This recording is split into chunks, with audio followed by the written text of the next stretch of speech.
So I see you in the death match. You're in the 21-player warm-up server Dust 2. I think you were ranked like 4 the other day when I was in there. Yeah, usually I'm about like 4 or 3, something like that, yeah. How much deathmatch you playing today? Usually I try to aim for at least 500, but you know, sometimes 1,000, sometimes 300, but 500 for the most part. Are you playing a podcast or tunes, or what are you doing while you're playing, or are you just locked in? I listen to my gym playlist. I can share it with the people. Yeah, do that, mate. Get it online. What type of music are we talking? Mostly like EDM. Okay. Yeah. All right. I don't know what I was going to. I didn't know what type of music you listen to. But EDM. I listen to all kinds of music, rock and rap and everything. Christian country. Nah, not that much. No, not so much. Okay. What's your favorite position that you've gotten since Stound's not playing? That's a tough one. I think going from playing hot on nuke to yard is probably the biggest, new thing for me. Although it didn't look that well the last game we played, but besides that, I think it's the most fun I've had. Yeah, fair enough. Overpass. What are you saying, Overpass? Yeah, Overpass. I played Monster before. Now I play Rotation. That's also a good one. But, I was thinking about those two. I don't know. Mate, you don't like sitting, looking at a smoke for 60 seconds and then getting ready to dodge nose flashes? Like, you don't like that? Sometimes I have like, some positions where I still do that. So it's just nice to not always do the same thing. You know what I mean? Bit more variety in life. Yeah. Anything going on in your life? How's things? It's fine. A lot of focus on CS right now, so just playing, I would say. You on the grind? Yeah, mentally especially. Yeah, because we don't have that much officials, but... Oh, so you have to stay sharp. Yeah, so... Scrims. Yeah, so mental power, we need to improve it. Yeah. Okay, so sunlight, that's good. How much sunlight have you been seeing recently? Like a little walk maybe? A little... I wouldn't say a lot because now it's autumn. And we're in Sweden, so you're right. Sun isn't possible. What about grass? We can touch some grass. There's grass here somewhere. In the car park, maybe? I think it is, but we didn't touch it yet, so... Okay, so just grinding. Lots of CS. I'm wondering, because I saw a couple of tweets, I don't remember who it was, a player recently just tweeted like, it was Lear. Lear tweeted like, we've been grinding the game for 12 to 14 hours for the whole month. We get to the event, and we didn't deliver.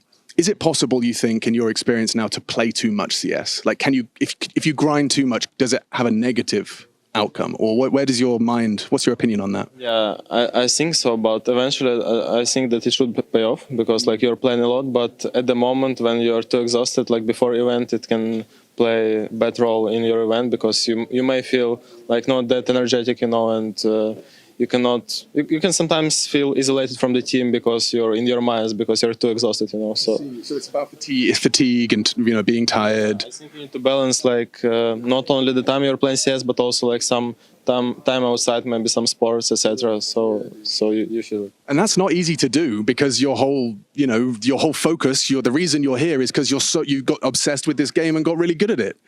So how that's like a weird you'd probably play better if you did a bit of extra stuff, but we're still not doing it because all we want to do is play CS. But you could play better. But no, but Donk's not in the gym. Donk doesn't go for walks. So what are we saying here? Maybe he does. I don't know. I'm speaking for him there. I mean, I think it also depends on the age of the players because when he's like older, he gets faster exhausted. And when you're too young, you just need to play. You remember being a 17-year-old on Face It?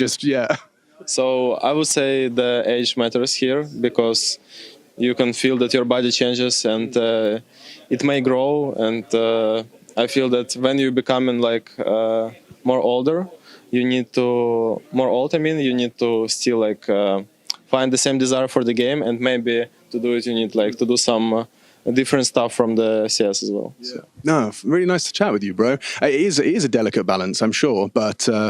The grind, I hope it does pay off. I can see you've already got the Face It AC launched. He's about to go fragging. Yeah, he's doing some Face It. Thank you for your time. Thank you. Oh, we get a sneak peek at Hunter's config here, folks. So you can see the aim lock key bound to 1.25? Yeah, loud, Yeah. You haven't done any experimented with any of those funny view models, have you? You ain't got one of those like Centra. Did you ever try? I tried Nico's view model and he had these crazy ones in the middle, but nothing. I was wondering. So much. Yeah, okay, I thought it was just, oh, well, if Cousin says it's okay, It's not good, at least for me. So this obviously is going to be an exciting tournament to see G2 perform. A lot of anticipation for what we're going to see, what type of G2 we're going to see.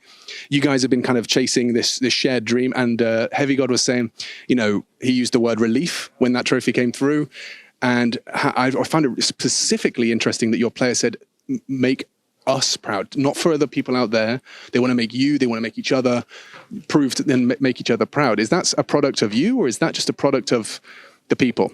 I think the product of people, like every success is never one guy or two guys. Of course, we are a team, and 10 of us in the team, I think we are kind of trying to reach the same goal.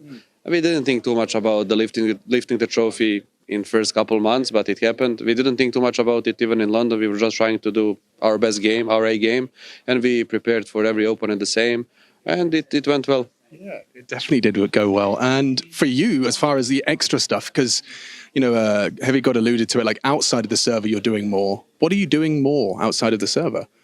So I mean, nothing. All of the extra, is it like the homework, the prep? I mean, you just talked about preparing for teams and stuff. I imagine you're a big part of that. Yeah, I mean, together with the coach, I'm doing kind of the most, even though all of the guys are doing their job and everybody's preparing for the opponent we are about to play against. And yeah, nothing really crazy, just IGL things a bit more than the others, but nothing really special. And any words on the coach in particular as well? A lot of people have their eye on him as one of the strongest presences in that coaching chair.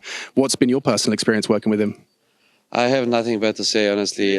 People are saying a lot of good things, and I don't want to oversay it even more. Let him be who he is, and that's the most important for me. But he's amazing. So you're benefiting from the relationship. Yes, okay, exactly. That's cool. I don't want you to jinx it. I understand. Okay. All right, it's lobby time, and I have new faces on the block. Hello. Hello. Nice to meet you, man. My name's Alex.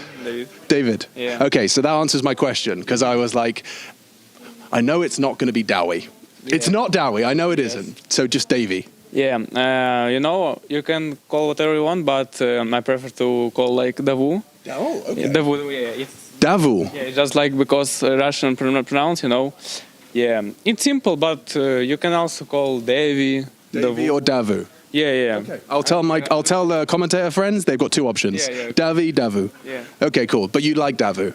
Yeah. Okay, so if you make an amazing play, I'll throw a Davu in there, Yeah. When you go 1v5, Davu! I'm ready.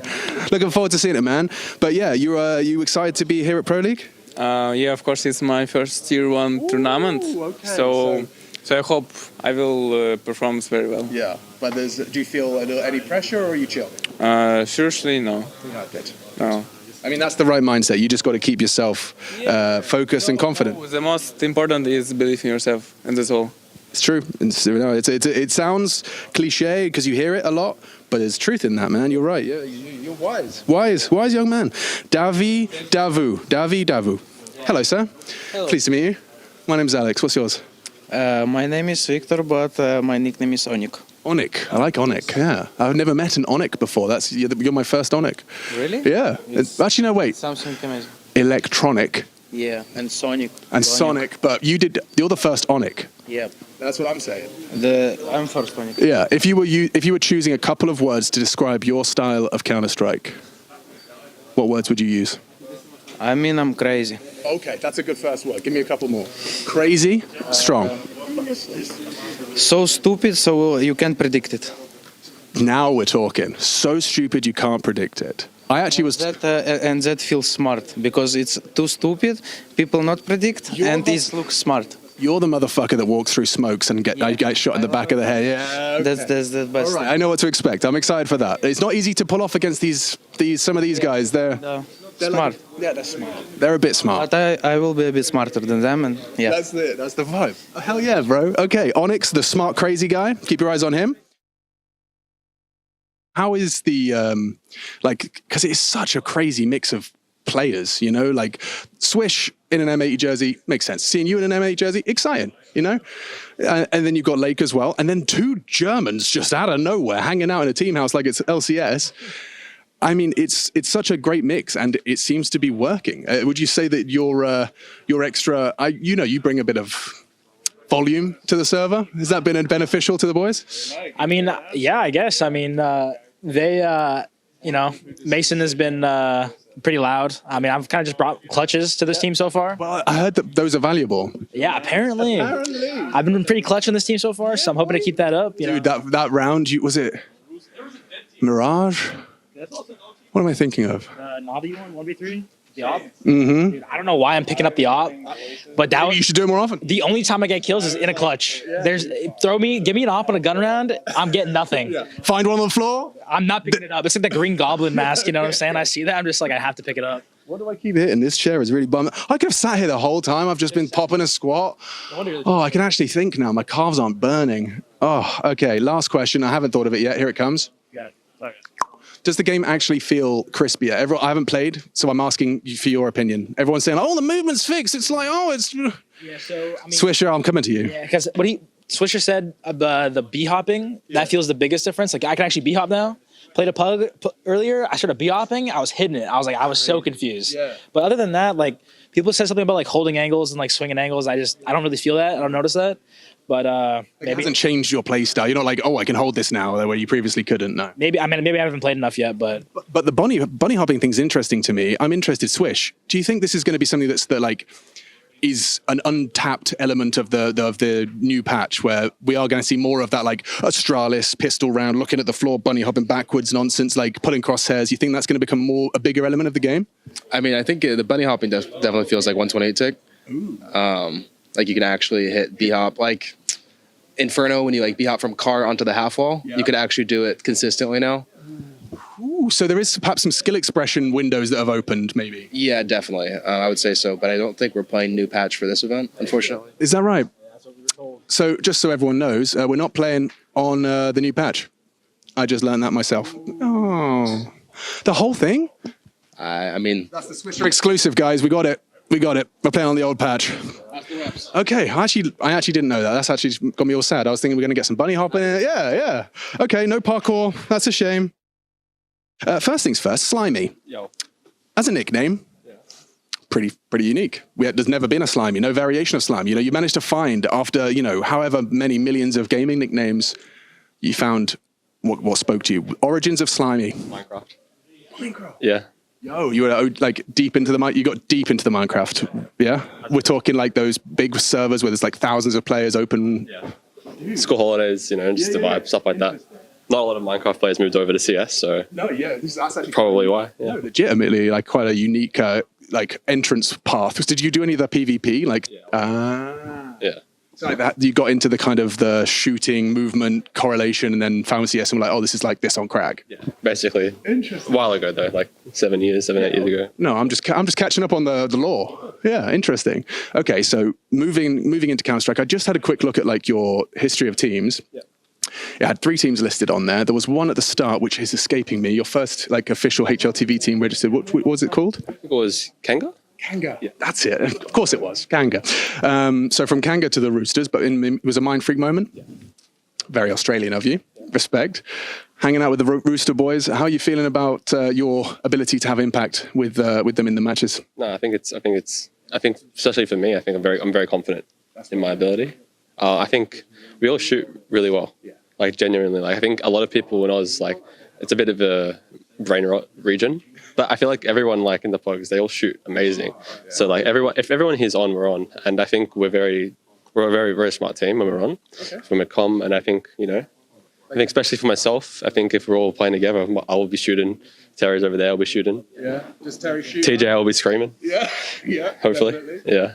That's the game plan. Just tilt D2. Oh yeah. Yeah, of course. I mean, the tilt is a very real weapon. As soon as they get in their heads like, oh, we shouldn't be losing, and then suddenly they lose the next one, and then you usually, oh my god. Yeah, exactly. Yeah. Okay, so you're running with that. I like that a lot. What's going on? Who the fuck is it? They're checking your profile. That's like, who the fuck is it? Okay. So there's no doubt that heads will roll, but it is going to be that extra layer. TJP was talking about that little 1%, 2%, those little these fractions of timings of I should have swung a second later, I should have called it out. Yeah, and it all starts with having good communication. Like, how would you say because not to generalize, but most of the people that shoot head the hardest tend to not talk very much. I think our upper level, our comms were really good. On the upper level, but that's when we're on the upper level. Yes. And I think when we lose games we shouldn't, it's because of our comms. But when we win games like upset games, it's because of our comms. Yeah. Okay. So now so a general metric for your success is going to be how tight are the comms on the day. Yeah. Interesting. All right, I'm here with Norbert. Mate, how long have you been on the bench for? 9 months. What did you do in 9 months? Nothing. Just playing CS, going to gym. Every day. Okay, nice. The remedy. That's the way. That's the Hooksy method, apparently. Okay, so look, you're playing for Hotu now. You've been there for a month. What's it been like in this team? It's been good, playing 2 best of 3s a day. Not good, but good practice because I was a long time on bench. It's good to play some Team Counter-Strike. Huh? Now, listen, you guys just won an online tournament the other day, so that's going to give you some good confidence coming into this. Yeah, maybe. We won not the real EPL, but it's better than coming in on a loss, right? Yes. So, but it's give us a little bit confidence. But we're here like underdogs, and we will just try to do our best. I think I was talking to Mo about this before, and I asked, who did the team seeding? What's going on here? Because you guys put Virtus Pro at 15. I thought maybe it was you. You're holding a grudge, mate. Is that the case? No, it's not me.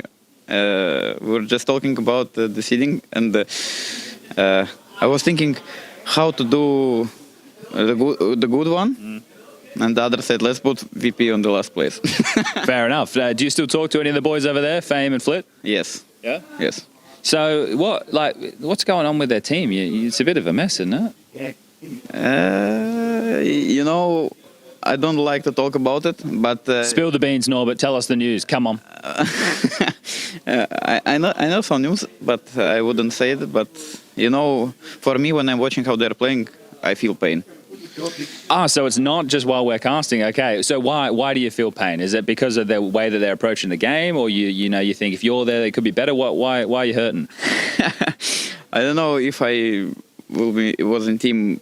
I don't know, maybe it would be the same result, but when I'm watching how they're playing, I feel like it's better to not join it. Fair enough. Hey, yeah, look, I think that's fair. What about, we got some more stuff going on, right? Like Kick It just joined MIBR. They're trying the Furia technique. Yes, because they pick up a young guy, Klim.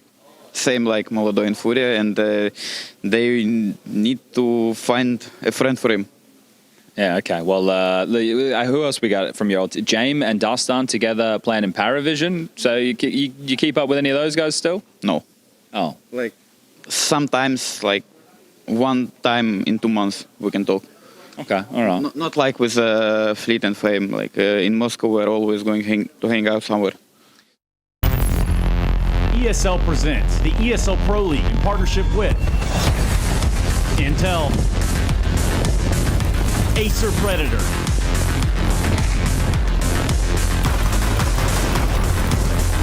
DHL, and Katia.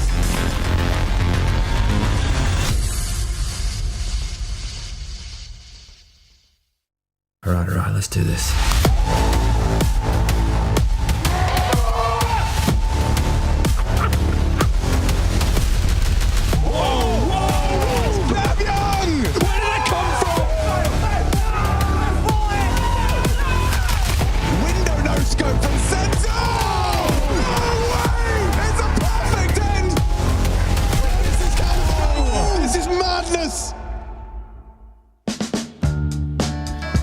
You're locked in a room with a teammate for 48 hours. Which teammate do you pick and why? 48 hours? Lake. Just because I don't know what will happen. The lights will go off, there'll be some weird noises, and I'm not going to know what's going to happen, and it's going to be very interesting. That's for sure. Terry, just because I love him. Great guy. I pick Mo. That's the coach. I don't know. it's comfortable with him to be 84 hours in one room. I think I pick Milzi because it's calm, it's not really disturbing, and it's pretty enjoyable. Okay, first of all, I'm a bit mad because this guy sleeps with me and he just cancelled me out of a sudden. But I would pick here, I think I would pick Podi because it's really calm and he doesn't say anything. Yeah, have to be Terry. He'd make the 48 hours fun, wouldn't he? Terry? Doesn't matter for me. I'll stay with everyone. I'm gonna go with Jaden. I heard nothing bad about him yet, so I heard some things about the others, so I'll be fine with him for now. I picked Sin because he'd probably end up just sleeping for like 40 of them, so I would just have practically the room for myself. Norbert, because he's Norbert. You probably pick anyone but ASAP, I'd say. Yeah, I don't know. Just everything about him just angers me. You're locked in a room with a teammate for 48 hours. Which teammate do you pick? They're all horrible, so... I pick Frontales. Locked in a room with a teammate, 48 hours? Probably Mike. I would pick SDY. I think he has really good surviving skills. Duke Fissura. Why? He's old. I will pick anybody but Ryan Aubrey, the worst roommate ever. I'll pick Dos Cadelo. He's funny. Yeah, I think absolutely everyone but TJP. I absolutely hate that guy. He's the worst teammate I've ever played with. He's the worst guy ever. Nikki, because he has a big belly and I can sleep on top of it. You don't always get to pick your teammates, but in this instance, it is definitely a moment where you are thankful that you did. In a lineup that saw many highs and a couple lows too. Today, we are gathered together to say goodbye to a friend over on FaZe. Nowhere, really? He was the best of us, Rain. He was the best of us. Yeah, they called him the architect, but he wasn't building houses. Feel like home. Yeah, I mean, he was, you know, your favorite player's favorite player in your favorite game's favorite game. So let's go ahead and give ourselves a moment of silence.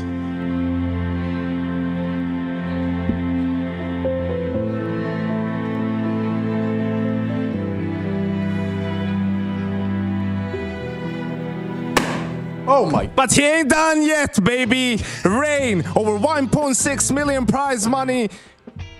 $1 trace, MVP of the Antwerp Major, 10 years of FaZe Clan, or actually, if they haven't benched him in season, would be 10 years in January. He is not retiring, he's not done with CS2, hell, he's even contemplating in-game leading. So Rain, hopefully, still with us for a long time, one of the most incredible players we've had, and absolutely hands down the best teammate I've ever been around. Now that's a hype man. You guys should take some notes on that. That's how you do it right there. Rain isn't necessarily out of the server completely, right, guys? Like, where can he fit in? Where could we potentially slot him in? I think we're going to find that out after the major. I think, right, that's when all the teams are going to be making changes. So Rain can kind of take his time, enjoy a few months, get to spectate a major for the first time in however long it's been, and then obviously get to kind of pick and choose where he goes from there. I think he's going to be sought after. The bigger question is going to be whether this transition to IGL comes now or comes a little bit later. Yeah, I'm like in two minds. Like I think you saw the like social media discussion, and I think I had all of those feelings and questions like, why now? And like, it was funny. Nobody knew whether to like make their tweet like a retirement farewell post or like a... He made it very clear. Like, I know, he made it very clear, but all of us have been under the assumption for like 2 years that the next step is retirement. So everyone's like, oh man, it's been great watching you. Thanks for all the memories. And it's like, bro, we're not done yet. We got many more to come. I like that explicitly you kind of wrote about IGLing in the post, right? Like that's kind of exciting. He's played under one of the most highly regarded IGLs for so long. Yeah, you know, that's going to be through the power of osmosis. And also Carrigan, right? Yeah, Carrigan as well. You were referring to Nico during his time in FaZe Clan. Sure. Right? I don't know. I think that the reason why everyone was thinking retirement is because unless a rifler states that he is considering IGLing in the future, they're like, all right, so you're going to retire unless you're going to become an IGL. Eventually, you're not good enough anymore to just be a player. But yeah, I'm not sure. For me personally, said this already. I don't understand how you can bench a guy like Rain mid-season. After everything he's done for the organization over the years, right? The biggest issue for me is minus Rain plus Twist what makes FaZe Clan a contender for the Budapest major? Yeah. No. Yeah. I mean, it's not, right? So if that's the case, you could have given him an opportunity to ride it out until the end of the year, Jacob, if you believe in him so strongly, which they obviously did since they benched Rain instead of him. I mean, he's not going to be going anywhere, right? Like, he can still be part of the team. He can still, learn, get adjusted a little bit, and then you can figure things out in the off-season.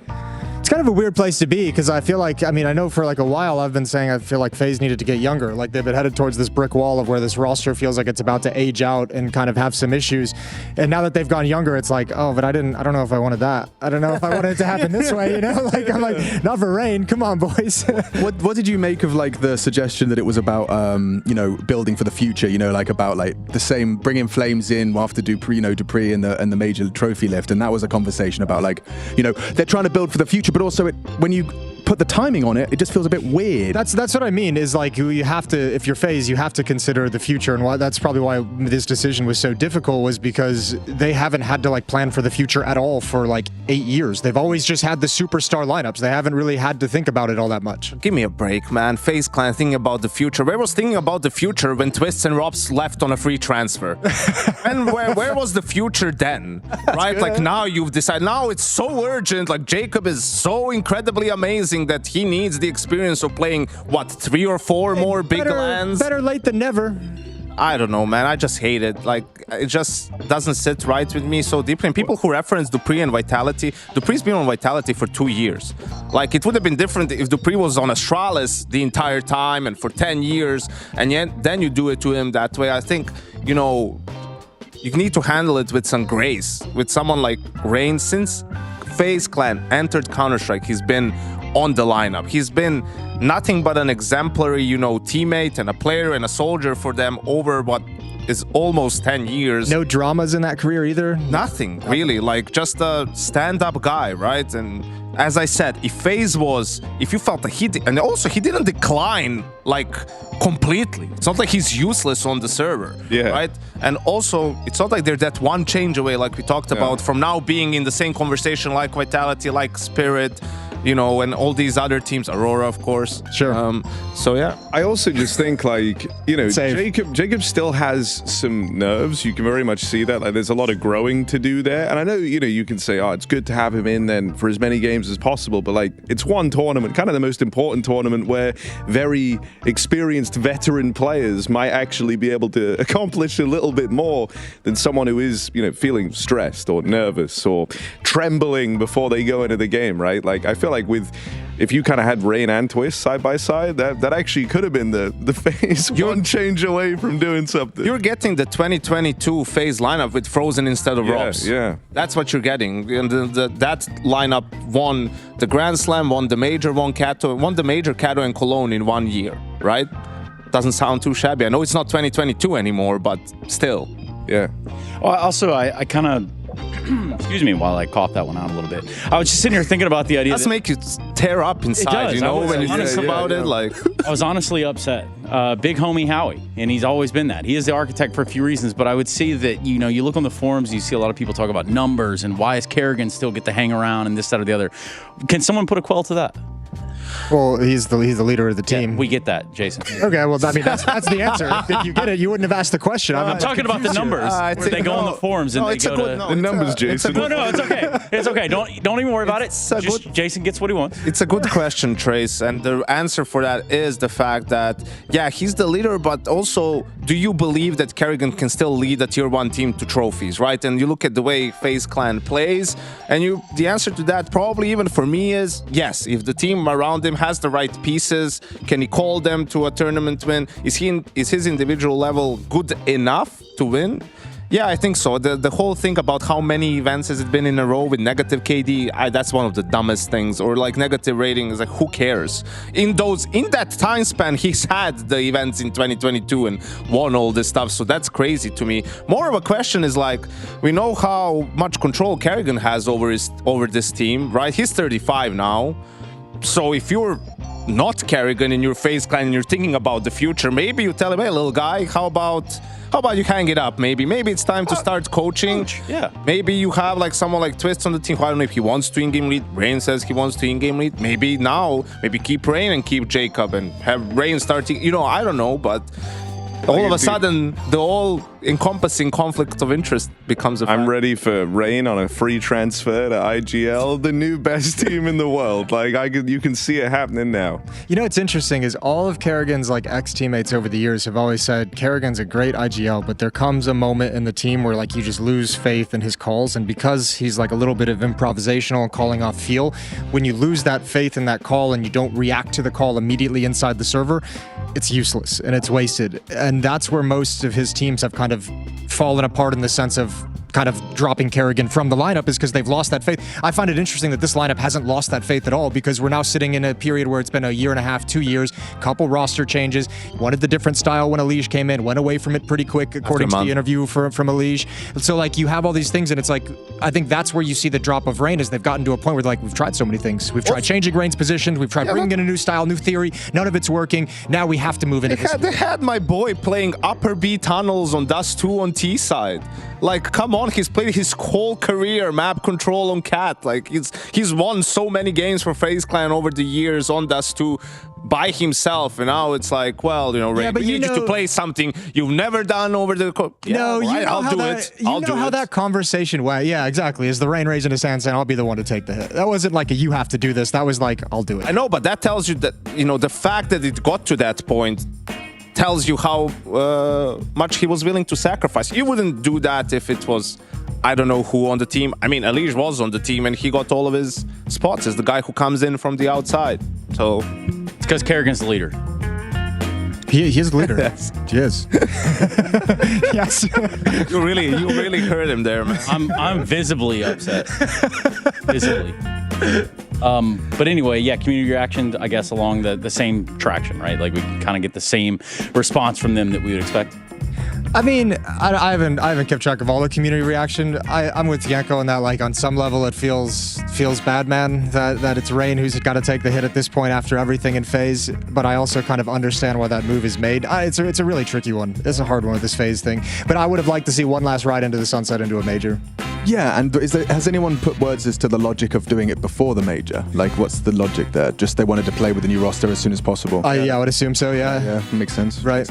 Rip the Band-Aid off type. Yeah, I guess and I do think the romanticizing of like getting him to 10 years, etc. Like, there's legs to that, but that's not the FaZe Clan org aren't an org. It's just a couple of dudes with a Twitter account. There's only one way that I see, like, one explanation for all of this is that within FaZe Clan there became such a huge rift or disagreement about how to move forward, right? Where Rain was like sort of had enough, maybe like Jason said, of either Kerrigan's leadership or something along those lines, and was like, hey, we need to go this way. And then Kerrigan and maybe some of the other players felt differently about it.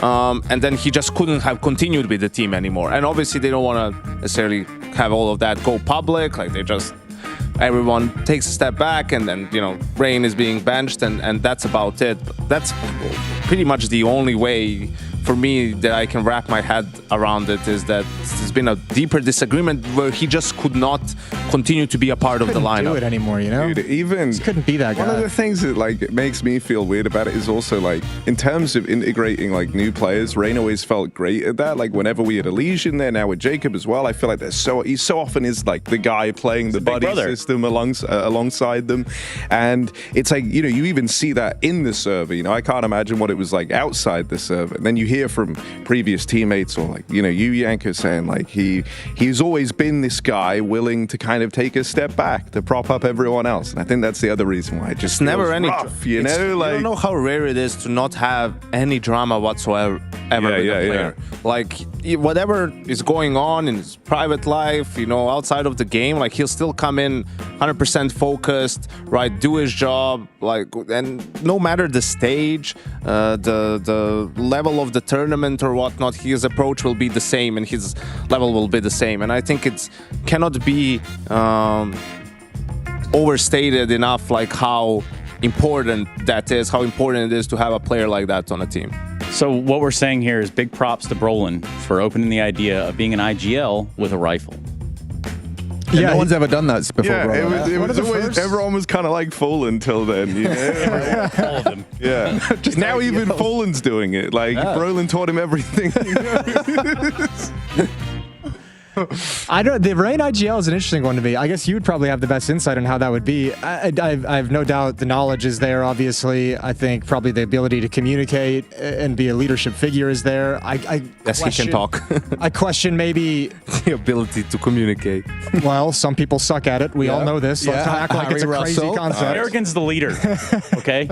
He's the leader, Trace. You're nailing it. I don't know. Obviously I was his coach like 5 years ago at this point, and it didn't seem like it at the time because, usually for IGLs, they're a secondary caller when they're not the IGL. They like to talk a lot and move people around the map. That wasn't Rain at the time. Like, he was self-sufficient and that was great. But perhaps over time, right, like developing some of those things and also realizing, looking at his career in the long term, similar like Hunter, right? We've had players like Brolan and some of the other guys, sort of seeing where they're at. Apex is probably the closest comparison because they were both more of entry fragger players earlier on in their careers, and seeing some of those guys succeed and thinking, okay, I could probably do this as well, and slowly started to think about it, and that's where he sees and also future being at. The state of the scene versus like 5, 6, 7 years ago, you probably, if you're Rain, have a lot more confidence that you can be playing, deeper into your 30s when you're watching all this go down. Yeah, well, he's already proven it. I think it was always a conversation about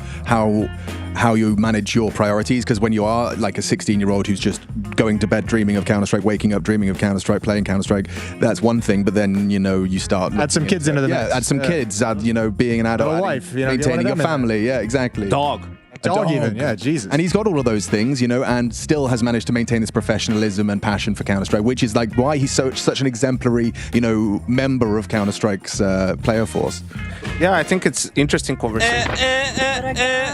Yeah. Gone 2.0 right there, man.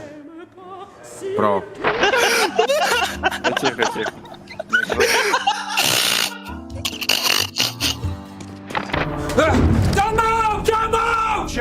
Chat.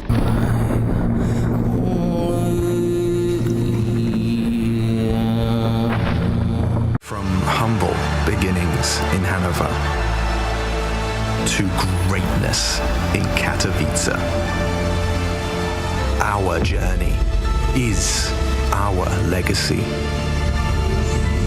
As we arrive at what we thought was our peak, we instead discover a whole new chapter.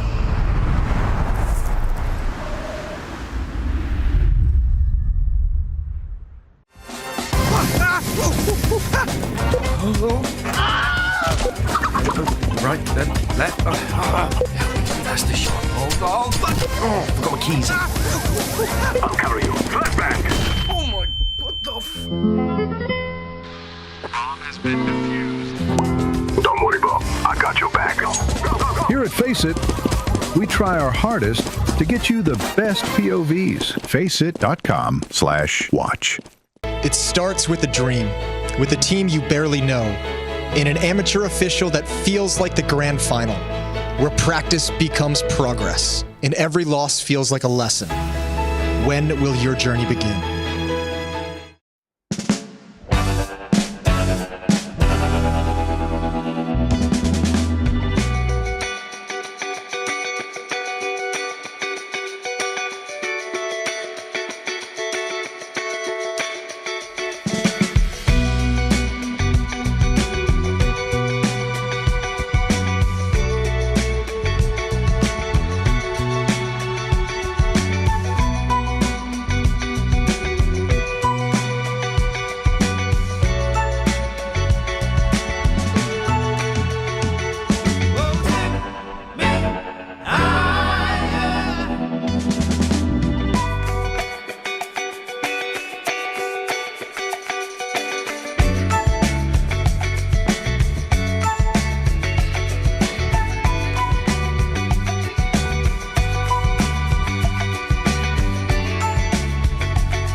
Ladies and gentlemen, welcome to another beautiful, bright and early morning of Counter-Strike down at the Mackie and Jackie Swedish Safari. The morning show that you're just yearning for more time after time and again and again and again and again. And look, Jackie, mate, you are looking stunning in that get-up today. How you feeling?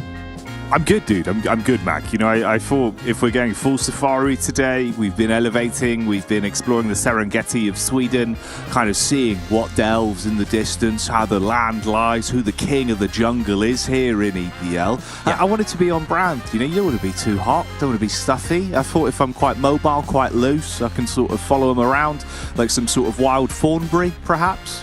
Okay, yeah, I could see it. I think the hair's less red than what I remember, but you're on the right track. You're on the right track for sure. Now, look, we have a lot on the agenda this morning. Before we get into the Counter-Strike action, we got a few different things to touch on. But quickly, what's your take on Rain to continue that conversation they were having on the mainstream?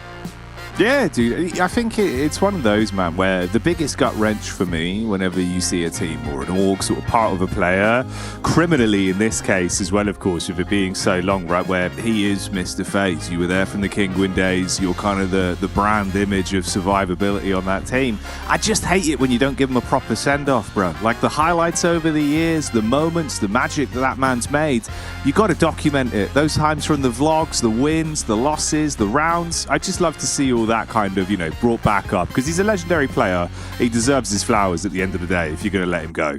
Yeah, legend of the game, absolute legend of the game. I couldn't agree more. For me, I just feel like there should have been something a little bit more. He's been there for way too long, and the only thing I can say in like FaZe's defense is maybe they let that slide with the Olaf thing. You know, they had Olaf there for maybe a couple of seasons too long when they fell from grace somewhat, but then managed to sort of pick it back up. And it's all about the difference in momentum.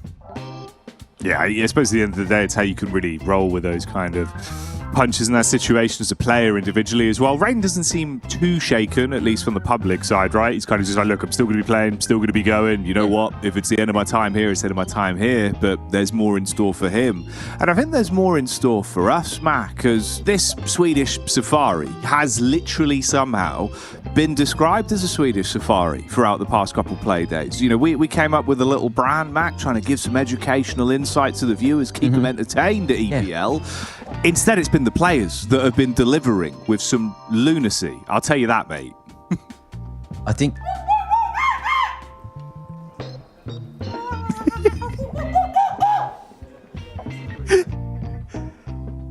that's definitely the most animalistic of all the ones that we're probably going to be seeing here. I appreciate what we were getting out of Onyx. You know, he did that. He even like lent into the dog. There was a couple of times where there was some barking entering the mix. I think even 3D Max kind of hit that stride as well. But in a circle, like providing the goods. Mate, they were going off. We've got more. Check this one out. Let's have a listen.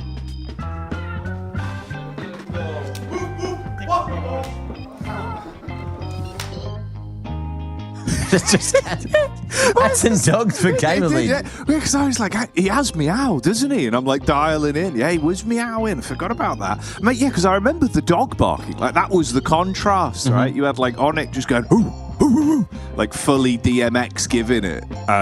Mental, mate, mental. Let's have a look at the last one for Inner Circle. Let's see what their last call was.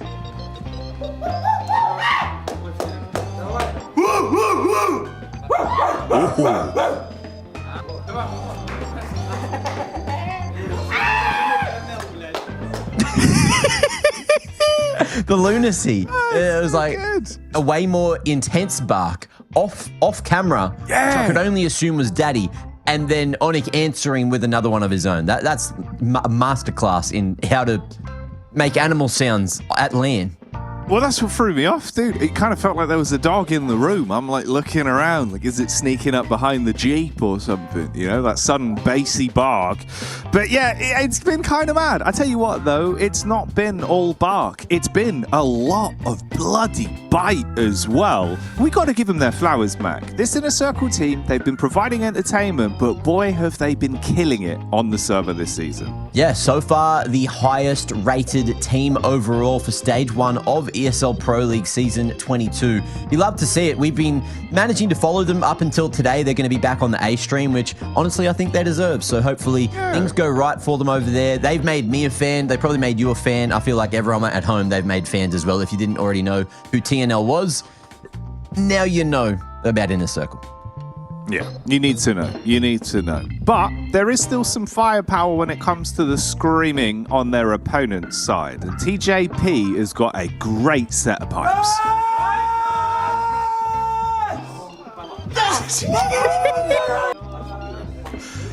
What are you doing? What the fuck? I love how he's like just this soundboard for giving it. You just press the buttons. It's like TJP. Come on, give him another one. Yeah, he's just making it happen on the spot. And fortunately for the first game of the day, we do get a little bit more TJP. So hopefully he can make some more memories here over on the B stream. They're going to be up against M80, who are known, you know, a couple of the players on the team to make some animal noises themselves. You got Hex there, you got Lake there, who has some of the best LAN clips of all time. Ricky, look at me! That was like last year, pretty sure, but they're getting some good ones in there. Mate, I didn't even think about it from that side, but you've kind of just expanded my mind. Like the horizons of potential screaming we could be getting here, Mac. Yeah. God, I thought we had reached like the physical limits of it when there was dog barking intermixed with like stand-up comedy mid-series. I was like, all right, we've hit the peak. But yeah, there could actually be more to this one. There's room for a little bit of spice, bit of giving it. I think overall as well, it's a series that could warrant it, Mac. Like for a Swedish Safari, dude, this is like we've spotted a massive elephant or something just off in the distance. I'm like, check that out, bud. That's a real elephant. Look at that. And we got bears. We got moose here. I think. Yeah. What else? Little deer back there. I'm in the way. What's over there? Oh, it's just it's a baby. I'm guessing it's a baby little moose. Fella. Yeah, there's a little. He's got a lot going. I'll move out of the way. Multiple meese. Oh, there's a rhino. Or is that a bear? That looks like a bear, mate. He's just got quite a long snoot. Yeah, it's got a big snoot. He's got a big snoot. Got a little tickle. Yeah. Oh, that's nice. Yeah, there you go. There we are. Yeah, went the wrong way. But yes, look, today will be an interesting one because it's not just about what's happening here in the. I'm going to give this like Sahara, like Canada kind of vibes. Honestly, I haven't gone to the wilderness in Sweden, so I don't really know too much about their wildlife scene. But hey, we'll get there one day. For the moment, though, look, Rooster, they have been hitting relatively hard when they need to, especially on Overpass. Every time we've gone to Overpass, they've kept us guessing until they sort of get shaken, lose that confidence, and then their gameplay just switches up somewhat. And it's all about the VRS today. If you have a look at the swing that could potentially happen, that's a big jump that Rooster could find themselves getting. Yeah, it's kind of been like obviously the plate they've had dangled in front of them game after game, but it's just trying to get it, you know what I mean? Like actually finish it through. Because it was like 100-point VRS differential game one, and obviously it falls off slightly with some of the opponents as they've gone through these losses throughout that group stage. But yeah, their chance to convert has had some ups and downs. Like day one, man, we saw a lot of talent from this team where I think, you know, it wasn't only like the entire nation of Australia that were behind them. I know we had like Kylie Minogue calling in, you know, we were bringing up all the greats. Everyone was hyped, right? Like the bin men went off. I don't think they've even recovered, mate. They're still hungover since that opening Rooster game. Yeah, look, I think that's kind of fortunate for them because missing yesterday's game is something you definitely want to do. That one against 3D Max went way too quickly, was a little bit depressing if you are a fan standing from Oceania, but then also for the M80 kind of things as well. It hasn't necessarily gone well for them, and that's why we're here in the 0-2 bracket. On paper, M80 looking like incredibly heavy favourites, but there's always room for things to potentially go wrong. Let's have a look at the veto and see where things could go wrong for either of these teams, because it is their last opportunity. This game is for elimination. The stakes are kind of flying in the sky. Mirage, Inferno, and Overpass are going to be the 3 maps that slide through in the veto, and I have heard around the grounds that M80 are a incredibly solid Overpass team. So if this goes to 3, I don't know if this is looking too good for Rooster, but I dare say we'll at least give them a chance to try and win their first map. Yeah, dude, like honestly, it's one of those where I think there's 2 kind of lenses you could look at it with, right? You wanted to come in sort of cynical this morning. You could be like, oh man, what's the form looking like on Mirage then? Because obviously that kind of is the big blockade, I think. Because Inferno, it's got a lot of issues for Rooster. That's kind of been the worrying factor when we've been watching it closely as of late. Feels like if they slow down, it's hard for him to get going again. TJP, you saw that highlight, him screaming, getting rowdy. I want that.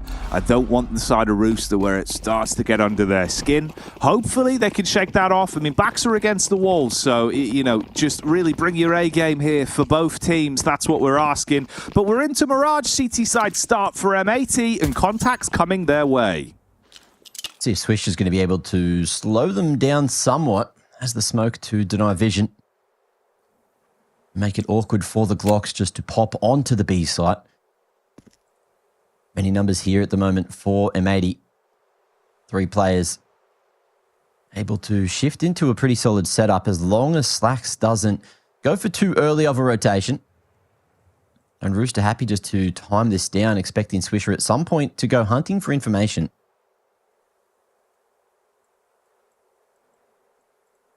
Looks like it's go time. Yeah, that contact walk in, seen a bit of shoulder, he knows to react, dashes the smoke 1 for 1, and they do actually get into the bomb site. Bit of backup here, but it's not looking too clean, is it? Oh, those barrels are rusty, and the Roosters are on the prowl. Okay, so 4v2 in the pistol, post plant to work off, Sin and Lake together for the retake. Bit of a backstab here. Short was opened up.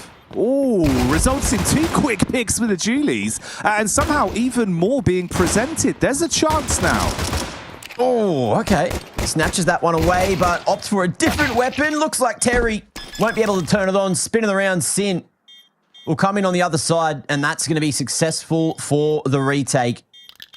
They play that time down. They make it work. And have many a second left there on the retake. Good structure for M80 to make sure that they snatch away a pistol from Rooster, who hasn't lost too many of those. That actually is kind of an important fact as well, right? We can underline that one. Because obviously, if people aren't too familiar, if they've been watching the Rooster games this season, obviously with them being quite early on in the day, right? Both have been here on the B stream with us. Yeah, we've been, I'd say, overwhelmingly impressed with a lot of the pistol work. Like, Slimy's looked grade A in so many of those rounds. You've had some great overall flow in terms of sort of keeping you guessing on a variety of maps as well, what their pistol defaults are going to be. So that's been fun. But this time, you actually lose it. M80 getting a nice bit of boon out of that. This is a bit more aggressive from Chell, though. Straight back in. Takes that 1 AK, puts it to good use, Mac. It is something that Rooster have done for a very long time, where Chell says, just drop me an AK. Let's see what happens. Not necessarily known to be the best rifler on the team, but definitely the one that tries to be the difference maker many a time. And there we go. More damage found over towards mid, sliding those shots onto Slacks through the smoke. And it's just a matter of moments before this smoke fades and Hext is going to be tested. Although you can see all CTs getting all this information. Sin going to be on the fast flank. We got the double setup from short and sight. M80, they are all over this, but Terry with the Deagle is still going to send the Roosters out, or will he? Looking like it's going to be contact instead. They're ready to go, but they're walking into the 2 remaining CTs. Will this go south? Will it not work? All right, it's a 4v1 for Swisher to try to make this one happen. It's even the ace. 1v5. How close can he get? Well, so far so good, but the first 2 at least on the cross. It was good crosshair adjustments from him. Obviously, you can peek together now if you have to peek at all. So they can just try and keep him isolated here. Good distancing from short side. Gets another one. 2 left out of a total 5. Don't give him any more opportunities than Terry with a deagle doubles up. I did love as well, mate. That shot from Terry in the underpass, it was so nonchalant. Like, it just instant tap. Straight back to, don't worry, guys, I'm setting up the nades. You know? It was really quite chill. Crosshair as well. Looked like it was about to just rip Terry's head off, and then he just gets deleted himself. Yeah, it's kind of good. It's kind of good. I mean, look, both days we've seen, Terry sort of arriving to the server way earlier than day one. Day one, by and large, is over past like CT side. There was some rounds where it felt like he just wasn't in it. TJP was like screaming at him, fired him back up. He started to wake up towards the tail end of that series. Yesterday, I think we saw a lot more key rounds that showed off some of the highlights from him. The only one that was a bit surprising as well, man, is that I feel like Slimy, actually, mechanically, there's so much this guy can do. And he wasn't hitting as much of a stride in some key rounds yesterday. I'd love to see him back on top today.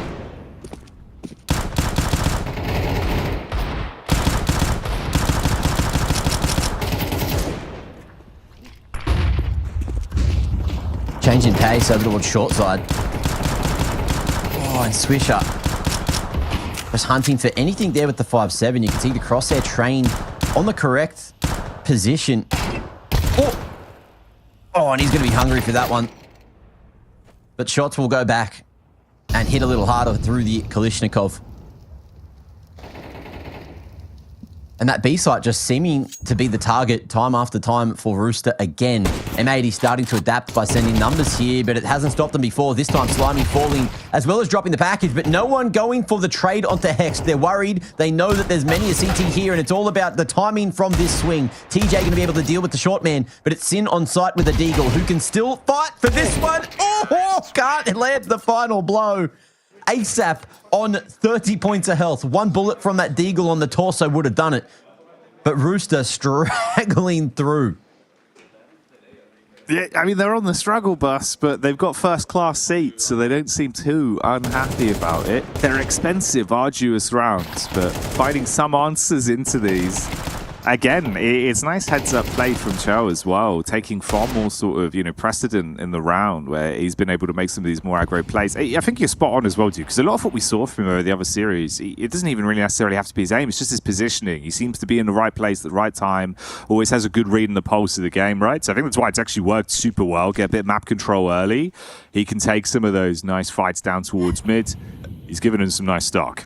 So every round so far, Rooster have managed to walk into the stack, and they're about to do it again. They love the hard ones, Mac. They really do. They're like, what's going on? There's no one at short. There's no real sound being made. At least they got Mac 10s to send Chelios out to try to figure out what the hell is happening. But they're just going to fight for it anyway. Last man spotted, tucked in the corner, and it's just going to be a spray away. The crab walk forward for Sap to close. As Rooster will send it to 3 nice and early. And now we may finally see M80 start to get a bit of a stranglehold back on the economy. Going for a couple of cheeky pistols, but the forcing the pistols, nothing compared to getting the M4s back online. And Slacks as well should be able to activate now he's got the AWP in hand. So keep your eyes on that, man.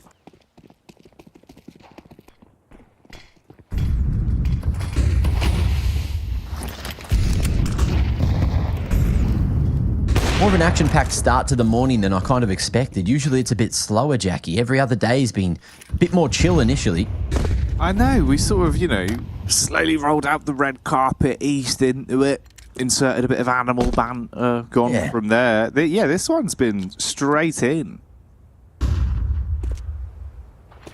Bit of a change of pace in the morning. Time doesn't really feel real anymore, Mac, I'll be honest. That's true. Who needs sleep? What time does Counter-Strike wake up of a day? Any day. Because it's all Counter-Strike on at all times, 24/7 here on the ESL CS network. 365, year after year, century after century. We'll still be here discussing the inner workings of giraffe culture. It took years, but that video of Hugo doing the all Counter-Strike all the time finally was put on YouTube recently, so you guys can find it a little bit easier. That being said, Rooster have managed to find their way out of ramp all the way to the A site, and these CTs are just unable to answer for it. Hext going to get dinked, and wanting to fight for himself does have the helping hand, but Chelios, nasty around the corner. Swisher and Slacks, 1 kill between them so far, or 5 kills even. And Swisher looking to just try to save the M4. Won't be able to cross there, but Slacks will. And Rooster, even though their own finances are not in the greatest of ways, they are putting high priority in taking the AWP out of Slacks' hands here, knowing that he still should be locked in. Over towards Van. Don't think they're going to find him in the end. Chelios far enough away from the explosion to survive. That's going to be 4 on the board. Rooster, not too bad. And as you can see, there has been a substitute for Rooster today. If you kept your eye on it, that wasn't JHD up behind him. It was Viridian. They have been allowed to sub the coach in. The one that brings maybe less vibes, but definitely more tactics. Yeah, it was an interesting talking point. Obviously, you kind of G'd that one up way back at the start. We said we'd keep you clued in. Max spotted it under the microscopes. That's fun, actually, having Viridia behind them today. We'll see if that changes anything in terms of the overall flow of this series as well. It's another hard ask for them. It's not a pushover of an opponent. And as much as these have been fairly expensive rounds or had some tight flow to them, it's still been Rooster that's dropping the bars at the end of the day, so you take this. Slacks has that one hero AWP he's held on to. And like you were saying, bro, like he is a bit of a mirage man, damn. You start letting him get the AWP out consistently CT side, that's where Slacks is going to force issues. He's going to start creating problems for this team. And Shell, realistically, man, I don't know, he doesn't even really need that T-side AWP right now. He's been headhunting with the AK, creating a good bit of space for the team. It's let him be closer to the pack as well for some of the mid-round calls. It's actually been working out quite well. Okay, goodbye. Nice reaction as well, just to break that smoke in con. But in the meanwhile, it's all about how Hex can hold, and he's only able to find that one. I believe the other 2 CTs, or at least one of the 2, was spotted in the kill feed over towards con. So that's a little bit of info, but they're still trying to make a read on that second player. That's Sin lurking through the smoke in apps. Still in with a chance here. Lake with an AK in hand can be fatal. Oh, and that's exactly why. Crispy little flick. Slimy feeling the full force of that one, but Chell crouched at the benches. Going to keep on fighting. Chance there for Lake, but he won't be able to do it all himself. And Rooster, they keep it close, but they get another out. All right, Jackie. You're of the same. What do you want to know about nationality Rory Jackson, as mate? Def? That's what I'm going to say, mate. What are you saying right now? I love Rory. Rory's a good guy, man. Rory's a top lad. That's what I'm going to say. Like, as human beings from the UK scene go, genuinely such a nice guy. You know, it's kind of funny, the story, right, of how he was sort of scouted just because he had such ludicrous RWS in his regular ESCA pugs at the time. Is that how it happened? It's like, who is this guy? This guy's cracked, right? So he starts turning up to like UK lands, starts getting more and more momentum. You see Def playing some other teams. It was a good time to like start coming up as well. I think when he basically got like drafted in some of the better UK teams, you had like Surreal at the top of his game at the time, a few other sort of names who were building. So yeah, a lot of firepower there. He just understands the game, and also like in terms of like, you know, maturity and just emotionally being able to sort of take it all in his stride and look at it sort of analytically for the facts. He's always been really good at that. He's a stoic kind of guy, you know what I mean? You're not going to shake Rory, you're not going to rattle him. Still got the talent on the server as well, bro, by any means. Guy just does it. He gives it large. A good substitute to have if ever needed. Oh, Sin has naded the smoke and put himself in it. I don't know if that's the best way to do it, but he somehow managed to survive for an extra couple of moments. And in the thick of things, in the chaos, we're back to a 3v2. Both CTs rotating in. Will they be able to find where these Ts are? I don't know if Terry's little balaclava was spotted across the top of fire there. But Rooster just hitting the brakes. Next. Dinked through the box. Oh, and he's done. Although that smoke comes through just in time, Slacks fighting for him, but only able to find that single, and Hex found by Slimy in through ticket. Oh, okay. TJ sending it back. I think we're going to get a loud game. Yeah, if it carries on like this, mate, M8, you start getting any kind of traction, like a couple rounds back together, you got to start giving it something, right? This is just going to be echoing at them. Yes, Terry! He said Vamo Carayo. Mate, they're all going nuts. Look, at least in Australia, we are from a similar hemisphere to Brazil. Oh, dude, this could be exciting, actually, man. It's a fun narrative. I like the back-to-back timeouts being taken as well. He iced them out here immediately, right? Obviously, opportunity for Rooster to have a chat off the back of it and then get back into the flow of things. Yeah, it's impressive, dude. Especially off the back of what you thought was going to be an uncomfortable sort of pistol start, where it's like, yeah, I mean, they've been building some big leads, but a lot of that comes off the back of a pistol round where it inflates some of the sort of buffer on the half. Here, you lose that pistol, convert everything else, haven't dropped the round since. Living a high life right now. Yeah. It's morning time, and that's when roosters rise. So, factually, it's all going well right now, Mac. Nature is living. Cocks are usually risen in the morning. Oh, yes. So let's see if they can continue to rise here. Lay wide on the stairs before the smoke bloom, able to snag one away. Slacks as well. Trying to get it done, but Sap is not going down without a fight. Although Slacks can definitely put his own turn on that one. Jumping, not quite spotting, but Chelios with that molly should force Slacks out into the open. Flash to back it up. But Slimy's still a little worried about activating, just waiting for that stairs smoke to disappear. And spotting Lake in the corner. But the CTs don't need to be the ones to make a move at all. And Lake is happy just to hold on and buy this extra timeout. Smoke towards Slimy's position again, but the bomb has managed to, not quite thread the needle. It was spotted, and Chell goes back to mid. Hext hasn't seen him on the repeat, and now the A site could be under fire. Slimy a bit too ambitious there with 30 seconds. Not hunting for anyone close, just dropping off a balcony.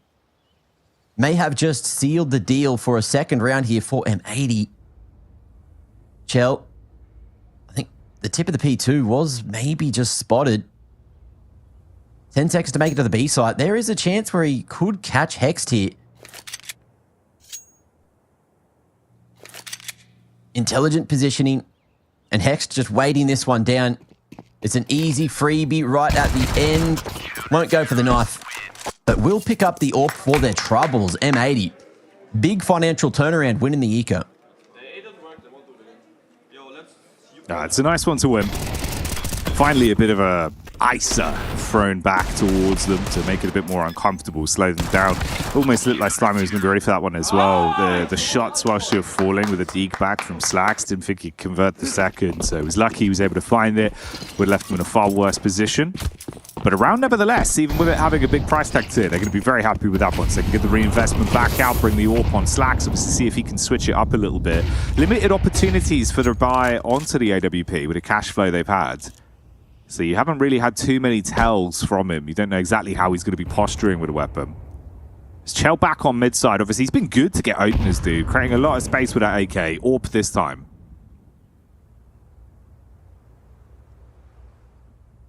M80 not giving him a thing, though. Just tucked towards Con and Short, looking to hold onto the crossfire and not really hold window from window. But sometimes you just don't have to. Slacks making sure Sin won't get caught off by a palace pop. And Hext just dedicated to the cause, jump peeking at B-Apps. Good timing to drop that first smoke to time things down, as Hext will even go up on the balcony. On the short side, no less. As again, Rooster, are they just waiting this one out a little too long? There's plenty of mollies, plenty of flashes. but not really a lot of the map that they can play with. It's just Sap trying to draw attention away. Smoke dissipating. And TJ going to reveal the position, but no one reacting in time. Hex going to be able to find the spray down. Swisher on short will drop the bag. And TJ just trying to figure out how to get the line onto Hex here, finding them eventually. Lake in the meanwhile, stopping the mid pressure, but the numbers still stronger for M80. Swing from Lake up short is going to be able to find TJ there eventually. Plant goes down, so the money should be fine for Rooster. But M80, they are getting right back into the half.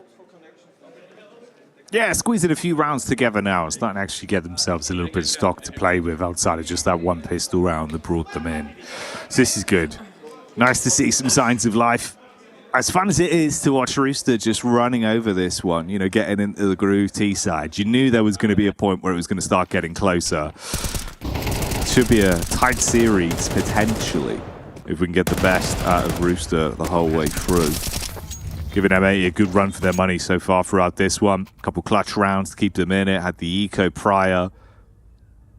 Money gets a little bit awkward now. We'll see what they contend with. Chell back with a hero AK, but AK is the classic. Going for it again.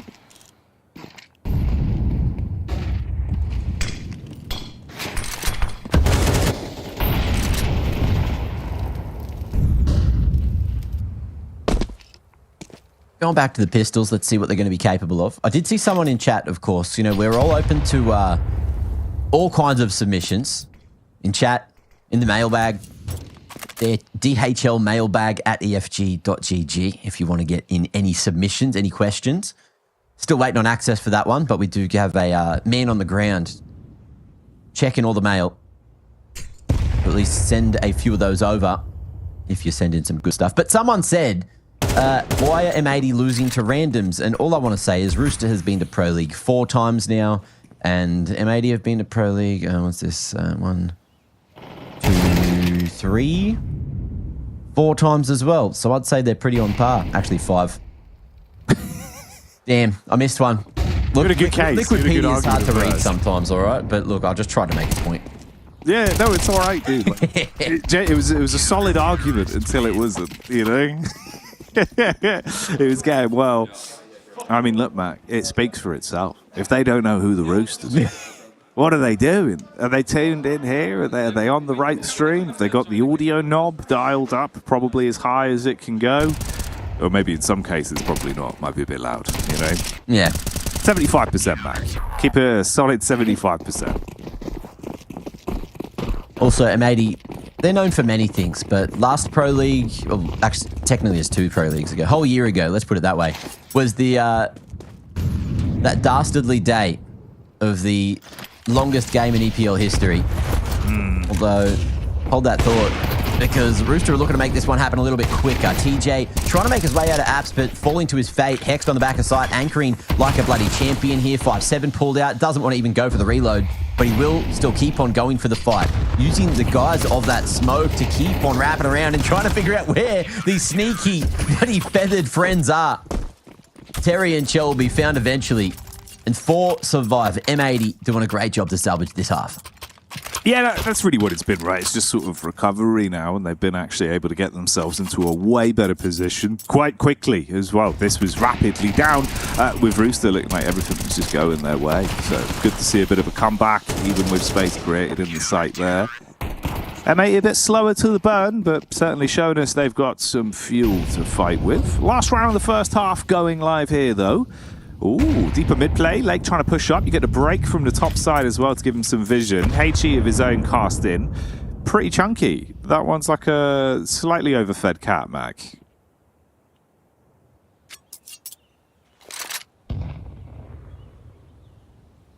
What kind of diet can you put a cat on? Do you just starve it? You just give it less food?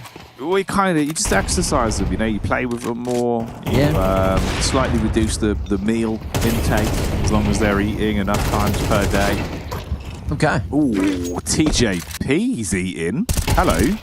Dinner's come early. It's in the form of M80. Has he still got the chops for this, though? He might be able to get a little bit more out of this one. Taps the bomb to bait in the peak. No one falls for it at first. Hex with a backup as Swisher playing off one another. He's just going to take the walk up. Contact raw straight into them. Hits one. Oh, TJP. And that'll do it. Oh, I think that's good for the half. TJP, unfortunate scenes for him, but NA are screaming, and it's in a good way. We've got a second half of gameplay to get to, which we'll get to just after the break.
Flow penetrates egos with a dark and a broken. Meanwhile, in the hell smoking, won't let me get my roaching. Been promoting the green and the purest herb. MPs get vexed and they swear they words. On daytime telly, but they blur with her like word.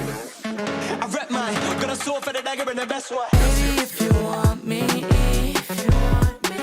will be right by your side. And baby, you can call me. You can call me. You're the sun which makes my moon shine. Never knew love like that. You're always gonna make me feel right. I never met a boy like that. It was always meant to happen in time.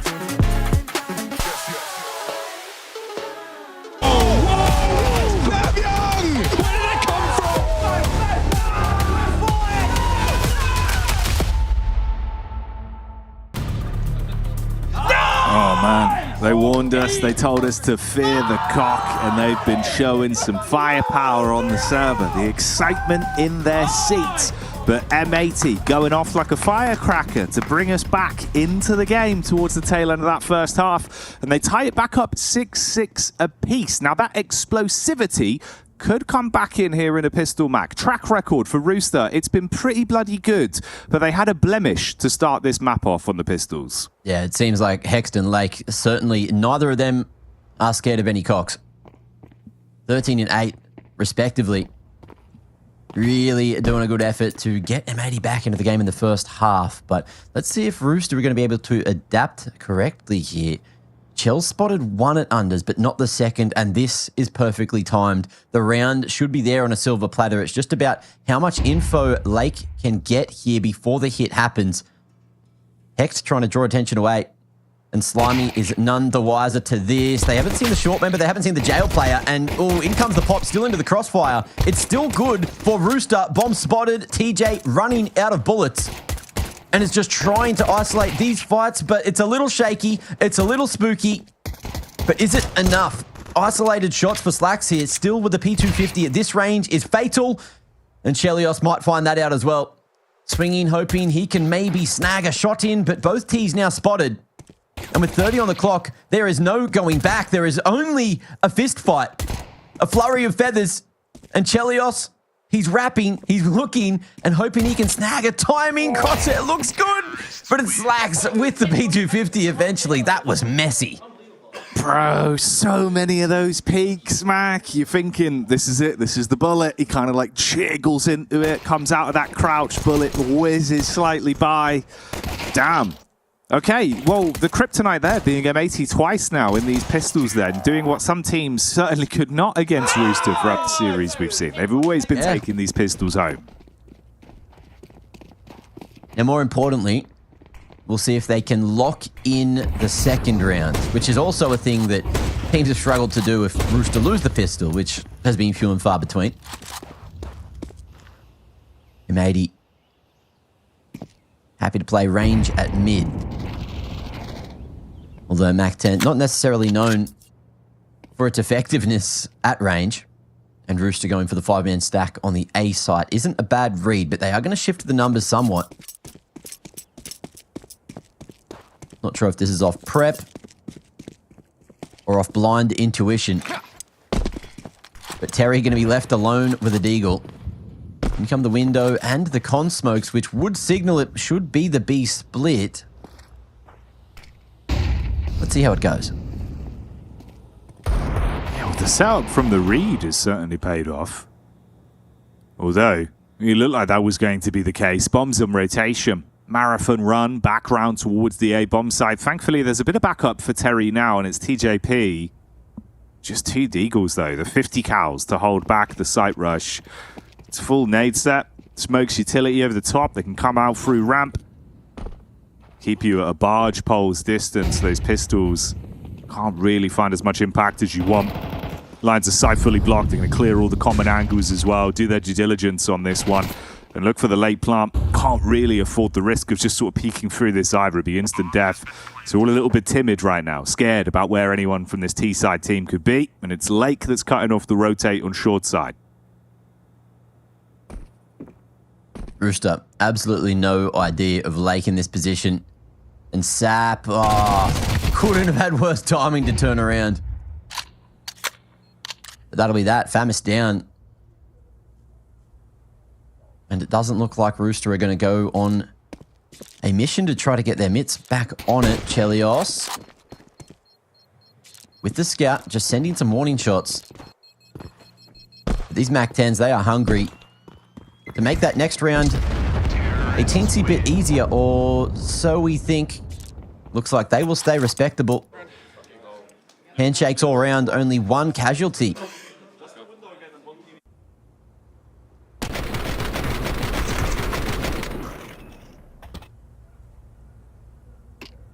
And there it was. Yeah. Oh, mate. There's a bit of me, Mac, that does get worried, because I feel like this is kind of one of those signs that we've seen before with Rooster, where they'll be living the high life, they're kind of absolutely just bopping, everything's working. Yeah. And then at a certain point, it feels like it drops, and they can never get it back up. You know what I mean? Like, it's just a real struggle for them to find that stability again.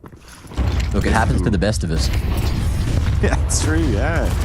They need some external assistance, because you got to go hard in a round like this, but Lake's washing all over them. TJP back at the site with a dig. Okay. I mean, it's good for 2. It's a slight fragment, right? Buys a bit of time at least. Chell's here with a scout. Terry, late rotate up short side, maybe destined for him. Yeah, okay, maybe. Maybe there's room for error.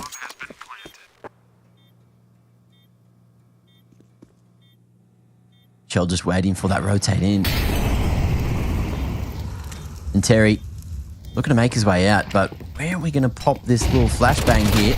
Next to himself, it's good, but the shots kind of aren't. Sin still ready for it. And they're going to be chasing Chell down by his heels. Only a scout there to play with, but Slack's already on the line.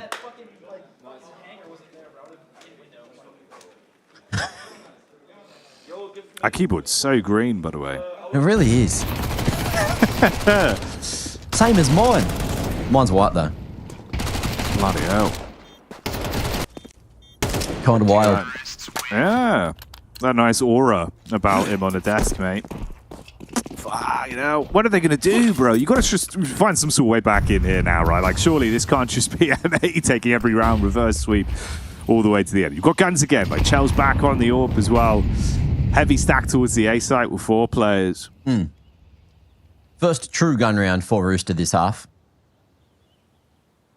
Didn't manage to do too much with the saved force or anything like that.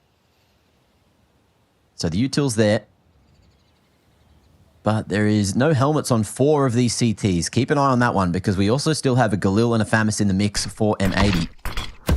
Terry, position revealed, will drop a smoke towards the bottom of Con, which won't do too much given that he's not through it. And he's going to try to dry walk through himself with 2 Ts already in there. Awkward for him, and the CT's just trying to lock on in. So the stack is still here, but the shots, they are not connecting. And it's saved territory for Chel. The 4-1 split looked good with the stack, but everyone just caught up trying to make up for what was lost from a dry smoke push. Unfortunate decision made there by Terry. Yeah, it's kind of rough, man.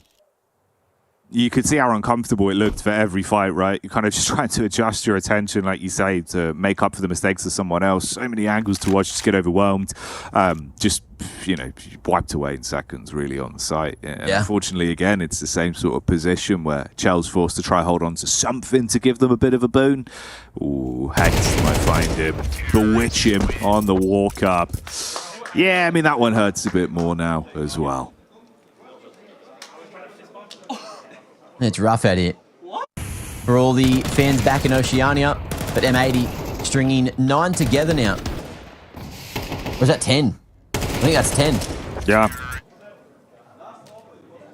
Well, I think it's why you used 10 overall, 9 on the spin, because you took first pistol and then lost everything up until you had this win streak, right? Yeah, so 9 rounds chained together now. That's quick maths. Thanks, mate. I'm proud of you, all right? Way back, you know, because the thing go pop. Taking roll call and stuff, but you know, when it comes to the numbers, maybe I'm not the best to be teaching that to the children watching in Twitch chat. But I can tell you that you know, 5 minus 2, that's going to be 3, and that's how many M80 need to try to figure out this round. Doing so good so far. Is 2 enough though? Let's find out. I don't think so. Final man found, that Slimy in the 1v2, but he knows that there's a little noggin crept down beneath the box, gets full baited.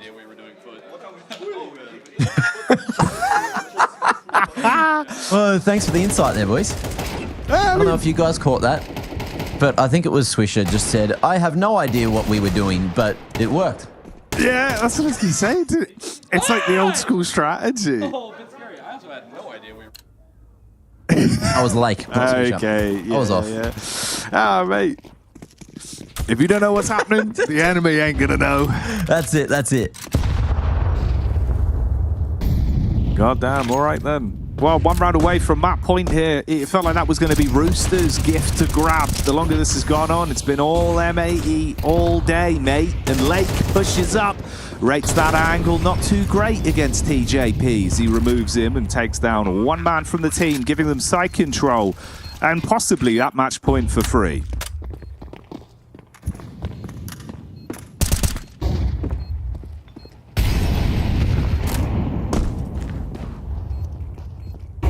It's kind of come out of nowhere. And these 1-4 splits is something that Rooster just keep on trying to go for. And it's not really efficient nor effective. Something's going on. It's like in the CT setups, part of it's just getting ripped apart and the protocols are off in one aspect or another. So we'll see if they're going to be able to fix that up between map 1 and map 2 because this one feels done. Yeah, I don't think it's unfair to say at this point, you know, this was genuinely quite a close map at one point where you saw some ebb and flow, but giving it, even in the first few rounds that M80 was starting to win, it was either sort of uncomfortable upsets or near 1v2 and some sort of the worst rounds of Rooster shouldn't have been losing, really, but didn't expect it to just keep going for so damn long. And the fact that it hasn't been broken at any point now, right, that's 11 rounds on the spin for M80, 1 away from closing a map. What scares me the most, Mac, now goes back to the conversation of the veto. Inferno next, with it being M80's map pick. Rooster, if they lose a series and go into Inferno, I feel like their heads are still in the first map. It feels like they take so long to kind of drag themselves out of the doldrums and give us some of that CS we know they've got the potential for. So yeah, worrying ifs and buts yet to come. If this is like the brutal kind of 11-round streak to force it into a map win for M80, then you've got to play Inferno straight after. Rooster better reset in that downtime, man. Get outside, kind of crack some jokes. Let's all just chill out a little bit. Play some good CS in the next one if they can. Yeah, we'll see what they're going to be capable of. Let's give them one final shot here. A bit more of a passive approach. A player at CT this time, that's TJP, and he'll be helped out by ASAP. If the commitment comes through from M80, still in Palace, still towards ramp, just sending Lake in as a bit of a sacrificial lamb in the source. Terry going to be going down, standing on a common position. And with the man advantage, surely it works from here. C4 drop towards site and a smoke towards the top of con to try and keep on fighting for this jungle control. M80 happy to pump the brakes, wait for an overextension in some regard. That's going to be Slimy. Hext on the lurk at mid, able to find more success again. And the two at CT might be unable to play. Yeah, going one by one is not going to get the job done. Sap down, flawless execution.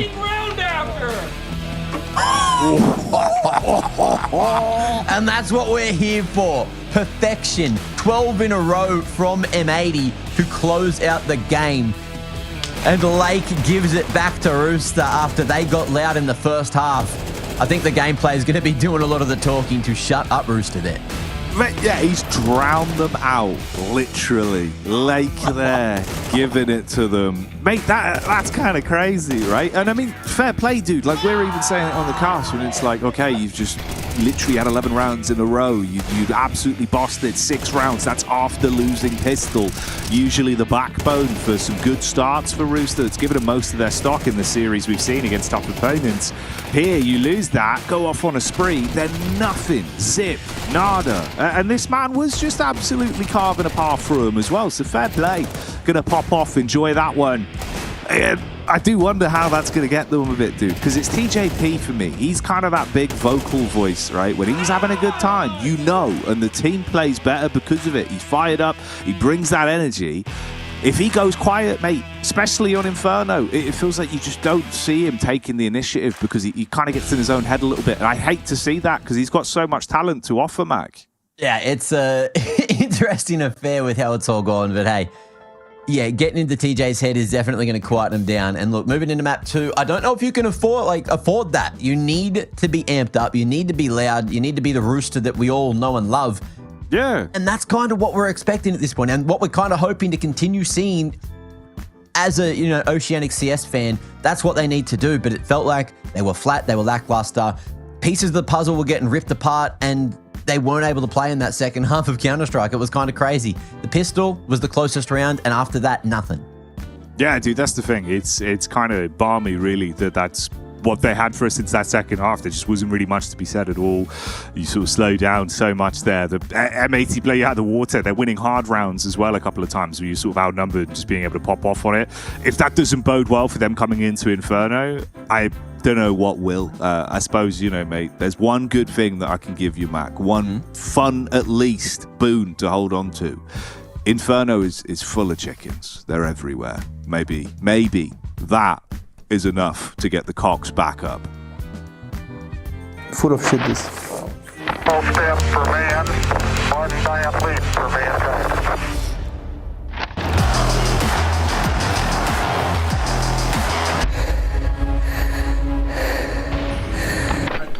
Let me lock in.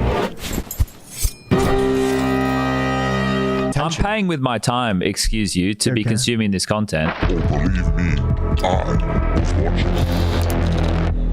Slow and steady, slow and steady. Ooh. Ladies and gentlemen, I, Harold H. Hunt, world-renowned animal discoverer, just showed you my latest discovery, a panther cub that I brought back here to the Bay Area Zoo. So shove that up your arse, BBC. I have given something back to science.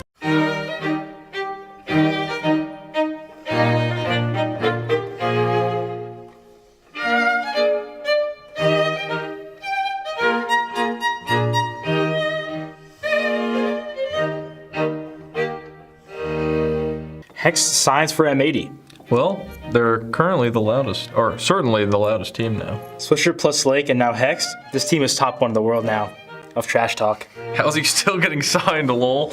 Because of the pipeline of shit. Hexed 21-13 versus Cole. Clearly I farmed. Jaden, the postman, Postma. I didn't know plus 8 was considered farming now. He calls 21-13 farming. He must be shit normally. Another kid added to the don't cheer for him, he has too much confidence list. Junior, in parentheses, NA donk/Zaiwu/Nimenha, humbled. Junior is the North American Hades. Junior, he is the North American player, but the zero tenacity, they are the Serbian Stars. M80 will win last London. By defeating Mao so that FaZe can win the whole event. Lake, 6 a.m. Man, I love 6 a.m. matches. That is all. And a player discovers discipline. Stewie hates this guy.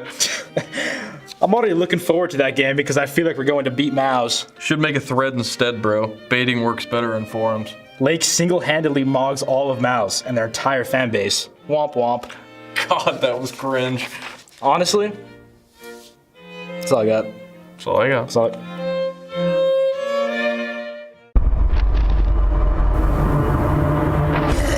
Are they taking him? So you're not mixing your alcohol? You can drink it, I don't know, 10 hours. It's no problem.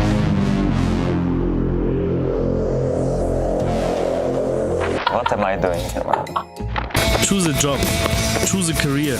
Choose the fucking big house. Choose academy players.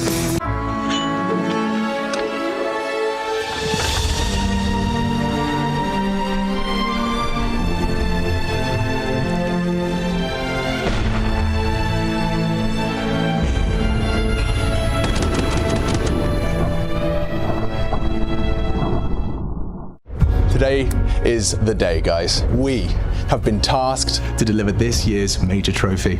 Come on, boss!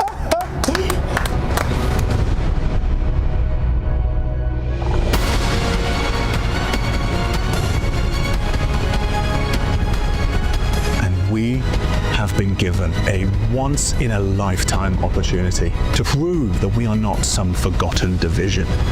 This is our moment, and we are going to crush it!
Always Counter-Strike, all the time. Welcome back to the Mackie and Jackie Swedish Safari, where we are one map deep between Rooster and M80. Although the team named after an animal isn't really performing on the Safari, it's kind of the Hunters that are really, shutting them down right now. That Mirage affair was spectacular. M80, 12 rounds in a row to close us out.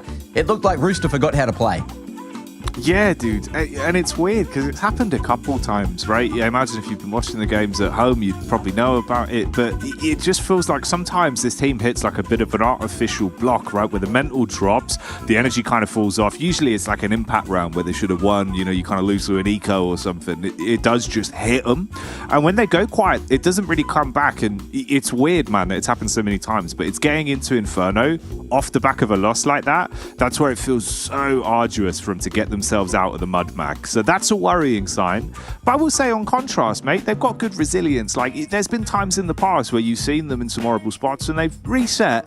This is one of the more comedic sides of the team, though, Mac. Why don't we sort of give a little bit of an assess on this one? And look, so you say they're caught in some horrible spots. Apparently, JHT has been labelled, open quote, as a useless fuck, end quote, without being able to win a single Pro League game. So they're going to be bringing in Eddie, Viridian, Azzy to coach for the remainder of EPL Season 22. So that is why you can see Viridian up the back. It looks like JHD was sleeping on the job. So he got to have a sleep in today. Kudos to him. I'm sure he's been waiting for that all week. He's been working hard, obviously, trying to keep the vibes up, taking at least 3 tactical timeouts over the last 2 games. So that's great to see. Yeah, dude, that is good. I mean, honestly, I like the idea of who was taking that photo, because it's the camera angle on it. Someone's got to be on the bed, to like peering over him, just being like, you just stay there, bud, and then pretend you're asleep. There we go. Yeah, that's good banter. Or if he actually has, Mac, fully slept in. The better one is he doesn't even know. TJP's gone in, stood on the bed, taken a picture like this, and then gone, hey, you're getting wrecked, buddy. Look, what I think could happen, if we want to take the magic off a little bit, it's probably just a random photo from one of the boot camps that don't say that, Mac. Don't say that. Come on. It could be. That's my theory. That looked like a Swedish bedroom to me, Mac. It looked like, he was sleeping in a Swedish bedroom. He was sleeping on the job, sleeping on a matty on the floor. But yes, Eddie, Viridian, Azzy is here to try and save the day. And unfortunately, after his, I think, first tactical, that's when things all started to go wrong for Rooster. So, I don't know if we're going to see too much of a different affair here on Inferno. I hope we do, for the sake of entertainment, for the sake of making it to a third map, because I also just want to see this overpass from M80 that I've been hearing so much about. I've also been enjoying Rooster's overpass. I think it'd be a great game. Yeah, I think actually that one does have some fun stock to it, right? Where there's like a few storylines of little details that could be kind of explosive, and it could provide for some interesting matchups between these two teams. Obviously, that's the bookend if we get there, right? And I'd say it is more of an if, purely just because of it being Inferno, of it being that sort of coming into it with a rough start. If things don't go well T-side, slow couple rounds, it could really start to get a bit arduous out there. But you know what? I'll suppress that. I'll take it a round at a time. We'll see where it goes, because there has been something to be said about Rooster being able to just give us these moments of belief, these rounds of belief. Before that awkward kind of extended pause they had, coming out swinging on Inferno with their opening pistol, even back then to start things off. That was the G2 game where it's like, there should be no way they even bring this close. I had a couple rounds that made us think maybe there's a chance. So suspend some of your disbelief, strap in for it. I'm sure it'll be a fun game. I'm sure hopefully we'll get some more screaming out of them as well, especially if Roosters start getting rounds, mate. Last chance to potentially get mad loud for them. So hopefully they'll show us that again. It's a long flight home to Australia. It needs to be said. I think it's like 25, 26 hours, maybe even a little bit more. Some of them had 12-hour layovers, I heard. And you don't want to be having to do that in the next couple of days, because you're here to try and put your stamp on international Counter-Strike again. But hey, maybe some things are just meant to be. We'll see. Inferno is going to be the place where usually you'd expect to see a lot of cocks going crazy. But we'll see if Rooster are going to be able to pull through to those expectations. Jumping across mid, they will see a few members, including potentially that package. making their way up. Roosters, no holds barred, straight through brackets. 4 here, 1 all the way back down towards the bottom of Banana. And with that pick, do they just go B? There's potential for it. Well, they wrap around, don't commit to the push back through CT, and with TJP going down at bottom of Banana, the penny now drops for the retake. So it's all on a 3 versus 4 then. We've been bigging up your pistols. Let's see it impacted here. Slimy with the green Glock, can't get it done. Back it up, Terry. Clutch the round now, buddy. It's all on you. They're trying to knife him, but Terry gets one with the ratio, runs out of ammo in the clip before he can do any more. Oh, mate, they're trying to pull out the butcher blades. What's going on? We're in London, Mac. X has some zingers. I love listening to him at the end of the round. But yes, Rooster, you do get cut up, defeathered, and ready. Put on the Barbie. NT Terry, he felt it. He knew he could have pulled that one off. Bro, it happens as well, I'm telling you, man. There's something about when you see that one guy running at you trying to knife you in those kind of rounds. It's like your Glock just gets a little buff, you know? It's like, oh, okay, here we go. Revenge buff. So nearly. He was rolling with the punches. At least with the bomb plant. Actually, did they plant? I don't think they did. They did. My brain's off. I was too focused on what happened with Terry. But there's an AK in the server no matter what. And a good amount of util surrounding it. So we'll see what Rooster can do with this hero AK. Chelios managing to get a good bit of momentum for them over towards Mirage. And I think they might have seen the AK. Half-wall nade getting incredible value. I've been throwing that one lately, and I'll tell you, you never see it coming. Certainly feel it, though. Yeah. So some broken bones. And a bit of a reshuffle. Slow walk back up towards brackets. I mean, you've got like 3 flashbangs between them. They can try and make a nice success pop plat play here. See if you can get up 3 brackets. Try and overwhelm towards the site. Those flashbangs are going to be pivotal, so let's see if they're on the money. Trying to make their way up Arch instead, actually. Subvert expectations. The nade's good. Connects onto Terry and slows them down, and Slack's in the back line here. He could be in a prime time angle to farm them up. Sap gets one on the drive, but it's all going wrong, and he's the last to fall. Back of the pit, still good for Slacks. Second locked in, so taking it as they like. I like the idea of trying to get that bomb plant down on the pit side of default. Or the graveyard side of default in the smoke. But unfortunately for them, they were spotted on the cross and were denied any opportunity at getting that one going. And the sounds of land continue.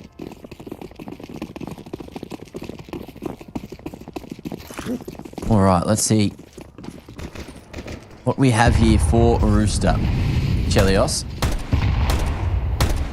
Half banana smoke just to try to lurk around. And the Molly as well towards Car. Denying early aggression from ECTs, but Swish up, he knows what's up. Clear on the half wall, waiting. Oh, and the flash is going to force him to sandbags. Kind of caught here. And he doesn't have the helping hand, not close enough, but he's going to be able to fight for it anyway. The flash is more than enough. As Sin keeps that B site strong.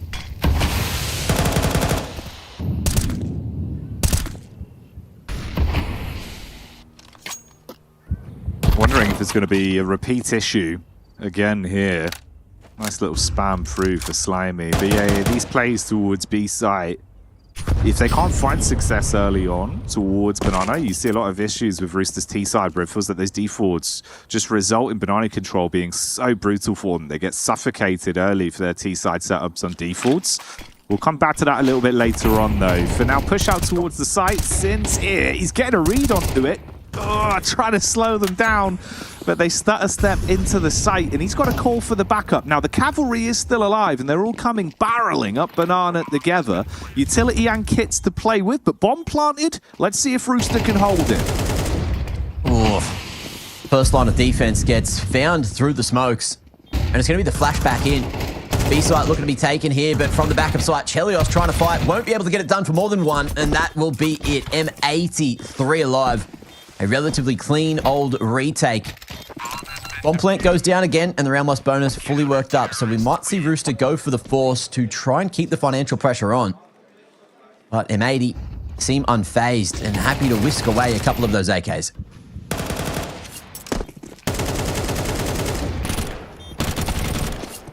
It was a good retake, man. Heads up in terms of who's rushing what on the peak. So quick quarters connections there, just being able to trade through them and shut it down, get another round in the belt. Yeah. And more importantly, dude, as well, like you're getting into round 4 now with a 3 AKs to work with on some pretty quick players as well. Like Hexton, Slacks, those 3 with AK CT side, dude. Like Hex was popping off game 1 already. So man's been on a heater. He carries that over here. You best be scared of those AKs.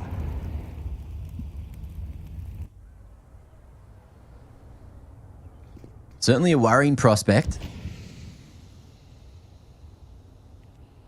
We'll see what goes down towards A, though. This time, it's Terry and Sap looking to create some kind of space.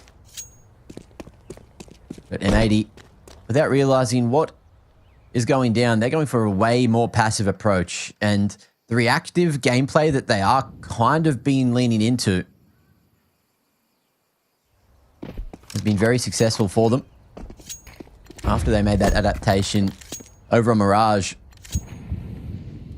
Rooster have had a drought of rounds. Still yet to find their first here on Inferno, which would put, what, M80 at 15 in a row from the back of Mirage. Oh, mate, don't remind me of that. I've forgotten about the overall score. Yeah. How many rounds? Like, how many rounds, feasibly, does it go on for? It surely can't be that much more. Gotta be something, Rooster. Dig deep now. Show us what they've got. Make that hashtag be remembered in the minds of M80. Oh, the drop, dude. I mean, at least it flings itself slightly towards the corner. It's just at top banana, but it's above broken wall. You've got to peek out on it. They try and go together. Oh, the retake onto the bomb for the T's. And they're all dead. Listen. That's the...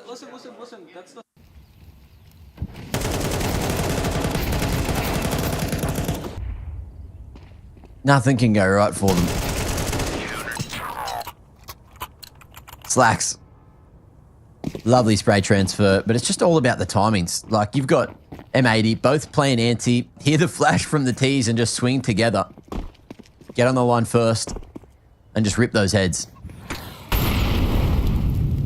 And they're not doing anything too fancy or too special here on the CT side. They're just playing retake, essentially. Punishing Rooster for every slight mistake that they keep on making. I'd argue that this is going to be a foray into education for the Cox. And they're learning the hard way again. Slimy already at half. Resmoke on the half wall. Slimy wants to send the boys through, but there is 2 CTs. I think that was the opportunity to go. You hear that reload, you either pump it or you dump it.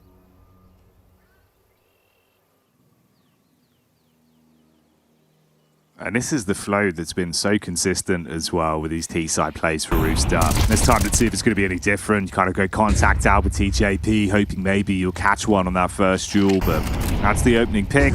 Incendiary dashed out with 40 seconds on the clock. Suddenly Rooster's eyes starting to close down, realizing that B will not be a prospect they can fight for. Going back in for a late play on A, even if there's some delay towards top banana, man. Hexed on a primetime angle. Oh, you say that, flash over. Drops off, they get a bit of room to breathe, but the bomb is down. As Hex finds Chell, it should be an easy cleanup from the rest. Only about 13 seconds on it, making sure they get nothing out of this one.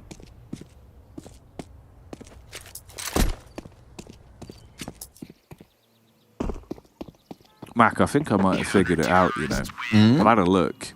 What have you know? That Australia is is home to the world's largest fence. Now, apparently, the dingo fence, known as the Wild Dog Barrier Fence, stretches over 3,500 miles across the continent. Now, what I think's happened here is M80 have realised this. They've established a dingo fence on the B site. And obviously, you just can't get through it, but there's no way. And they're getting caught in the sauce. That makes sense. Yeah. They're trapped with the dingoes, not where the ting goes, which is the bomb site. On that bomb, mate. You know? They're going to get through that fence. Dunno, maybe a set of wire cutters, bro. Repurpose that defuse kit. Yeah, we'll see if Eddie has the answers. If there's been a bit too many cocks among the hen house. And exactly what Rooster can do to try to get back into this one. The first tactical is where things started going wrong for Rooster on map 1. So let's see if it can be a change in pace. Can things start to go right for them? 1 for 1 is usually a position you'll find the T's finding an advantage. No matter where you go, you should find yourself with the numbers to try to overpower a site at the bare minimum.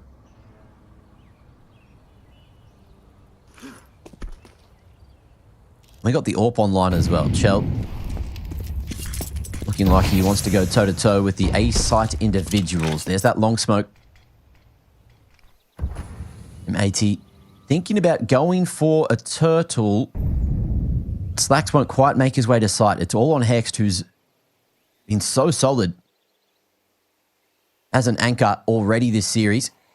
And that timing on the insend does get info. ASAP puts a little boot in it, and we're going to see in the meanwhile, Late get huge information. Pushing down Banana, Switch are going to be arriving on the scene in time, and again, it's just going to be the full-on mop-up. Slack's going to be able to solidify the site. Insane hold.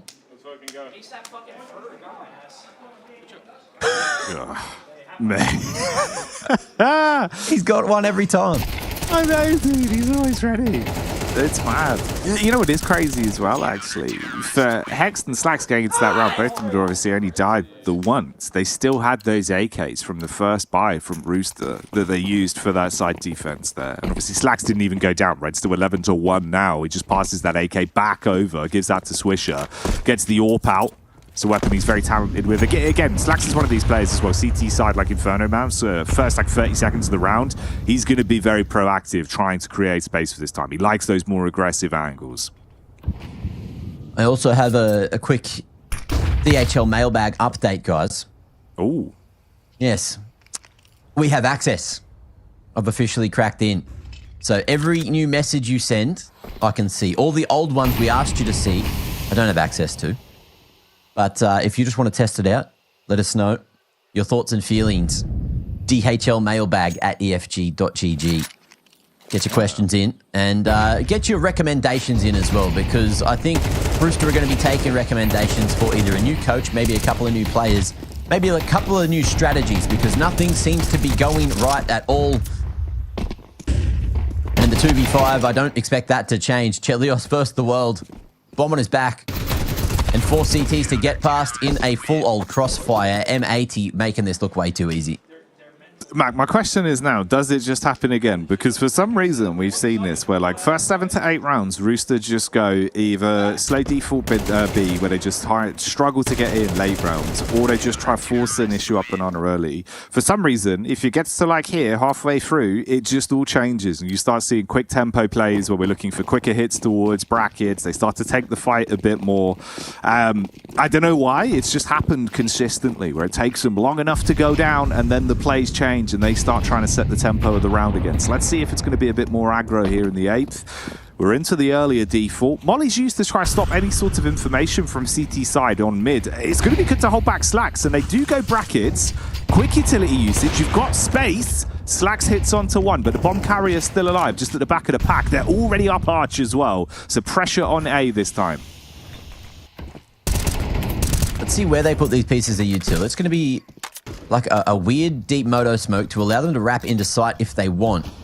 Denying vision from that apps player, but they're taking so long. This pause that they keep on doing just seems to make things awkward. This time, though, ASAP going to be sliding a couple of shots onto those B-site members. Now, do you just turn your attention back the other direction and focus over towards B, where you know Sin is? He's dropped the smoke. That's info on one member, but with TJ getting info with Hext in apps, you know Sin's here as well, or Slacks rather. What do? You're going to fight for it? I don't know if that's the best decision, Jackie, because Slacks just keeps on hitting bloody everything. This time, though, Chelios will take site control. Is this the straw that finally breaks the camel's back? You bloody well hope so, if you're on the Rooster roster. But for Sin, maybe a chance to at least grab that AK on the walk back. Relatively low HP on Chelios as well. With a Radius Snap Bomb Blast, any tags could convert into both of these weapons going down, leaving them fairly broken at least. Into the next. Quick footwork from Sin. Try to creep up towards the site with the time that's left. Terry peeks back. So the orb taken away. Could switch to that. Or at least give it back to Chell if he wants the orb. Or does he want to play with a pack? Because this is where it does seem like maybe we're going to get a bit pacier. Try and take some of that tempo. It's weird that it seems to be so consistent with this team, man. Look, I'm just happy that they only got to 19 rounds in a row before Rooster finally found a round. They didn't hit 20. They didn't hit 20. We'll take it. We'll take that every bloody day. Yeah, I mean, it's fair. It's fair. You know, like at that point, if they're winning like 24 rounds in a row, dude, it's kind of nearly 2 games of CS. It kind of gets a bit worrying, right? Like, that would be embarrassing. Now we're fine. That's 1 round. Egg cracked. A little bit of egg on the face, but you can wipe that off. That's the thing about egg, you know? There's always a shower. If you don't have one in your house, there's certainly one at the beach or in a public place that you can just go and use anyway, right? Or a tap. Water source. I know we're on safari and generally water is harder to come by in the desert, but you can get creative with it. You can make it work, yeah. Make your own even. Anyway. Full bear grills, mate. Didn't expect that. Mm-hmm. Well, That's what it takes. You got to stay hydrated. However it comes. Ooh, that's going to leave a taste in your mouth, though. TJ out, but so's Hext. And with Hext going down, do you continue to focus towards this A site? Slacks has been a heavy hitter so far. Was that 13 and 2? That is big damage. Is the idea just to avoid him as an individual? This HE should polish Terry. A little slow on the reaction there. Couldn't get away from the trap. And now it's going to be a chance for ASAP to open. He's got 3 CTs to get past here. Swisher with the rotations of those smokes. Just trying to keep Rooster away for as long as possible. But I think he's finally all out.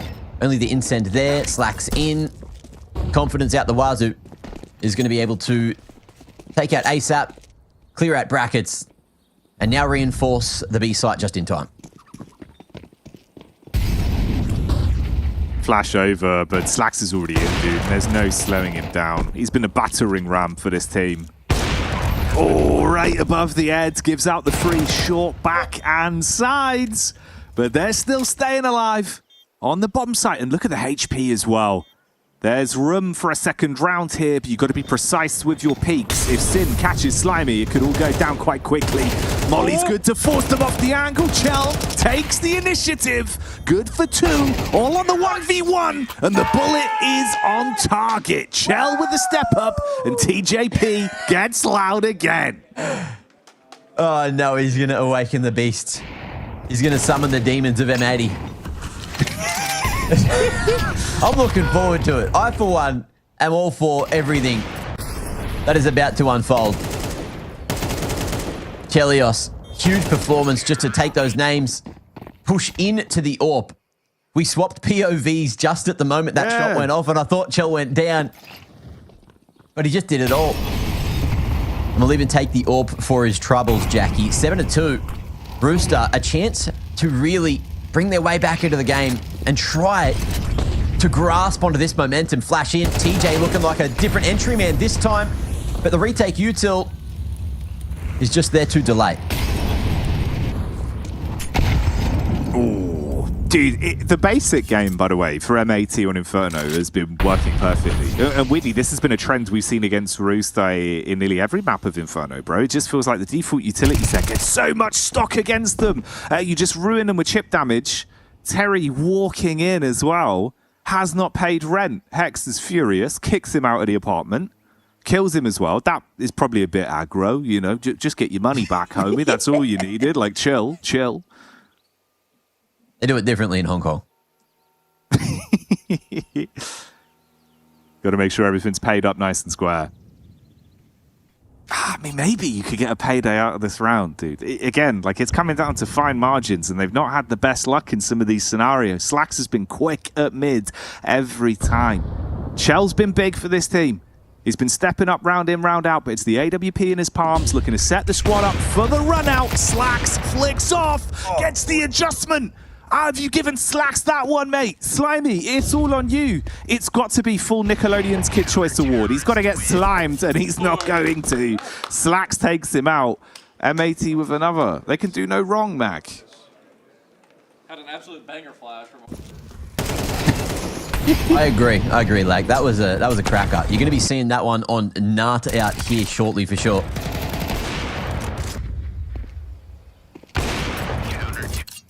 All the best nades straight to your door. But hey, look, it's been a fun one. And it still could be. Tech 9s, Mac 10s, and minimal utility, but a change in pace. There's util in hand for a couple of the individuals. Swisher going to be pulling the M4 out, but now the explosive pace on the B site is mopped up. Lake, he's here, and he's got a whole magazine to mop 4 down. Rooster caught blind. Well, now we have our answer. That's what happened if you throw 5 Roosters into a lake.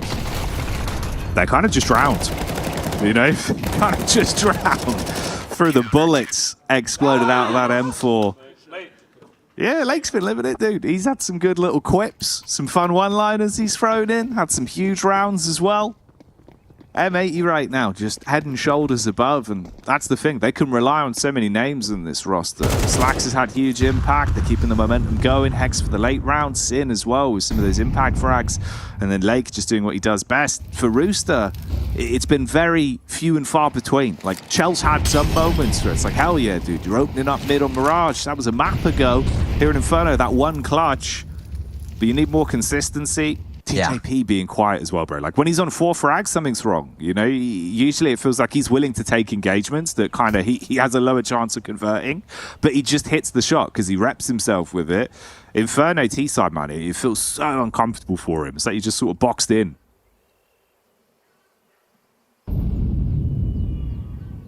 We'll see what kind of change-up they go for. The idea of that wallbang so tempting right now. If only Slacks knew. We're going to get the boost up. Yeah, Slimy. Ready. And Slacks. With him falling, they know he's usually over towards that A site, so surely. Are they going to go for the full commit? It looks like they will. There's a lot of noise being made. At least 3 rifles heard. And Swisher makes the call for the extra troops to make their way forward. But just contacting, kind of. Is it a contact if Terry's going to constantly just spray through the smoke? I guess so. Works out. TJ trades out for Swisher. And the numbers still favoring Rooster, but for how long? Lake making his way towards Oranges. With the new ledge to try and play around and the bomb still tucked away at second, there is no time for Terry to get this one done. And no one really covering. TJ gets the shot off. Oh, almost caught between the chaos of everything. And M80 in a 2v4 are still going to go for it. Mate, how has he got that shot off?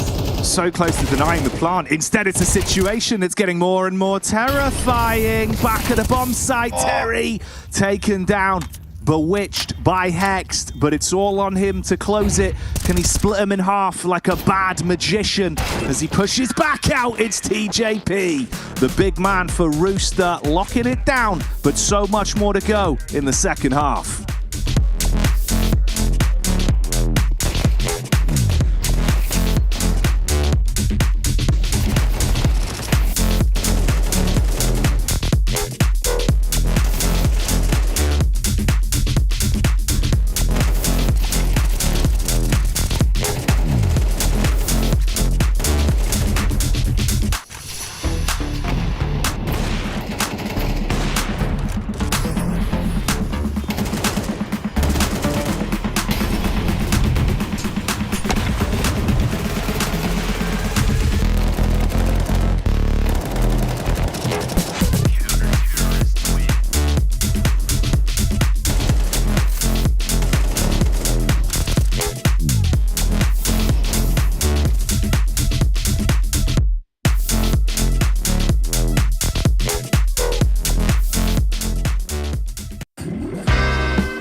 Roosters, that's a type of animal. Roosters, they're trying to win rounds. Roasters, they're giving it the business. But M80, that's also a name for firecrackers. And right now, these chickens are getting cooked by the fire from M80. It's a 9-3. They're already leading with one map under the belt, Mac, but we saw some signs of life. I'll sum it up that way, mate. There was a few moments, but you need a whole lot more consistency on their CT side. Can Rooster get another pistol on that streak? I hope so. For the sake of entertainment. For the sake of 3 mappers. For the sake of Counter-Strike players globally, internationally, and I guess outside of Australia and all possible Earthians, we might actually be getting it. 1 for 1. The bomb making its way towards B. Slacks trying to hold onto the tail end. But is he able to pinch the tail feathers? That's the question. Certainly with the helm head. Chelios falling. TJ will not be able to survive in the smoke. Will just go down like it's nothing. And with the man disadvantage, it's not looking good for Rooster. No, anything but. You need a massive maneuver from Terry here. Peeking into it, got a bit of backup from Slimy. They're both usually good on pistols, but overwhelmed in the close quarters angles. They all swing together from Jenny, able to play off one another and overwhelm. So no pistols there. No real pistol stock whatsoever on this one. This has been by far the most one-sided in a series against Rooster we've had this season of EPL, where they're not even at least able to match pistols, if not go on to take both of them. So yeah, no chance for any sort of buffer then. You got to roll with the punches, mate. A little bit of an investment. 5.7 MP9s. Good luck. Fortunately, Inferno is the map out of all maps where a CT4 spy is usually the most effective. 5.7s in close quarters. We rattle on about it over and over, very regularly. But it's effective, you know? Provocative even. Provocative enough that Rooster have gone for it again. If they can win this round, then that is probably the last bit of hope that they could squeeze out of the Oceanic region, including myself. But the hope is wearing thin, Jackie. Well, give it to them, Mark. Give them some bloody hope. Use that Australian vocal cord of yours. Say something that'll give them this round. What do they need, Mark? Crikey! Oh. Do you think that was it? Just one crikey? That's enough? That'll perp him up? Like, it's iconic, bro. Knock on a Barbie! What else we got? Nah, I'm all out of it. God damn. Good day. Well, hey, there you go. Okay. Hey, a good day? Yeah. Yeah, good day. It could be a good day. But it could be a G, and then maybe another G. A good G? We'll see. Sim. He doesn't see too much as Chell puts the bullet between the eyes.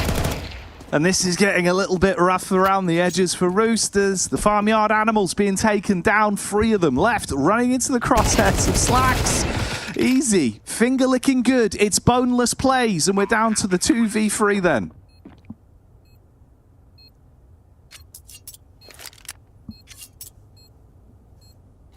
And they're just going to fry this one up a little more. Overcooking it, unfortunately. And, won't be able to escape. Slimy reactively pulling out the knife at the worst possible time will not escape with an AK. And Sap will have the Hero 5.7 and a cock to carry into the next round. So he's having a chat with it. Trying to communicate with the inner workings, you know. We actually can have a listening inside of that cock's head. Let's switch over to the chicken listening. Oh, I really wish I had some seed.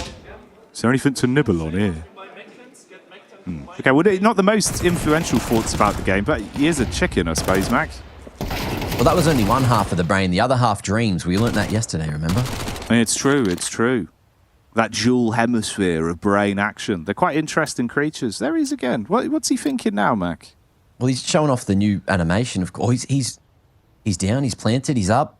He knows the round's on. But I don't think he cares. He's just a dreamer. He is. He's got big dreams. He's got big dreams. Dreams of winning B-round plays. But when animals loaf up like that, it normally means they won't be staying for very long. So hopefully Rooster won't be going the way of the chicken, going down and going back to the airport. Maybe they'll be coming back up, showing us some firepower. It's got to be now, though, Mac. It has to be. And if not now, then next round, and then maybe never.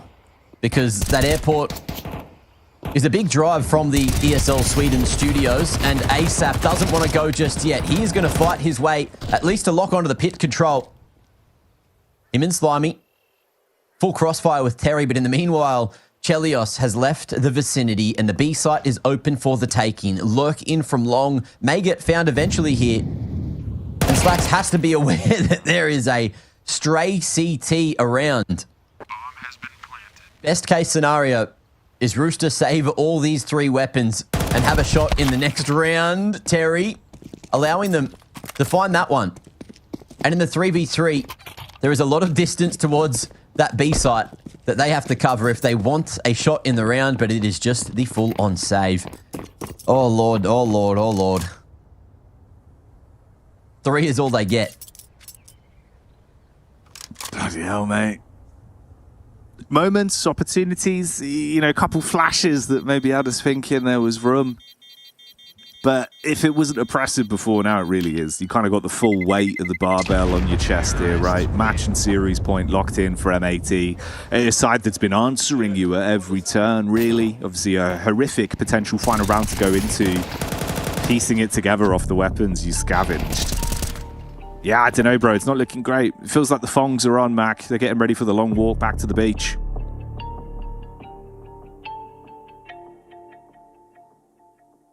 Long way to go. For the non-native Australians, that's flip-flops. Yeah, okay. I didn't even react to that side of things, but I'm sure chat might have been like a big old, huh? Why are they wearing thongs? Just on their feet, mate. Just on their feet.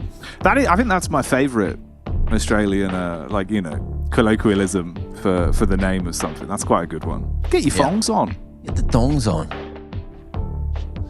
See what you can cook up. Yeah, another good one as well, mate. Always like no dramas. No dramas, mate.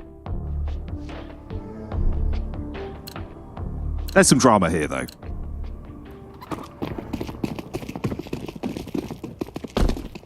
I feel like M80, they got to the point where they realized, TJ's cries are not necessary to be matched with how everything's playing out. Hext, aware that there is big aggression towards second mid. He's tucked away in a rough spot, but will still catch a nasty timing, hitting the numbers of the Cox, who are going to try to fight for the B site, which works well for 2. TJP hoping that the incend is going to be enough to maybe take another, which he will. Swish up, heads cracked. And hoping that the smoke is going to be enough to buy the time for the rotation. And it feels like the first time in a very long time we've seen a man advantage for Rooster. Yeah, the biggest cock rising above the rest here at the back of the bomb site in TJP. It's what you wanted to see. Hardened steel on defense. And that's held back the wave nicely. I mean, the multi-frag he's found is great to actually give him chance in the 16th. But it's the game overall that's that looming factor. All you can really do is take it one round at a time, though. Still holding for now. Bombs at the back of Hex. He's making a little bit of space out towards mid-side, but that slight jiggle gives the read. Baits the response from TJP, though. Bullet to the brain from Sin. Now it's a race. You got to be quick. Get over here with pace towards the B site. Terry will be first. Arrives, waiting for the backup of Chell for the retake as the T's just get on the margin.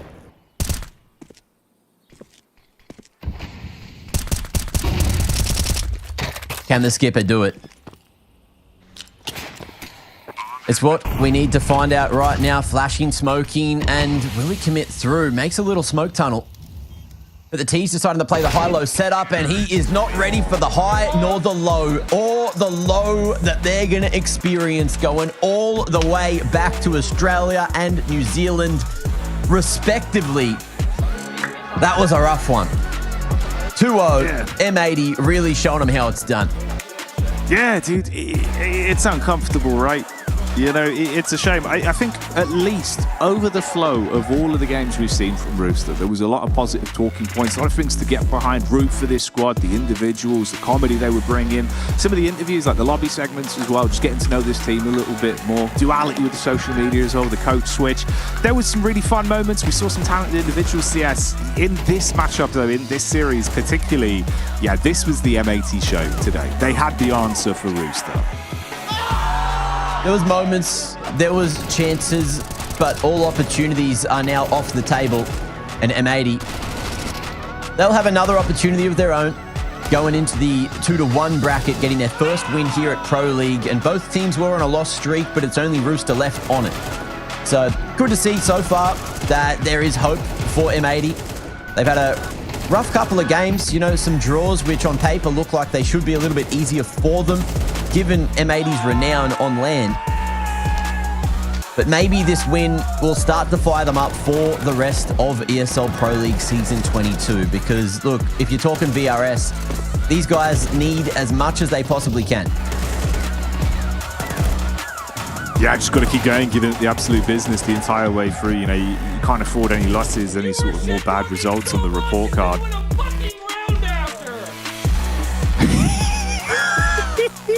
Mate, that one, hands down, had the most impact to it, to be fair. Hell of a statement. It's like an Owen Wilson quote or something. He's dropped that one at the end of Night at the Museum. Right at the Pro League, Mac.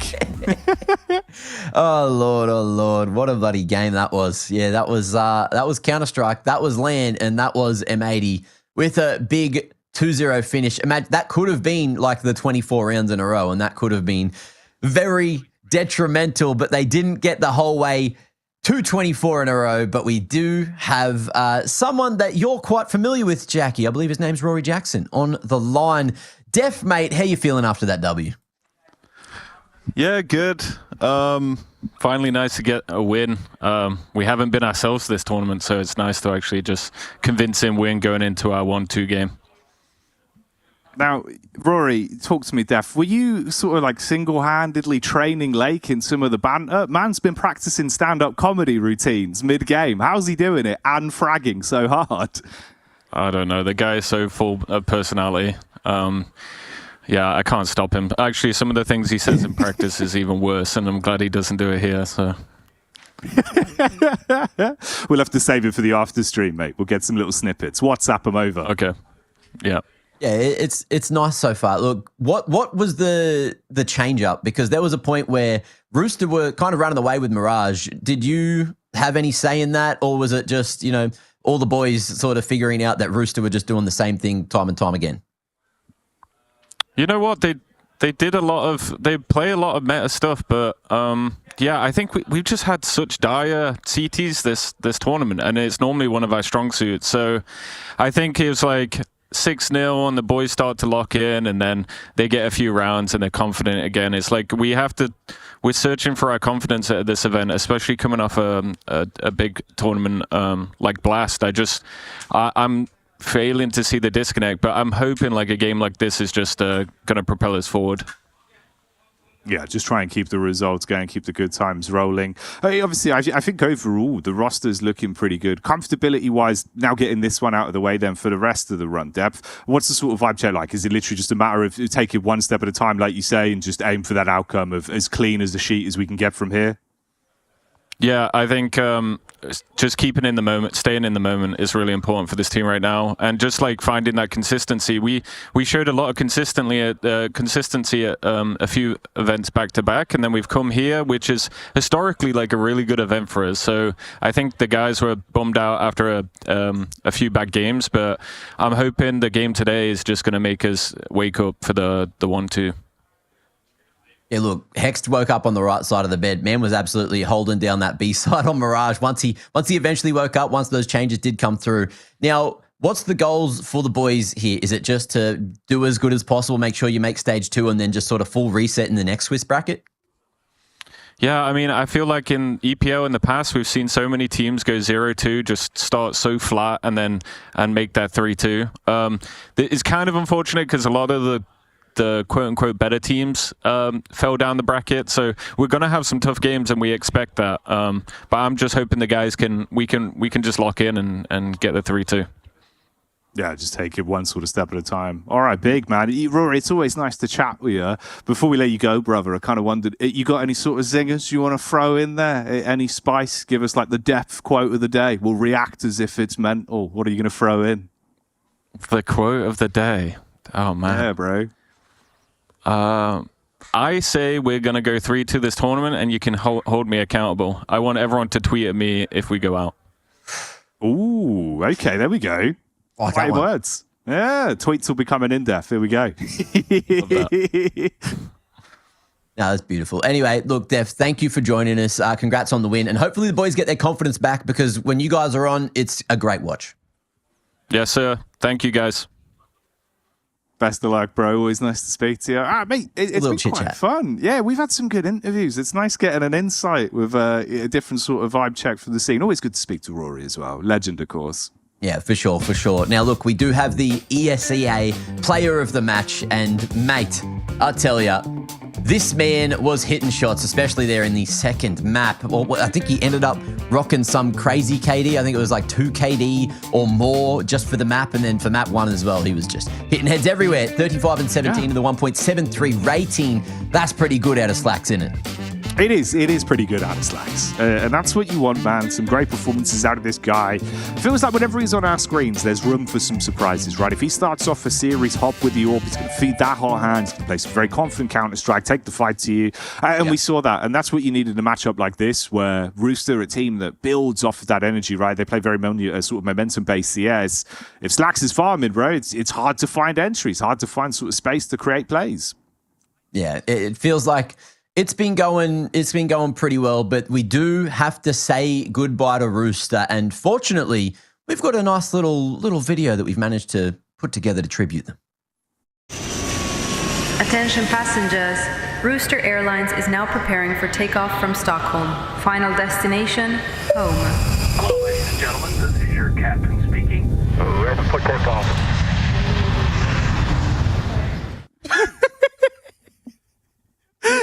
That was glorious. That was nice. I love what they've managed to put together in such a tight turnaround. It was almost like it was expected. Mate, that's mental. Just the wave. See ya. Slimy in the window. the depression. That was gold. That was gold. Shout out to production for putting that together for us. And of course, Rooster will be on their way to the airport back to Oceania, because it is a long flight home. They might be able to get there by stage 2. But look, I hope they enjoyed their time in Stockholm, because it wasn't a very long one. Hopefully they had a couple of days, or maybe some time to look around, or maybe they have a day or 2 off before their flight's home. Yeah, it feels like it's a bit of a staple, man. Having Rooster here, having some of those moments that only the Aussies bring, dude. It's a different vibe that we'd be missing out on. So I think some of the fun we've had from it, although it comes to an end today, Mac, I'm still glad we got to experience the journey, right? And hopefully for them, there'll be brighter and better things in the future. It's great optics on that team. Just needs a bit more time, a bit more of the sort of, the glue around it. Yeah, well, we'll see if Rooster can, create that glue over time. But at the moment, it is going to be a bit of an extended break before our second series of the day, which I'm looking forward to. You guys probably are as well. We got G2 up against Bait coming up just after the break.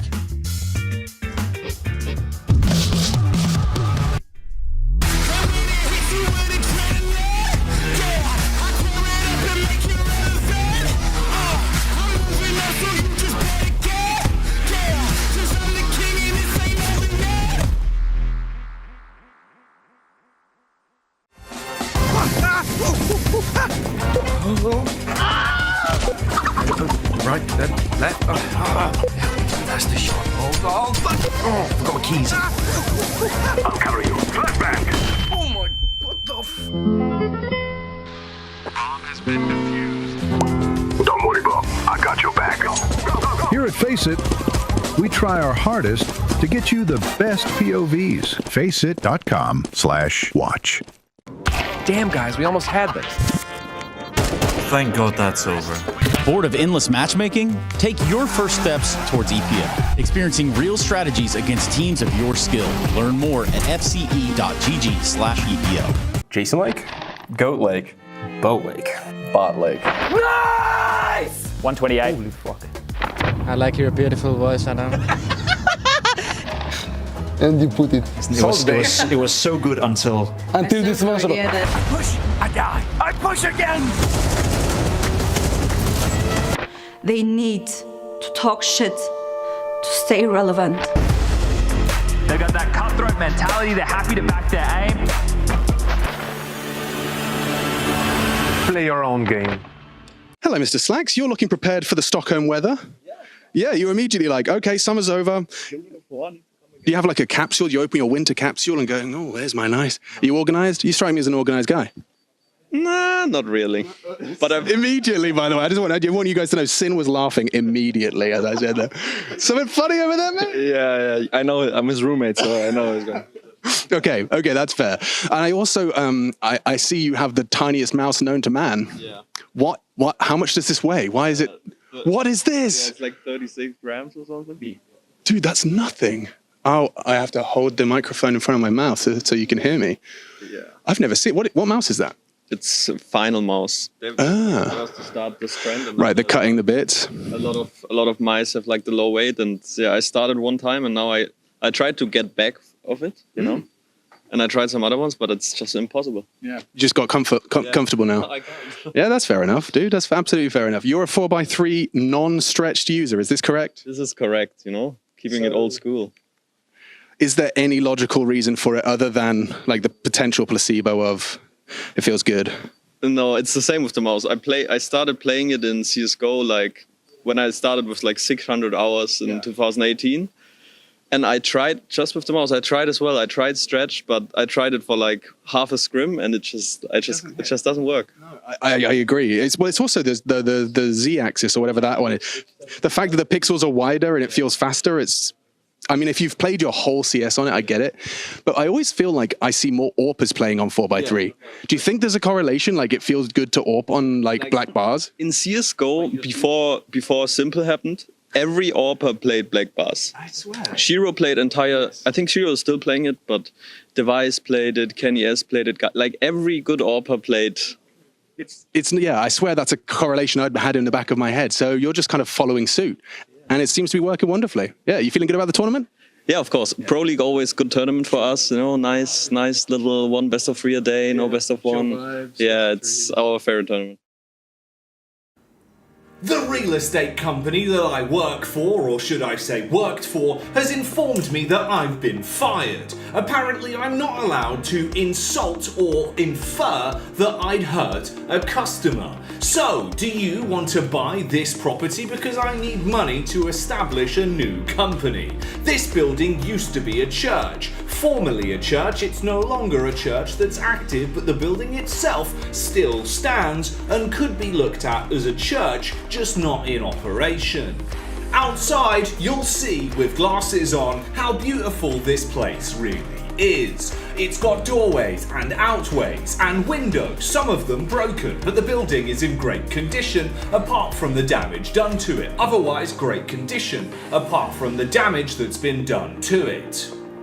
Lastly, another large selling point is quite the shallow one. You've got water out the back of the garden. A fountain, I believe some people call it. So not only do you get the building, but you also get the chance to pay off some of your debt for buying the building with the pennies that are inside this fountain. You can take them because you'll own it. And I legally can't infer that I drown you in this waters due to the firing of my previous boss. So, do you want to buy the property? Call the number that's on screen now and buy the property. That's right, I said call the number that's on screen now. All you've got to do is pick up the bloody phone and call the number, and then you can buy the property if you've got the money. If you don't have the money, don't ring. Jason Rogan Podcast, check it out. The Jason Rogan Experience. Counter-Strike by day, Jason Rogan Podcast by night. All right, perfect. I love having you back. I love every time I see you in the studio. Last time you were here, you were just deplatformed, and now you've been replatformed. You're back in business, back in the world. It's funny you say that, actually, Jason. Sure, I've been replatformed. They've given me the right to freedom of speech again. You'd think that that's kind of, rule zero, but I've been allowed to finally voice my opinions again. But the real war, the real war. Well, that's never over, Jason. And so I'm just glad that we have more people on the right side of history. Slowly but surely, our freedoms are being eroded away. It's starting small, but piece by piece, Jason, we are giving up freedoms. It's going to start with taking away the jump throw binds, and then who knows? A couple of weeks later, well, then maybe you call into question other binds that people are running. Right? Suddenly, you can't have a bind to change your mouse sensitivity or something like that. And that can all be traced back to the dev state. It goes all the way to the devs. I think that's pretty high up. The end goal here is going to be a complete erosion of the console. The console is going to be gone. They're going to make it so neutered and so useless, Jason, that you won't even have control over how you get to game anymore. And so you will give up all of these freedoms, Jason. You will give it all up, and you'll be happy to do it. You'll be happy to do it because the point of that console will no longer be served. And so they're doing this. They're doing this very, very slowly, but it's right in front of our eyes, and we can see it. And that's the dev state. And these are shadowy people. You would never know them. They would never reveal themselves to you. But they're out there. When did you first see this happening? Has this just been very recently, or is this something that you've started to put together going back years and years? There's been a whole cultural shift, right? I mean, you remember the good old days, sprays were custom, right? Yeah. And those got repealed. So you're seeing this happen. There's a trajectory here, but then something that always felt safe throughout every iteration of what we look at now in the world was that console. That was the root, where if you put in the time, if you had the knowledge, you could customize anything to your liking, as is your right, as are your freedoms. And now they're coming for that. And in many ways, that's almost like the Constitution of Counter-Strike. It shouldn't be touched. They shouldn't be touching this, but slowly but surely, they're repealing our ability to decide how we play the game. The game will become a dev state prison. You will own nothing, and you will be happy for it. You will be just consuming, just loot box after loot box. You will never stop. You will be paying into the machine that imprisons you, and you will be none the wiser. The generations that are coming up will not know how good we had it when we had the console, when we had the custom sprays, we had those freedoms to decide how we wanted to play our game. Why are people not willing to kind of stand up and just fight for the freedom? As you've seen from me, I mean, you open this show now by saying, well, I was deplatformed last time I came on, and I've only, there's one of the consequences straight up, right? Look at Lobanichka. He's one of the guys out there fighting the good fight, but is he doing any better for it? Arguably no, right? Not even arguably. No. Yeah. And so it's one of these things where, in a way, it's like, who are you even talking to? Who am I addressing? Oh, the devs? Well, now you sound crazy. They've done a very good job of rebranding that into something that crazy people are saying, right? Yeah. But no, these people do exist, and they are infringing on the freedoms of the individual. Counter-Strike by day, Jason Rogan podcast by night.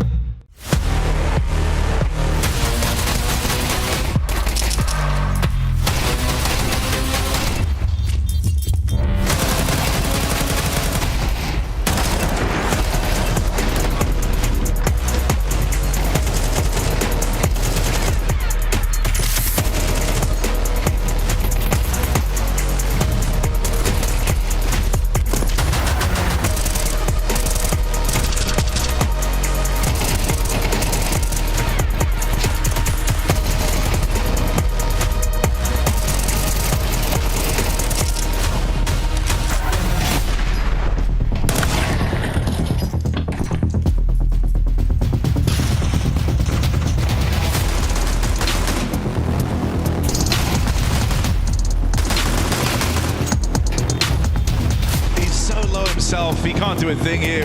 Cello just wasting his time. Oh, wait, crazy shot. Hang on. Backstab him from the impact. He's done it. He's won the round. Pros and nose. There's one. Alice on the corner. Molotov towards heaven. Up the time. And Frozen might be something of this. Alice is going to get caught. 118 repulls on the bomb. He's still alive, but he's still finding. Bye-bye Ings. Bye-bye Flying Quest.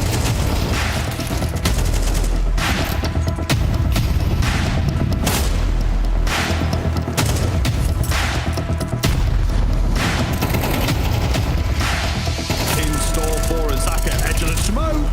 Double kill for him! Oh no, Hooksy into the 1v3. How have we got here? Zaka on the edge of the smoke!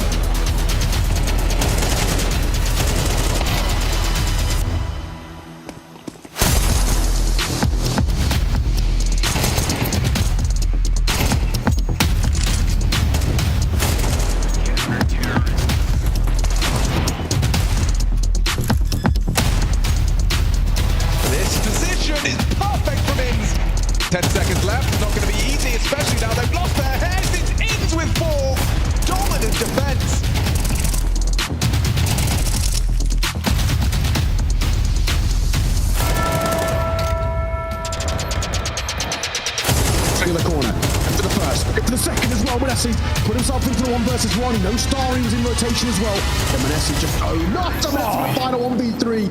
That is a monstrous way to close it.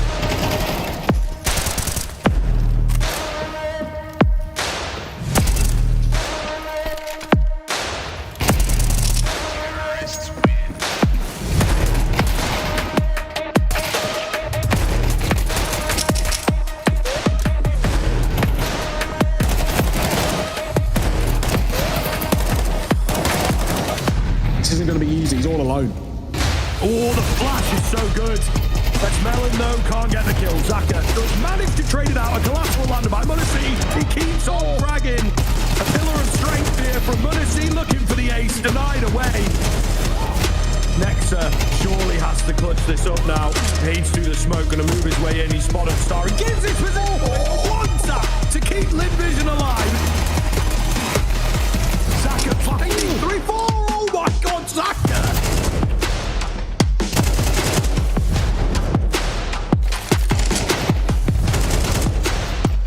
Walk up with this all holding, and they catch Mouse lining up util. Jimmy tries to bail them out, but Nap with the ace does not let them in.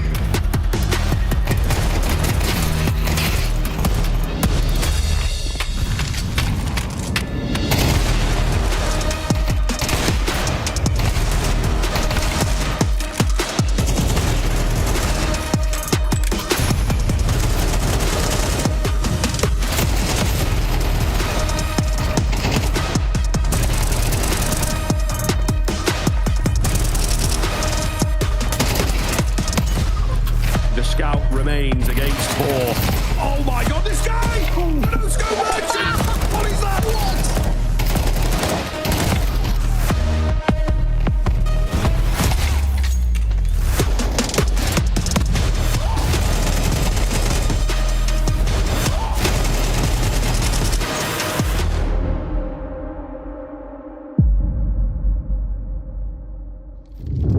Everyone's low. Brooksy can win this on his own. Essential 1v3.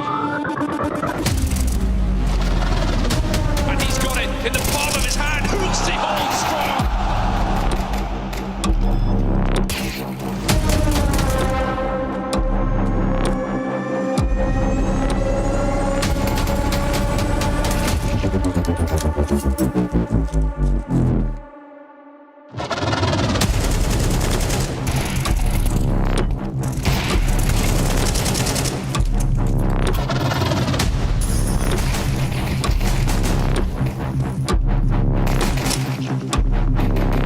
Tries to make this play. He wins that footway. This is the ball rolling for Monesi. A safe plant nets him the bomb to play around. They think they've uprooted Monesi. They couldn't be further from the truth. Monesi runs him down. And look at this, 2 flashes. Carrigan wants to try and punish top. Skulls safe from the flashes. It's a double from Skulls. Lock it and loaded. It's a triple! 4 from Skulls!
G2 in the top side. Monesi or Hunter rather dead early. Hooksy followed up 1-2.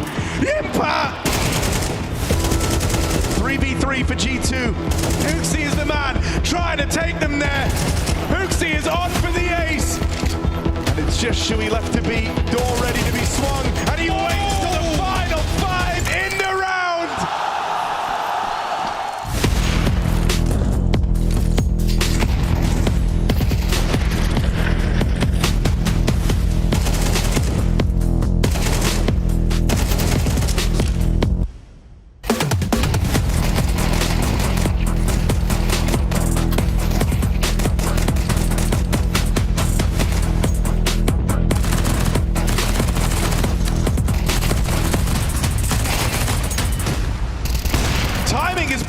exertion, chases down Nico, and Monacy's got to do it alone.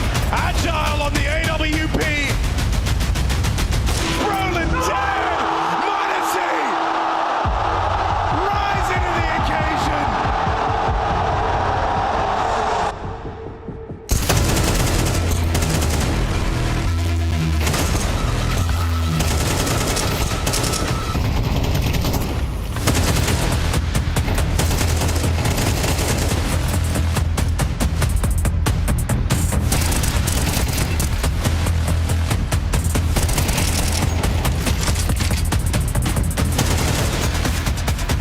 Spotting this AWP. YouTube, but doesn't want to penalize his name. Oh, no one's looking. Oh, Bro will get two. A third is crazy. Bro can come on. Clutch. Outrageous from Bro.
Casting. To be the MVP, absolutely top of the chart pretty much every single game. Blazing appliance. Oh, Josie! I finally touched down. Hey man, come here. In Malta. Hey bro, wanna buy some skins, man?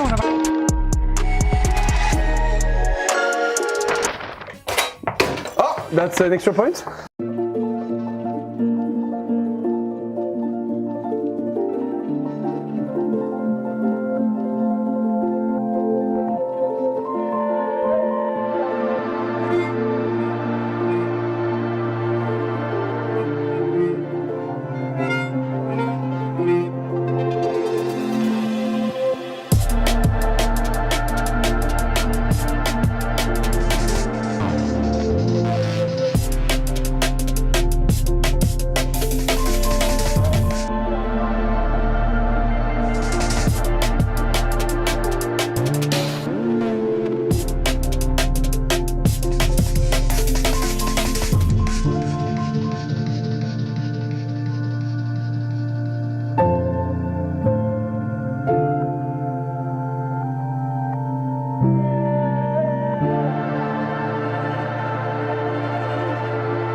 think you can feel it, that this is a magical moment, and not every moment can be precious like this. So come on, here's something you don't want to miss.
on bringing me down.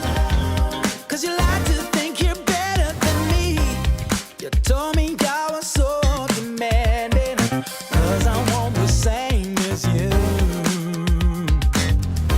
I asked and I begged and I pleaded, tell me what am I to do? And now I'm taking, no longer waiting, no longer got a hold of me. You heard the screaming, but you didn't mean it when you said that you would change. No. And the word you say you're killing me. You keep on bringing me down. No, no. I can't take it no more. Won't take it no more. I can't take it no more.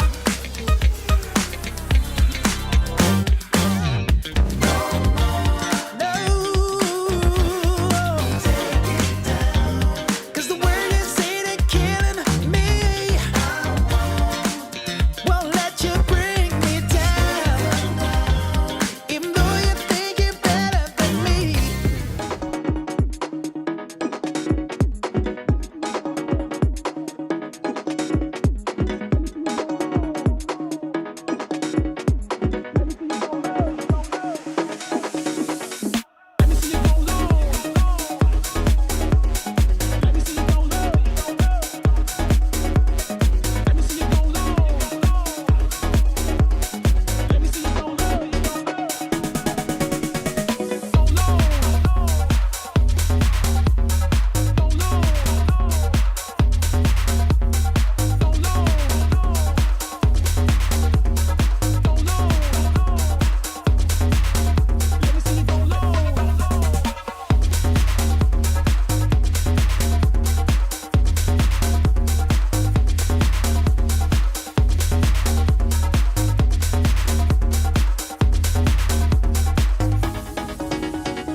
ESL presents the ESL Pro League in partnership with Intel, Acer Predator,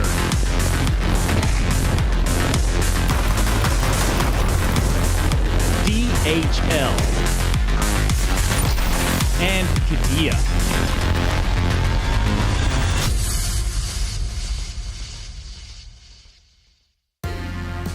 Ladies and gentlemen, welcome back to ESL Pro League Season 22, where we are back in the fruit shop. It's about midday, so we got to open things up and start to sell the watermelons, the oranges. None of you have sent in any offers for this beautiful fruit that we're offering, and I'm starting to lose it. So DHL mailbag at efg.gg. If you want to buy any of this, we did the Swedish Safari morning show, which we're still currently on, but we just moved from the plains into here, into the shop.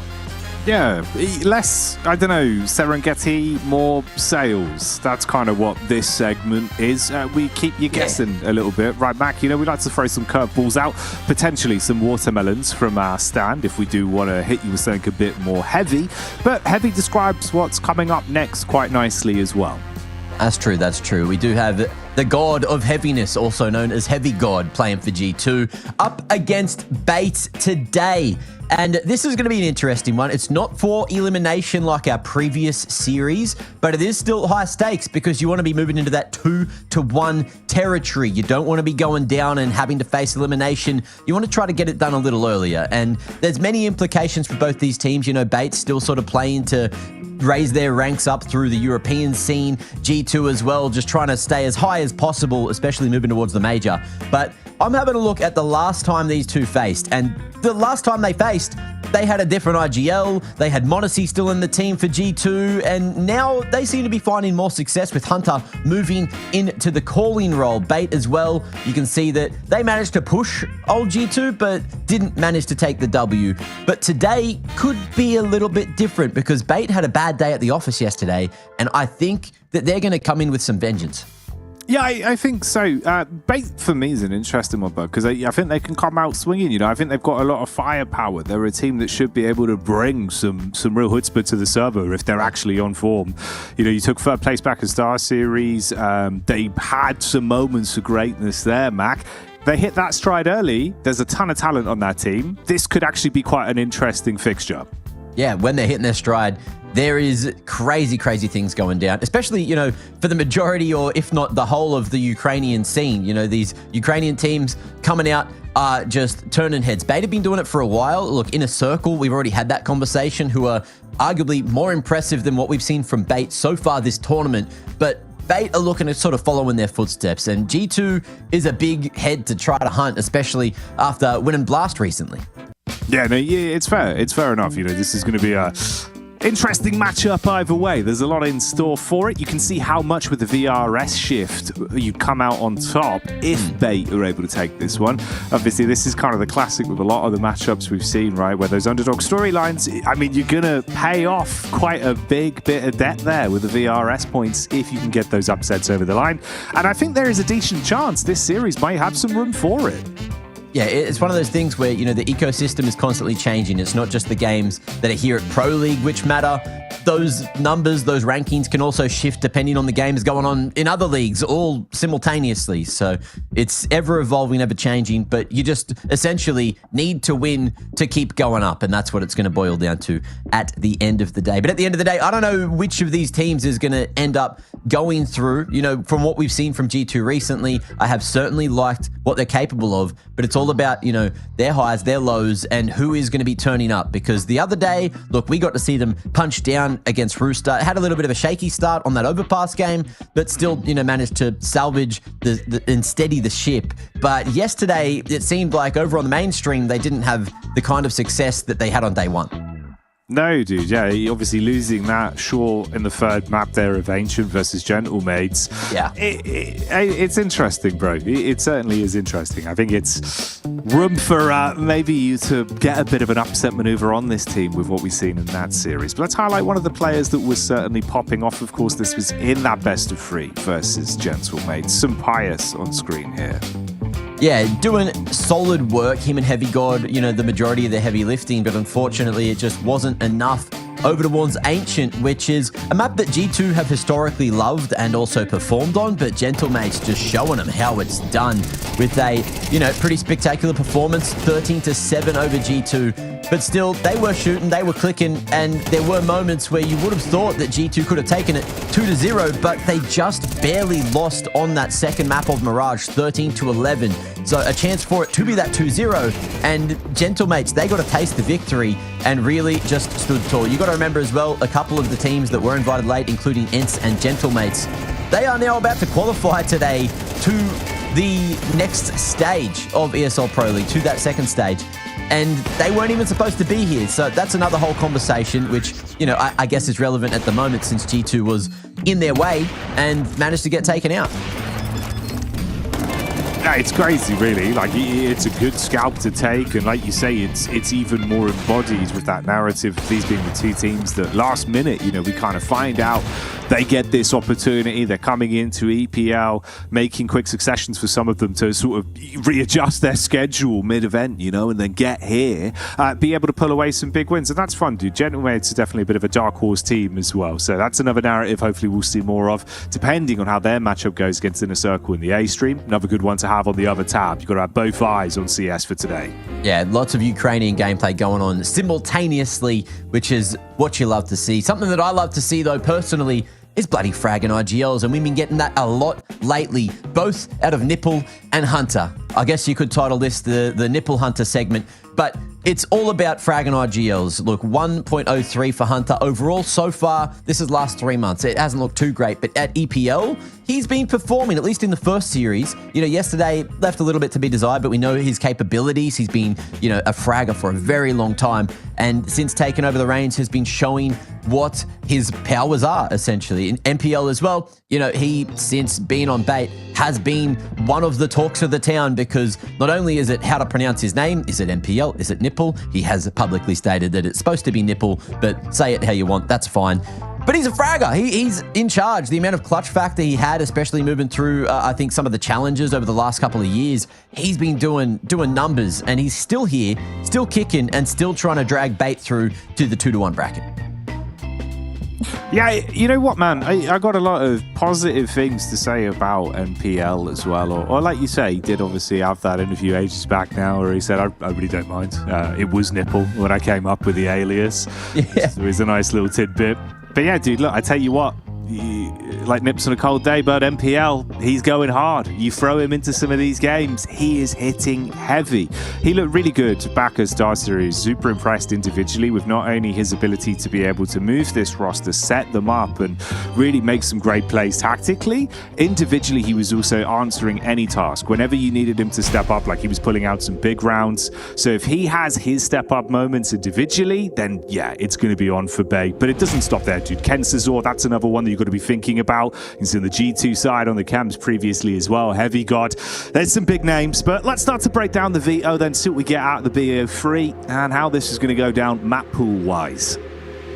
Well, as you can see on your screen, we are going to be going to the puggiest of pug maps, which arguably could favor the underdogs, all things considered. You got Mirage, D2, and then straight into an Ancient. So it's going to be brawly, it's going to be fun, and it's going to be a whole bunch of pure, raw Counter-Strike that we get at today. Now, before we jump into this series, of course, I want you guys, in honor of Bait, to send your best baits in.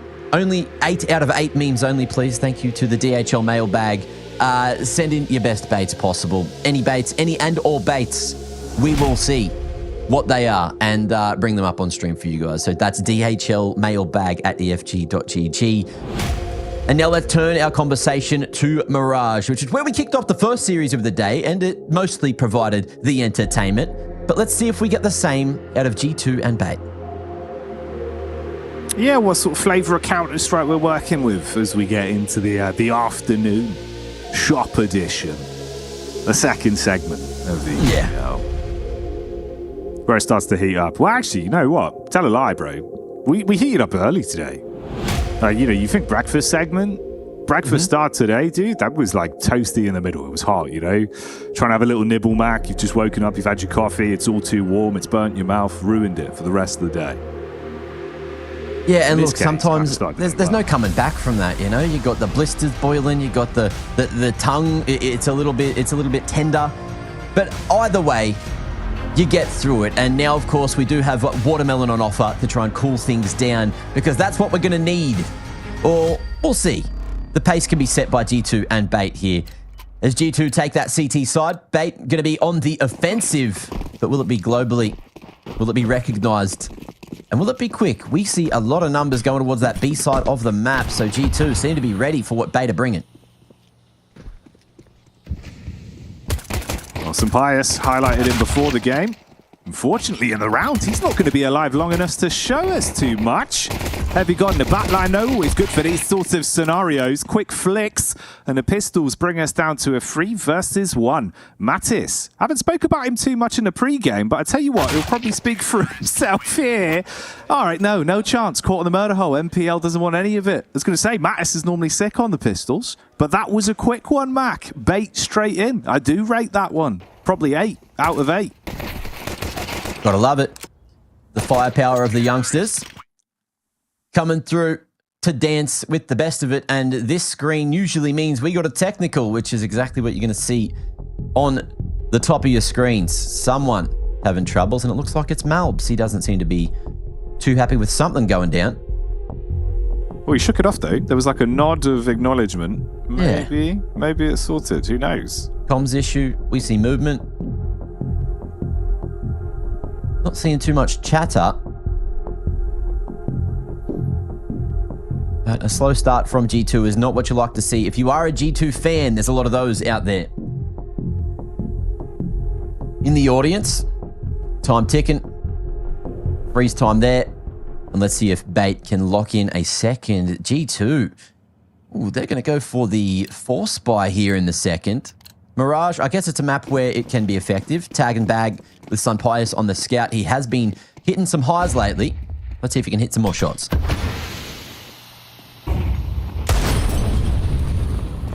Cheeky timing shots towards the window from Malbs. Hoping to do some decimating with the Deagle.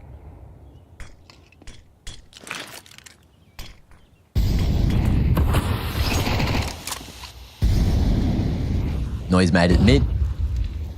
1-4 split for G2. Just Mattis across towards that B site.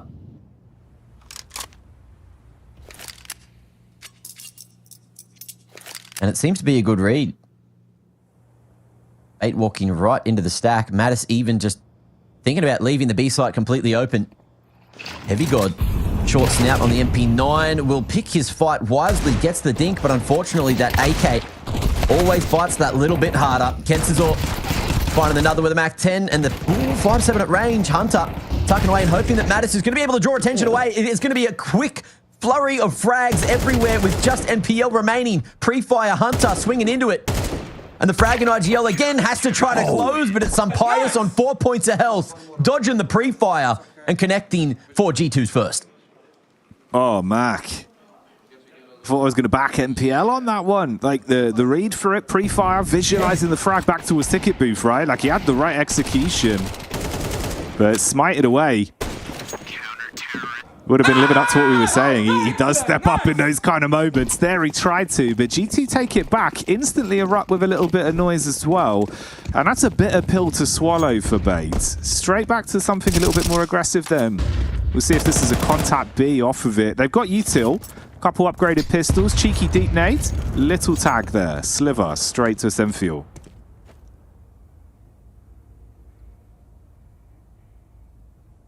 Let's see what the call is from Bait. Looking like it's a late mid approach. Sun Pius going for the M4 instead of that scout, which was so successful in the previous.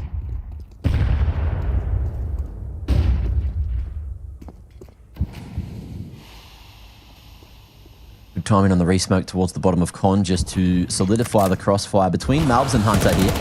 And oh, just as that one blooms, Malbs get a good chunk of damage onto Kensizor. It's the scramble through the short smoke. Hunter happily tripling down. Bomb making its way back towards the top of mid to try and help out NPL, who is going to find himself between a rock and a hard place here at the bottom of mid. Alex just with a P250, dropping that flash forward, and PL at range can't tap away as Hunter finds 4 nice ecos to pump up the stats nice and early. Yeah, good defense there on the push towards short. Like a little bit of bowling. Comes in, clean strike, 3 of them down. And that final play onto MPL. Good protocols at least with a flash clear in towards con side.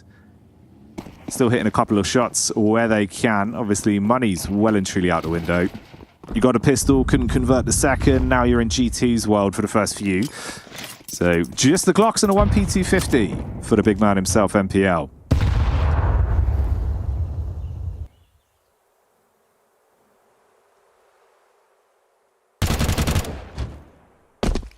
Okay.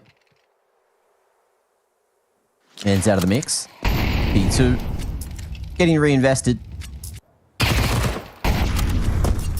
Alex gets his mitts on it, and it will just be a staggered approach. But Alex with the opening might warrant a bomb plant, but that's still got to cross to sight. Alex upgrades from the Glock to a P2 all the way to the FAMAS and still able to reign true and cause a lot of damage here.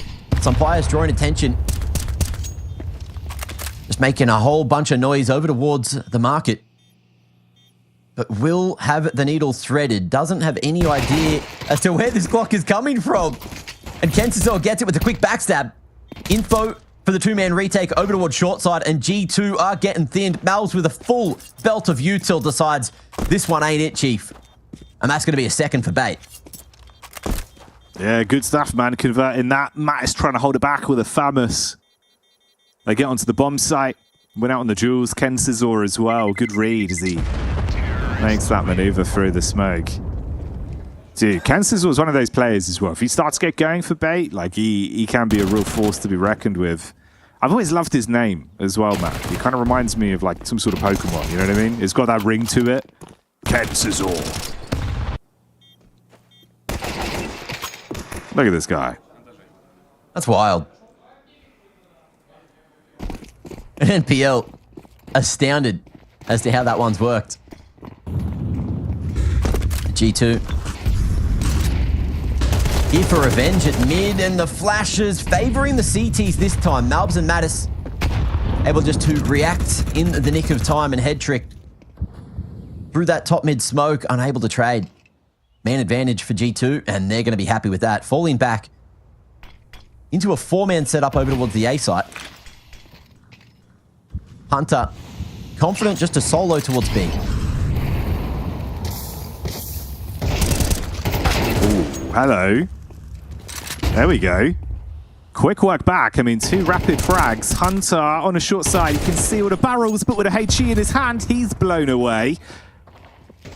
Some Pius at the back of the bomb site on B now, arriving on rotation, but they got their eyes lighting up towards A. There is a god to defend it. Post is up on ticket booth. He's got the FAMAS. Peek in. Good tag on Hetrick. Molly to give them space, though. You can start to push up on it. Oh, Heavy God. Straight through the box. Cuts it back open. Standing strong. It might be one man. But with the size of his hands, he's just laying them out on entry towards the bomb site. It suddenly gets so awkward. A 2 versus 2. Heavy God still in CT. And St. Pius locking it down towards short side, Mac. Let's see what he's going to pull out of his hat here. Heavy God. Oh, lovely reaction to dodge the flash, but unfortunately the FAMAS leaves something to be desired in the accuracy department. NPL has just enough timing to slip his way into jungle. And just keep eyes on the cross towards site. Bomb planted for him and open enough as well for Essential to make it happen from Tetris, and Sun Pius realizes that it ain't all that. There's no going back for a third for G2. It's Bait to double down.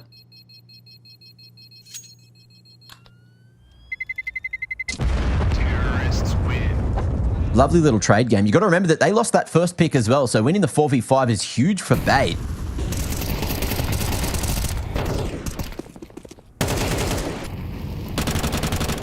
Just catching a nasty timing over towards short, and then again, Heavy God's position was known. Yeah. Loses the fist fight.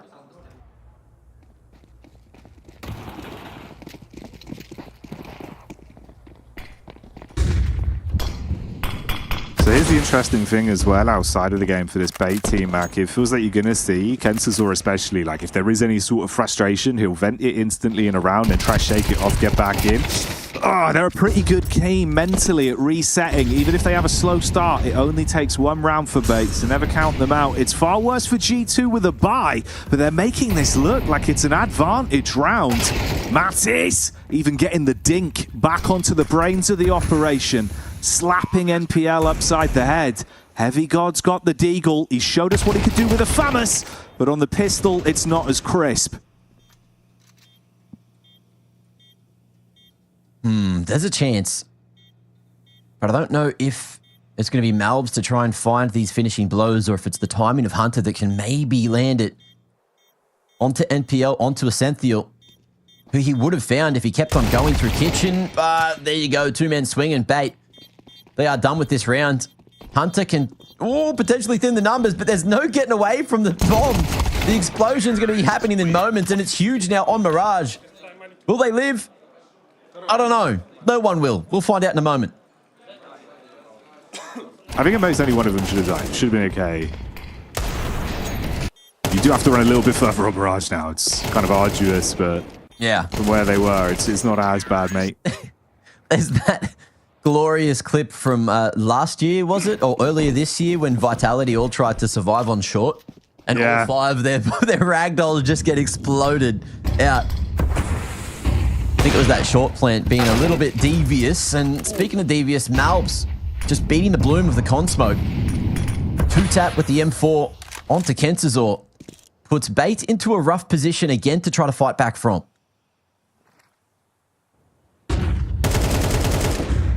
Alex. Off the backdrop of his teammate with a flash in. He's able to raise a little bit of hell with a single pick. So equalizing it back into a 4v4 then.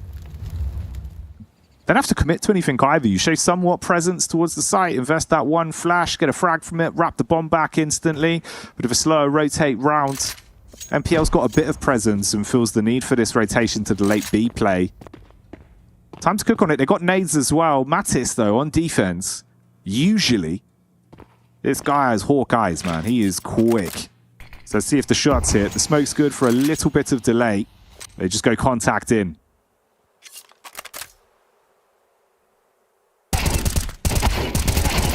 Oh, Lord, Mattis. Oh.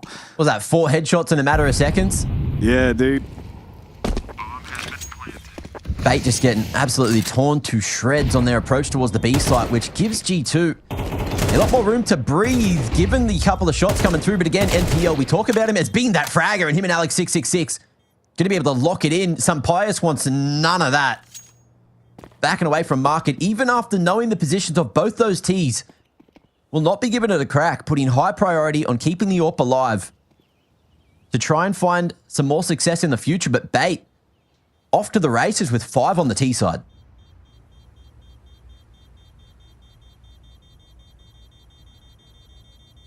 Yeah, this is big from Bait.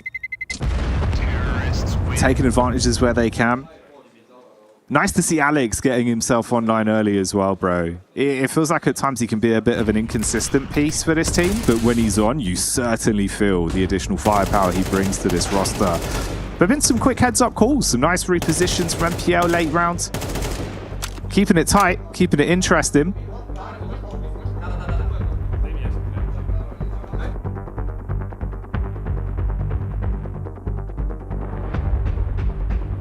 Well, tactical needed. And Saw just going to have a quick yarn to the boys. Just try and spin some confidence back to try and steady this CT half. Maybe more of a mental one rather than tactical. But we are going to see these pistols brought out again, which has already netted G2 at least one of these rounds. Some Pius with that scout getting the 3K back then. Second round of the game. And the AWP is going to pack even more of a punch. So we'll see what they opt to do. Looking like Hunter. There's some read off these smokes that he's just going to go for the full stack towards A. But it's a faster approach up short. And if Ascenthial finds absolutely nothing on this B site, he's not even going to send it there. Happy with the pick. And just looking to lock down ladder. Kent Cesar going to be caught in the meanwhile, but Head Trick close for the trade. NPL taking the numbers out. And they know that Hunter is usually that B-site member, but a 1v4 tucked at ticket. I don't know about that one, Jackie. Yeah, bro. It almost didn't feel live, right? Like, he just ran through in a couple seconds. Rounds over. Brutal scenes. And obviously for a game where you can see, like I was saying a couple of the other rounds, man, like you see this big team at times, like they'll look a bit frustrated, but they kind of just throw it out and then reset. Even if they're like dejected, like Head Trick there, you've had a slow start to the game, right? Feels like he's not had enough impact on the rounds, gets his first frag off the board here, kind of like shaken out in the previous round. We were seeing it a lot at Star Series. You just win one round, and that's all they'd need to keep that overall mental high. Here, they're not even needing to just take one round. You're winning the game pretty handedly. They just like to shake out any of the bad vibes, try reset. I mean, a couple weapons denied at the end for Hunter. He can get himself an AK at least, unless Alex clacks him upside the head. And that's what will happen. Yeah. Intelligent from Hunter, though. He knew that someone would be close trying to doggy guard the AK. So he didn't go for the swap, but he did manage to get an extra $100 in the bank for the rest of the CTs with those 2 picks.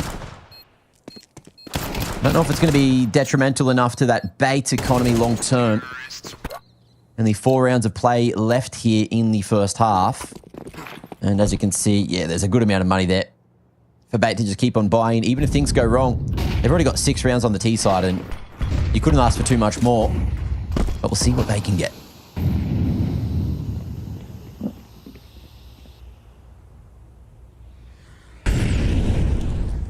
Needs to be mentioned. NPL just fragging up, rocking the 4 KD currently. With the smoke fading towards underpass, G2 realised the danger that could be looming there. How's this timing? NPL managing to slide in, and all with the boost, it's a freebie. Sampaius none the wiser. Another not found though. Hunter able to lock in the window control, and this heavy setup over towards jungle finally starting to pay dividends for G2. Yeah, matching the trades 1 for 1 here from either side, but the slight advantage is the damage back from Heavy God at least, equalizing some of the chip damage onto Ken Cesar. Finds that through the smoke. Mattis on the long con. It's the wrap all the way through T-Spawn for the backstab. The other 2 CTs playing off one another towards Spawn. A little bit of util to work with. Smokes in the back pocket. Diffuse kit on Hunter as well. Head Trick's got his crosshair ready for the peek off of it.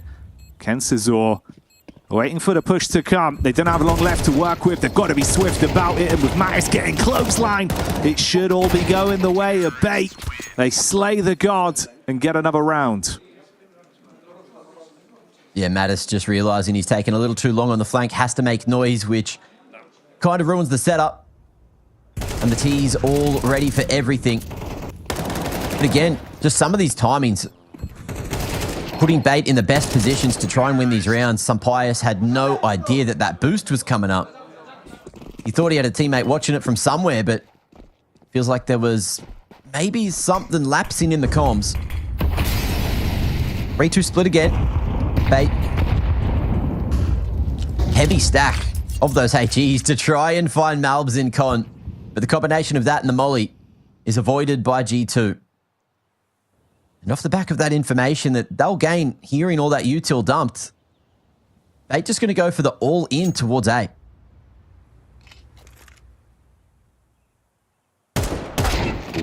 Oh, okay.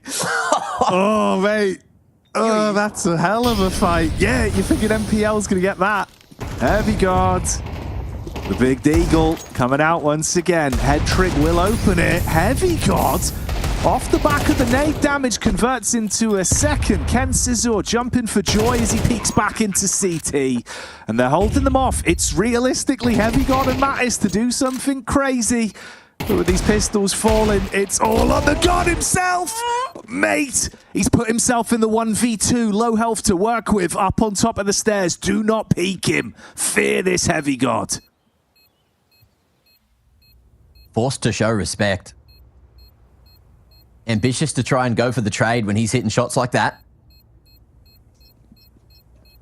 But it's about the rounds, and Bait played the time just to make sure they fully lock in yet another. Heavy God should hit a shot and maybe find the AK, but he won't be allowed. Ken Cesar enough health to survive the explosion. and live into the next.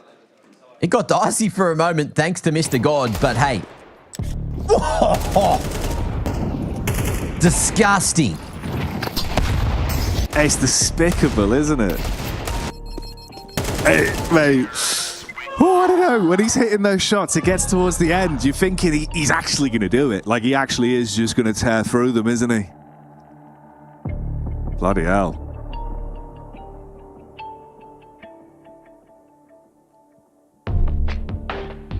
That's wild.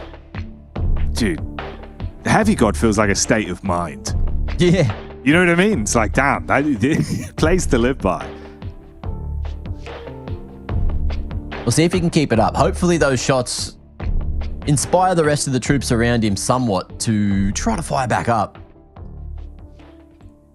It's been a rougher affair than I think a lot would expect here in the first half between, you know, the likes of G2 and Bait. There's a lot of respect on G2's name, but Bait, they are not bending the knee.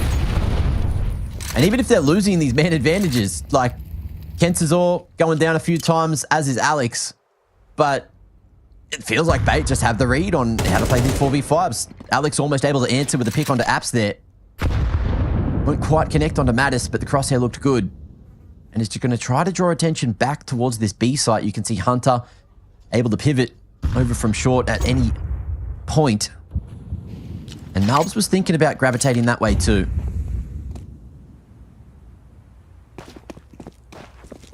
NPL, it's that brain making all the right choices all the time. And we'll see if this one is going to be another. Back towards the A site they go. Yeah, MPL's grey gears have been turning. One wrinkled brain making all the difference.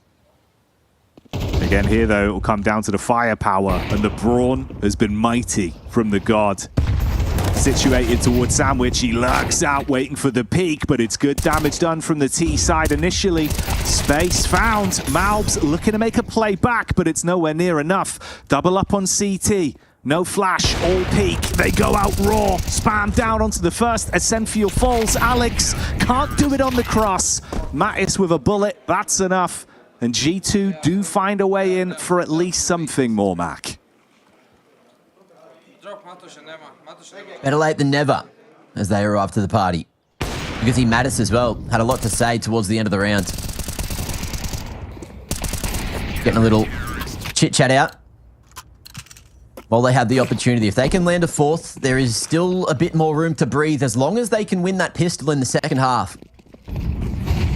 Maybe the T side is where they find more comfort here on Mirage. But Malbs ready for that scrim through the top mid smoke. Will drop his own and hope that someone hasn't walked the whole way forward. But it feels like Com's a little slow there from Sampaius. I don't think he could see.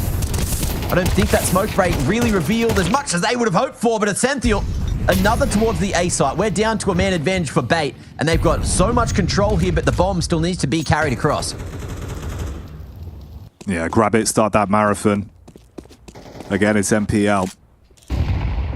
Puts the C4 on his back and gets on rotation. CT's grouping back over. Round towards spawn side once again. Pop to try hold them back. Scope honed on the angle as well. Ooh, spray round from stairs. Head trick. Scope attached for max precision. Good for the first, and there's the second. As Bait take that one. Another round in the pocket. Dominant on the half so far.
Let's see how it goes moving into the second half. G2 with a late half resurgence, able to get some kind of confidence back, but again, they just calling up a storm in the first half. Let's see what their protocols are like in the second and what they can do to try and find success sooner rather than later. Mirage certainly looking like their map pick. Let's see if they can lock in. All right, here we go. Could get a bit more bumpy here.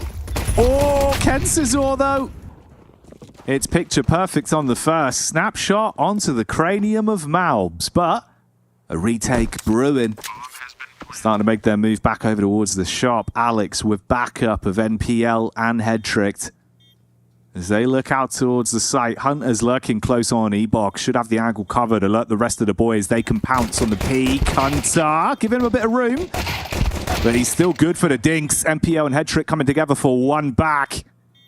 1v2, time on a bomb ticking away. And the sideline swipe from Sun Pius. That'll pay the bills.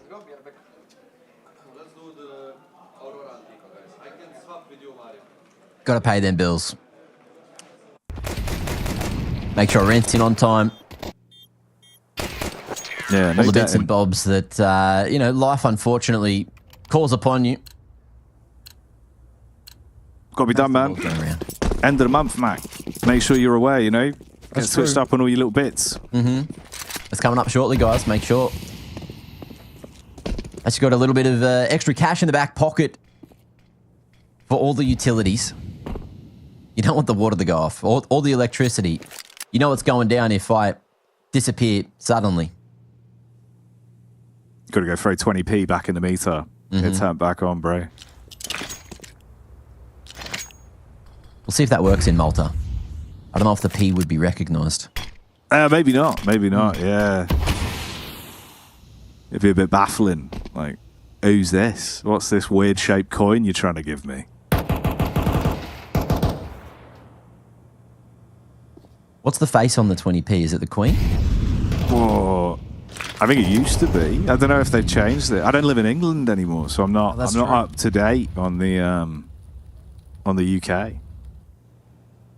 But yeah, who knows, bro? on Safari. There we go.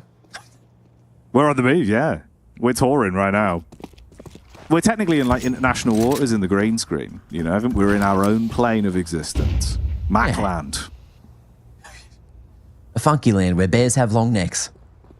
Look, let's see if G2 are going to be able to poke their necks out and try and gain some of this information. That B site is certainly stacked by bait. And it was looking like the right call until it wasn't. NPL trying to make a move over towards mid, but he's doing it all solo. Alex firing up on short, going to be able to double down and make the numbers thinner than G2 would have liked in a post plant. And that's if the bomb can even make its way to site. But Kensizor cuts him off at the pass. The SMG just tearing through him with 4 seconds. Heavy God is not going to find the final 3. Big round out of bait, just knocking back straight away as G2 will be disallowed to edge towards a comeback. Yeah, they get nothing. Getting absolutely nothing right now. Bait living a dream, man. Hitting some clean shots, being able to show us realistically what they're made of inside of this series of a G2 that if they wanted their lifeline to come back into it now into the second half, start to set the pace of the game a little bit on their T side, you just don't have that many rounds to get it going. Historically, Bait as well, they struggle a little bit more on CT. But with how much of a buffer you've already established and how hot they're looking, will the stats realistically mean much here? Fast hit towards there. You're out with the pistols. Take a bit of space. A few players around getting their eyes lighting up. It's Kensizor through the smoke against one. Malbs could get his hands on a gun, though. Okay, Mattis forced right back in the corner and barely surviving on a single digit. But Bait are going to be taking every little opportunity and every bit of map control they can squeeze back out. 3 men making their way back in at CT. Kensizor flashing, which is almost timed perfectly. Malbs giving up a bit more control to focus back towards the connector side of things. Head trick finding. Malbs look in the wrong direction. And just like that, it's all mopped up. But Mattis on 3 points of health can't clutch. However, Essential, he's got himself a kit and he's got the chance and time to stack on an 11th. G2, seconds in it. Boy, oh boy. Play with the PT50 as well up close, looking like maybe he was just going to start to come back online, reactivate there and clothesline them, but Asemfiel survived the test of the pistol in close range. And they have not been surviving on Mirage. They've been absolutely thriving, Bud. Bait just bumping through these. 11-4. This could be first map point established off the back of the 16th. Healthy buy to work with. You're coming out all armed to the teeth. Whereas for G2, it's trying to just piece this one back together with a mixed bag, couple Galils, limited utility there, only 3 pieces to play with, thrown out as delay through mid. They bleed out on the A site. Alex goes down to Mattis, but still so much more to be found. Okay, 2-man advantage. Finally, a position that G2 are going to be able to play from. Malbs caught in the open, but will be ready to fight right back. Gun in hand, and head trick. Timing not on his side this round. 5 secured, G2. Trying to keep it all together. It's going to be a difficult nut to crack if they want to do this one in regulation. Flawless will be the angle they're looking for.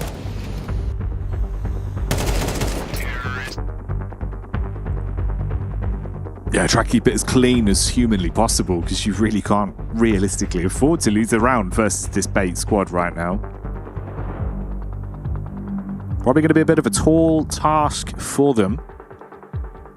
Head trick CT side AWPing as well. I feel like that skill level starts to go up so much more. He's able to provide himself as just this huge blockade to give this team more control over sites. Obviously, first sort of rifle round realistically you're going to have to work with. You get all those AKs back out. It's a G2 team that's struggling on Mirage up against Bait. Want to get themselves that big upwards draft of energy, man. Could be a hell of a scalp to take in the first map of this series. A 1-1 game at Season 22. Bit of a split on the setup. You've got a bit of presence towards mid. One player underpass, scoping it out as well in a walkthrough. It's going to be Hunter. Everyone else set up outside of the A site again.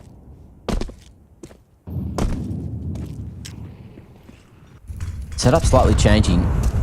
That's what Alex can do. He's going to be out on an island, half health, but he does have eyes towards jungle, so Hunter should fall here surely. Oh, no. Timing gets him in there.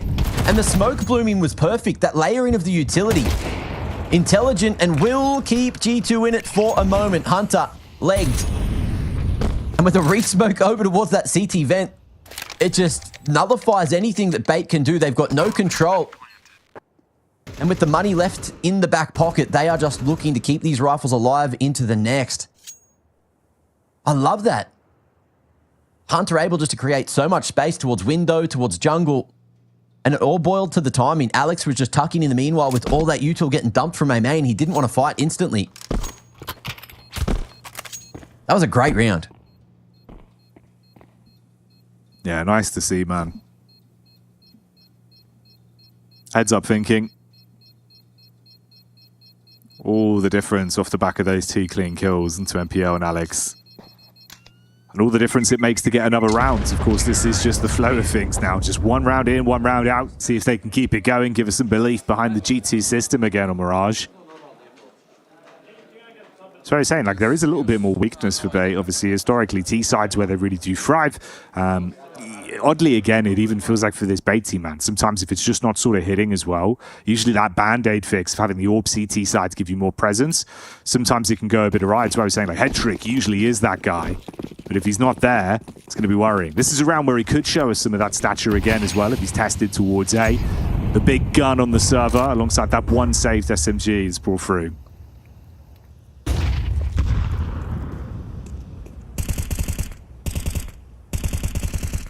Mal was just trying to find the angle. No one here to find just yet. Kensazor going to control those short rotations and any kind of a window boost that G2 could be bringing in. But no eyes on Con is going to hurt them, and it feels like G2 have kind of figured out that this is something that Bait might have as a weakness. Alex in the meanwhile making a lot of noise, rotating towards CT, so there's eyes on that position as Head Trick misses his moment. Essential falling, and the A-site numbers dwindling. Kensazor unable to find anything, and just out of nowhere, it feels like we're getting a whole different style out of G2. The last half, keep it in the last half. I'm enjoying what we're getting from G2 because they could get the last laugh. Oh, yeah, they're certainly going to be smiling from ear to ear if this one carries on in this manner. Obviously, the scary factor is all it takes is one mistake, one blown round. And then this could still be map point at least for Bait. Oh, hello. A little giggle. Having some fun. It's good to see, man. But you're right, it feels like instantly, you know, they're just shooting harder, you're being able to actually take space. It's more uncomfortable from Bait. It's not them being the ones just sort of steamrolling in, setting a precedent of every round. This is what G2 needed. Round 19, we're live again. See if the good times keep rolling. Malbs with short control off the bat.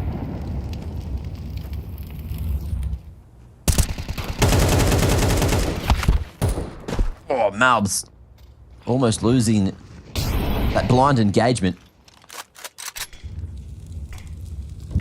Him and NPL will handshake and fall away from one another. But again, it looks like G2 are going to try to focus on putting this con pressure there. At least for a little while. Hunter going to rotate back and look to stack the B-site apps. Boost up onto the balcony. Not heard, but will it be cleared? Plenty of mollies to do so for G2. And the B-site approach might be coming shortly. They were close enough to hear that jump peak. And there's that molly to the right position. Sampaio ready, and he'll strike true. Kensizor 2. Oh, won't see a damn thing. The flashes, rather. The flashes from Hunter. The flunters. Too good. Oh, mate. That's good. That's a fun new word you've invented there, Mac. Accidental. Yeah, it was a good fraudulent slip. I like that one. You got to be careful of those, bro. They start throwing them at you. I wouldn't know how to handle it. You know, I'd be like, what's going on? I'm blind. Fortunately, this one was safe for work, so we'll take it. Yeah, mad scenes, mad scenes. But hey, either way, man. 8th round in the bag. Suddenly, the idea of G2 actually being able to correct that bumpy course, these waters where Bait have really just been sailing through the first half, they're looking a whole lot more realistic, like there is a viable opportunity for it. They've kind of been in the driving seat, right? Like since we got into the T half, you've had those 2 rounds, obviously, where there was a bit of fight back. There's that one retake that went down to like the 1v1 nearly, where if you got the play off the P250, maybe it could have been a different outcome. Since then, all G2.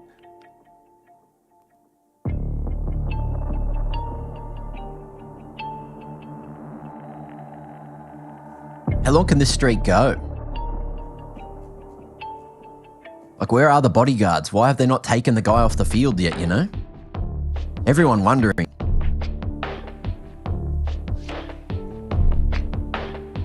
Yeah, everyone. How's he scored the goal, mate? Like, what's going on? Yeah. That's the thing about footballs. They're round, aren't they? They just go anywhere. Yeah. Unpredictable. Yeah. Some people able to bend them.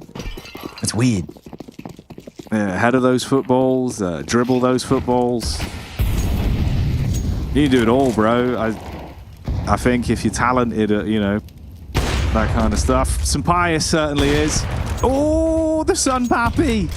Nearly. It was nearly the sick 2-piece. Issue is they're quite good at a bit of bowling. Nade back over. Malbs with the entry onto MPL. It's heating up a bit, Mac. Good arm on that one.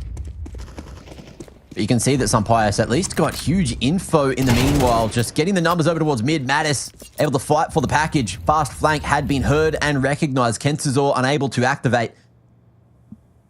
And they know exactly where Head Trick is lurking. At least they do now. Malbs, AK not working as much as he would have liked. Hunter all the way to short will go for the late flank. Head Trick, you can see he's aware of the potential danger. And Heavy God even just got to keep eyes on the vent side. But it's the round that G2 are after. Every kill matters. Every life extra valuable. And you can see how much bank that they've worked up in the meanwhile. As that sounded like a gentlemate's win.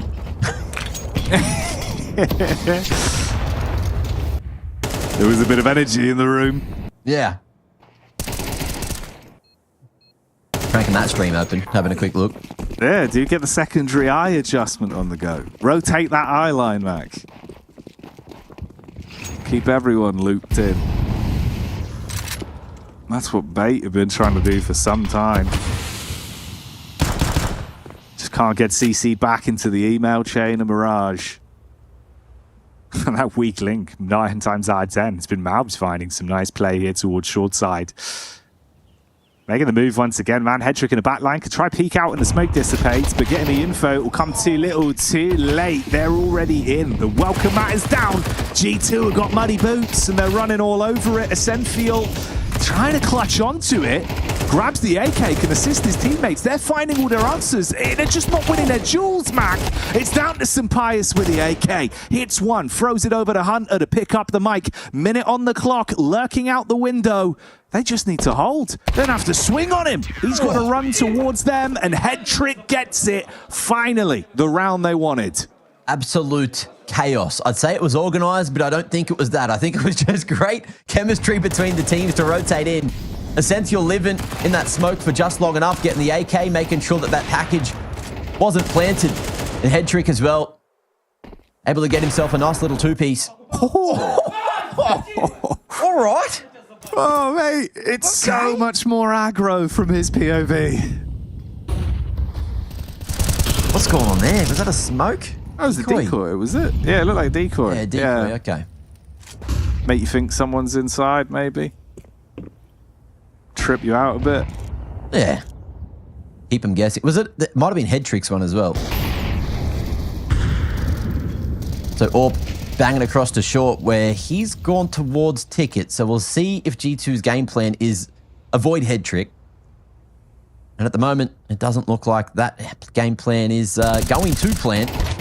Kensazor gets the info they're looking for. Headtrick missed opportunity. NPL not quite spotted. Gets a nice little angle from Jungle.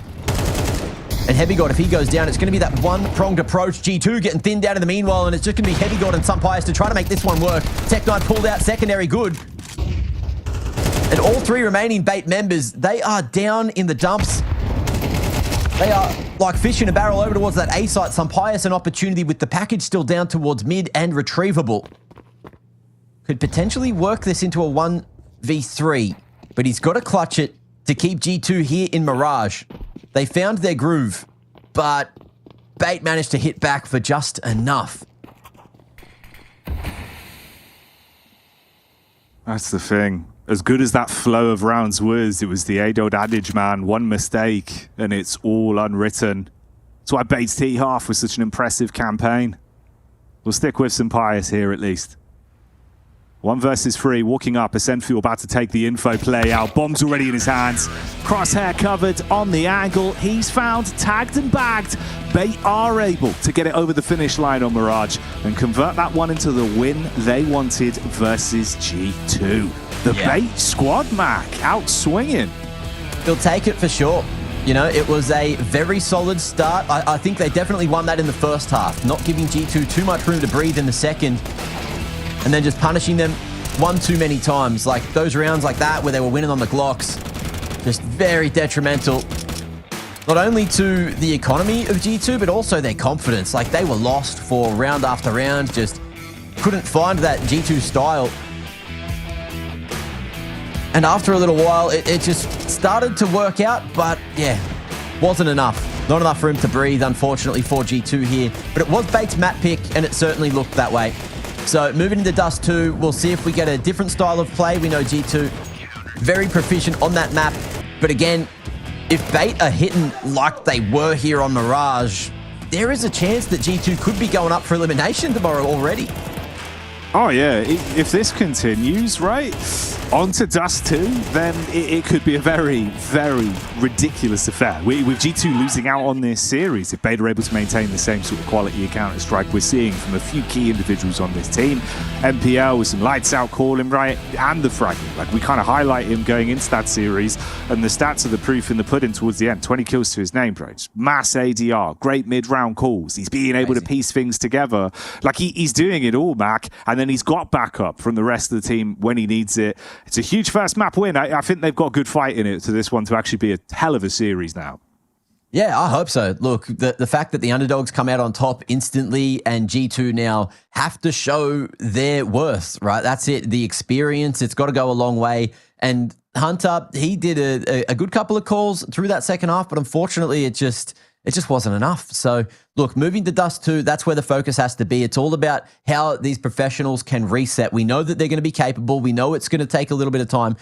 And they've just got a few little bits and bobs to iron out. It felt like there was moments in the player cams where you could tell maybe the comms weren't coming through. Maybe it's a bit too early. You know, they have had pretty early games so far. They're used to playing around middays. So hopefully we get to see more G2 because it'd be a bit of a short affair today on day 3 if Bait just win this 2-0.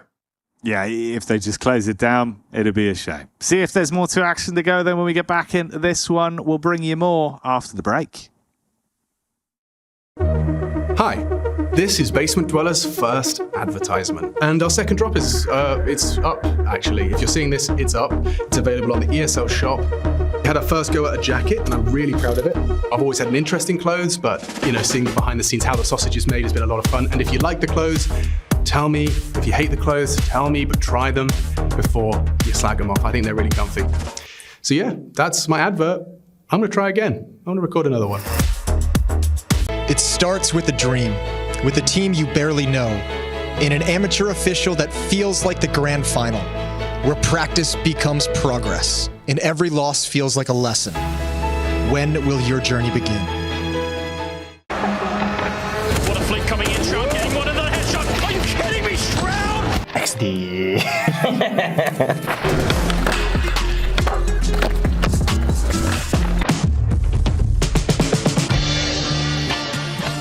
What was he thinking?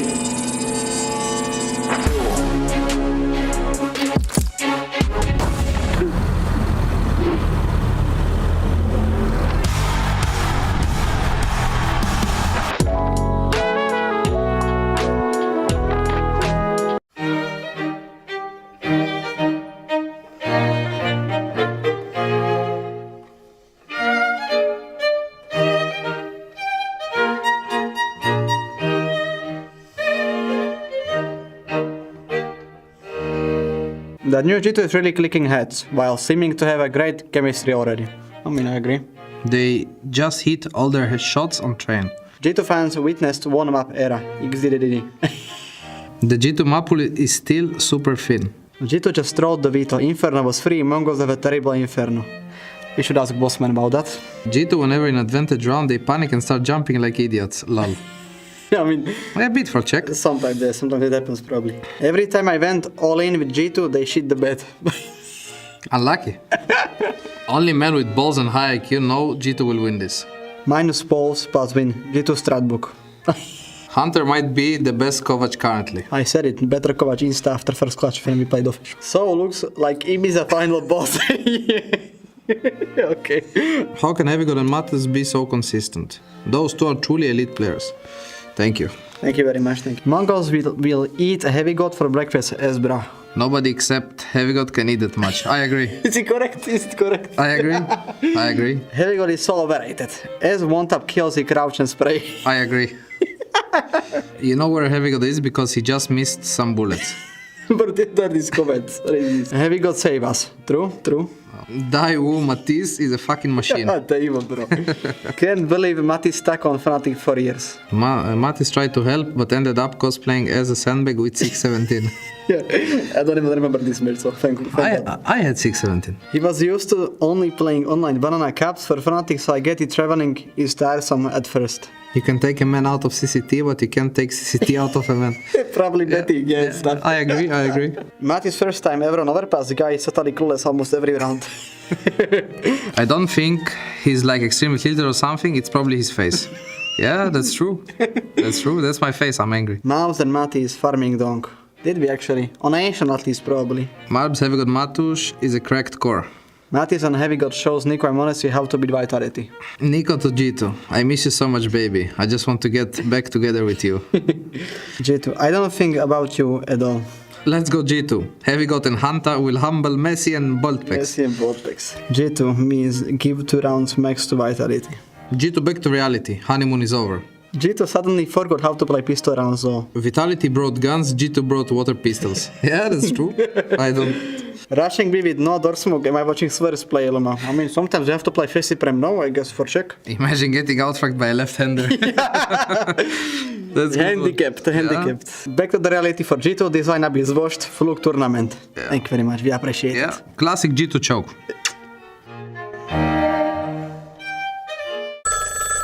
Hello. We'll give you the world.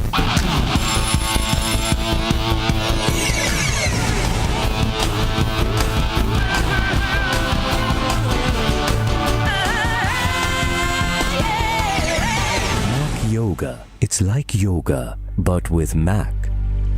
Hey, how you doing?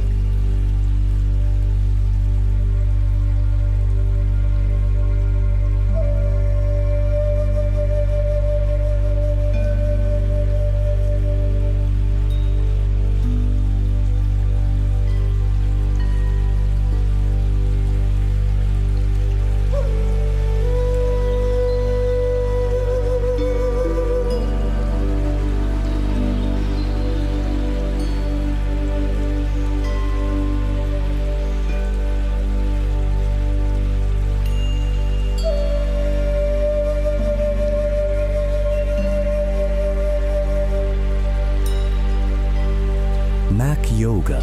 It's like yoga, but with Mac.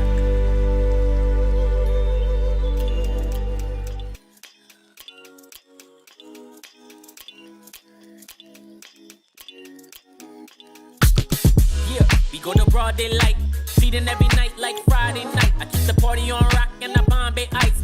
Gotta see stars like Broadway lights. I told her, baby girl, you don't gotta kick it with the daydreamers. You can skip the line, I'm the gatekeeper. Plus I got the crowd going crazy, dance floor blazing up, going. When they see me show up, I be feeling glowed up. When they see me show up, I be feeling so.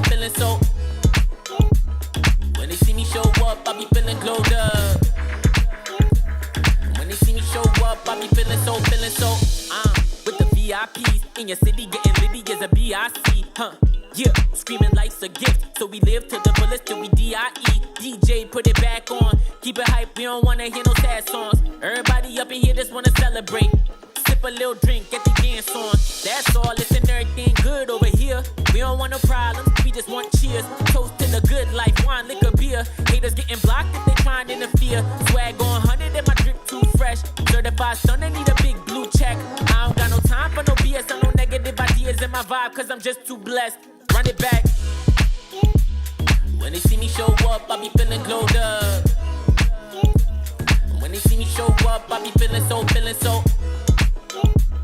When they see me show up, I be feeling glowed up. When they see me show up, I be feeling so.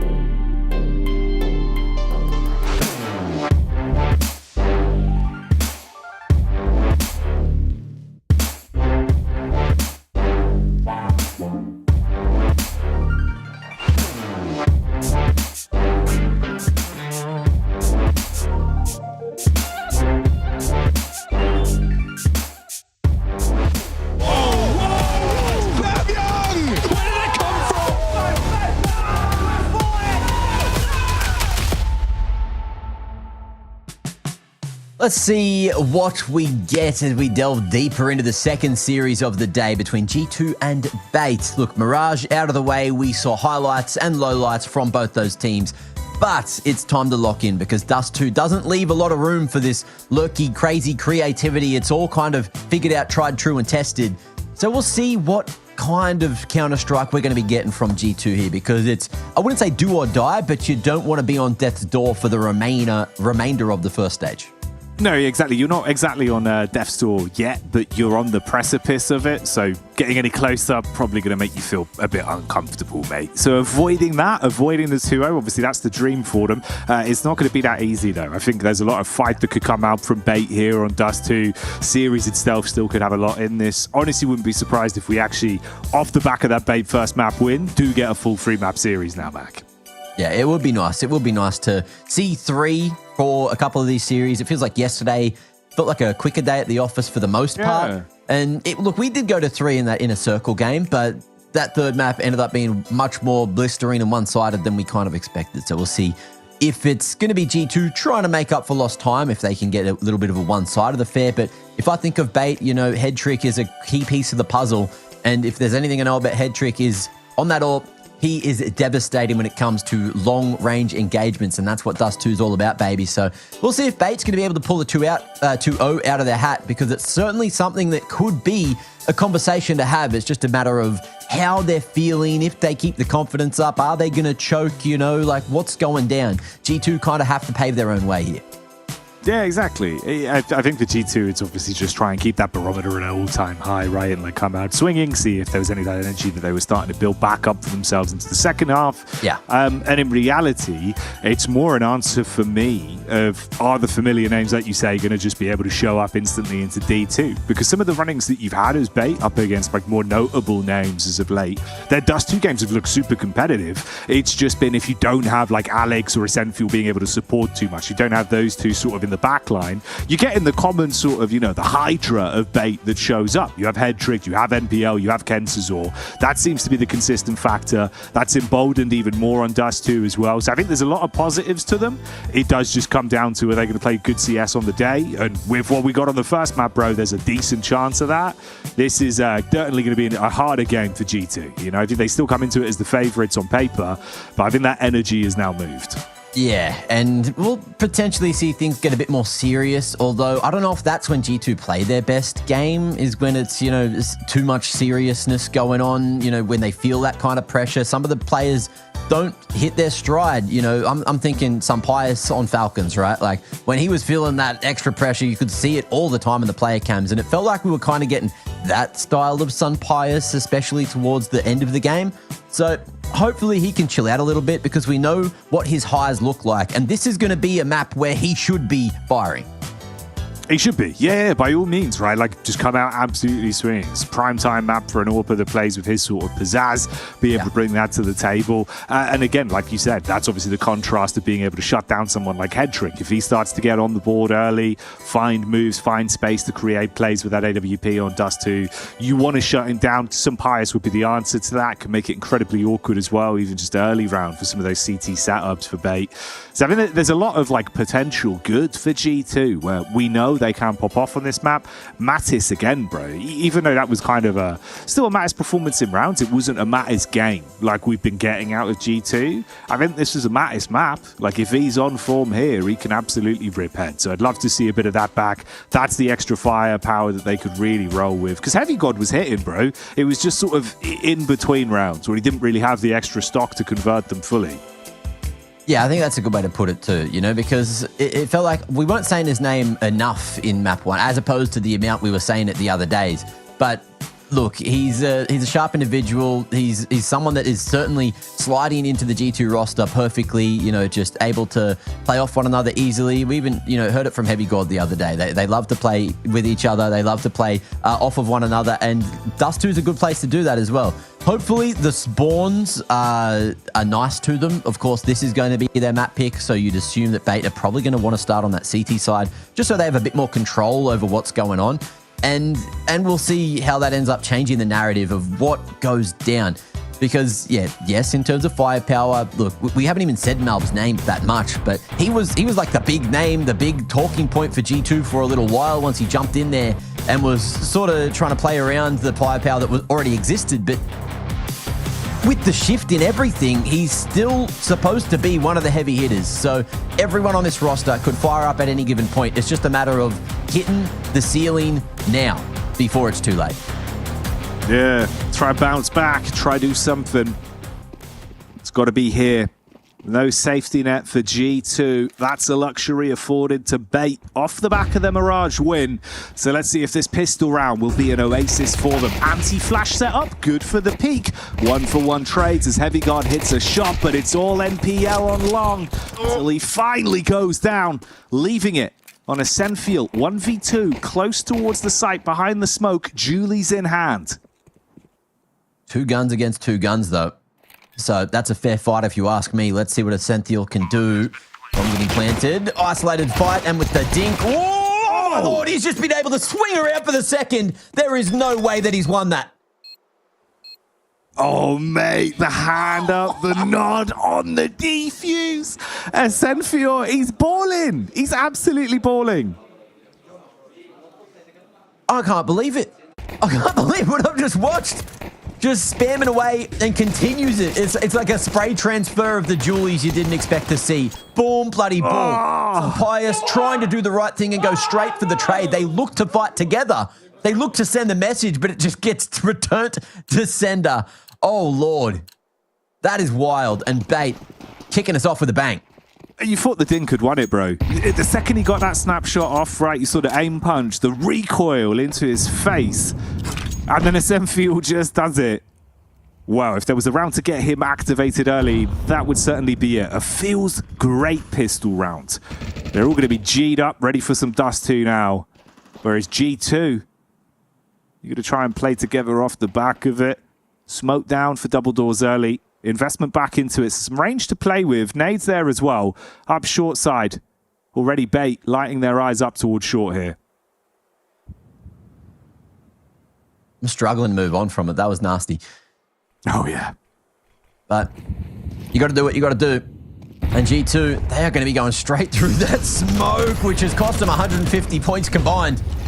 That is crazy. Head trick going to be flashing for himself. And again, just looking to fend off any of these T's towards the A side. He's locked in. He's got reinforcements right behind him. And Mattis can't do too much. But can Heavy God finish the job? Not this time. Bait going to be going through with 3 into the third. What a little hold.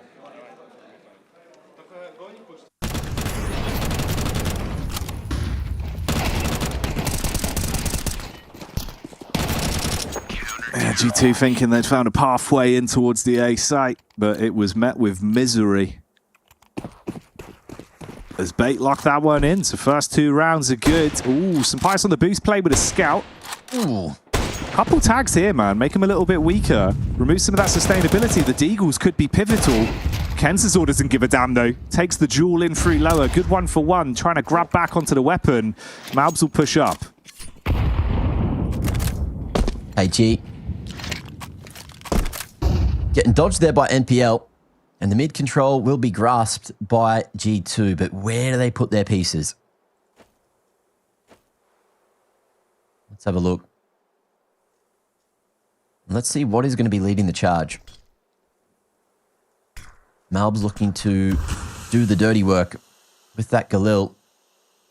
And with the CT smoke there, you can see that Bait feeling comfortable to play retake on A. They've got that full long control, so even if the bomb goes down here,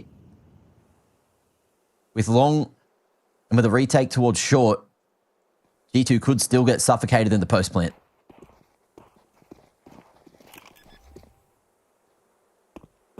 Yeah, if there's anything we've seen from this Bait team, do not count them out.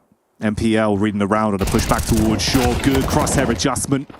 Prime for the first. The backup's in position for the rest, and it's all on St. Pius with a scout. We've said that before. And unfortunately for him, it'll be the same outcome. They don't give him any space for the 1v1 fights. So a third round from the retake. And Bait keep it clean so far here in map 2. Not bad at all. Ooh. There's some crispy shots coming through there. And you could sense some Pius cooking something, but just not given the opportunity. Tapped away at range. And Bait with 3 to kick off Dust 2. And certainly going to give them a good amount of confidence. Malbs, corner smoke, a little bit of util, probably going to be dumped by Heavy God as well, just to draw attention that direction. But it's Bait going straight through low as Mattis going to be traded with a second man here. Hedrick going to be trying to leave the vicinity, but do they expect the crunch? It doesn't seem so. Essential, more pressure, and any plans that G2 brought into this round, they can be thrown out the window. They weren't ready for the push on the extremities. And you can see the posture turtling up a little bit, seeing if there's any room to try and flow this one back towards the A site off of a pick. Alex keeps himself tucked in, close range, just on a box. He can bob up, get the read, sees both heads. Wants to buy time now. All about running interference for the delay tactics. They should spot Hunter on a drop as well. They've got CT covered, so Hedrick wins the duel. Suddenly, again, it's all on Sun Pius. Looking to piece together an uncomfortable clutch. I mean, they're low, sure, but they're not going to give you space. He gets out on a bomb site. Alex stays alive, tucked in long enough that they can arrive from short. And the Bait Rapid Response Unit get themselves another one. They're like DJ Khaled, Mac. Another one. Another one. Exactly. Remember that video of him when he's on the jet ski and just got lost out at sea at night? And he's like, we will find our way back. Woo! Just wooing in the distance. What a legend. Yeah, shout out DJ Khaled one time. Cultural icon.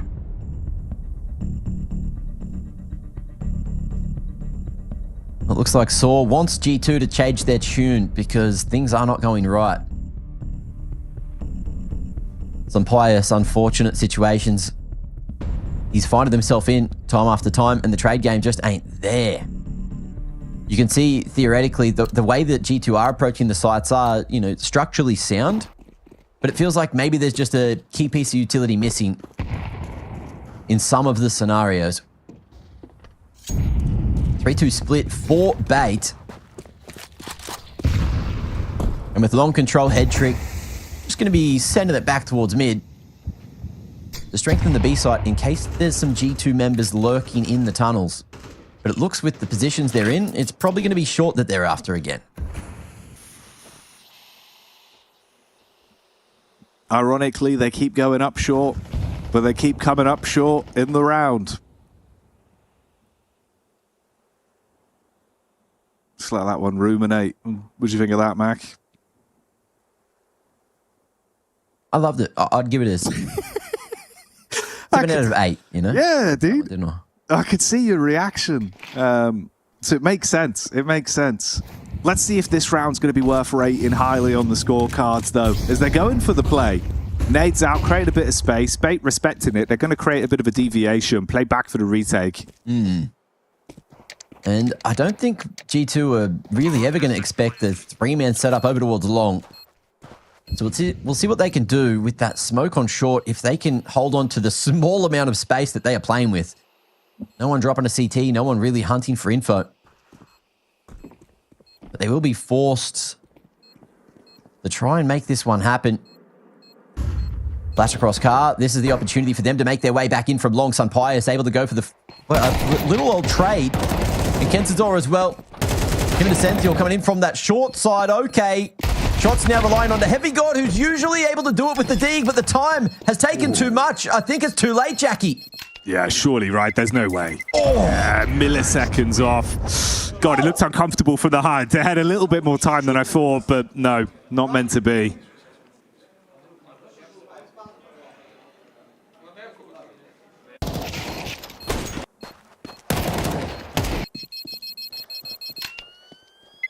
Just frantic. Wow. But it's around. And Sun Pius letting that passion out, letting it escape him from deep down. That was see if G2 can rebuild a bit of momentum themselves here. Yeah, bro. Try and roll with that. Ooh, I mean, Hunter challenged. It's a faster tempo play. Bait just takes space all the way up top mid already. So 1-for-1 trade with a bit of a read on the round as well. You have more information about what exactly they're up to now with this setup towards long.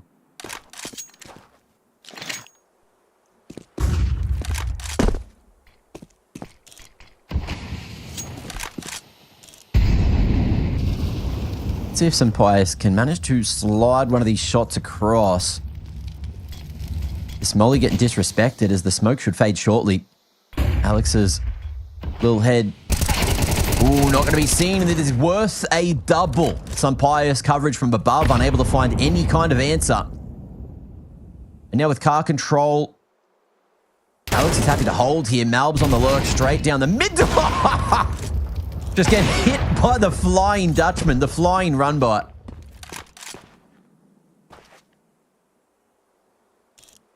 Yeah, that was pious. There is just nothing you can really do with 30 seconds here, Jackie. A bomb down right out in the open. Long control for bait. You were just looking to the future. Yeah.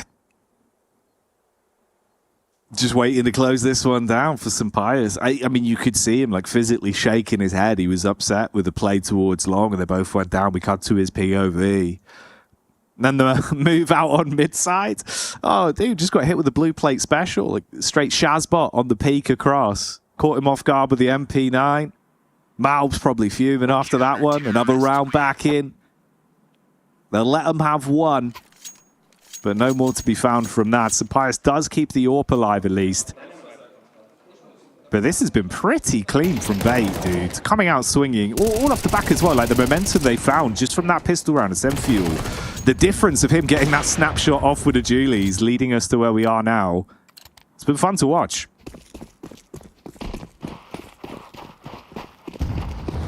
You can really feel the pressure that G2 are feeling in all these moments.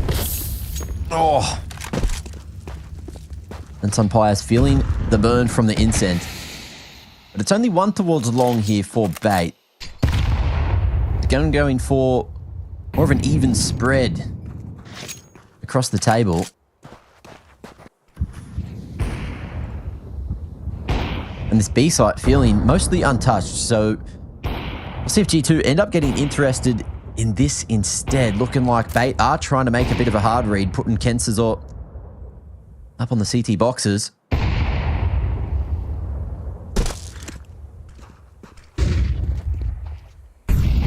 And G2 going loud towards short, just to try and draw attention this direction. Yeah, those hits towards the A site through short, what we were seeing commonly over the Flirters T side. So trying to play off that conditioning and then subvert expectations potentially, but you find no stock at middle. Trying to barrel out back through short again with the smokes down. It's MPL here. 5 versus 4 for them then. 40 seconds on the clock. They start to get close towards the bomb site. Malbs with the dig. That's a nice adjustment. More to find. Oh, flicks back around. Head on a swivel. It's Malbs, the surgeon, making incisions back into the game for G2. They get themselves the site and most likely the round.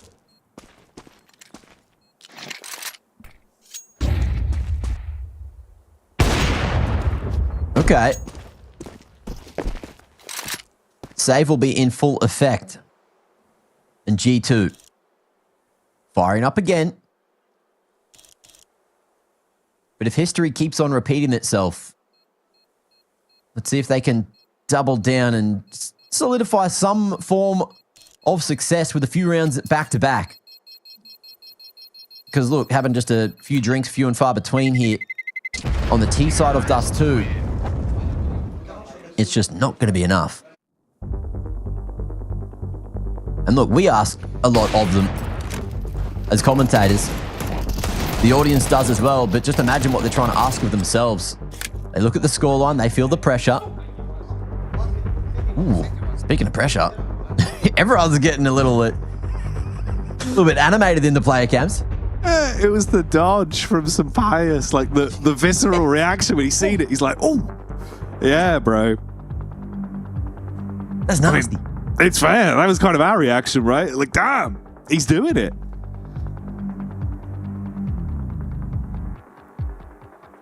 Look, we said he'd had a bit of a slower series. So good to see him showing up just before it gets to the point of being too late. But is there more where that came from? Usually. The lobotomist, the lobotomizer, whatever the people are calling him, take your pick. Let's see if you can take a few more names. It's Mattis this time to do the entry work. And Bates' economy isn't gonna allow them to do too much more if they go aggressive this round. Ooh. I mean, nice opener. MPL gets that one swiftly onto Malbs. The doctor is no longer open for the day. Taking no more visits. You'll have to fend for yourselves out there on the mean streets of Dust 2. And there could be some broken bones for G2 soon. They're crossing this smoke. Skulking past. Mattis leads the charge. Head trick on the site. The second they peek, they better be swift. But they've left it long enough that this has sold the idea of a later rotate. Cutting noise and just stalling's all they had to do. They wrap off entirely, bolster the defense towards B. The penny drops, but the mollies deny any sort of path back in. Bomb's been passed towards the site, Mac. They're on for a round now. Or are they? Let's find out together. Smoke on short going down to the good time. But a bit of a progression utility has actually missed the mark. Doesn't quite allow them straight out of short. Boost up over the CT smoke, but as that fades, they fall back. Thought it was the prog smoke, but it is going to be the older acquisition. And yeah, G2, they are just not looking to fight this. They're looking to play off the contact. Hunter popping his head up just at the right moment. Oh, the spray leaves something to be desired. Heavy God not going to be able to make it happen in some Pius. 1v1, but that time again, wearing too thin for Bait to complete the retake. And Pius in the end, oh, he'll go down. Somehow, not far enough away from the explosion. So the AWP will drop. And the damage will be done for that G2 economy. Bait get close, but not close enough. Yeah, the Icarus story. Flying too close to the sun on that one. Man, it just baited off as well. Just that delay tactic. The second they just called for the freeze, it pays off. Overstep towards B. Took too long to get back in the dying moments. And some Pius here catching them on the cross. It's a bullet hole and a frag with potentially a second pickup on the cross back from Kensazor. He'll just wait to see if he'll overextend again. But for G2, this could be a whole lot better of a half now. Convert this one, bring us back to a 5-4. Suddenly we're talking. Head trick. Rocking a hard place for him as we won't expect that second man already up on Xbox. Baited by the footsteps. And Hunter doing some good entry work to get past that M4. Only an MP9 and Scout remaining, and Kensazor already quite low. Upper aggression. They know it's probably the A site now. And Sunpius holding the flank. How's the timing? Oh, no good for him. Essential might be able to cook here on the fast flank if Sunpius isn't quite ready for the Xbox jump up. If you look at the money, the next if they fall here. So it might just be exits the call. Looking for some kind of cheeky upgrade. That's why Essential's hanging around in the tunnels. Yeah, trying to get a lay of the land, see if there's anything, and at least carry these weapons through to the next one.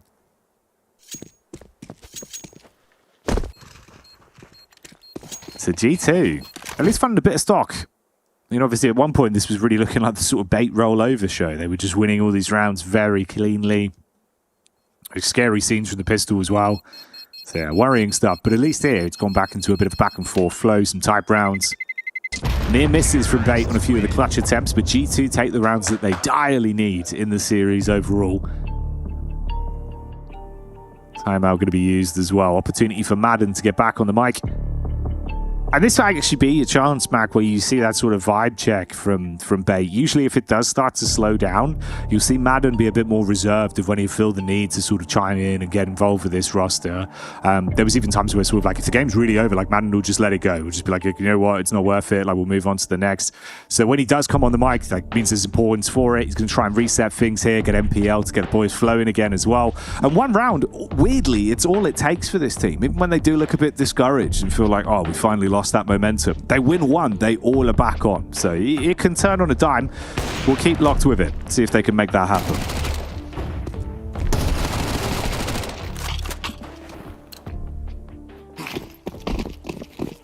Inches in a couple of these situations too.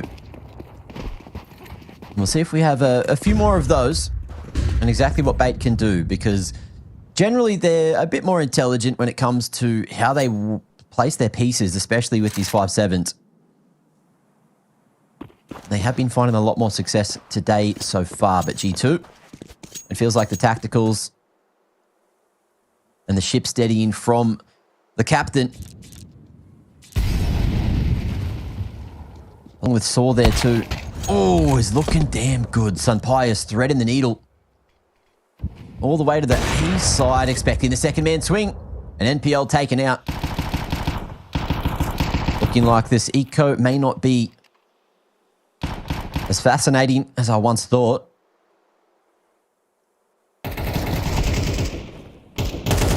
Let's see. Could be that full stack. And attention drawn over towards Short. If Kensazor goes down, Sentinel can strike, and he's going to be able to fight for 2. Bomb goes down. Kensazor repositioning, going for the long approach instead of Short. And we'll see if G2 can lock in and expect this just in time. Moving. Kensazor won't be sharp enough to go toe-to-toe with Mattis there. And the half has certainly hit the stage of being salvaged for G2. T-side now up to 5.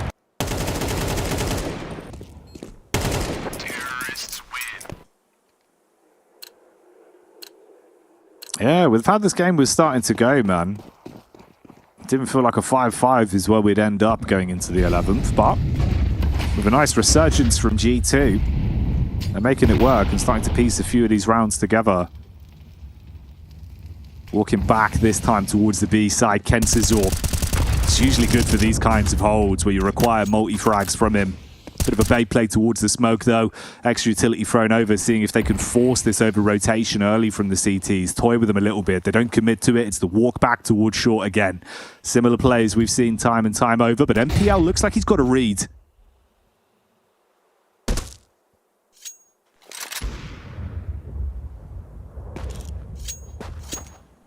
Putting himself in the right position to reinforce the A site if this is where they end up going.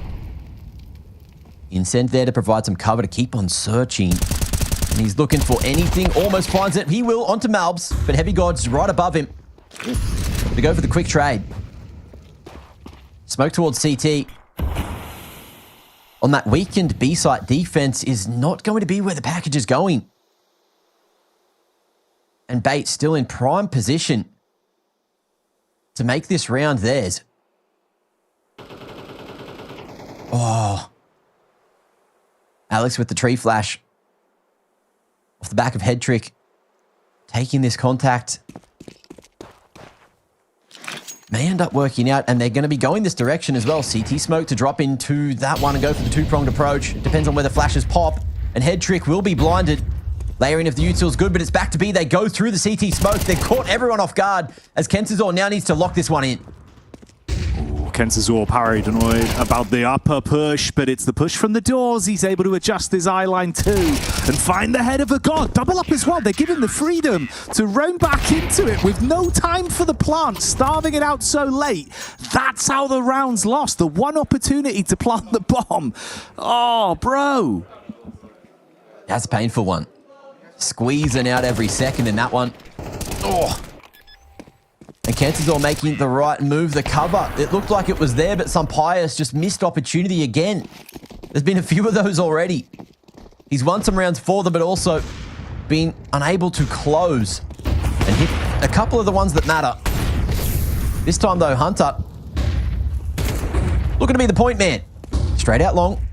Getting a lot of map control just with the flashes. Ooh, almost catching the boys off guard there. And the Furious Smoke going to be disrespected. Holding the fort for the boys to come through if there is any CT aggression, but they're going to passive it up.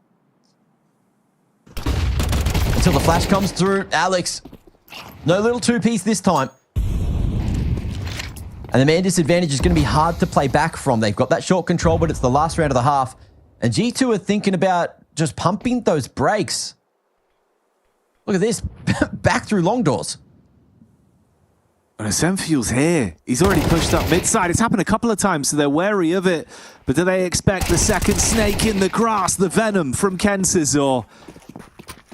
And these trades being answered. It's better for G2. Only MPO and Head Trick that are left then into the 12th off the back of the mid-control play.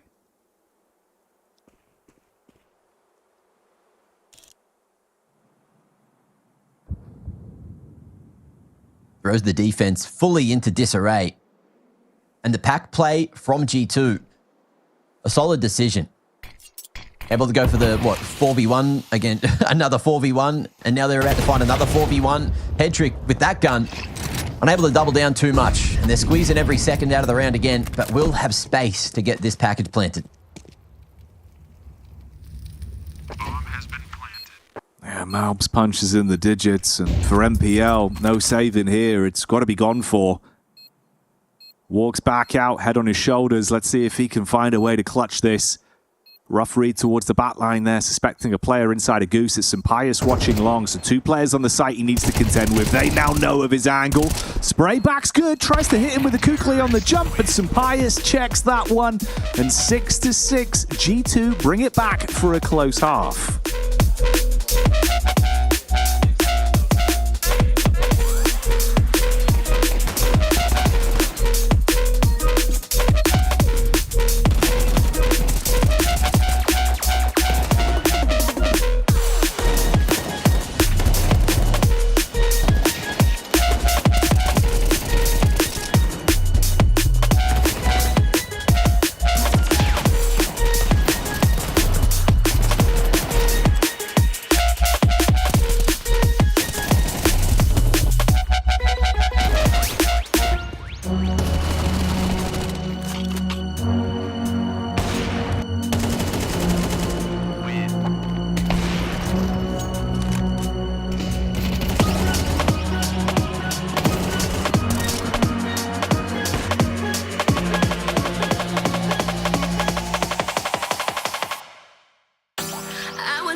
Down to the wire scenes then so far on Dust 2. We had the bait show to start it off, some pop-off rounds, but with G2 starting to get the engine ticking over, this series might still have more to be said. 6-6, we get into the second half pistol. Let's find out what they got bustling for us here, Mac. A little bit of action straight out of the gates, and Malbs is just going to be looking to take as many names as possible. 2 already found, but MPL pound for pound going to be shooting right back. Okay, Glock in hand. Has a few more bullets to play with there, and with that smoke, Sampaius is barely able to escape. Stray bullets going everywhere and connecting almost all of them.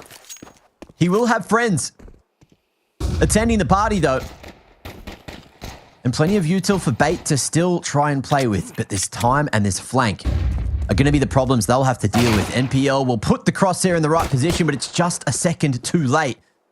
Alex, tucked into the pit, has a lot of members around him, but G2 don't really need to be the ones to make a move here.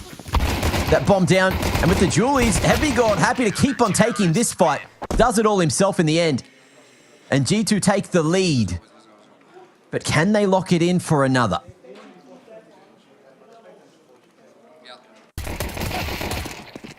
But the first round can always be the hardest at times. It's good to see the pistol at least in the books for them. A little bit of an easier running to get into the groove of that CT side flow.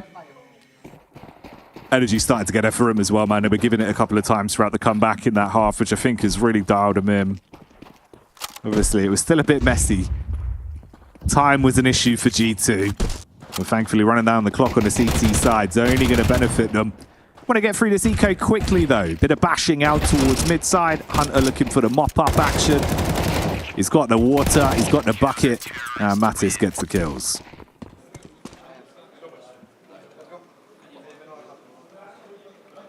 Quick one's a good one, they say. And Mattis, yeah, happy to take the little stat pad, but also it's good for the confidence, which is something that G2 seem to be struggling with in a couple of these rounds. It feels like, you know, some of the individuals not quite performing as you would expect them to. How are they going to go up against the first gun round of Bait here? AKs across the board. Plenty of util. And the long control, that long smoke that was dumped there from Bait, just completely disrespected. Sunpius happy to peek through, get the info, and shift those numbers back to strengthen up the short hold. Head trick, CT smoke lined up, and it could be a mid-B that we have on the cards.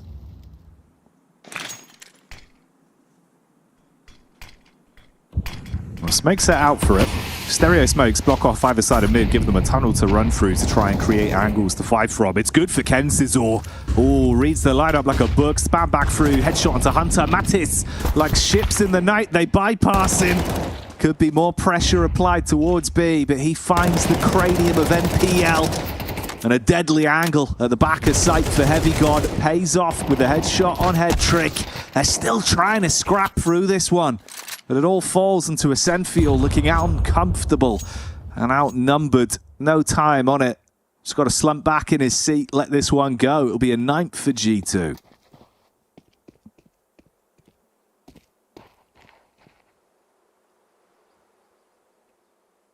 Hey! A 20-second save. Look, we were talking about footballs and where they go and how hard they are to control. This is the perfect example. You see how hard he kicked that? Yeah. That was mad. With the boot, mate. Yeah, dude. It went absolutely flying. Senfield's got those like size 13 shoes on right now. Yeah, they'll pack a punch. And G2, happy just to take the round. One at a time. Bit of action from the other LAN booths there as well, as you can hear. It's all going on. 2 games at a time. B stream, A stream, and a lot of fun here. Over on the A stream, the first team to qualify will be crowned as the Stage 2 takers very shortly. But here, no qualification or elimination. It's that 1-1 match. HE placed pretty damn good. Chip damage onto Kensizor. And G2 just trying to figure out where they need to be to deal with what could be coming their way. You'd expect the Tech 9s, and you might not expect a little cheeky shot like that. Connection onto Alex by Sunpius. And that flash won't reveal any extra information. That one certainly will. These HEs just chipping away at the Bait members.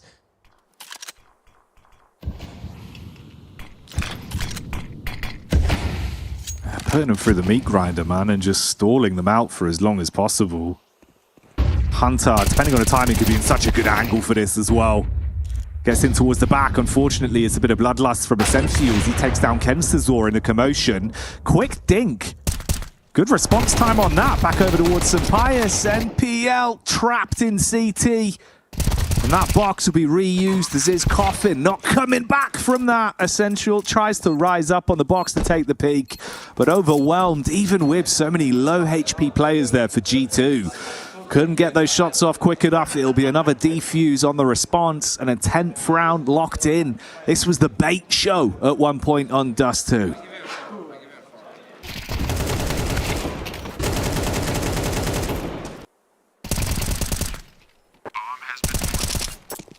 G2 giving the expected performance finally.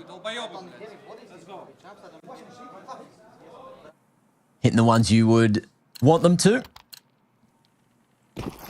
3 rounds, all that's left to send us to the third and final map, which could be a banger between these two. Ancient.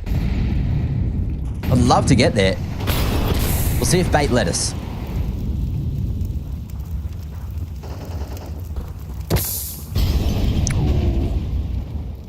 Sampaius looking to get this playoff towards mid early.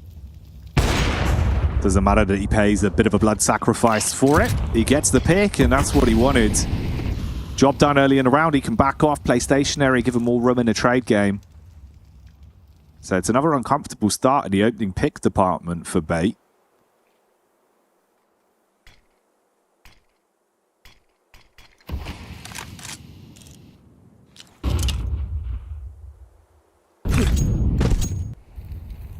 What do we got here? CT smoke? Coming in. And the A split about to ensue if it is allowed. Malb's falling on the pit side, and that makes things a little more awkward for the CTs until Mattis turns up and at range gets a third. Commits to the spray, but that A site hold. Dominant. Oh yeah, bro. When it rains, it pours with Mattis. Sprinkler setting on that Kalashnikov. Absolutely ruins them. Look at him go.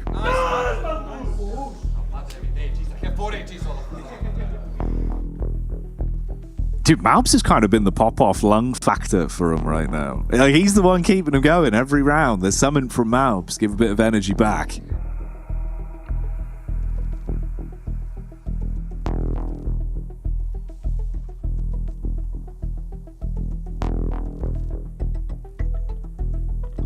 Everything feeling a bit more tense now on the Bait side of things. NPL doing a great job at calling their way through Mirage, but Dust 2 now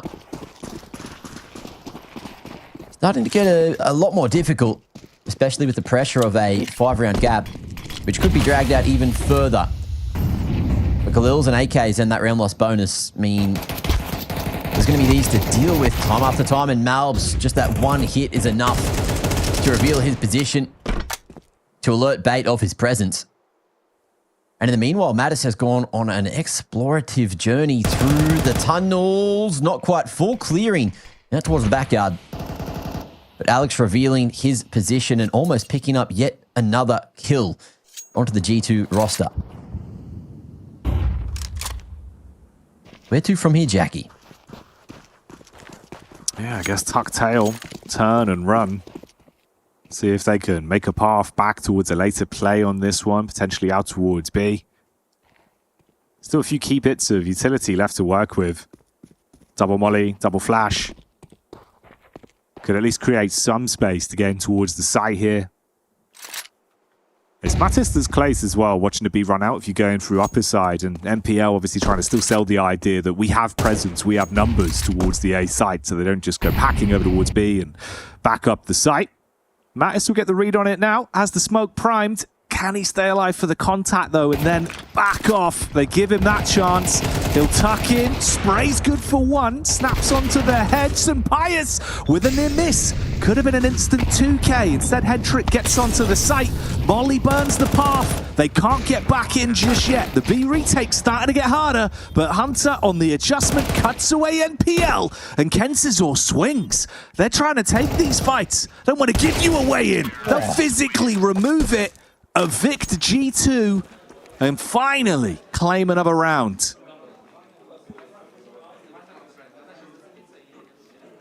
The one that was needed. Finally coming through just in the nick of time.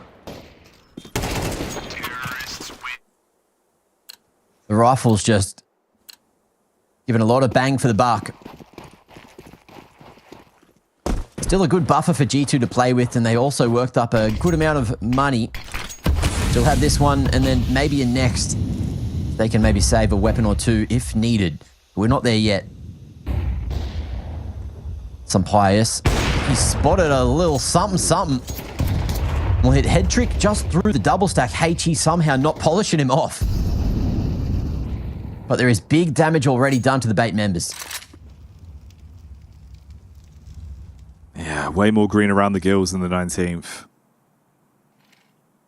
Makes it far harder as well. If they start to lose numbers, being able to win those duels in 1vx's with how much chip damage you've done, just taking away more and more percentage chance for bait. Oh, the nade as well. How low they are. That one's going to light up your eyes. Head trick blown away. Further chip damage as well. I mean, Kensazor with a physical sliver of health. They're trying to stay alive, Matt. They want to go back in towards the A site. Got to hit their shots. Cannot miss a bullet. Flashes. Looking ineffective here for the most part. But Kensazor in the meanwhile is going to be able to sneak his way into CT. And with that position, do bait just go back? There's 30 seconds. Looking a little lost as where to go. Kensazor going to be caught in the meanwhile, creeping in from that CT area. And as the smokes fade, it makes it harder for bait to make it up cap, but they're going to be going for it regardless. And that might just be that with Malbs here. Tucked at Goose, not cleared, not checked. And with 10 seconds, the trade needs to come through as well as the plant. But Essential only with the Galil. At range, there's no way that he wins these fights. And G2 staying respectful, or at least trying to let that clock hit 0 before going for the pick. Essential fighting for everything though, as Heavy God takes him on the secondary ult. Mate, full caged animal maneuver from Essential at the end there, right? Like, he's backed against the corner. He becomes his most ferocious. Just starts ripping him to pieces, but not enough, not enough. It's the chip damage, though, dude. The difference in a basics game has been played from G2 on CT side, right? Like, every round, it feels like we're looking at realistically sort of 80 to 100 damage for free off the back of the default nades. So frequently, you're right. These HE's getting crazy value for their money. Out of G2. Ooh, and I like this move. Okay. Jumping back up, head trick's gone back to Sui again. In a safer approach, but from this position, can't quite spot some Pious again. Poised towards lower. And Bait will send him back to where he belongs on the other side of the doors. Smoke cracked. Head trick. Looking through it too, but neither finding one another. And still 5 alive for both sides.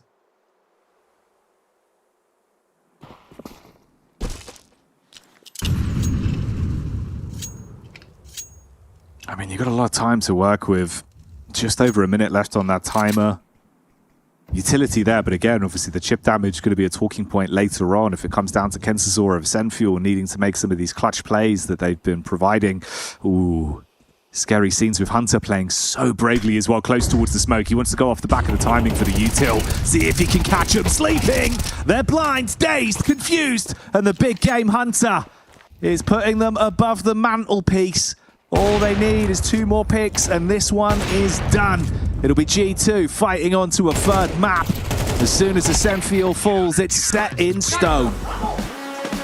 That'll be that. A solid performance. They managed to find their feet eventually and look to solidify a potential little comeback. The reverse sweep now on the cards, and Ancient going to be needed to find who actually wins this series. Love to see it though. Ancient between these two should be a fiery affair, but yes, Dust 2.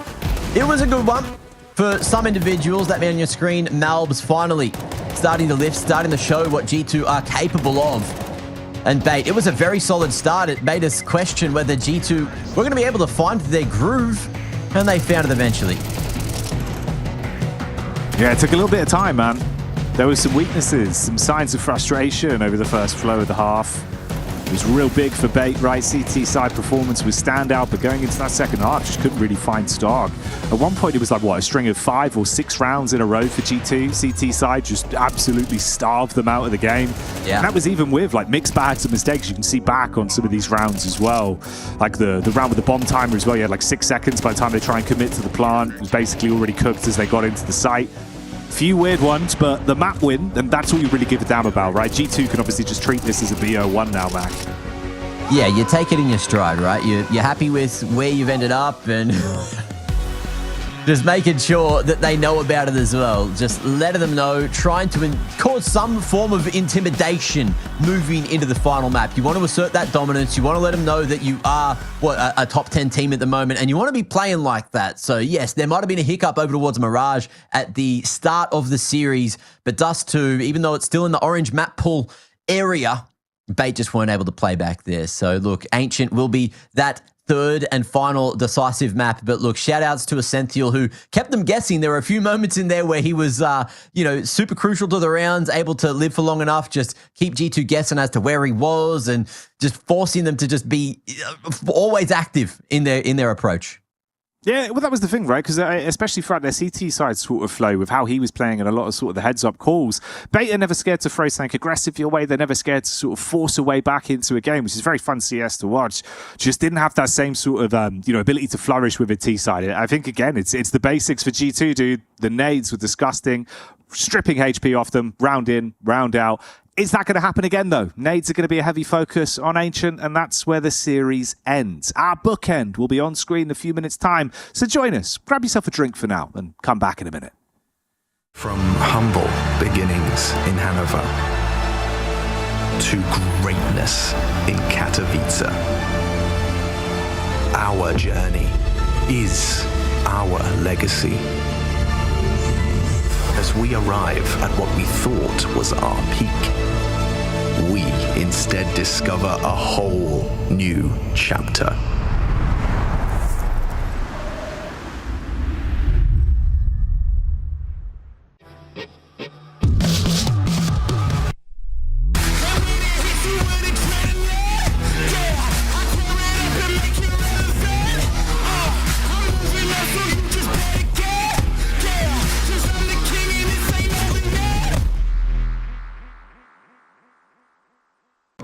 Damn, guys, we almost had this. Thank God that's over. Bored of endless matchmaking? Take your first steps towards EPL, experiencing real strategies against teams of your skill. Learn more at fce.gg/EPL. Refuel yourself.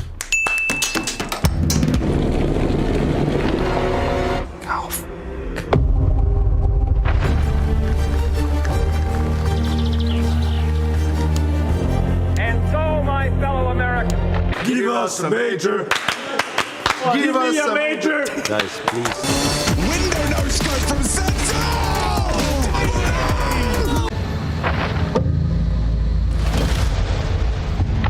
Do you think that stealing is okay? What? OMG, that's huge. Like your mom? Seriously, how do you recover from this? I don't know, man. Looks like a long run. We need a quick reset. Need to take how to cucumber and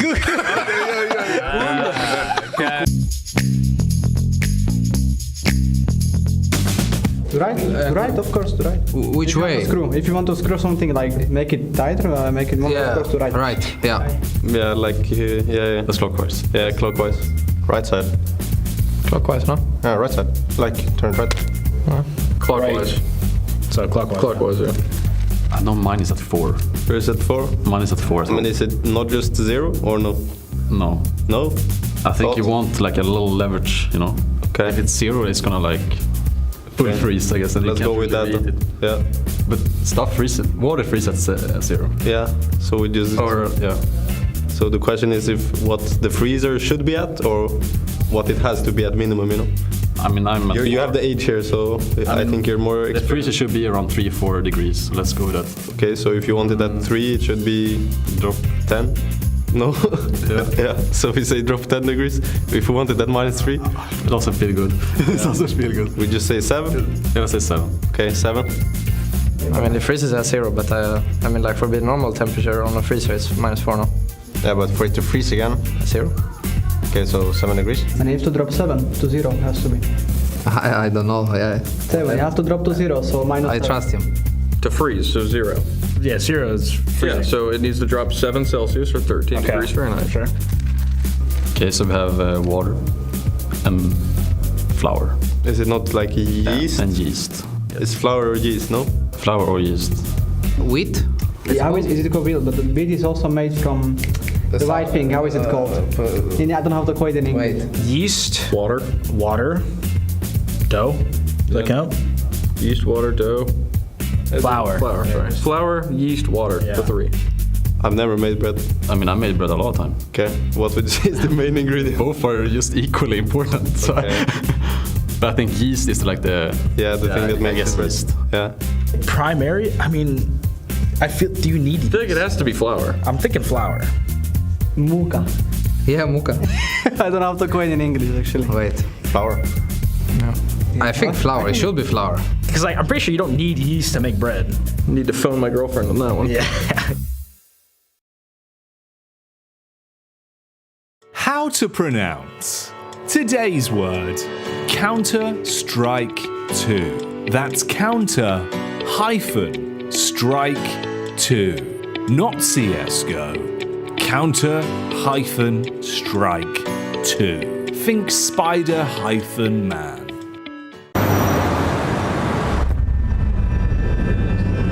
Look, man, I know it might sound crazy. Ends are captain now. You know how he feels about European authors? Anyways, just translate exactly what he says. Exactly.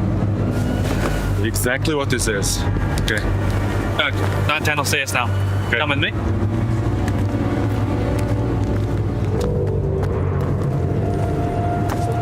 Yo, 910, you get the DM? Hey, if you wanna talk to him, talk to me, so we understand. Yeah, you are the translator. Timo, чего толстый? What? Чего толстый? No, you're the translator. Okay, I got the DM. За, месяцсан. Би сонсон гэж ханилчлаа. I didn't hear you. You coughed? No, you're the one who coughed. Okay, чи ханилсан. Гүй чи ханилсан. Stop saying I coughed. No, you coughed when you spoke to 910. Anyways, don't worry about that. Remember, he can haul. За, Мартин. Санаж нь энэ эст чадна. Тэр эст чадахгүй. No, he can't haul. He can definitely haul. 100%. Did he ask for эст чадна? Гүй наач амьдралдаа эс авч үзээгүй шүү дээ. He never had op in his life. He's literally a fucking hopper. Наач шууд утгаараа эс ч. Гүй тэр бол IGL. No, he is the IGL. No, he's not. Okay, тэр бол эс. What the hell is going on? I want to speak to him myself. Ask 910 how well he speaks this language. 910-аас энэ хэлийг тэр ойлгодог гинэ. Би энэ хэлийг маш сайн ойлгож байна шүү дээ. Obviously, he's fluent. What the fuck do we need you for? Тэгвэл чи бидэнд ямар хэрэгтэй юм бэ? Чи намайг чи дууцсан шүү дээ. Энэ угсаа амар тэнийг санаа гэдэг чи би уус мэдчихсэн. Чи тэр JK-сийг аваад эснүү байна уу хамаагүй бүгдийн зааж өгөх гол нэг хинч бүтээлээрээ тэгээд анааж яваарай. So, what did he say? He said he'll think about it. Oh, that's pretty good.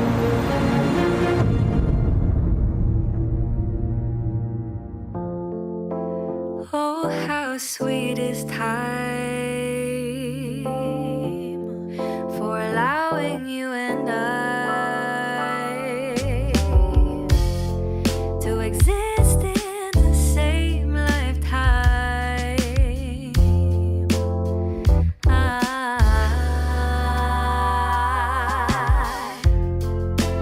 Warm and divine, spark in our eyes, we're flying high. I'm feeling alive, I just wanna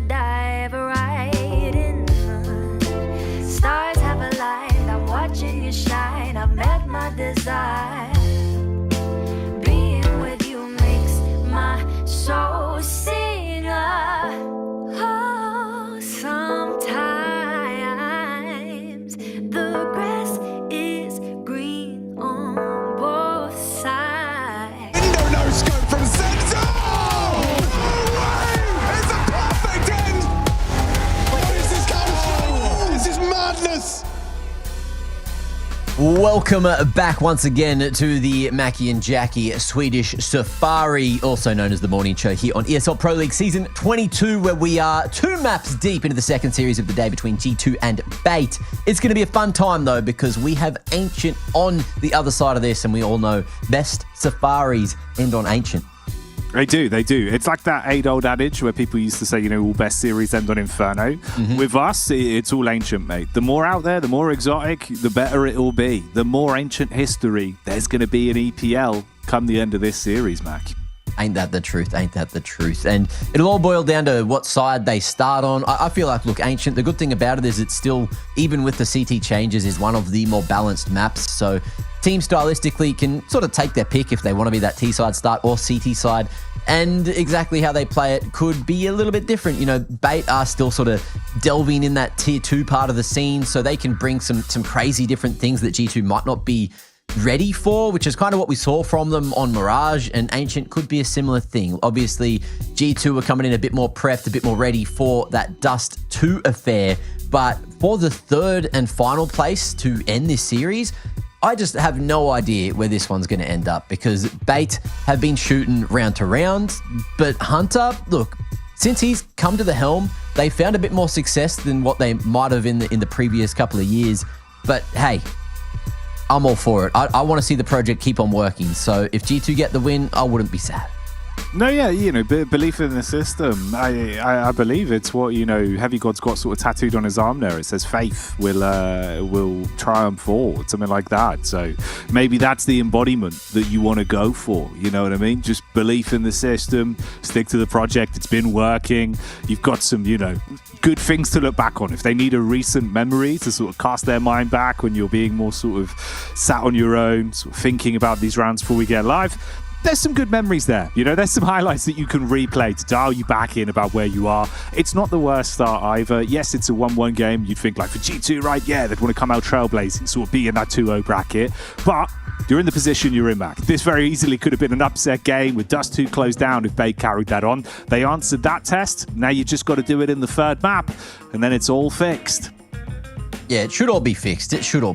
And look, this guy was definitely one of the individuals that helped fix that last performance. A beautiful couple of openings, a couple of nice closes, some, weird opportunities and situations he's found himself in this series. And we'll see if that is going to be a common trend moving into the third, because he could be maybe the only Spanish individual getting a win today over in the other series. Spoiler alert.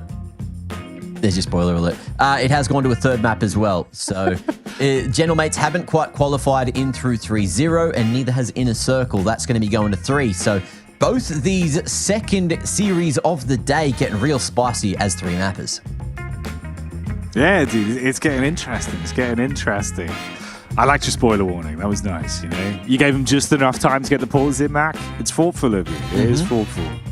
So it's just the sort of guy you are, I try to, watch out for everyone, make sure everyone's got equal opportunity to hear or not hear the spoilers, also known as updates. But there was, last season, a lot of conversation around that. So just thought I'd, continue it on here. Yeah. It's fair, man. I've got, a couple friends that they'll have the same sort of thing. One of them, he watches his CS when he's working, right? So he's always like rounds behind or games behind. And I remember one time he was watching like a recent final, like 3 rounds behind basically, so he could pause it, do his other bits for work. And our friend just came in, just ruined the whole game, ruined it right in front of him. 4 rounds in the future, told him everything that was going to happen. It was brutal, mate. So we won't do that to you. We won't do that. You hate to see it, but can you predict the future, Jackie? How's this knife round go? Mate, watch. Mate, you're going to win. You ready? Told you. Oh, yeah. Buddy, how'd you see that one coming? Well, they're just better with the left, right, man. They're quick with it. I've seen their knifing tactics. I've been studying it. Speaking to MPL, he said a lot of the time he's been putting in the dojo recently. It's what he calls his own private gym, the dojo. It's been paying off. He said he learned a lot of good underhand stabbing techniques. He feels very handy in his knife rounds now. He was saying, like, hands down, we think we could take on any team in a knife round, and it would be a pretty solid 50-50. And look, we just for everyone wondering what a left, right is, just for the knowledge bombs in chat, if you guys don't realize, the left click has slightly more range, even though it's weaker, but you get 2 of those out faster. then getting 2 right clicks out. So you want to go left, left, right to hit them first, hit them second, and then the third one, you should be up on them at that point. So if you get that first lift in first, you'll always be able to get a confirmed kill, which is a great way to do it. So, you know, hopefully you can find more success in your knife rounds with that knowledge bomb. But let's see who will find success in what is essentially a best of 1 here on Ancient now. G2 against Bait with, we are straight to a tech pause. Lovely way to start.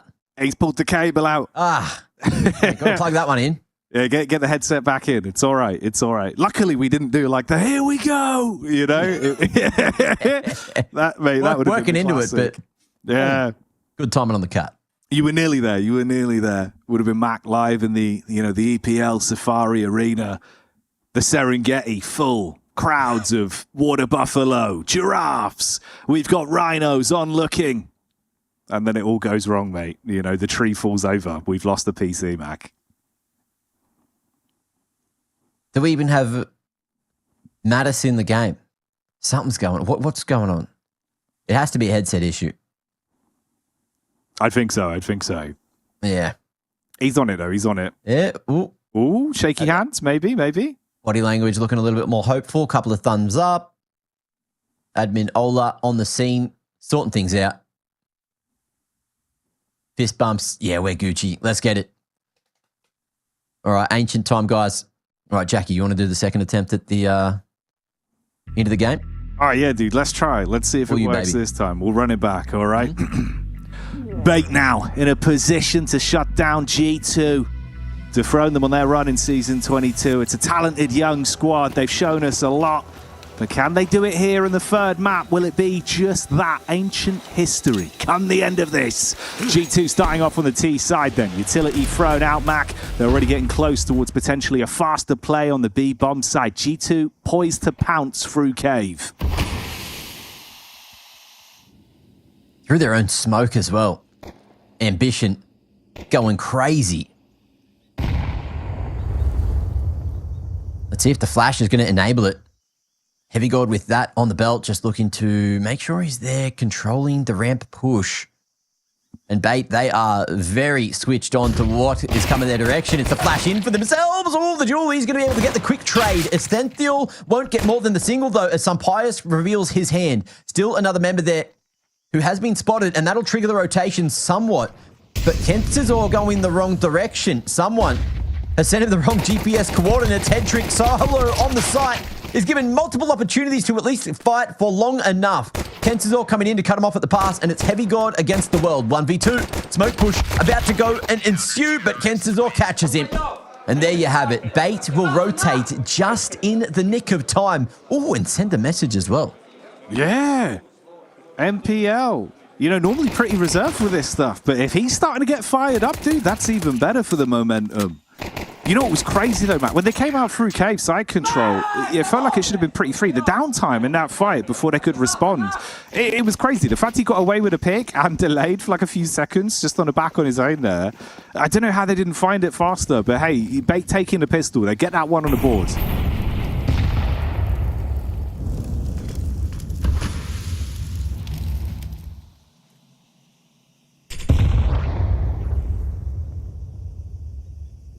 All right, damage dodged over towards lane here.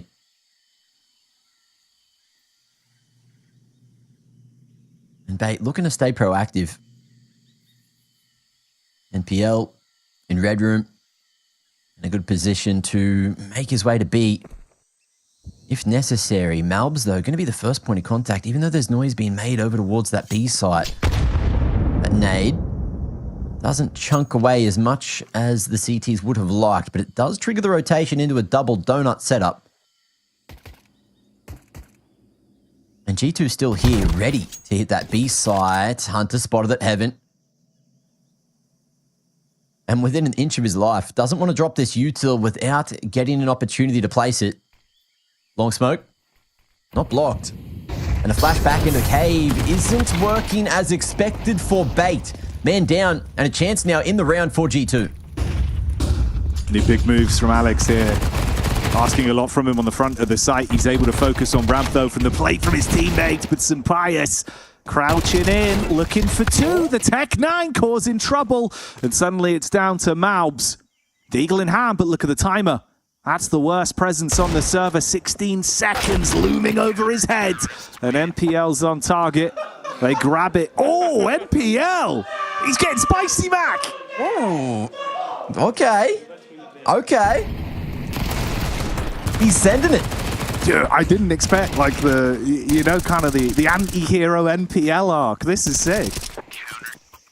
Definitely, you know, has that demeanor where he can rock it. I like it. It suits him well. Good threads on him. Well, let's see where we end up with all this. G2 will be on the force again, knowing they did good damage to the CT economy. So if they win this one, it could be a dramatic swing. There won't be any of that happening over towards the B site just yet. Second wave of util. Going to be respected somewhat. Cave control looking to be taken by Essential. But no one here on site to stop the plant from happening. Bullets going to be sprayed all through all those smokes. And short and long control with the retake going to be played for Essential. Oh, into the secondary. Ain't going to be any match for that Deagle. Now we got ourselves a little upgrade. NPL going to be able to catch Hunter on the rotation out. And it's up to Heavy God with the Deagle again, but the play won't be made this time. 3 on the board for Bait with a successful retake, 4 alive. Even with the post-mortem frags from NPL, he's shooting bodies. He's trying to tilt them so hard right now. Dirty tactics. Oh, dude, once this series gets going, bro, third map with how this is being played, you give rifles to G2, some of the scenes we're seeing. Yeah, this could actually turn into a pretty hectic game, mate. Some form of grudge match. Seems that way.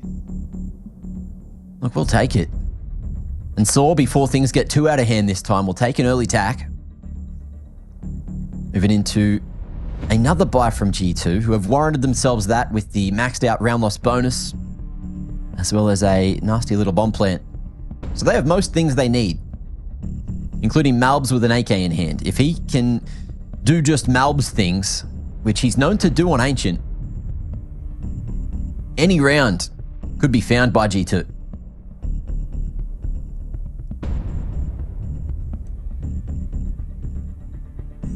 Deep in the comms. An underfoot angle to start here. It's the POV of how it's feeling at the minute for G2. You are under this Bait roster. 3 rounds already found here. But this is where the test begins again. With an open A site. G2 just testing the waters. They're running on in. They're going to have the smoke set up instantly as well. Nice nade damage and the follow-up. It's instant re-engagement from the CT side. Alex even finding the spam onto Hunter to cut things short. Post-plant sure, Mac, but this round's looking horrific. Retake though. Looking much better if you're a Bait fan. And Sunpire's put into a rough position yet again. The 4 men swinging. All together, they do it. All they wanted was that little bit of information. And that'll be that. Bomb plant again. Enough for G2 to continue up these buys if they want to. Maybe now's the point where they haven't really done that damage to the CT economy. And they want to take a bit more of a half buy affair instead. Just to try to get maybe an AWP on board, you know. Get that extra utility for everyone. So if you hit the A site like that, you've got extra just to fend off the donut retake, fend off the CT push. You know, sometimes you need a few more tools to make the job work.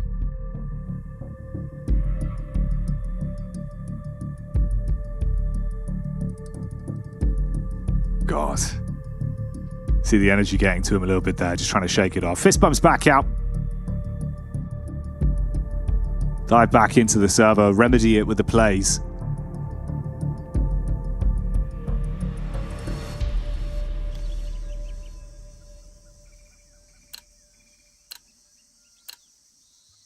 Okay. G2 choosing the half investment. Seeing just what they can do with a couple of Galils, a little bit of util, sprinkle in a few Tech 9s. See what kind of fine dining could be on the menu.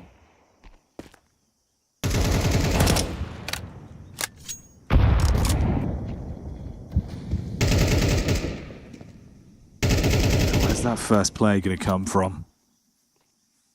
It's Alex that's lurching just on the angle, looking for a bit of a read in case there's a jump spot or a potential boost around towards the ramp side. As he bombs with a herd as well. Testing the waters just to the front entrance of Cave. Clear out on Jaguar, make sure they can post up on this. Opens up, always a late rotate back through mid-side as well. Red room smoke thrown forth. Matt is trying to look for this, looking towards Cave side. They see the leg and the double setup works. Smoke not quite hitting the mark to block off the ramp side of things. And Bait, we're going to stay proactive, sending numbers over towards A, thinking this is just a fake of sorts. But will that come back to bite them? Alex, tucked into Ninja. Smoke to short. Cave entrance Molly, which has been successful at forcing Alex to fight that cave fight. But not expected on site this time. He will be quite solo. Crossfire denied by the smokes. And Malbs, within an inch of his life. But there is space, there is a chance, and there is an opportunity for G2 to get that first on the board. And PL looking to disrespect the smoke on the fade, but he only needs that one bullet onto Malbs. And he's going to find that perfectly. Sampius needs to be that next pivot man, just dancing at default. Heavy God, plenty of bullets in the magazine, but again, Bait playing retake time after time and getting round after round. Yeah, crisp with it right now. It's looking slick. Get out onto the site, you can barely find room to get these post plants, but converting any of the rounds just always at their fingertips, never truly being done for G2 so far in Ancient. There's a matter of Bait are playing for these late retakes, it just works. They're just being able to get it over the finish line. Time in, time out. This is NPL again as well, with a nice stand-up performance, leading by example as the IGL, the brains of the operation, but 8 frags yet to go down as well. Yeah. Man, it's big. This is kind of like the dream scenario. Bit of a change up here at least. Boost play. Alex has been wary of this. Jump spot info on it. Stays alive, Mac. Incredibly lucky to dodge that shot.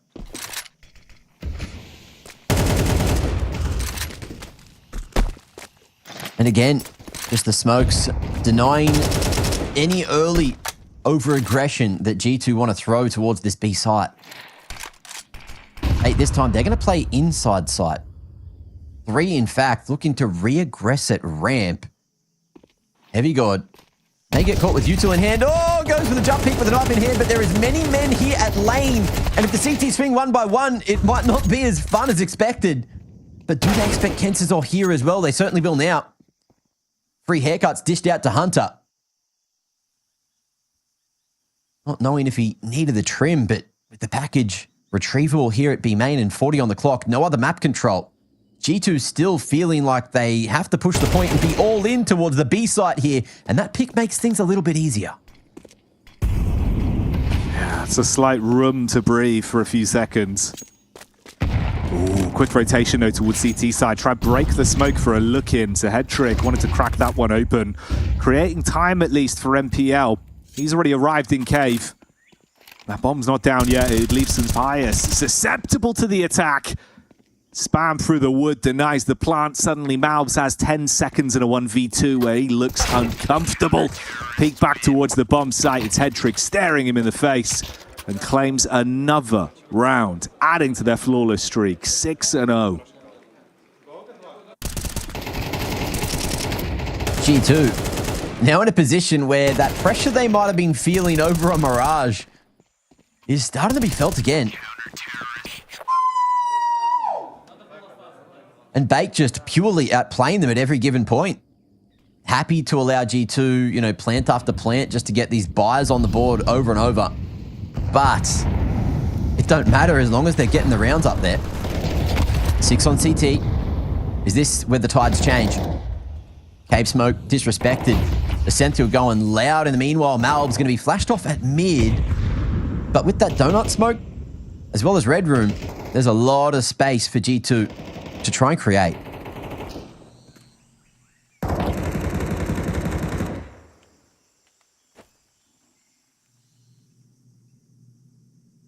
Weird bit is though, dude, even when Bait have given a lot of space to G2, it feels like they still just find a way to hit an unexpected shot, piece it back together, patch it up.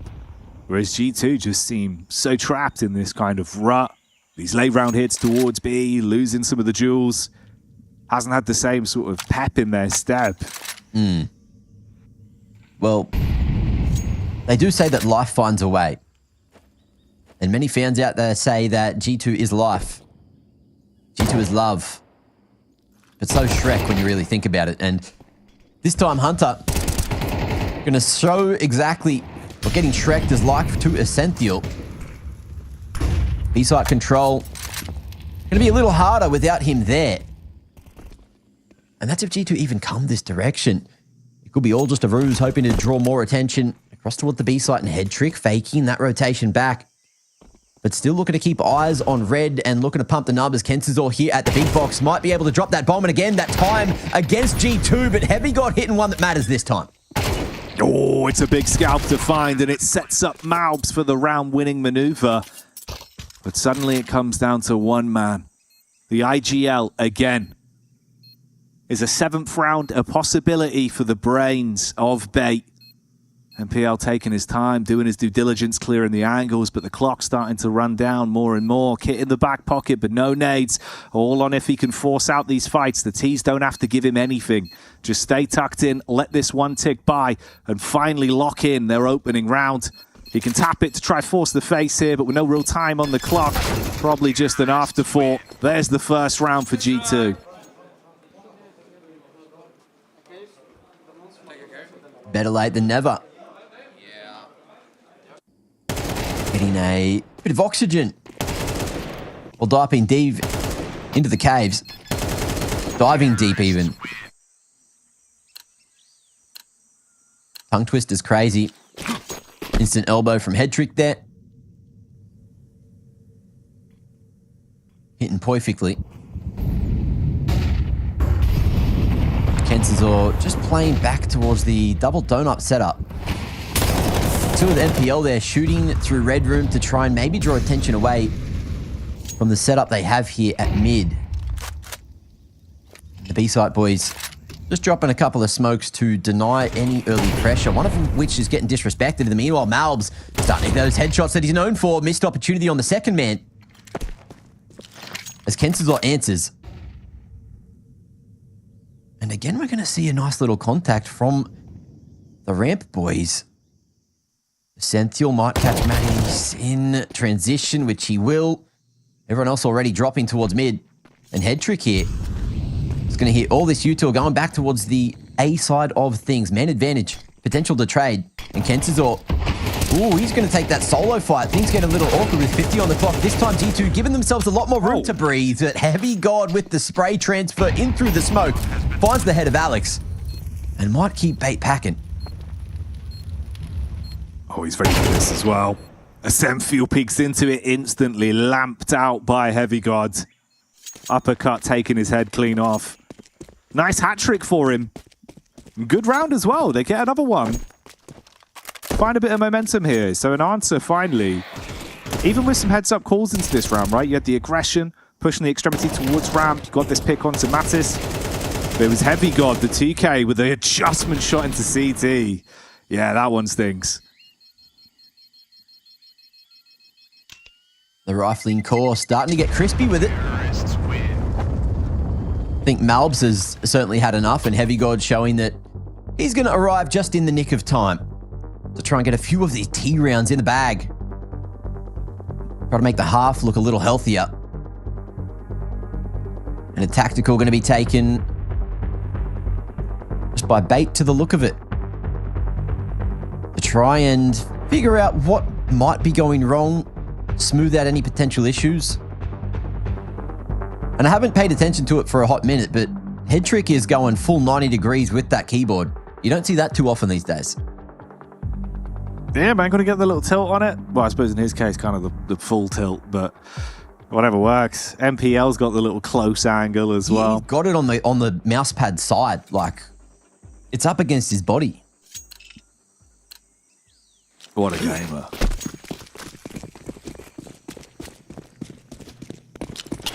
It feels like Head Trick is just Smoke Man. Like, he must just be the dedicated elbow smoker. Doing it round after round so far. But G2.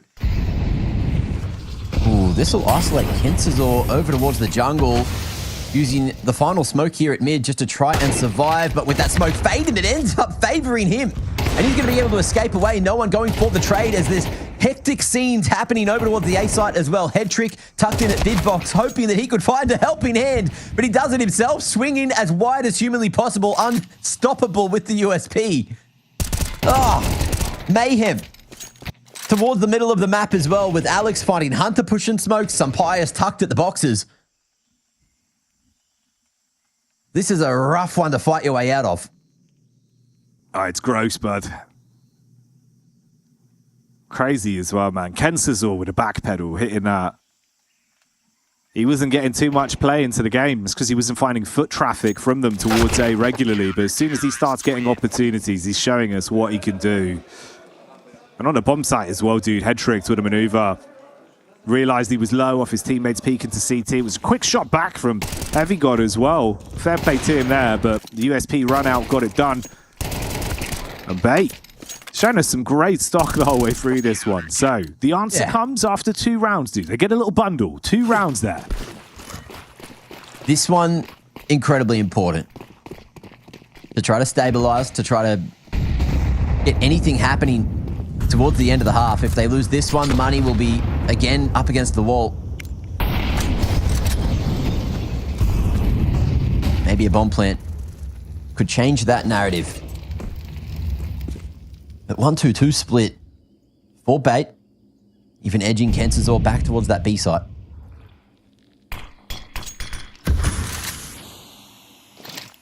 And we'll see where all the pieces of util get put. As Sampaius hopes that he's gifted something over towards the red room. Cheeky little boost here. And G2, I've been enjoying when they go for much more explosive approaches, and we might be getting that more towards the mid round, back towards A again. NPL posted from CT. Head Trick, eyes on A main. An incend coming through at a nice timing. A lot of space being taken. Head Trick, bides his time, lines it up. The trigger discipline's good for that headshot onto Sampaius, but so many crosshairs on his angle now. He's got to start a posture further back and just play on the back foot. Wait for the team to arrive. The final piece is Kensazor with a slow play through Donut after they make the first move. Triple threat through Temple. All going in together. It's a bit more innovative. Let's see if it catches him sleeping. Double flash on the close angle. No one bites. Heavy God holds. Looks for the shadow to give the game away. And that ledge round gets the first tag, but nothing really paying off for him. The entire team going down, just Mattis. Major moves with the AK. In the 1v1, swings it onto Head Trick, trying to buy time and stay alive. The dance on the site, and with not much left, he'll jump on it. It's going to go right down to the wire. Oh, he's got it. Half a second in it. Mattis couldn't do enough. He tried.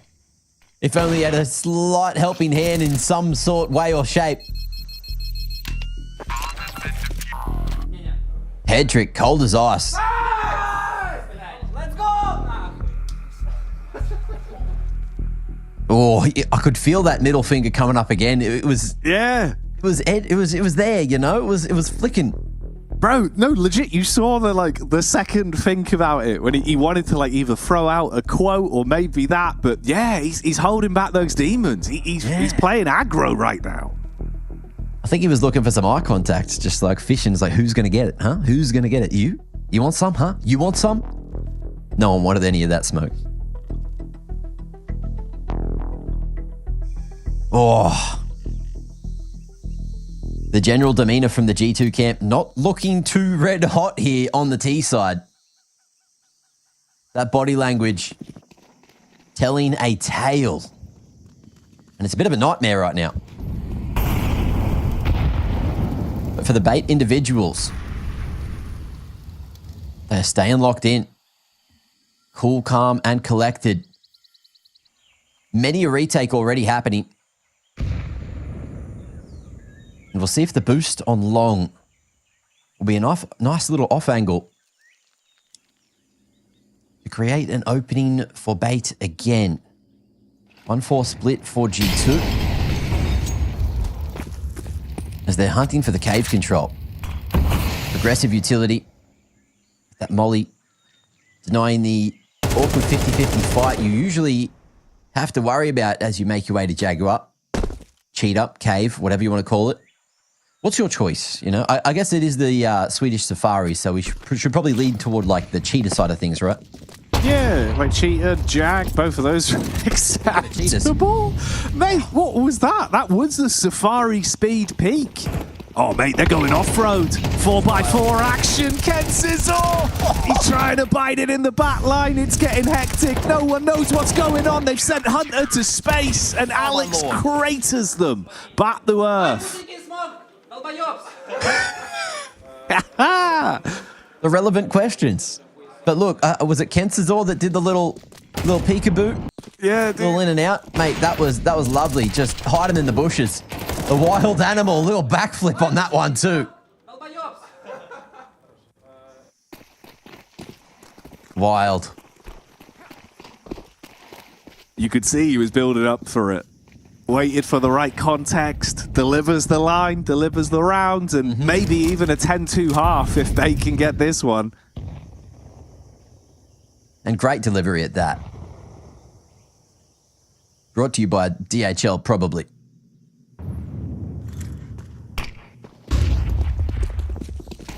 Flash in, full sight hit. No Bait individuals in the vicinity. Mattis as well going to be able to take a name to make the numbers look stronger, but NPL fighting for donut control is going to be able to lock that one in. Essential denying Mattis any chance to leave the vicinity.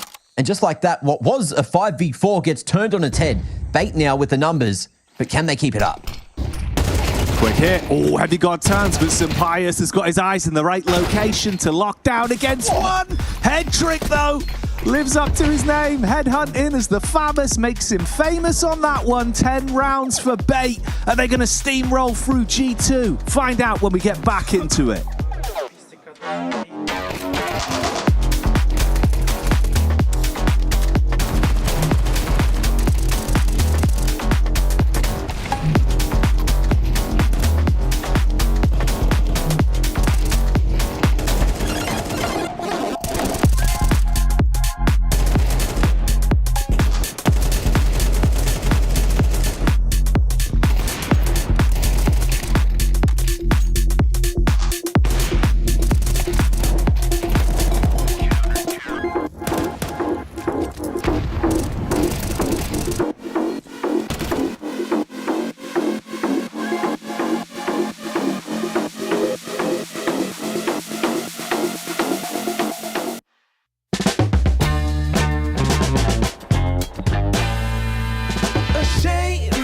Think something new under the sun. You can't take back them things you already done. No. You blame things that you do on somebody else. No. But they all see is you need help. But still you try so hard to cover up your games.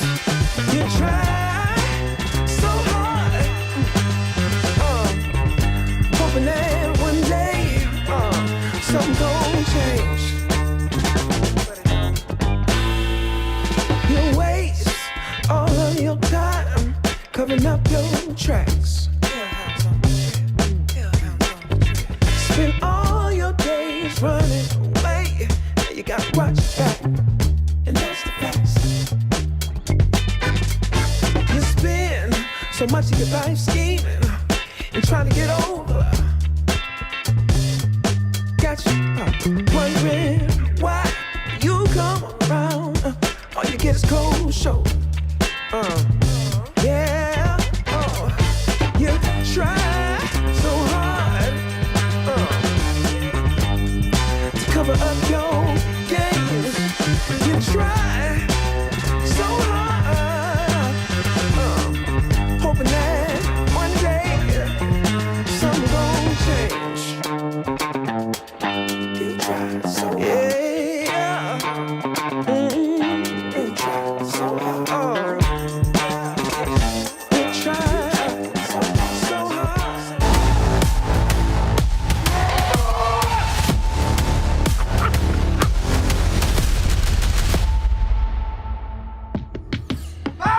It's been a dastardly time down in the jungle on Ancient, but boy, did you ever expect it to be 10-2 at the half? I don't know if I did.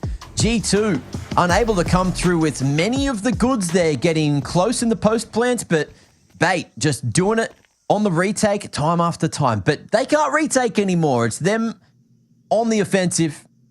It's their time to shine. They only need 3 here on the T side to take out G2 and send them into that 1-2 bracket. The impact from these next few rounds could be monumental. Ooh, for Malbs, though, the Flames sending him off to the Burns Ward doesn't survive. Hot streak back from Heavy God. They come running out towards the site. He's presented with a target-rich environment, but none of the shots deliver. It's an explosion from Bait. A rapid round, site claimed, point made. And that bomb planted with just Mattis walking in. Snaps onto one. Oh, blood in the water. Can he get anything else from this? Snap back over. Don't give him the 1v1s. Kensizor recoils into cave. Mattis, suddenly his task gets far harder, and NPL will spot the head. They claim it, and NPL gets loud again. This is wild. That pistol sends it so close to sealing the deal here for Bait. G2 looking like a shell of themselves here on Ancient, where there has been moments, you know, crazy shots out of Mattis, Heavy God, and Malbs in certain moments. But Hunter's gone disappearing, some Pious as well. Not finding the efficacy that we know that he can, and Kensizor hasn't been seen at the bottom of mid. Awkward as the flash allows his vision right back. Kensizor going to be able to double down. Action from heaven. And the aggression that G2 brought into the round gets defended perfectly.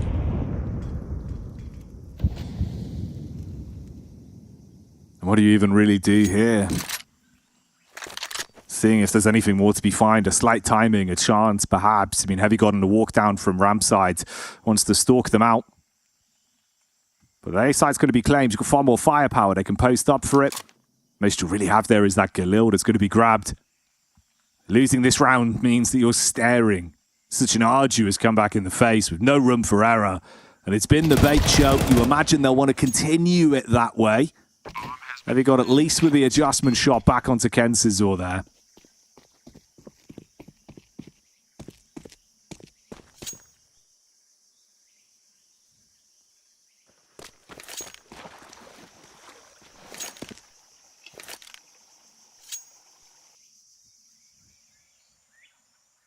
The worst possible position to be in. They've got the Galil. They got Heavy God able to drop something across, and a little bit of util brought in. NPL going to go for the hunt, and Sun Pious. Will he be found here? They stop the search. They don't want to give across an AK just in case. One round needed.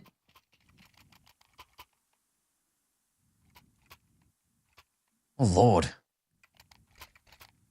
Never did I think Bait was going to put on this kind of performance coming into this series today. I thought it was going to be much closer, much more like what we saw kind of on Mirage throughout all maps. But Bait here on Ancient looking like a whole different team. The confidence crazy. And speaking of, they're just going to be going straight into an A hit, or at least look for so, as Alex finds Sunpius with the crocodile in hand. Yeah, you know they mean business, man, if you bring out the XM10. Yeah.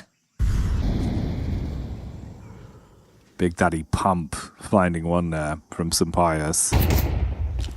Oh, God. Mattis. I mean, 5'7", stationary angle. Usually he reps himself for these, but it's uncomfortable. Bit of backup. Able to find some damage. Oh, Sunpius on a drive-by with a shot. He gets one. This is an uncomfortable flow, but it leaves it down to an essential clutch. A 1v2. Smoke on Cave. Bomb in the back for him. He can pick it up. Suspicious about an oncoming Molbs. He goes back. Oh, might be in the right angle to find the head as well. He's playing it perfectly. It's just down to Hunter. The blood following him behind with a trail left on the ground, but a Semfiel in the right angle. Does he have eyes in the back of his head? Turns around for it. Finds that one right between the eyes as they wave bye-bye. They claim the series. NPL popping off and Bait locking it down versus G2. That is crazy. That is just pure and utter domination out of Bait on Ancient. In full control at every given moment, at every nook, cranny, turn, roundabout, you name it. They were there, and they weren't there to fuck spiders. We went over that before, but hey, G2, look, they still have one more opportunity to survive here in Stage 1. But look, in terms of winning, we thought they'd be doing a bit more of that a bit earlier here in Stage 1, but it feels like nothing going to plan. And you talk about upsets. This is happening time and time again. It's looking like it's a battle of the underdogs, and Stage 1 is just providing content and entertainment. Yeah, we're getting a whole new sort of look at, some of the teams here, some of the optics, and potentially what some of the form is actually like right here live in the flesh. Forget the stats, it's down to the performance, and we're seeing upsets left, right, and center. Good individual optics from this Bait roster the whole way through. An interesting series, Matt. Like, they gave us a run for the money, right? You think it does too, especially the comeback from G2. That was an eyes light up moment of like, here we go. All right, this is a fair game. Yeah. Just completely different going into the third. Just felt like there was no fire left. It just entirely got extinguished. It's weird and wild. The other fascinating little stat that I've managed to spot here is G2 had 8 openings there on Ancient, and only able to convert 2 of those 8 is kind of crazy. That is a very, very low conversion rate, considering how good this team usually is. So something going wrong today in G2. They need to fix it up, because tomorrow they will be up for elimination from Stage 1. And this is a team which you would assume half of the time would just be straight into that second stage, wouldn't need to be playing through the first.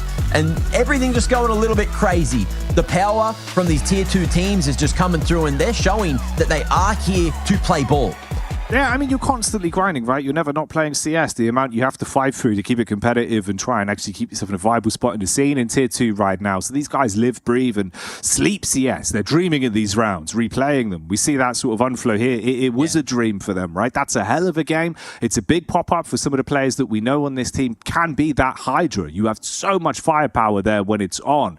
Alex is someone that can step up being a bit of a sort of late-round multi-fragger, You've got that MPL commanding respect on the server, but dropping some great calls as well. Like even the mid-round adaptations, dude. There's just a lot to like about this team, but it's crazy they do it here today versus G2, right? That's kind of why it's even more impactful. They've shown up and given us a great game of CS there, bro. And that's all you can ask for is, solid, good Counter-Strike. And that's exactly what Bait provide. I feel like every time I watch them. Look, Dust 2 obviously was a little bump in the road, a little bit of a speed bump, but they still managed to keep it together and pull out a completely different showing moving into the third map. And I feel like, look, going forward, a lot of these teams that are the top teams, most upsets usually start to happen when you play on the maps like Mirage, on your Ancients, on the maps that are more puggy, more, firepower oriented. And a lot of the teams that are just here for the grind, here for the love of the game, and just looking to make their mark on the scene, they're going to be playing through these maps, especially because they're the most common maps played online. And if you're going toe-to-toe on these with them, you better be prepared. You better be bringing your best brand of Counter-Strike possible. Yeah, you've got to play your A game, right? There's no sort of opportunity for it to be a bit of a slower start in Stage 1, roll into the competition, then put your best foot forward. You're going to be checked. You're going to be skill checked these days. That's what it comes down to, Mac, and it's exciting we're seeing that, mate. Yeah, it seems to be the thing, and the constant conversation that we were having today is how bloody good is this individual NPL, not only calling, but fragging up a damn storm as well. 1.28 rating for the series, and he is going to be the ESEA All-Star for this one, the second series of the day. Rightfully so. Doing so much work, especially over on Mirage. I think if you remember to roll back my memory, I think he was like 12-3 or 12-4 at some point, doing a lot of the entry work, a lot of the closing work as well there over on Mirage. Yeah, he looked really good, and this has been a consistent trend. It's not as if it's one of those where with some teams you look at it, you're like, oh, if the IGL's being the top dog, if he's the one sort of trying to drag the boots up, something's gone wrong, that shouldn't be the system. Weirdly for MPL, like, you can trust this guy to frag very consistently. It's been a common trend in a lot of the bait games where it's got him over the line. I think even for him as well, where he's playing well, he's more proactive, you get those better calls where he just is able to basically flow into the game far more.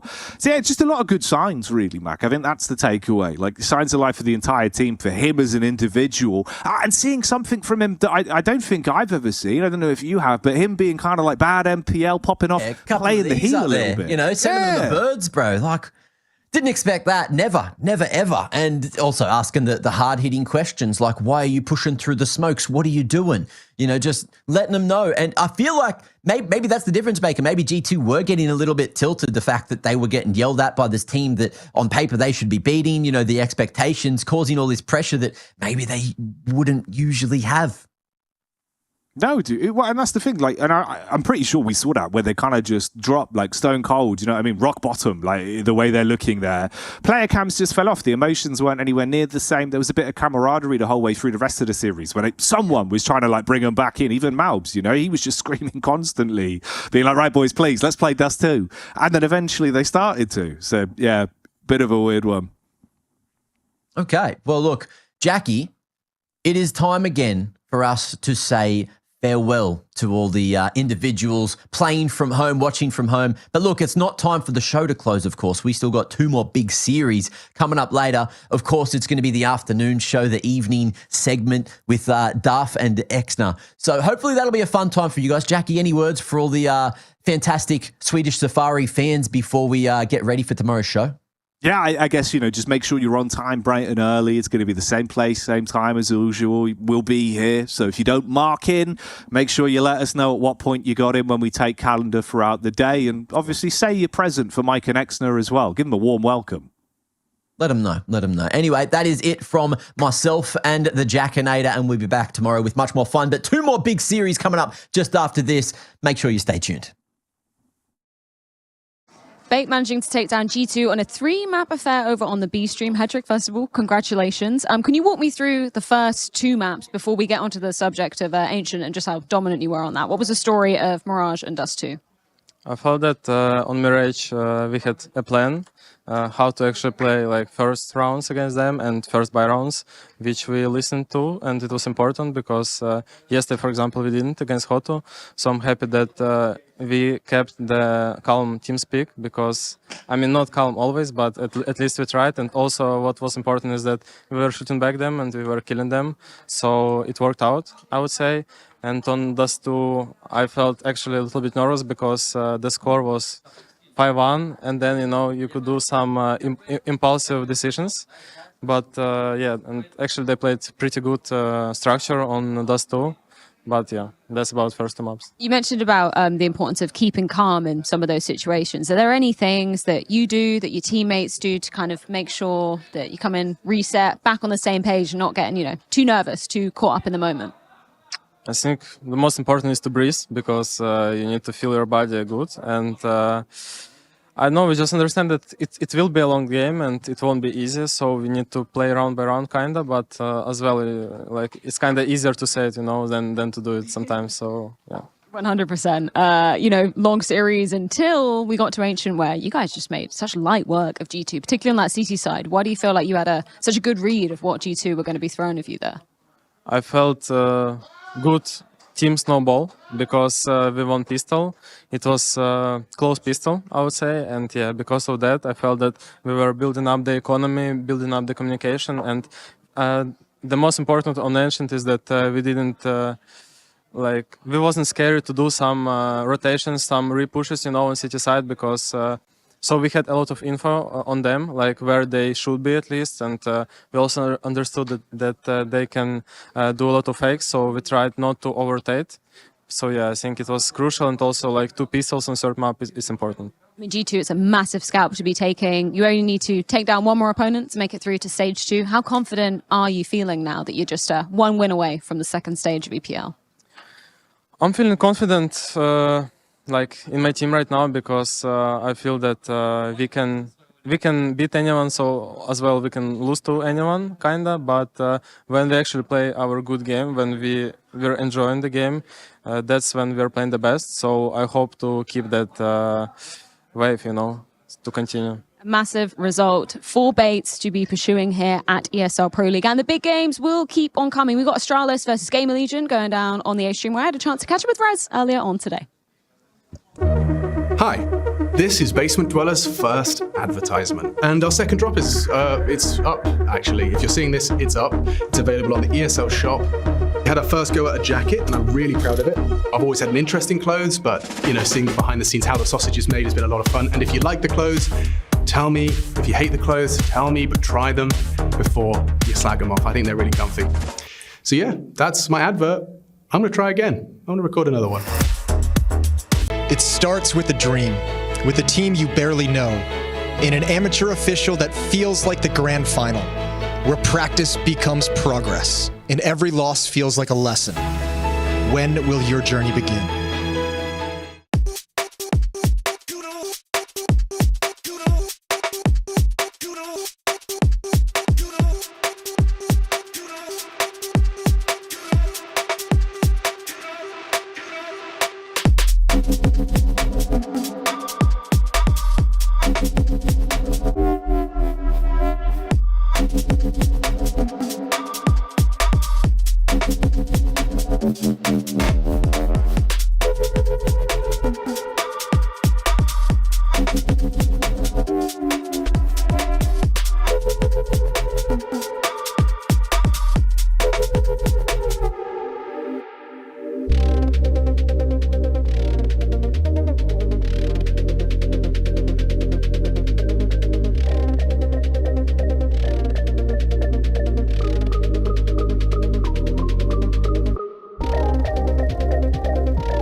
ESL presents the ESL Pro League in partnership with Intel,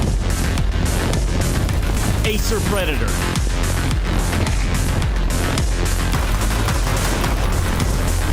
DHL,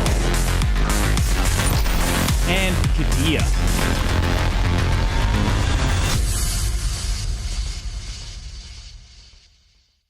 Window no scope from Senzo! No way! It's a perfect end! What is this coming? This is madness!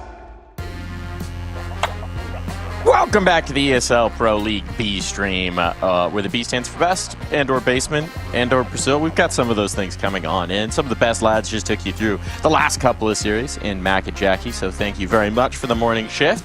Rest easy now, guys, because it's time for some afternoon games, or morning for us here, Cole.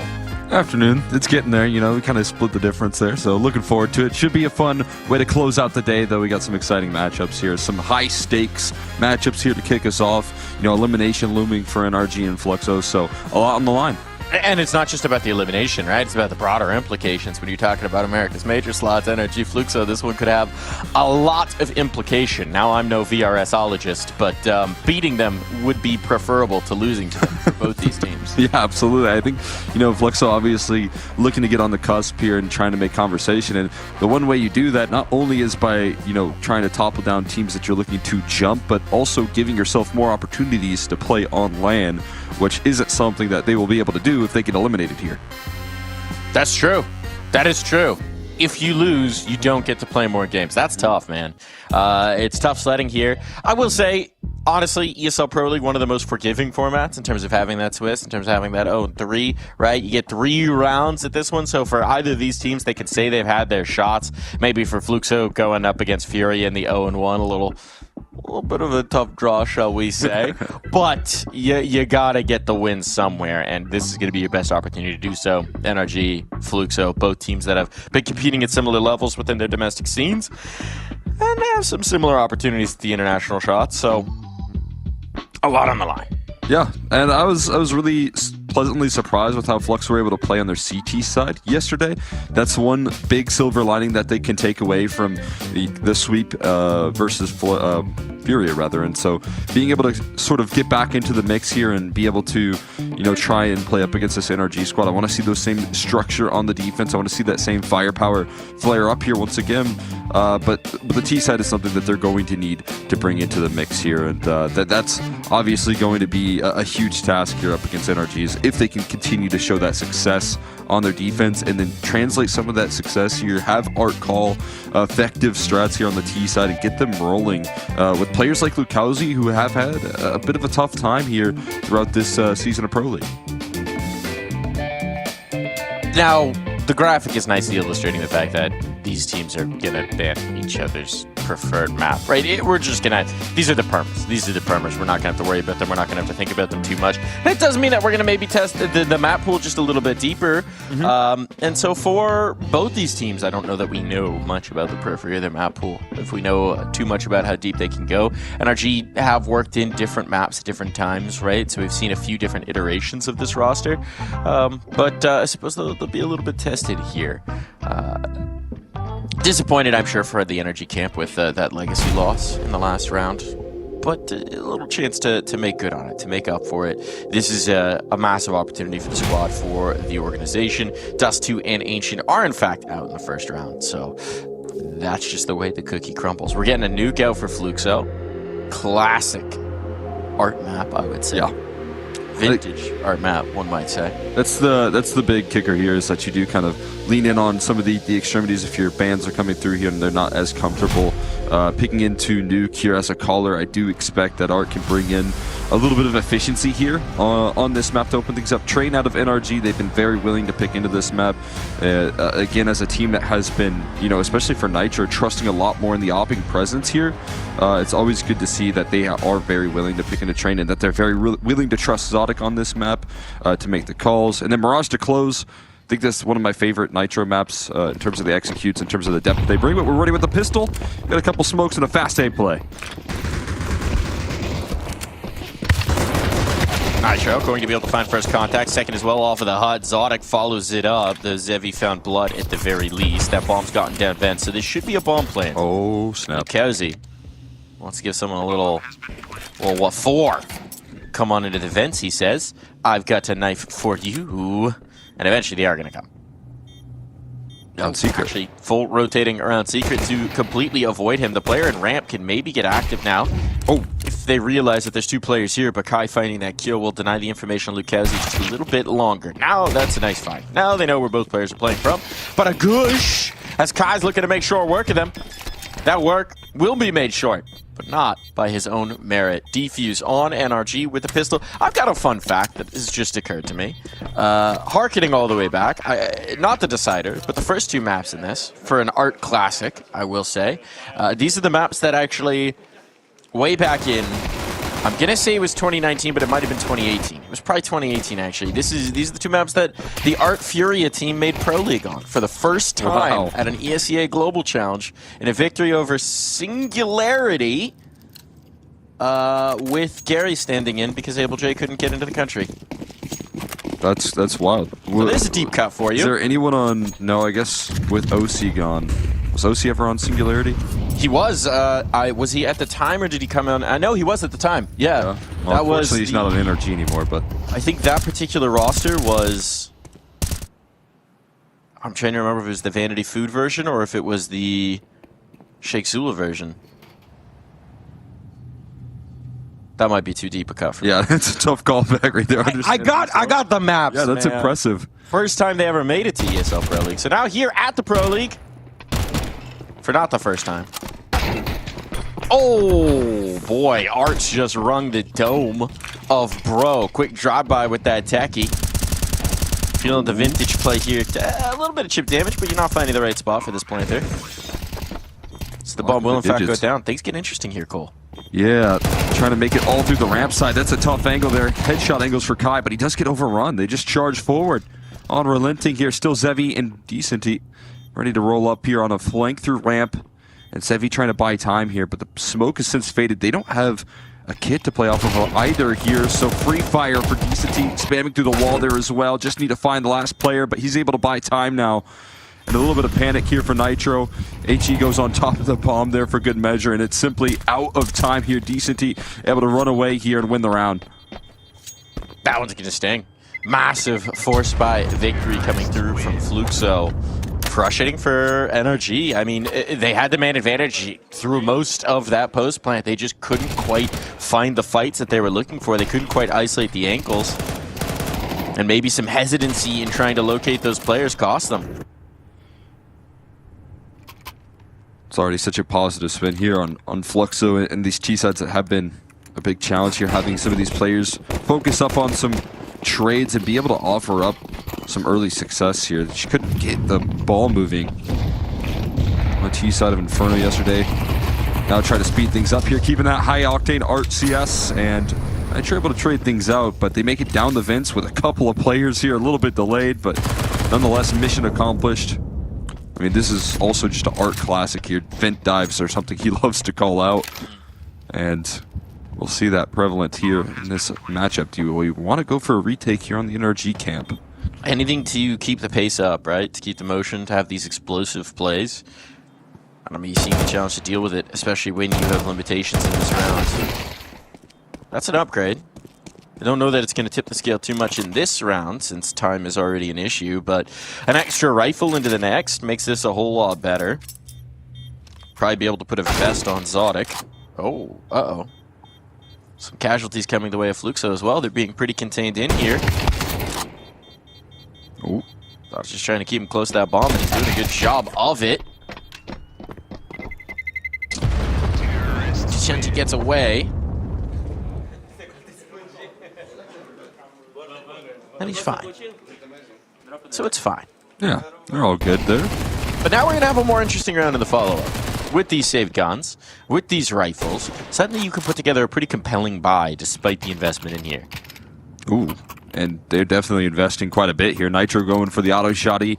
They're buying down with a couple of these players down to 0, so putting some high priority and trying to get back early.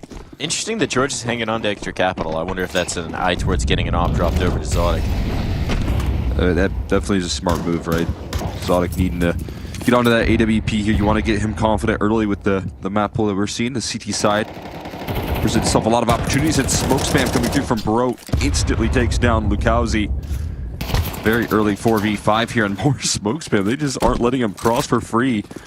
Damage continuing to be done here. Now, as they do make it down secret, they're loud about it, so they're going to reposition the defense to get down in towards lower. Massive find. Opens up this lower site, but George, he's just got a 5-7. He's got a lot of work to do, and he's losing his teammates that might try and alleviate the pressure onto him, but patient with the taps off that pistol. Will at least collect on the one. Give some possibility here, but they've got to deal with Decenty here in the ramp room to begin with, but the auto shot, he will be enough to overcome. Now an upgrade available, 2 rifles onto it. Bomb's taken away. There is no kit, but there's some util to work with here, playing the gap in the door. I might have just locked him out. Look at the damage. Look at the damage. Just has no idea where Zevi is. He's set up for success here. And Kai's already gone on the movement, right? You saw where I was. I'm going to relocate, give myself an opportunity to stay involved in the round. Nitro realizes he just doesn't have the information he requires. Got to back away. Tucks behind this box. Settles on in. And the rumbling of this bomb will bring both Fluxo players out, but it'll stack a 3rd round in a row on the board. I mean, difficult start as well for Fluxo, being able to recover that, mostly at the hands of Decenty on that lurk, right? That is an incredible job coming through from him. His teammates are low on health. They have to deal with a 5-7 on the lower side. If he's not able to cut off the rotations, and there's, 3 extra players there rotating on in, cutting off the access on the B side, it's a different story, but just becomes a difference maker in this round, as he has been here for this Fluxo squad. His lurking incredibly impactful. And finally, they have to go with a little less here, but this time DZD out early. The auto shot, he's still as powerful as can be. He hands it over his AK to Sonic and picks up the auto shotty, opens up the round. They're going to send that AK into the roof. Get those guns out of their hands. It's $900, though. That's not bad. Extra money for Nitro. Seems like Nitro's got the only gun he needs here at this point, too. Back turn for Bro. Able to get it back in time, though, with the Tech 9.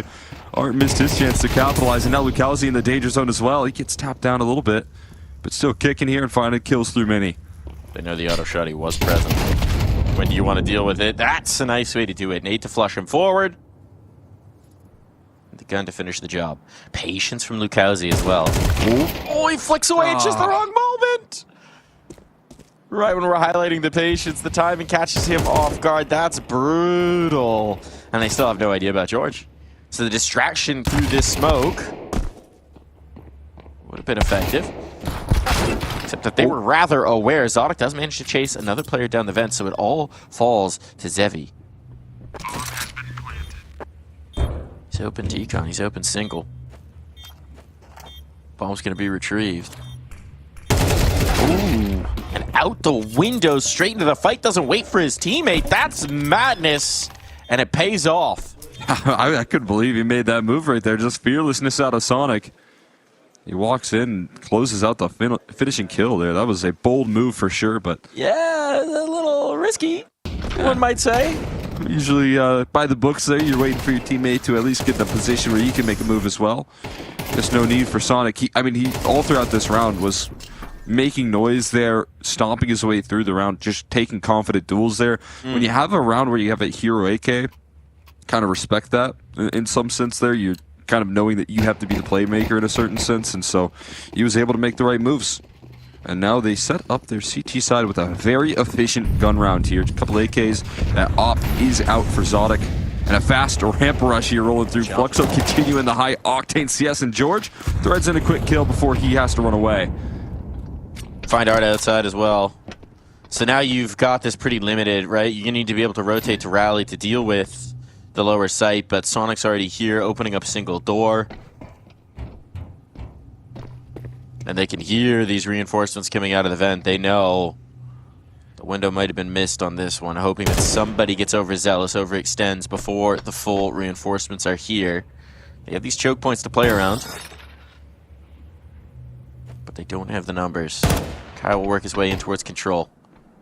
Bomb looking for a window to be planted. This tight angle from Lucalzi works out for the one, but the trade is instant. The bomb does get planted, but Zevi burning can only hold on so long. A good attempt from the remaining members of Fluxo, but just not enough crosshair action to cover the angles they needed.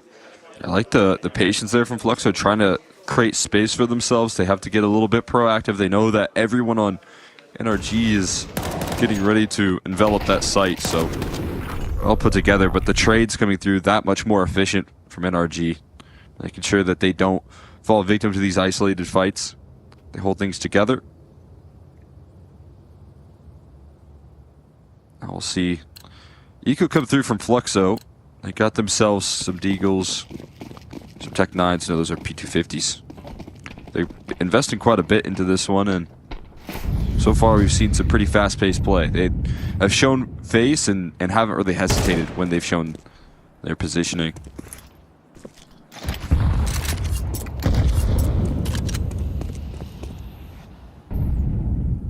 Ooh.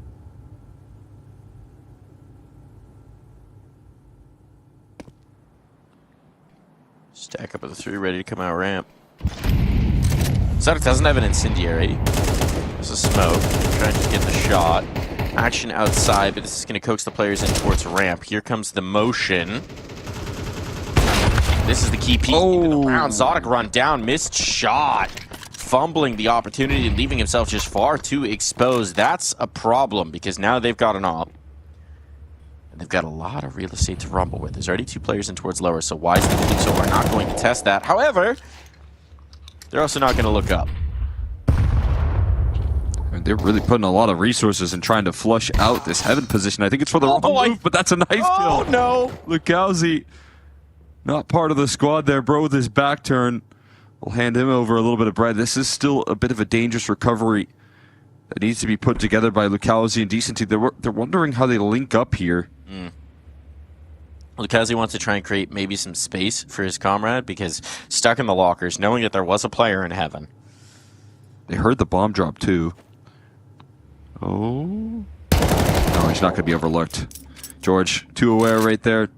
Definitely had some presence of mind that there was a player close by. So Decency going for the all-in move, seeing if he can take that A space. Will be sent back packing. Lucchesi's going to take his knife kill. Going to hold on to his AK. And with the money he made, it's kind of like he's got a free loss bonus. Yeah, he can pretend. He can pretend. It's all good. Keeps everybody on pace with the money.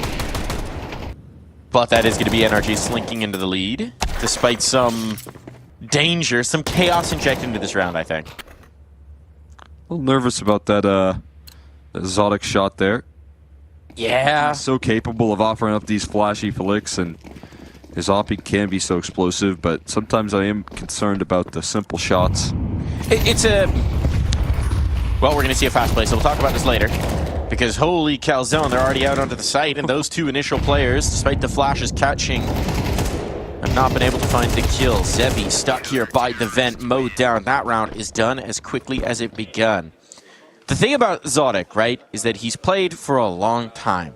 But the vast majority of that play has been on a very casual basis. Playing pugs, maybe playing with mixed teams, playing some comp teams, but comp teams that we happen to know didn't really practice or focus too much on the fundamentals, that were playing very loose styles of Counter-Strike. So we know he's got a lot of capability, we know he's got a lot of mechanical prowess, but some of the details, some of the little things, some of the more concentrated play is not the stuff that you necessarily get punished for in a more casual environment. So it's hammering in those details. It's making sure that you're limiting your opportunities to get punished, that I think are more the things that he still needs to learn. Gonna hit the first shot, goes for the no-scope, but it's the USB instead. Speaking of some flashy mechanics, did catch a dink back the other way, but now he's got reinforcements. Possibility of a bomb plant that is quickly evaporating.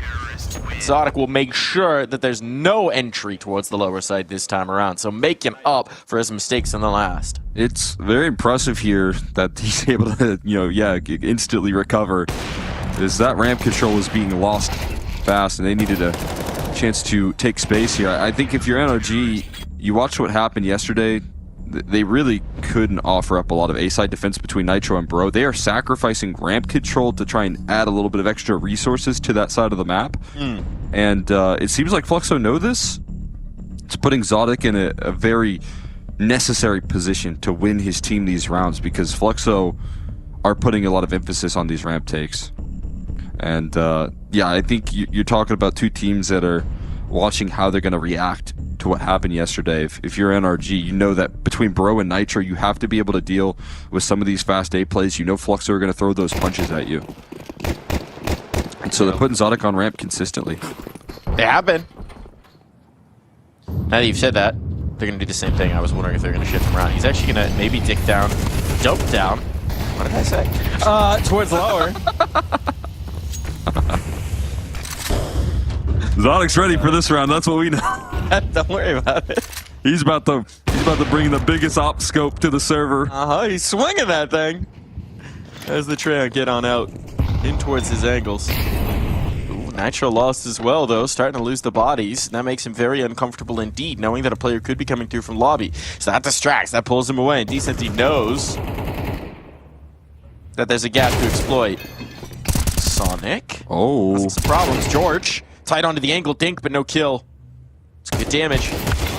But he needs the frags, and now the opportunity might have just been missed. It's just Zodic. Set him up for the 1v4.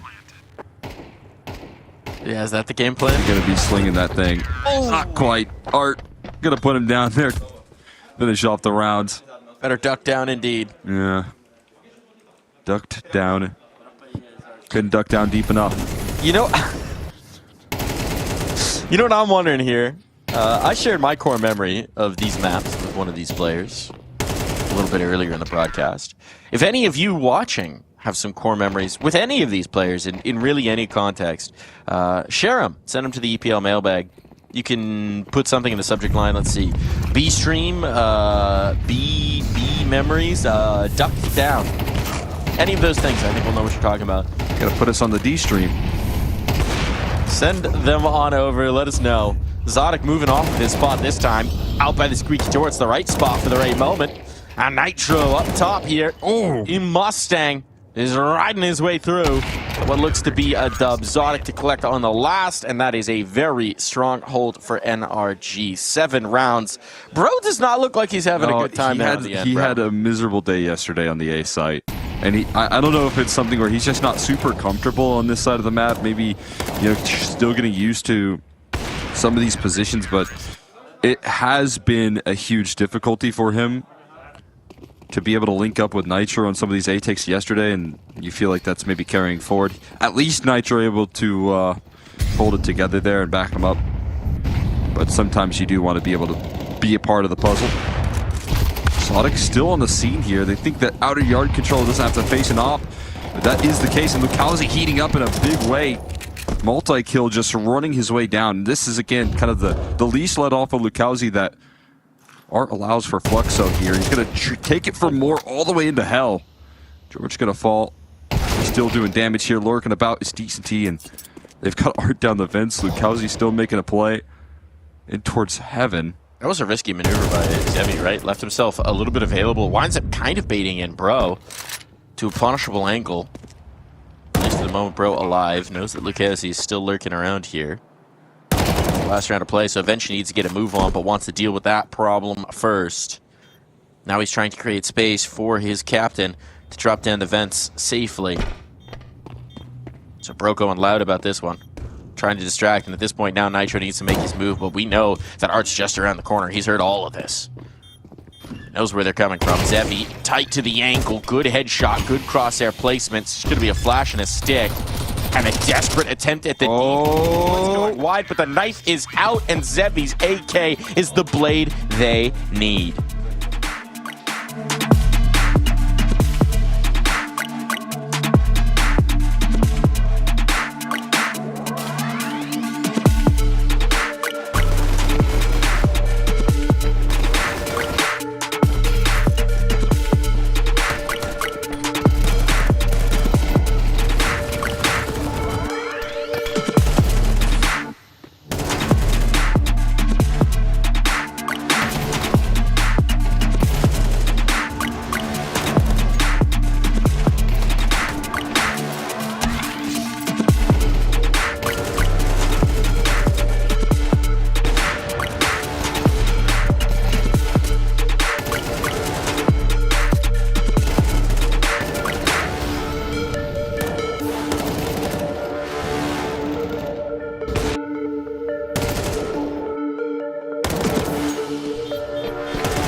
back into the action here on the second half of Nuke.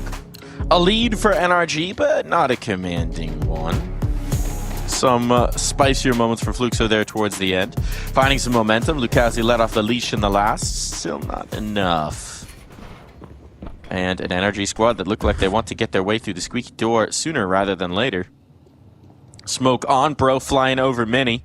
And this seems to be a combo, if I had to guess, into the A site. But nothing revealed just yet, so they'll go down vent instead. Those players up top still holding their presence. Lucazi prep for this one, and Lucazi 1, 2, 3 knocks him down. Whatever NRG wanted is gone. They got to try and scramble to pick up the pieces, and bro dancing around on A will clear out this site, but lack of control of the bomb. It's obviously going to make that one difficult to capitalize upon. Nitro and bro going to work together. Swing it back in, but there's a crossfire that they've got to deal with. 2 towards Decon. 1 on the stairs. Life not exactly easy for these 2 gamers. Now that being said, they let them pass the angle. Yeah, it's a little bit of an awkward timing now here for Flux. So could be caught by surprise. I wonder if that's being called out whatsoever. Glass is broken, so they can maybe sneak their way through here. Sneaky, sneaky, sneaky. They go. Nitro looking for an angle, finding it as well, and Fluxo giving some opportunities. Oh my God. You gotta keep the pistols out there, bro. Sets up Lucazi, who could potentially get the ace at this point. 15 seconds. Lucazi wanted to route around. He's just trying to toy with him, trying to pull them off that bomb, and Nitro knows it. Knows that they have to force the issue. Ace denied. Just enough time to plant this bomb as well. Nitro could win this clutch now. Zevi has missed his opportunity, and a quick pop off the P250. Not just the ace denied, but the whole damn round. So much picked up there by Lucazi. The 4K rolling on out. Unbelievable work. Sharp with the USP, and then all for it to turn up and smoke with Nitro pulling through with the clutch. Bro finding 2 very desperate kills there. Felt like he was going to be completely out of the picture. And when called upon here, the captain able to lead him on through.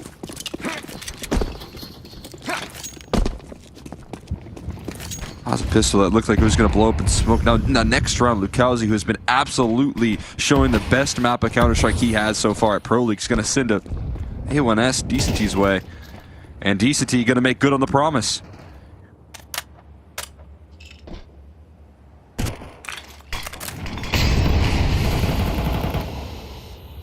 Taking down the hero of last map here. Looking for more. They'll take that man advantage and smile. Meanwhile, here the aggression towards the outer yard could be led in through the secret side here. At least Sonic being able to contain that control.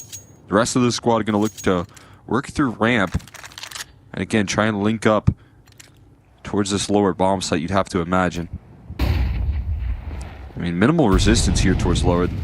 Probably not going to get a lot of help. You are going exploring towards the outer yard now, but the rotate's starting to jump down the vents quickly. This is going to be a challenge for NRG.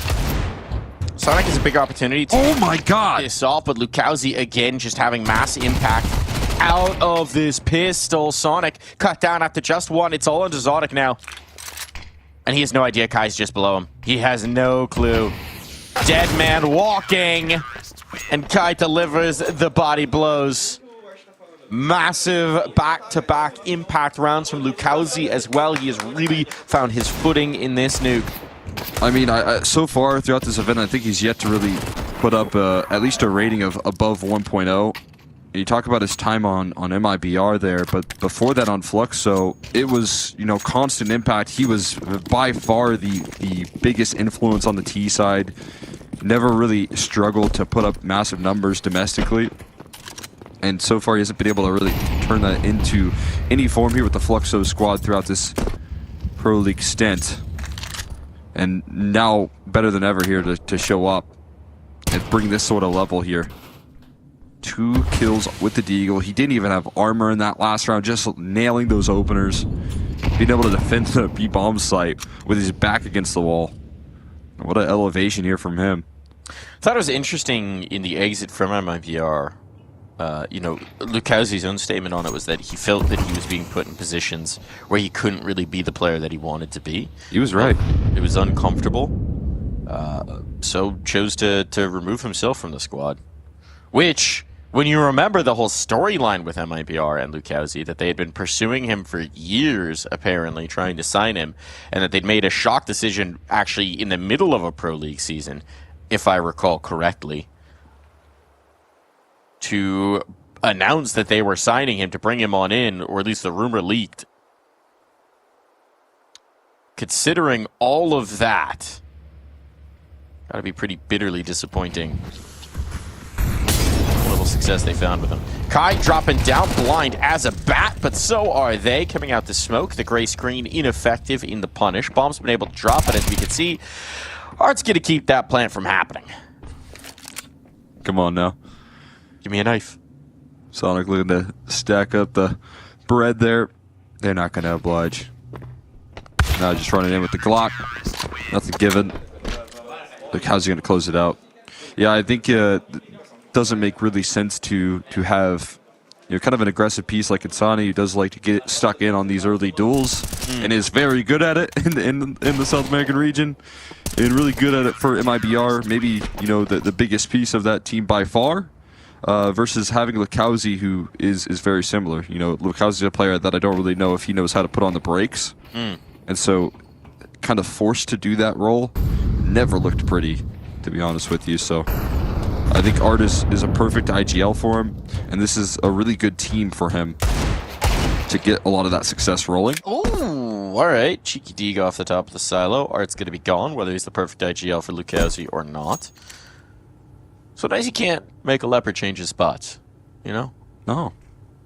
Take well, nor would you really want to, right? I mean, it's a big piece of his skill set there is the aggression. I think it's like sometimes a rare skill set to have there is the ability to just constantly press the issue. I mean, sometimes a little bit of restraint's always nice, but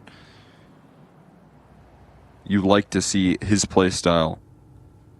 Now, this is interesting. Sonic's actually going to have a lot of room. They've got a minute to cook.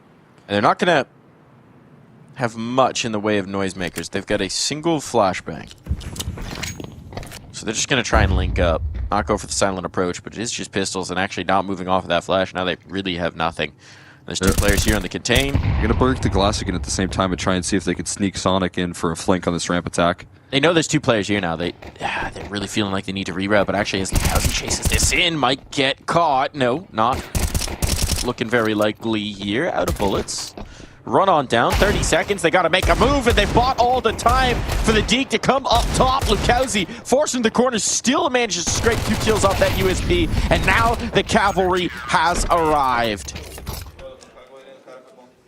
I mean, that's just an intense moment right there for Fluxo. Deciding to press the issue before Sonic can activate on his flank is a big call to make. And they go hunting just at the right time. Otherwise, I'm getting very concerned for how things are shaping up right there. Sonic slowly inching his way forward. Had to call his teammates over to, I think it was Bro on T roof who breaks the glass on the roof at the same time that Sonic does on the lower. So they try a little bit of trickery again. They did that yesterday. It nets them a lot of kills on a eco, but now they have to deal with a double off here. Very interesting setup, nice connection, but can he escape? A little bit of difficulty in getting away from Bro on the T-roof, but the kills flow through. Art and Lukowski in unison, and Zebi almost laying the flick there, but not able to quite connect here, and Zonic takes 2 back for his troubles. A 2v3 now, and a flash. Where do they go from here? Lukowski seems to be aware of this back big garage position. So does Art. Are they aware of their vulnerabilities? Absolutely. Lukowski not going to let that slide, and it's just Nitro and another clutch. How they started off this half, they're going to need him again to continue it. He's managed to slip down, but Lukowski's aware of that possibility. Has shifted to address it. It is just going to be Lukowski, but based on how red hot he's been in this second half in particular, that is going to force him to cool down a little bit. Nitro's got that bomb planted, and it's another clutch opportunity. You're absolutely right. How does he slip back out? Swings into the fight again. And Kai with a second bite at the apple will not be missing this time around. Bomb will be defused, but Nitro makes us believe for a moment. That was the fight he was hoping for, right? He got the isolated target on Kai, just couldn't quite win it out there. Kai too sharp. Not going to let that slide. We've got a question from the mailbag coming on through. Question for B-Stream. This is coming through from Chase. Hello. While I do not have any core memories with the players in this broadcast, I do have a separate question. What would you all say is the most entertaining game each of y'all have commentated? Or even together? Much love. Sincerely, Chase. I think my honor. I mean, I think both of our options would be pretty similar. Maybe you have some different stuff because you've done some I guess big stadium stuff, but for me it's definitely the Fnatic M80. Yeah. Season 20. Yeah. Overtime just kept coming. 70 plus rounds. Such a long game. We had a mandated P break after round 63. Just clutch after clutch. Unbelievable round after unbelievable round. Played basically a full BO5 in one map of play. It was insane. Yeah, the clutches, the ability to like string calls together, I think was really cool. Like we saw both the IGLs with their brains had to be fried afterwards. Yeah. Because they were just, figuring out ways to adapt with 70 rounds of Counter-Strike. That's crazy. At some point, you're just making it up in the moment. Lucauzi trying to freestyle here, stay alive. He's been able to do so, but run down with just one. So they limited his multi-kill ability. It is just the techies, and the trick is now getting out of the ramp and in towards the site itself. And Art is showing why that might be a little bit more of a challenge. All onto Nitro again, but this time you just cannot see it happening. Not quite. Not as possible as that last opportunity. Bomb on the floor. Nitro. Maybe getting some damage here would be nice. I kind of might have overlooked him, but again, how does he create the space to get through this one? Gonna have to open up the doors or break the glass. That doesn't create pretty prospects here. Oh, a knife kill. Knifeable. Get it back. Your revenge. Yeah, he's thinking about it, and he goes for it. Now he's got a rifle. Smoke to try and isolate. Art gonna give it a swing, reveal his position, but there's still another on that left side. Oh, almost gives it a go versus Decenty, but not gonna happen. And Fluxo showing more of that dominant success on the CT side. A little bit of knife between the shoulder blades. This is the first time out for NRG. They're just now thinking, yeah, things might be going out of control here. Got a little extra. Oh, there we go. Got a little extra control here. A little bit of cashola, I would say. So Nitro can provide that AWP, but we haven't really seen a ton of impact off of it. And actually, Zodic's going to stick towards the rifle. So they want to go with a little bit more momentum. They want to work with those AKs. And this is a pivotal round now. They know the importance of it. The money's built up on Fluxo. If NRG can't stop them here, it's an eco for map point. It's potentially just all done and dusted at that point. We're thinking about Train. Some opportunities for NRG to try and bounce back on Train, but again, there's going to be starting off on that T side. Fluxo having it kind of a new availability here on Lucauzi with the op again. Trying to stretch out here and push through ramp side. Is he going to clear his corners though? The lobby collapse comes through and Zodic not in a position to trade, and Lucauzi looking like the primary right now, swinging for more here. Does get bested by Nitro, but he's left into another impossible clutch here. Constantly finding himself in these situations with no relief. He's going to walk in dealing with one opper, and guess who's around the corner? It's another opper. Sevi gonna connect. And Lucauzi bringing in a whole new level here.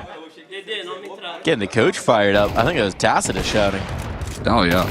I mean, when you see, again, a player have a bit of a tough tournament and be able to turn a new leaf here, I think that's a big boost in the confidence. And as much as you can, you want to try and support that. Lucauzi absolutely farming, 24 and 15. Beasted with the AWP. That is the last thing that NRG want, to have to go up against two oppers that are connecting. Doesn't seem to matter what he's holding. Lucauzi's finding the momentum. Decenty doesn't need to see them to play his angles. Now up top, swinging on out. That trade's good. Kai can't hold on. Advantage still, and that nade so meaty out the edge of the smoke. Art always fearless. Sonic will have a chance at this clutch, but a minute 20, he's got to get past two hot hands, Lucauzi and Decenty. and bomb in their control. He knows he has time. So it's a reroute to offset expectations, come around the world. But the problem with that is that Decenti's position here by the vent is pretty dang dug in. See where he looks to go right now. Lukowski watching the ramp reposition. Meanwhile, this does leave Heaven vulnerable. The question has to come down to, the internal clock. Time ticks down. You're wondering where he is. He has enough time to pull that off, theoretically. Thinks better of it. Lukowski's also going and clearing lobby right now. They're going to have so much information. Because Lukowski's getting active, because he's not just waiting for this to come to him. Has to know. There could be a player here in the vents. He knows that indeed. He's ready for it, but prepared for Heaven. Instead, a missed off shot. This gives the chance, but he'll make good on the USP. Fearless in the swing back in. This man can do no wrong today. What a difference maker here. Closing it out there, finally missing the off shot, still able to maintain the confidence and not allow for Sonic to put things together. Won't give him the grace into that bomb site. And Fluxo looking poised to close this thing out. Double up still maintained. I like the answer from NRG trying to rush the A site. Still the decisive retake coming together. Doesn't allow for the destabilize here. Damage being done on a Sonic who can't even work his way towards the outer yard. Lukowski again in a position to try and threaten damage. Art's going to deal with this outer yard presence, call it clear, and take that advantage. Stomping around when Art's lurking. Lukowski now combat op and looking to put this map to rest. Oh my God. And he's doing exactly that. He's rocking them right now to sleep. With the power of this AWP, Sonic will run him down. But that's just the first of 4 tests. 1 pass, but so much more to do. Player in the middle of the ramp here. Decenti looking to stop this before it even begins. But as he creeps out, oh my God. might have actually missed his window. Gun barrel spotted. Gun barrel spotted. That could have been a disaster if not. Now Zodic's creating possibilities. Breaks the glass to put doubt in their mind. To open up the avenues of approach. Art comes to check. And Zodic's looking the wrong way at the wrong time. Too many spots to clear. It is going to be Fluxo on top. They claim their map pick of Nuke off the back of a nuclear Lukowski half. I mean, that's something they've been missing here all throughout. I talked about their struggles on the T sides. It's because Lukowski's not really dropping the entries that is expected of him. He's not able to. Yesterday, I got to give a lot of credit to what Fury were able to do. They completely shut him down with utility. But, today NRG looking for that same opportunity, looking to provide that same impact, and instead, look at what Lukowski's able to do. Dropping crazy numbers here, constantly bringing home those multi-kills, finding those openings on T side for what felt like a big turning point here. And Art going to make sure to support that and utilize that for as much as possible throughout this series. And critically, I think for Fluxo through this series as well, is it was also a heat up, right? Started strong, started good, but you could clearly see the confidence building where you're just starting to go for those plays that are a little bit riskier, that are a little bit wilder, but that you feel that you can pull off based on how much success you've been having. And that's going to be very dangerous for NRG going down the stretch of this series. We're headed to Train next, and NRG need to do a great job of shutting down Lukowski early on and maybe chipping away that confidence a little bit, because right now he looks like the man in the server. Yeah, absolutely. I mean, putting through some big-time numbers, you're going to have to deal with that CT side. We already saw the double up on Nuke come through consistently. I don't know, what that was, but Lukowski was buying it every chance he could get. They were prioritizing it. I think if that flares up there again on Train, it could be an interesting story there, and Fluxo showing this form. When it matters the most here, right? When it's elimination on the line, and as we highlighted the stakes here of this team kind of, falling out of favor, missing out on big opportunities to rise to the VRS, especially with this kind of being a America's domestic matchup, means that it's even more stakes here trying to move forward. Major implications on the line, event invite implications on the line, huge rankings on the line, all of that just in here. Not to say the least of your ESL Pro League tournament life. There's a lot to be playing for. There's a lot to be battling for. And that battle is going to take us through to another map. It's time for Train, just on the other side of this break. From humble beginnings in Hanover to greatness in Katowice, our journey, is our legacy.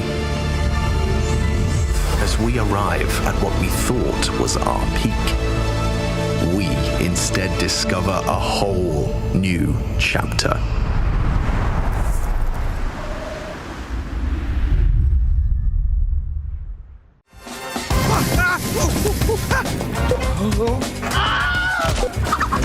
Right, then, left. That's the shot. Oh, forgot my keys. I'll cover you. Flashbang. Oh my, what the Bomb has been defused. Don't worry, Bob. I got your back. Go, go, go. Here at Face It, we try our hardest to get you the best POVs. Faceit.com/watch. Here's to the challengers, the ones who don't just settle for decent elo, but hunger for something more. The ones who don't just queue for another match, but prepare for war. You can doubt them, overlook them, even count them out, but you can't stop them. Right now, I'm with Dupree, who I can see has got tears. While others play for fun, they play for legacy. This is ESL League, where challengers take their first step. What's going on? Exotic, is it? Am I saying that right? Yes, sir. Nice to formally meet you, sir.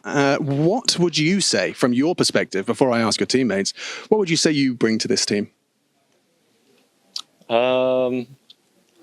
Well, I don't know. I mean, it's a dangerously vague question, but I wanted to keep it open so you could take it wherever you wanted to go. You know, like as in, it could be your comms, it could be game specific, match map, whatever you want to do. Like, who are you as a player? I'm just trying to get my head around that. Yeah. Lots of teams, bro. Like you've been fragging and chasing the stream for a while, sitting here now to frag out with the boys. Who are you? Well, I'm an opper, obviously. Yeah. I would like to say that I think I have good comms. And I think an AWPer with good comms, I will believe it when I see it. I'll believe it when I see it. Yeah, I would like to say that. I like to make the round clear what I'm doing. An AWPer with like a plan. I love an AWPer with a plan. Yeah, for sure. I would say that's probably at least one of my biggest traits, yeah, cool. Or at least I would like to say so. Maybe they think different. I don't know. Who cares what they think, dude? I mean, you're the one that has to live with you, so make sure you know who you are. I mean, for sure. I'm looking forward to seeing it, bro. Especially because God knows we need you. You know, the North American Counter-Strike fans, we need you. We need you. Yeah, we need it. Exactly. You know, gone are the days of JDM. Josh Marzano. Did I remember his name? Yeah. You don't recline your chair. Any funny business with the chair? You know, do you have to be like this or? No, I'm not a huge fan of just like back support though. How dare they support your back? Oh, I can't believe they're doing that. Like they want me to have good posture and stuff. I can't believe it. So inconsiderate. Yeah, I know, right? Do they not know that we sit like goblins when we're playing? Yeah. Hunched over with the hunchback and stuff. Yeah. And they want me to sit like nice and proper. What, longevity, health? Like, oh, I'm sorry I had to deal with that, man. Yeah. Yeah, I'm sorry you have to work with that. But thank you for your time. Looking forward to seeing you frag. Appreciate you. Thank you. Fire, but they recovered the statistics. You're lying! I'm absolutely cracked! I'm absolutely cracked! Clock's ticking away and nothing. He's playing this smartly. He's using it against Get Right. 10 seconds, nothing goes on. He gets the kill! A triple! And nothing! Are you tired of overpriced, underwhelming, un-American produce? Hi, Alexi. Pop!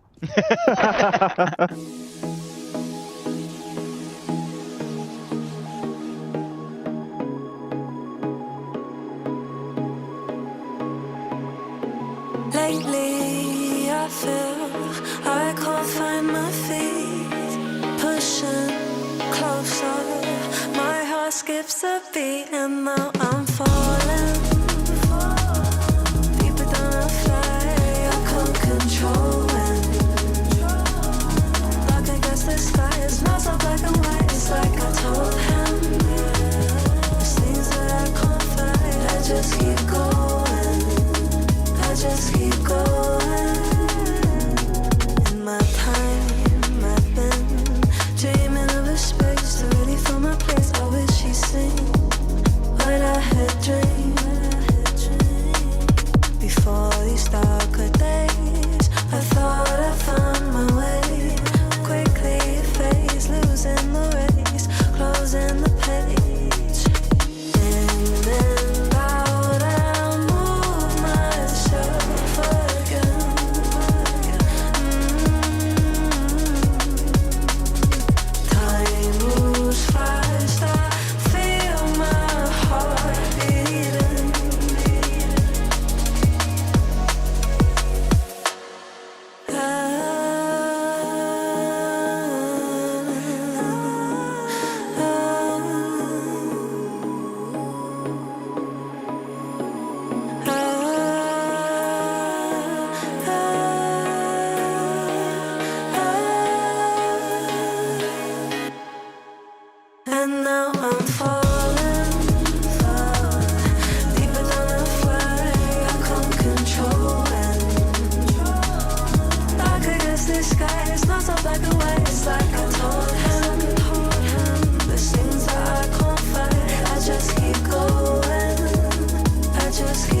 Welcome back here to the ESL Pro League B stream, where the B stands for best. Basement, Brazil. What else can we get in there? What else can be the B stand for? Busy. Busy. Staying busy. Might be for... I like basement. I get a synonym for exit, because NRG's on the brink of elimination from this ESL Pro League. Boutro? What does that mean? Outro Balatro? with a B. Outro with a B. Look, it might be done for NRG, right? They couldn't hang on Nuke. Fluxo really heating up down the stretch there. Lukowski in particular. Now we got Train, and it is NRG's pick, so that's a little bit of fortune for them. But they got to get it done. Backs against the wall. And seen some struggles on Nuke. Are you a little concerned for this NRG squad? Absolutely. I mean, what I just saw out of Lukowski right there shows that there's going to be some big time concerns here. It's just a huge performance when it was required. It feels like that's going to be something that for the rest of this series, Art can trust in terms of the calling to level up their T sides. For NRG, they're going to have to start on the T side of Train here as well. So getting off to a hot start going to be absolutely necessary. Again, while I do have a lot more faith in these follow-up 2 maps here, I like what NRG have been able to do on Train in the North American region. I like the way that they're able to utilize Zodic on that CT side. They're going to need to bring some entry prowess into the mix. What we saw in that last map was largely Nitro being able to provide the impact here. So I want to see some of these other pieces coming through and get involved here for the squad. And now we know Nitro can do that, but obviously you just don't want to be in a situation where you are relying on him consistently to be able to deliver that. You've got some young fraggers on this roster. You want to look towards them. You want to look towards your Bros, your Georges, certainly your Zodics. Actually don't know how young he is, because again, we've talked about it, a little bit of an unusual career arc. But shall we say inexperienced fraggers? Yeah, I mean, it's the amplified pressure of this again being that they could just find themselves walking away here with a quick dismissal in Pro League out 0-3. This is not how they wanted things to go. They have competition as well that they feel familiar with and that they're comfortable with playing up against, and compared to what they were able to do, take it down NIP in a best of 5 not too long ago with this fresh-faced roster. You're looking at this performance here in Pro League, and it's not according to plan. No. They need a little bit more juice. Meanwhile, the plan seems to finally be coming together for Fluxo. Kai having some big moments. I want to give him his kudos. He's a guy who was much maligned in his brief stint on the Furia roster, but looking much more settled in here as part of Fluxo, and has been playing his part well, I'd say. I mean, again, I think he got elevated from what was Tier 3 Brazil to the best Brazilian team within a flash. So a bit of a jump. That was like the biggest, most steep step you can imagine here for a player that probably wasn't ready to be thrust into that environment. So you're looking at a huge turning point here. I think Fluxo again is kind of a natural step in his progression to say, hey, I was a solid academy piece for the Furia squad back in the day. He needs to go through what I would say is the stepping stones that are required, and I think he has been a good piece for Fluxo for what they expect out of him, and I think it's good on Fluxo to be able to go and grab a player like that who also had an opportunity to learn a lot, I'd imagine, in Furia playing in those Tier 1 events. Tricky's going to be Zevi, I think. Can we get him active? He was fine. But it's always a little funny when you're the primary up and then your teammate's picking it up and outshining, and you're like, hey, wait, that's my job. Yeah, I mean, it's probably pretty nice for him to say, hey, I could just sit back and let Lukowski run things. As you said, it's one of those things where I think Zevi's perfectly capable of it. And he'll be able to just take some easy shots from that point. Just can't be leaving that job security out there. Yeah, no, it is a bit of a concern that Lukowski was. I mean, I guess when you have a hot hand, you just kind of want to feed him consistently. So Lukowski felt like he was just calling his shots, and Art was like, hey, you were landing everything. Let's just let him do his thing. Zevi, I think, is at this point in his career probably pretty keen to say, go for it, right? I mean, yesterday Zevi was having a field day with the op on the CT side, so he was looking like the hot hand. But new day, new Lukowski, and then he's I wonder if he's going to keep it up here on Train. New Lukowski, new me, new you, new moment. I mean, you highlighted Zodic, right? So that's somebody that we're looking to have a little bit of a stronger performance here. It's been a little flashy one way, flashy the other way. There's been some bright spots. There's been some less bright spots. He's somebody that's been a subject of fascination, I think, for a lot of us here in North America in his return to pro play. It's a lot of eyes on him just to wonder what he could do, what he could deliver, and if he can consistently deliver it. Because we've all seen the clips, we've all seen the moments from back in the day when he was the exciting name that everyone wanted to see. And now, see if he can deliver on that once upon a time promise, on that current promise as well. Perhaps buoy his team through to a dub here on Train to keep them fighting in the ESL Pro League. It's all on the line as we hop in the server. NRG looking to stay alive. Fluxo looking to find their first win of this Pro League season. Gotta close out this map of Train, get the CT side start rolling for themselves here. Meanwhile, NRG, they have to pull through with the T-side efficiency. We got an off-spawn smoke being tossed in towards Sandwich, but not a lot of lurking presence just yet. They're going to send Sonic in to try and find these opening duels here, can create space, and Art immediately dismissed on his aggression, so running it out towards B. They take this advantage here, but Lukowski is there to meet them once again. Molly to force him into a more passive position, and holding things together, will be able to continue to cut off the cross. The bomb will slide into the site there. Now Bro tasked with dealing with the pressure from Z. He can't hold up to it. Sonic's going to be left back against the wall, getting cornered on the bomb site here, but still holding it together, keeping his team alive in this one. Forcing the issue though, and Kai ready to match it. Connects on the clothesline, and that's going to be Fluxo lifting off first. Early success for NRG could not sustain, but at least the bomb plant here, the damage that they've done, we're likely going to see the force buy into the next. So Fluxo passed the first hurdle, where the second one is set up to be a bit of a test. Art checking the notes. Yes. Step 1, win pistol. Step 2, survive force buy. So far, all according to plan. Yeah, step 2, going to be a challenge with the force buy coming through. Step 1.5, Tacitus pops off. Yeah, it's part of it. He's been hyping up the squad all throughout this one. But another step here. Actually, it's decent T-Rock in the ump. Thought that'd be Art. He's been liking that quite a bit. Jump taking over Fluxo, it seems. And Art still taking a forward-facing duel here towards the B side. What's interesting, right, is they do have a lot of smoke still, but there's no flashes remaining on the CT side. They opted for firepower over utility, and it does mean that if we get into a retake scenario, there may be some challenges getting back into the choke points. They're playing a very passive setup here on the CT side as well, so they are trusting that this firepower is going to be able to deal with the execution. No map control really established, no T-con presence, no forward fights towards the B side, so you're going to be able to line up an uninterrupted execute on B, and that's oftentimes scary. NRG can throw in some great flashes to get onto the site. Here comes the play. Looking for the explosion. Decent T-Force backed by the Molotov. Costs him a lot of health as well. Art's dancing around the edge of these smokes. At least for the moment, they haven't been able to find him, but Lukowski down. The first reinforcement out. A walkthrough anticipated. Sonic has seen that map before, that plan. And now a 3-on-3 in the post with the bomb to play off of Decent creeping forward. Kai finds first blood, and it all falls to one man. Nitro on a Tech 9 as this hold has disintegrated, but Nitro will take the first move.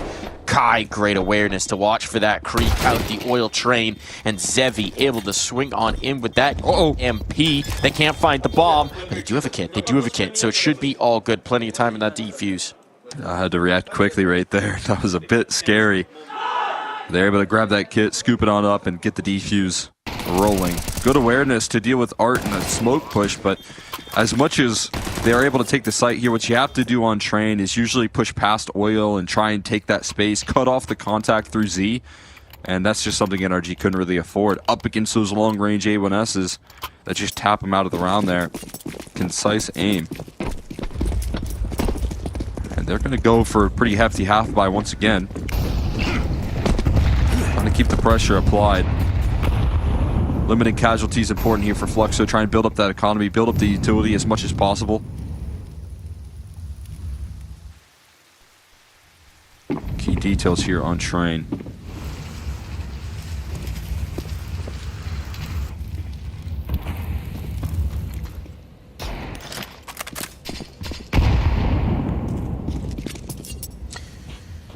Little cheeky smoke pop check.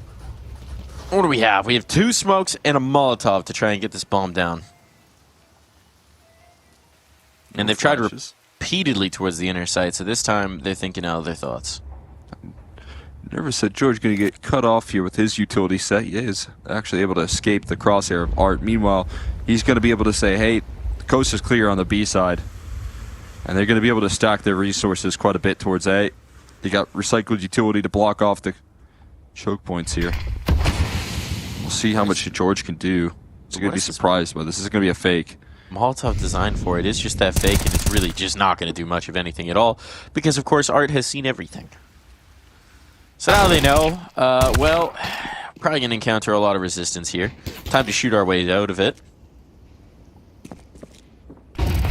25 seconds to try and make this happen. That's a blinder of a shot from Sonic, quite literally.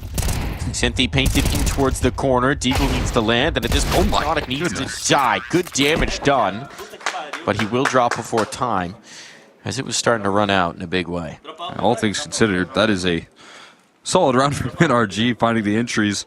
As you said, shooting their way out of a tough spot and providing that damage that they were hoping for. A nasty shot from Sonic. Fully blinded up by that flash, doesn't matter. We'll set up the first gun round. They invested quite a bit in the last one, so you're going to see Gills to get utility out. See if NRG want to keep up some high-octane Counter-Strike, try and press things early. Zevi does set up with the AWP out of the gates. Flashbang now, does land. Baits out the op shot, and Sonic now kind of revealing where the op is out of the gates. Decon control is established as well for the CT side. Get those deep smokes in. This is kind of the value that you can see CT side teams kind of get off to here with the start of games. I mean, if they're able to win the pistol, build up that utility, that T-Con space just gets so much more difficult to fight for. You're going to constantly be dealt with deep smokes like this. And so taking that first phase of map control has to come within 40 or so seconds in the round.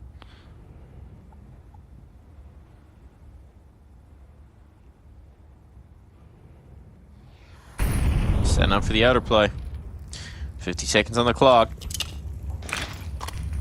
Here come the smokes. Trying to create a little bit of a curtain.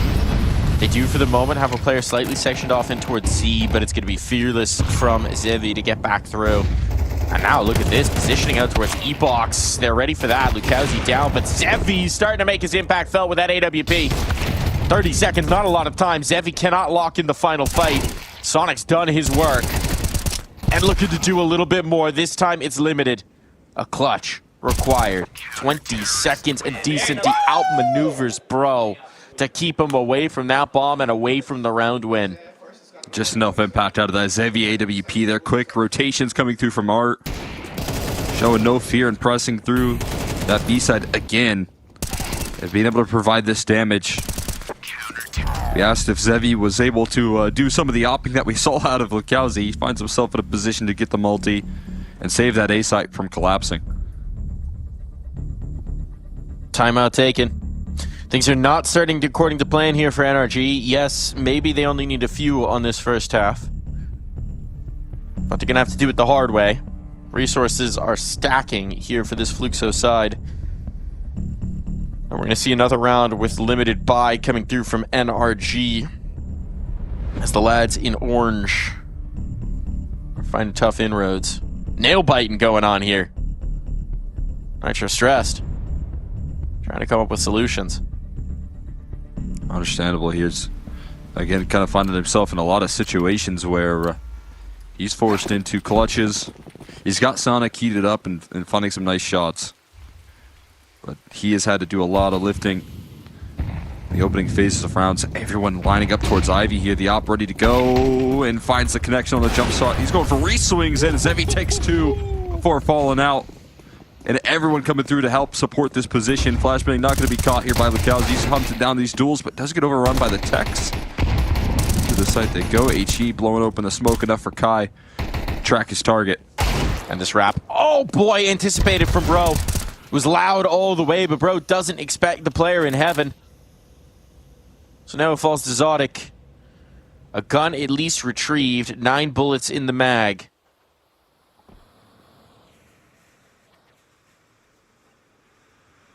Zevi is low, but otherwise there are no easy gifts here for Zodic. Still have just bomb right at their lap as well. Sonic didn't quite retrieve that here, so the point of cutoff from Zevi and Kai going to be tough to get past, and it immediately dealt with by Kai with the headshot. Solid round put together there. Zevi again showing up with the AWP, starting to field some confidence. Here's a scary sign for NRG. You can see the stress in their camp with the timeouts called, with the nail-biting movements. We'll see what they could do to deal with this. Try and turn up the pace a little bit. But the op positioned in back-to-back rounds towards Ivy slows that play down. 8-3 for Zevi. Scary signs with the AWP.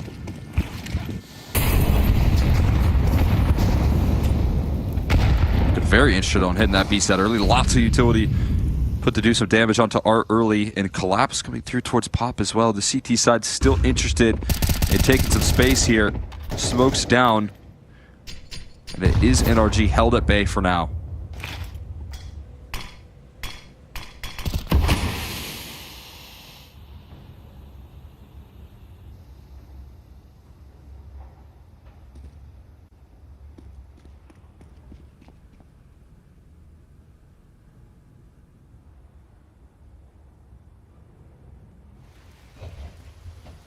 Minute starts to creep onto the clock.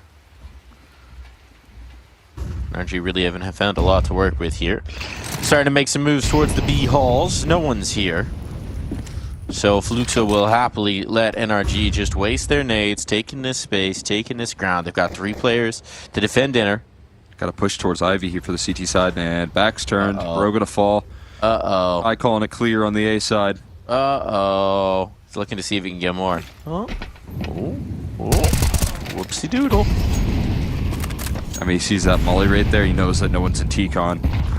That's a clear indicator. So now they're going to start to stack the resources up. Art, not with a lot of support, though, and he doesn't hold off the B side. So actually some space granted, but Kai just chases the flank down.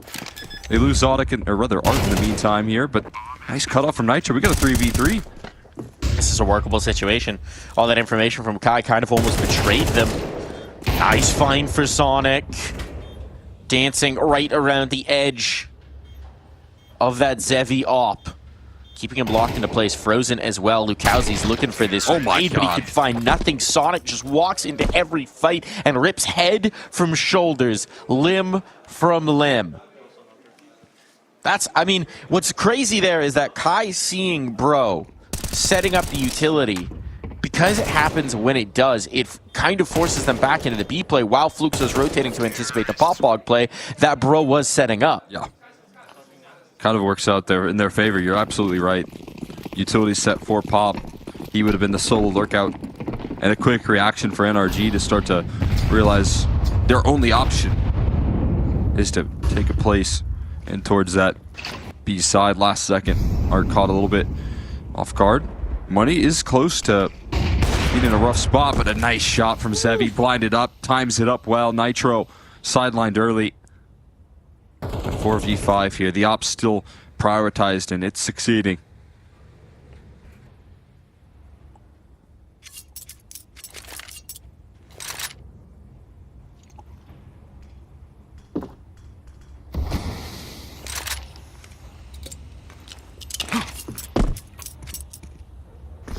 Smokes on out. Deployed. You're going to have a fast flank here in Lukowski, so this could be a real problem. If he manages to come through on towards Pop Dog, they've got to move fast. Match drop of the bomb. Things are getting chaotic. Oh my god. Starting to stack up, but Zevi is levying his pound of flesh, and that Lukowski flank is yet to activate. Zevi gone. An important find here, but that'll coax Lukowski forward. He's watching for it. And now with it just being that flank, the element of surprise is fast slipping away. Zodic is the right idea here. No, snaps away. Now a footstep given up. Now he knows. Now he certainly knows. Waits for the flash. Plays ahead of it. And NRG find a second. Oh, it's a huge breaking point here. Fluxo's economy going to shatter, and now you're going to start to see NRG build up enough of those T-side rounds for them to gain a little bit of confidence despite all the work that Zevi's doing and pulling through these kills. His teammates on 5-7s, and Ums can't quite break through. Full USP's out for Fluxo.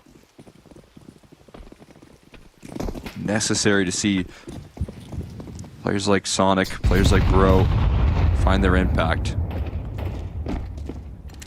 I just weight off the shoulders of Nitro, who definitely was looking like he was feeling the stress off the back of this timeout, though. Energy finally breaking through with the usage of that firepower.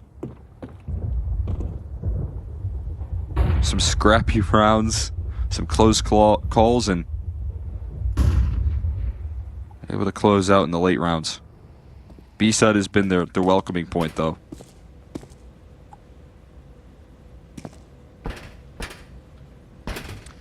Four-man push out Ivy.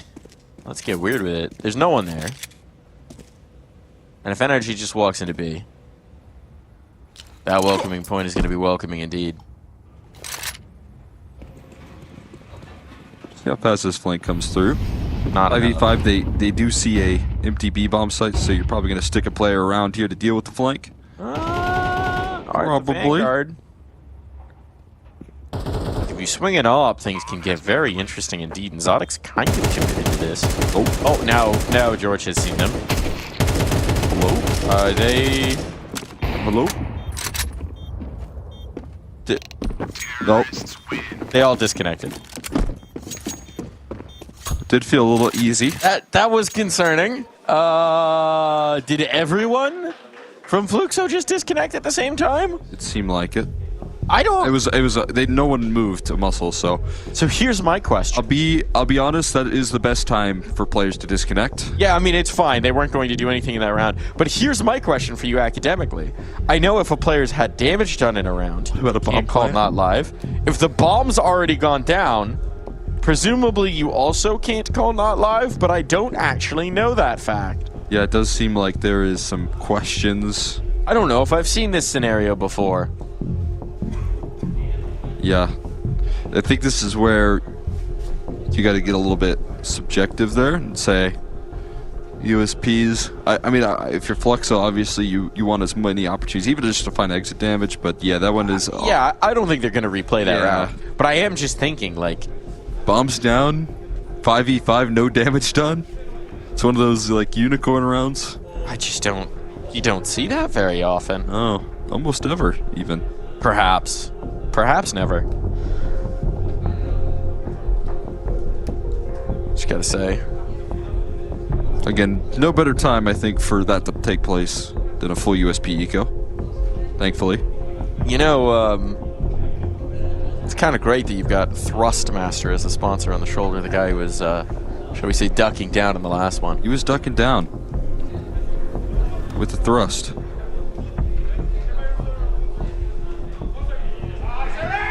Got to keep it going. Oh, we got some noise coming in on the other stream. We can do a little check-in. What do we got? What's going on OLA stream? We'll do spoilers for you right now. We're going to actually go ahead and show you the A stream. Wow, that started off. If you don't want to hear the scoreline, close your ears now. With a 13-0 from Gamer Legion on map number 1. And so to check in with map number 2, since we have a longer tech pause, we're going to do that now.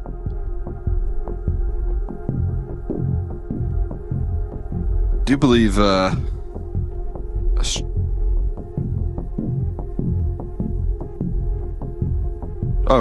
I do believe that that does mean that Astralis. I think I'm just pulling this off of a Discord message from Trav CS, but I think that's Astralis getting 0 to 20 forward on their T side of Nuke, which is that's bad. In the last 2 maps, 0 T rounds. That's bad. No, I'm no expert. Actually, I am an expert. That's bad. That's not good. I was going to say, this is literally my area of expertise.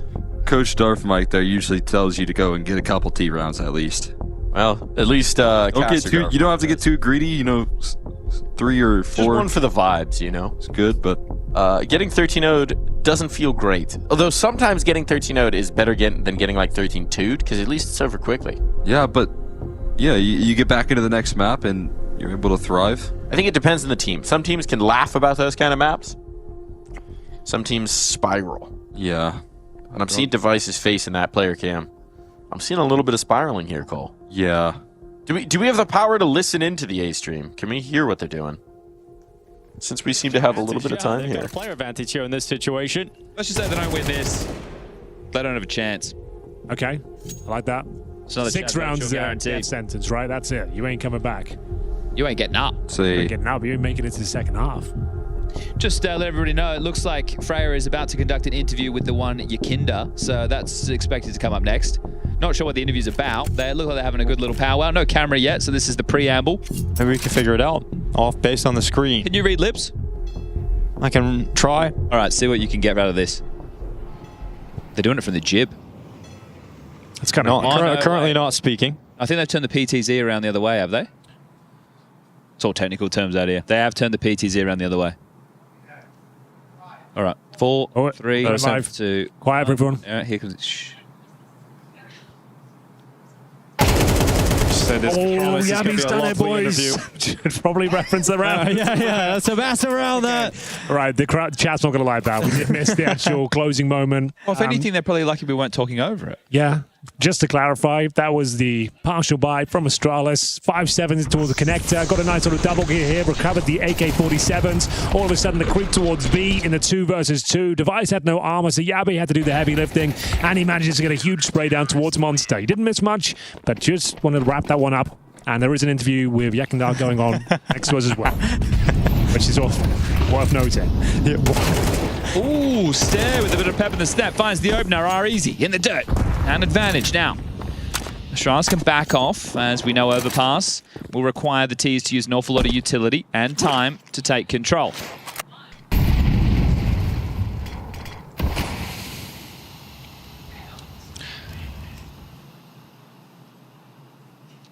Here we go. Oh, here we go. They are back. So back. They did that. We said they can win the pistols. There's still a chance here.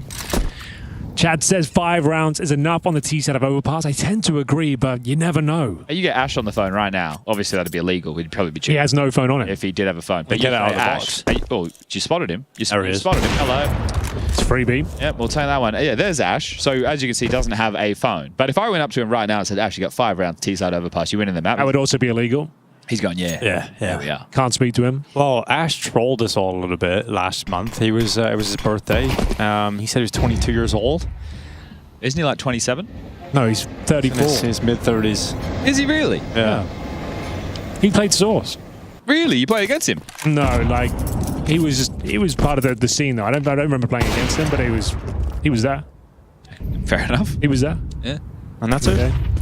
Well, we've got Magis now swinging into Monster. It's going to be Taliesin to make sure that he is the biggest Dane in town on the B-bomb site. He's charging in, and Yabby's waiting down in the little pit, hiding away as Taliesin hunts him down, but Yabby stays strong. Is the trade. There's a swing from Hooksy at Heaven. And PR, 1v2. It will be a 1v3 total, but the time, is the big issue. The bomb's not getting planted right now. We need the kill, and Device is a long way off, hiding in short waters. So, a scoreline is tied up 5-5. Money's still good here for Gamer Legion. They're going to continue to buy up. Someone just said, I wonder what music kits pros use, if they even use any. Does the little feature where we can see what weaponry they have, does that show music kits? I think try the tab. How do I have access to it? We can't do it. Oh, that's right. That's the whole thing. But it would be F. I'm pretty sure. Can you click maybe hold tab, maybe click on them and see which music kit, if they have equipped? Nope. No. But they would use music kits, I'm sure. Oh, absolutely. Okay. Oh, there we go. That's the It's default in the same one. position as last time. Device uses the default one. Default one, fair enough. Do the boost, gonna get a kill. Thank you very much. Top of the tower, Taliesin takes down the Jisk. Last couple of rounds here. Opening advantage for Gamer Legion. Stare realizes he has to get the advantage back in their favor, which he does in stunning style. Device chimes in as well. And they can just fall back here. Recovering the 5-on-4.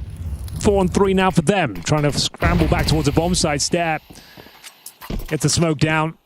Allows Device to hold the bathrooms here. And, well, that hasn't worked out at all. Did not see Taliesin coming through the smoke.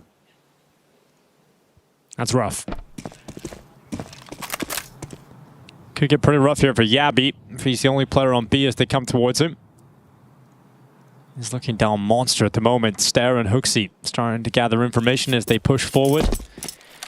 Well, Hypex get back in time to catch them out as they move around the corner of the AWP. Oh, he's unscoped. Oh, it's terrible timing. He's not happy about that. The party has been spoiled. Now he knows The B-bomb side's open. Some open runway here. 30 seconds to go. Smoke down on the sight. Towson on for the ace. It didn't go, and he is hunting for it. Tucking himself deep in towards the bomb site. DTL will fall back. Difficult retake here, but certainly possible. I love how Hooksy's just throwing himself into this. Diving down from heaven. Towson's out graffiti. Going to make an artistic play here.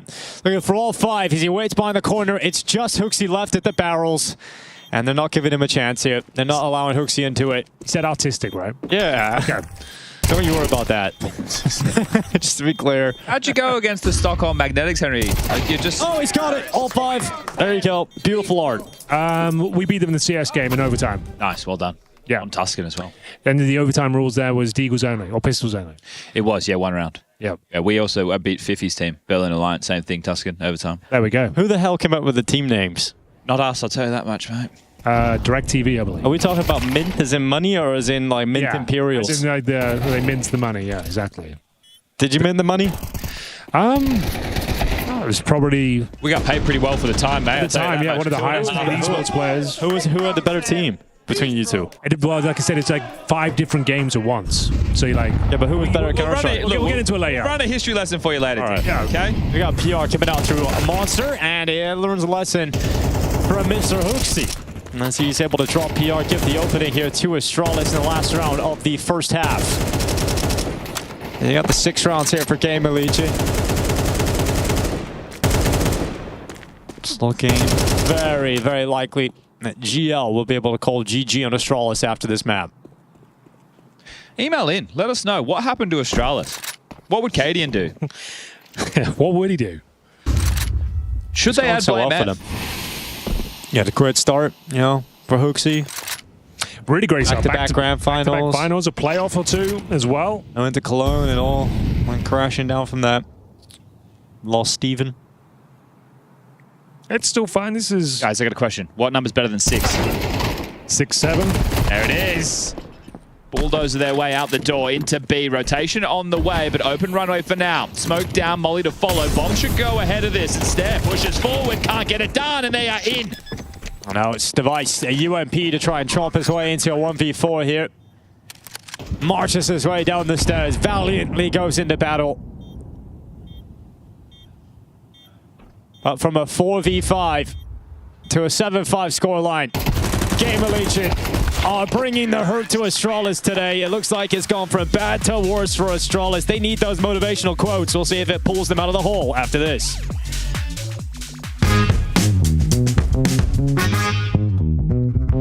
The Mediterranean? Mediterranean. Where is Mediterranean? I try to remember. I'm pretty sure that's Australia, right? I feel like it could be one of those trick questions where people don't think the Antarctica is like a continent for some reason, and then it's Antarctica. Isn't that around like India and all this? You're asking the wrong person right now. I didn't finish school, bro. Let's go Antarctica. I'm down for Antarctica. It goes Africa, Middle East, then it keeps going to India, and then the sea should be on the east. I'm pretty sure it's Antarctica. What about Antarctica? I think it should be Africa. Should be Africa. Should be Africa at least. Africa. Nice. So it's Africa. Where's the Mediterranean? Like any of the top ones? But who's at the top of Africa? Egypt is the top. Egypt, yeah, but it's like, I mean, I guess we can just go Egypt, yeah. Tunisia. Egypt? It's either Egypt, Morocco, Algeria. Morocco is top left. I'm not sure if that counts. Maybe Algeria as well, or Libya maybe. I think all of them should be fine. UK to America. That's across the whole Atlantic. No help. Only swimming, no help. Dude, I swear this one person. It was the swim of like the aisle between. No, I feel like it's not possible, but I feel like I did see something. You can try to I don't know. I'm down to say 1, but I'm also, you know what I'm saying? Just cause. Or that'd be. I know it's insane. Wait, in one go, not stopping? I feel like that's not possible then. I don't think so. We're gonna say 0.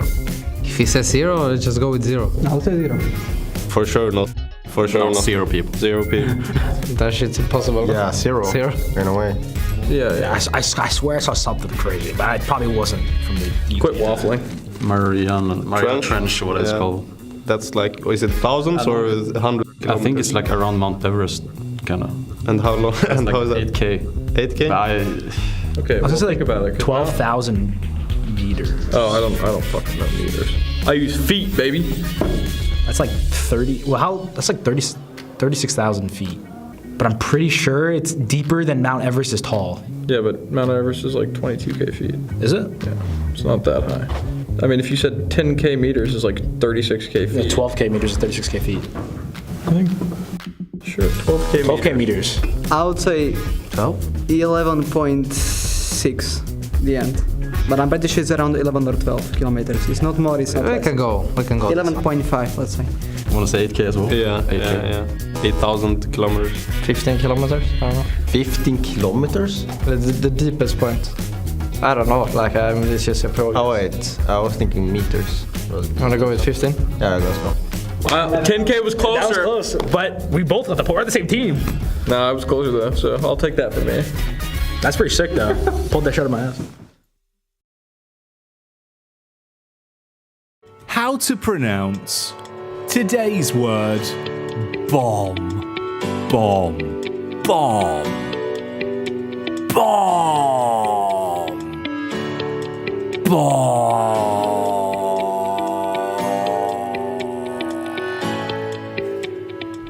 Welcome back to CS Real Estate. Today we've got a gorgeous summer home here in the beautiful country of Italy. Up first, let's have a look at the wonderful exterior. A balcony with some very airy doorways that will let lots of light and wind into your home. Let's step inside though and see where the magic really comes from on this gorgeous property. Inside, you can see what brings this place to life. Although it might be barren at the moment and need a little bit of TLC, this office space could be magnificent if given some love. Stepping into the main room though, the front room if you will, is where this property comes alive. Although yes, the walls currently have nothing on them and it does look like a bit of a shithole, it could be fixed and look really good. For those of you that are still not convinced that you'd like to buy this property, well, the neighbouring area is chock-a-block with restaurants and fresh produce. So if you'd like to get your hands on some watermelons or banana on the regular, you can live that movie here in Italy. So call the number on screen now and submit your bids. With CS Real Estate, we promise that we'll get you your dream home in minutes.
We're back! We're back! Thanks for bearing with us, folks. Thanks for getting us back into the action.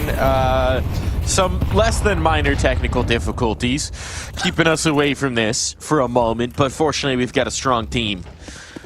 They got strong wills, and they got this thing back running.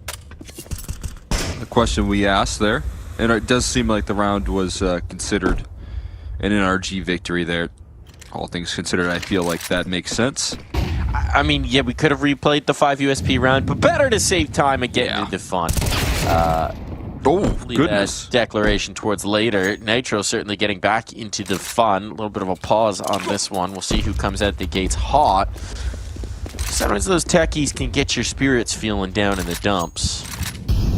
Right now, team rocking with the momentum heading into this one. Still able to open things up, and oh goodness, Lukowski ticking down a little bit. Forced to use the smoke. Takes a bit of his HP for his troubles, but still blocking off this G-Con. You can say that they don't want to give up on this. In the meantime, it is just going to be Lukowski here alone. They have been sold hook, line, and sinker by Nitro's fake, rather, and I think this might be a safe call here from Fluxo. Yeah, this might be a we are totally logged out of this one, guys. Fellers, we picked the wrong site. We may just have to live with our decision making here. So they're backing out of this. They want nothing to do with it, right? The economy is a little bit tenuous. It's a little bit brittle. And as hot of a start as it was for Fluxo, and as tough as we know it can be to get T rounds on this map of Train, NRG has now stacked 4. They've now shrunk that gap to just 1, and with Fluxo on the precipice of having the broken economy, they don't want to have to deal with these last few rounds of the half with limitations. Traded out at least, but Sonic ready for that particular maneuver, and now they've got a pretty good idea of where these CTs are holding. How much of an appetite for the chase are they going to have is the question. Ooh, might give him something extra here. Zevi. Interested in peeking around the corner. Can you wallbang that window? I guess so. Maybe more towards CT spawn, but I mean, it's made of glass, I'm sure. I can't say I've ever really seen somebody attempt that successfully. You miss 100% of the shots you don't take. I mean, Nitro's been playing the game for a long time. He's been playing for some other iterations, perhaps. I think he was more of a sourcer than a 1.6er, if I'm remembering my history quite right. But there have been various iterations of this map and various iterations of what is wallbangable and what is not. Nitro is a sorcerer. Certainly that. Through many iterations. He has cast his spell with many different rosters of NA players to achieve success, and this one might be his most magical one yet. If they crack this round, right? I mean, even with the save in the last, if they crack this round, we've got a tied scoreline. We've got Fluxo with the money in the toilet for these last couple of rounds, and we've got a train map that's been blown wide open. Absolutely. I mean, NRG, honestly, happy with the recovery effort that they were able to make. It's started off looking a bit drastic, like we could have seen more of the same problems for this squad on their T side, but they've been able to unlock players like Sonic and Bro in the late rounds to shore up some of these missed opportunities to close out there. It's not just Nitro focused in the clutch opportunities. Instead, last round he's able to open it up and win the round for his squad outright. And this time, Fluxo not as forward facing in the fight for control on A. Nitro able to scale up off the back of these smokes, sneaking his way into the site here. Zevi pretty overlooked, but Lukowski and Kai strike in unison. Put things into a 4v3 here, looking for more as Kai, but he gets run down. Sonic chasing it out, trades all over the map. And Zodic keeping his op scope keened up here. Low health for both remaining NRG members. And look at Art. He's just got the UMP, but he can get some interesting sight lines here. If he does wind up going for that push around hell, they stack up. Bro, he's got his hands full. Over comes the first. Brings it into the clutch. He's low, though. 9 seconds. He's got a plant. Might as well be an AK. Oh, he hasn't got the bomb. No time. Up, out. All right. Needed that clock. Needed those extra seconds. Gonna have to take a backseat in this one, and Art just stays alive. Art really conditioned them to, you know, flanking Pop Dog on almost every A play to think that he's going to do that again. And that constant pressure there, you can see how Bro goes and clears it out. They were both walking to clear out Art before they tried to plant the bomb, but in this case, Art goes a different way on his rotation. And all that conditioning there leads to a very easy clutch for him. That's a huge coup of a round, right? NRG gained so much space, but Fluxo just managed to find the cheeky angles to get a kill here or there, harass, harry, make NRG super uncomfortable and keep them from ever getting that bomb down. So that is a big find for a Fluxo team that was looking like they were up against it. Nice nade pop. Better response from Lukowski. Damage done, but Bro just cannot lock it in, and now NRG a man down. Look at diminish within their ranks and spread right now across the map. Not really prepared to make a move, but it's going to be Nitro instead to receive 2. Knife out, doesn't realize how close they are. Unfortunately for him, they're not quite going to give full chase, but playing a dangerous game to dump this molly. Damage done, but eventually he loses his life. That was desperation, it felt like, from Nitro. And the punish does come through, and there's just nothing doing in this round for NRG. Damage. So much damage here. Everyone going down low. It won't stop Kai from fighting forward. Taking the finishing blow right there. That's Fluxo fighting all over the map. They needed to take some space, needing to play proactive. Look at the way that they set up Lukowski for success here. Even the flashbang that follows it up, blinding him. As you said, Bro, kind of in the danger zone. A wild exchange in between Kai and Nitro. But still locked down, and now you get to end off the half with a full gun round in play here. Exotic sells the op and goes for an AK full belt of utility instead. Not the end of the line here for NRG, but can they get one extra on their way out? Art trying to fight forward. Lukowski taking serious damage. Gonna swap that op over to Lukowski. Oh boy. While Zevi has been the hot hand here in this first half, we saw what Lukowski could do with that AWP last map.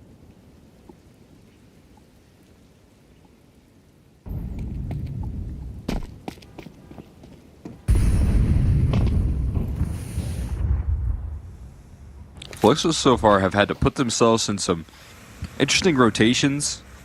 Been very jumpy on where they stack up the resources here. Sometimes leaving that A side vulnerable, but putting a lot of faith in the riflers. Hold it together. Will be no information here towards B, so gonna have to trust that this trio can get the job done. They're starting to get inquisitive towards T-Con though. Flashbang goes in and Zevi nails it. Lukowski sets his teammate up for success, but at least Bro trades it out. They just smoked off T-Con though. There's some limited time left. Oh, Kai making noise there. Sets up the Ivy flank now. Sonic could have some backs turned. He's bailed out though by Decent, who comes through just in the nick of time. The carrot and the stick now all on to Zodic. The one man remaining, just too many targets to find. No chance there. So doubling up their opponent's scoreline sets Fluxo up nicely for the potential 2-0.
Window no scope from Senzo! No way! It's a perfect end! What is this come? This is madness! Live back into the action, and some frustration there for Bro. We saw that as well on map number 1. NRG definitely having a tough time of it at times, but 4 rounds feels like they've given themselves enough to have a fighting chance here in this second half. They certainly need one because they are potentially 1 half away from elimination here at the ESL Pro League, and it's fast play out. Fluxo gains some ground, and Zevi, who had a hot half in the first, is continuing that trend here on Train. Just getting chased down right now. Art staying on the flow, but George and Bro strike back. Now try to walk through the smoke here. Lukowski, rather decent, staying elusive. Bro seems to be reading into this effectively here. Puts it up into the 1v1. Just flowing through here. Zevi in the clutch, and as you said, the hot half in his hands here. We'll see if he can close it out with a clutch in the second to start it off with the statement. Bro trying to follow here, making a quick move, and I think Zevi didn't quite see him, so he's going to escape here and try and play the timer on this bomb. Bro doesn't have the kid. He doesn't have anything to block off the vision either, so he really does need to force the fight, need to force the kill. Zevi's going to give him the chance, but just trying to peek it. Now he knows he's off the bomb. Stick might have been necessary, but Bro knows he's got to run this down, and Zevi's giving him a merry chase. Doesn't have to pull the trigger. He knows he's already won this. Bro, there's no chance on it.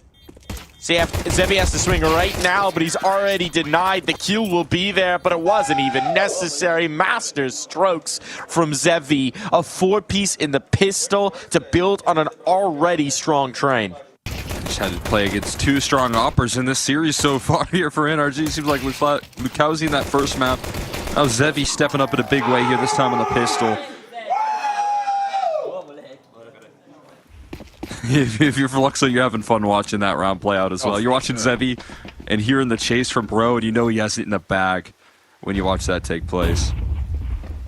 Full USP round. Push through Ivy. We don't like these sometimes. Should be all good here. They just take full control of the B site. And the Ivy press. Won't really give NRG too much. We'll see, again, a player sticking around here, realizing that the flank is coming through. Kai, you almost shy away from those eeks. They're calling for some reinforcements, so make sure they don't lose any guns, and they'll stay perfectly healthy here. Clean as you like, clean as a whistle, and now they are just 3 rounds away from securing their first win of this season of ESL Pro League. Season 22 could be the season of Fluxo. Certainly this win, regardless of what else happens in this season, would be massive for the team. I mean, as you mentioned here, it's a chance to stay alive here. Fluxo still have some ground to try and catch up on in terms of, chasing down NRG, but there's around 30 ranking spots in between these two teams, maybe 25 in between these two rosters. That's 20. So you're talking about a bit of a point swing here for Fluxo. And again, as I said, there's more opportunities to play some games on land here for this squad. To find an access. Great flashbang as a reaction, though. Zodic takes charge here and finds the multi. And now it's going to force their hand into the B side. They've got a low health Lukowski as well, and a smoke that's well placed by Nitro. They need somebody to step up. Zodic delivers that. Need somebody to be the hero here. It's been Sonic in moments in that first half. They need a little bit more of a sustained output. Because Lukowski's so low, shouldn't be a whole lot you can expect him to do, so perhaps he's just being a bit of a flank, maybe a distraction towards the other site. Keeping their options open. 50 seconds on the clock, going to be a util hit. Heavy on that, lots of mollies to deploy. Oh boy. The HE, toes getting tickled. It's quite the move from Hart right there. It almost felt like the HE was going to be used as a flashbang. Bro's got this round kind of figured out, though. Going to wrap through. Calling it clear towards the A side. Can protect the A side from T-Con. And Fluxo don't really have time to make any moves towards the A side, so they're going to walk around here. I think this is going to be a save. It looks like it, so they can get a third rifle. I mean, it's not the worst thing, especially with the utility they've got, the money they've got spare. It works out. as a save. It's a bit unusual to see this, but they've got a big cushion to play with, so they want the guns into the next. We'll be able to get full util sets up. Should be fine to run a 5 rifle round. And it seems to be all good. NRG, though, stave off despair, at least for a round. It was much needed here. They got something. You got something. They had to deal with a 4v5 as well, so you're watching the reaction come through. Sonic setting up the flashbang right there, knocking him down, rather Sonic throwing the flashbang. But like you said, someone's going to step up for side of NRG. Got to make it happen despite the difficulties, despite Lucauzi still finding openers in this map on this T side. Has to brave some flame in that round. Avoids getting caught out towards T-Con.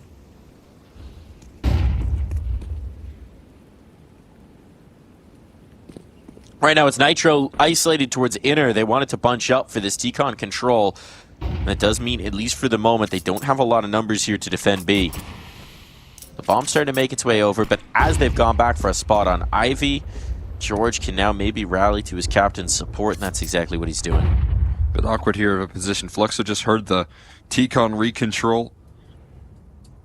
They hear that flash pop off, so now they know NRG have kind of cleared out a lot of space towards T-Con. Are they going to start to stack towards B? You can understand this reaction. They're going to look to confirm NRG's suspicions with this fake play, and then try and execute out towards this A side. What's interesting is Lucauzi's not really set up to deliver the util right now. He's got a single flashbang. He could beam over T-Con, but... Alright, this is going to pull a fake. Keeps the third player locked in. Incendiary is good to try and stall this out, though. Bro's playing close to it. Now George has seen. So they'll start to bring that second player over. Zodic needs to hold the line, though. He's unable to do so. George commits, but the Molotov forces him back. And now that's a window to plant this bomb, and a window that they will widen with the death of George. Fluxo playing fast and loose with the clock here, but they found their window to plant the bomb, and now they're in prime post-plant scenarios. Nitro goes a little wide on the angle, and that costs him his life, and now Sonic just needs to try and slip away, but he's going to be backstabbed as he turns and leaves himself exposed. And Fluxo inch that much closer to the win here. NRG, it looked like they had the right reads, it looked like they had the right positioning, but they just couldn't execute on the fight. I mean, I got to give a lot of credit there. I think Art really threw some manipulation into the mix. Again, you're talking about quick communication. They hear the flash play, go and clear out T-Con, and as they're hearing that play take place, they're deciding that the B fake is going to come through, that they're going to be able to work their way out towards A. And it ended up being perfection, and Zevi continuing to tear these opening duels apart. Big time pickup onto Sonic. He's sidelined, and now free reign towards Ivy. And they know it. They're going to take advantage of it. No resistance here, and a big gap in the defense going to be exploited. Zodic's got a USB and armor. They don't know. I mean, this round looking all but over at this point. USP trying to fight up against an A4. Art going to take that one every day of the week, and might want to just hang on to these MP9s, but this one done and dusted. That's gotta feel so lousy to be thinking we might as well hang on to these MP9s when you're gonna be 7 rounds down, facing series point. I mean, if they can hold on, that'd be a luxury at this point. DCT looking like that's not something he's interested in letting slide. Nitro falls. Browell too, my god. You would have liked to hold on to those MP9s. You won't hold on to anything. Got nothing. No armor. No nades. Gonna have to fully reinvest. This is, at this point, complete wind out of the sails of NRG. I mean, they are just deflated here. And it's desperation now. What do we got? We got 4 MP9s and a 5.7. To try and keep the hope of the ESL Pro League alive, to try and keep the hope of a single win here alive. For Fluxo, meanwhile, 7 shots to close. This one's gonna be your easiest one.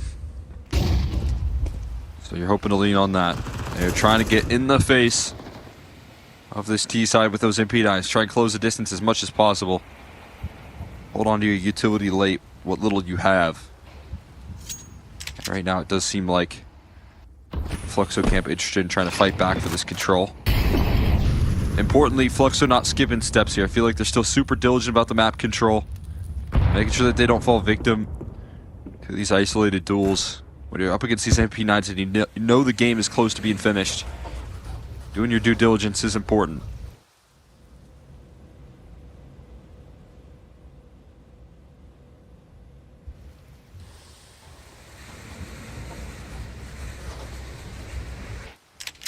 Trains rattling down the tracks. They might just be bringing doom to this NRG squad. 45 seconds. Call the aggression towards Ivy so perfectly. As soon as George turns his way, they're going to walk out again free of charge. This feels like they just understand the tendencies so well. And the NRG are going to be left fighting up a hill again. Now, good news is they do take some space towards B. They're just going to get caught here with his side turned. Now they've only got 20 seconds left. This is actually becoming a big problem. They gotta move. They gotta move. They're comfortable playing in the margins of this clock, but any kill could be devastating. If that bomb gets dropped, it's over. You need to plant it. That's exactly what will happen, but Zevi is isolated, at least for the moment. They know they can run him down. That's exactly what they'll do. So it comes to just one man, but he's not got positioning on this. Once the flames fade, they can get stuck on. Sonic has to try and keep them off of his diffuser. Decenti, if he just had an HE, it'd be over. But as it is, the bomb's going to be stuck, and there's nothing that he can do. So NRG somehow, some way, will keep it fighting here. And they get a couple upgraded guns for their efforts. The first of a very long road to comeback comes their way. And that's just enough to make it possible, though. A scrappy round. You're still seeing a very settled squad, though, on the NRG camp. No excitement just yet here. But as they survive, they're on the CT side. They string these rounds together here. They just got through the most difficult part of this. Working with MP9's limited utility, no AWP. Now they get the op-out in the mix. But it still has to be flawless from this point forward. And while they're looking measured right now, you're going to need to build upon that.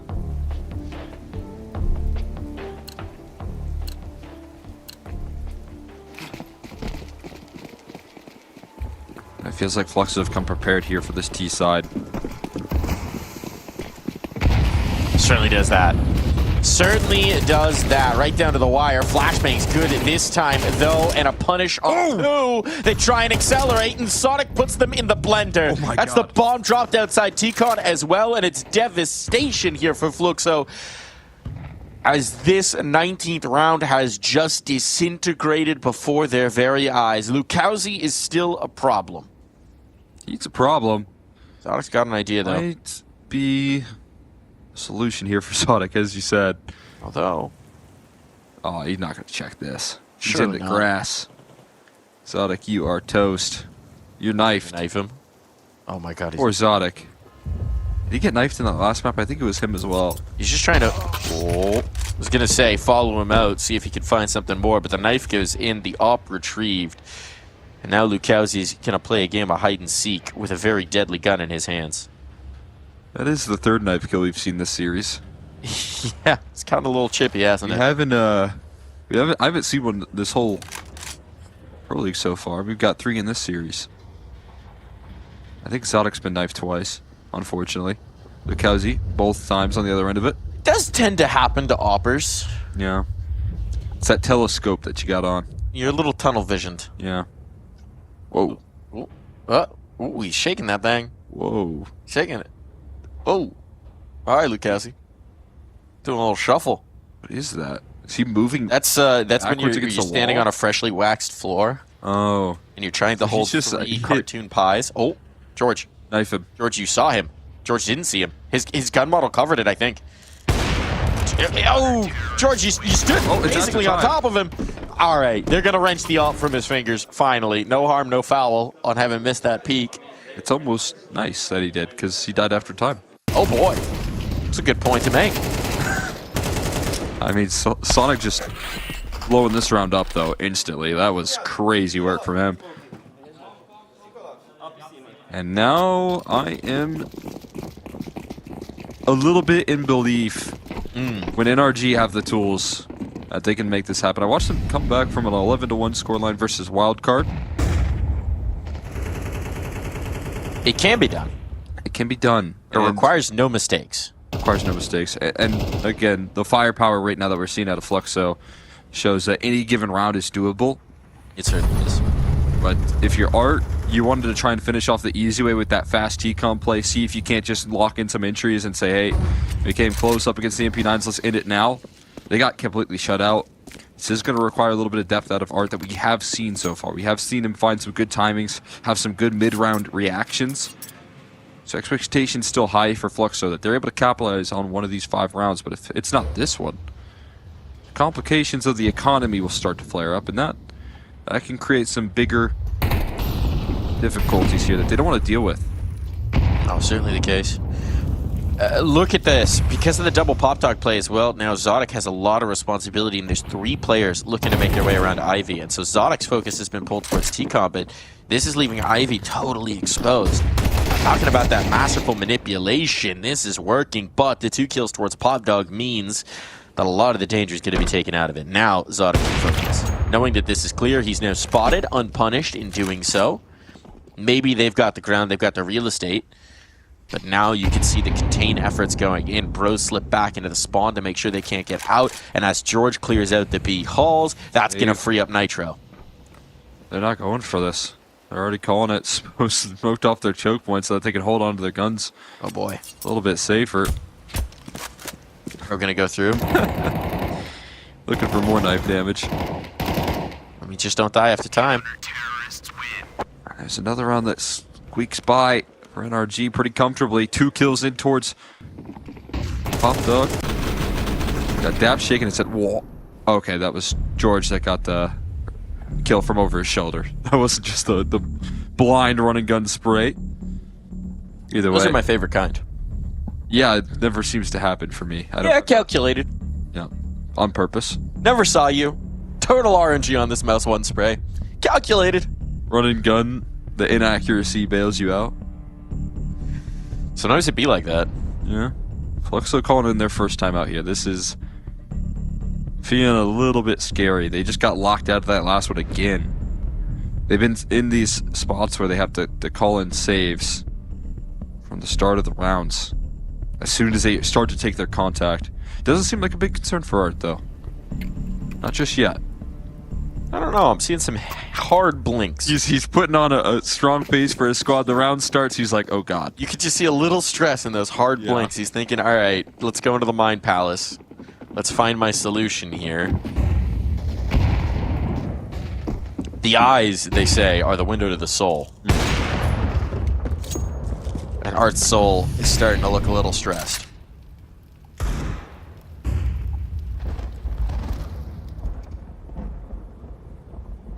That thunder crackling, man.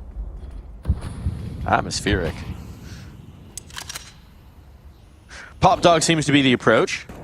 They're certainly putting heavy presence into it. I had seen that the player in B halls early, so they do not want to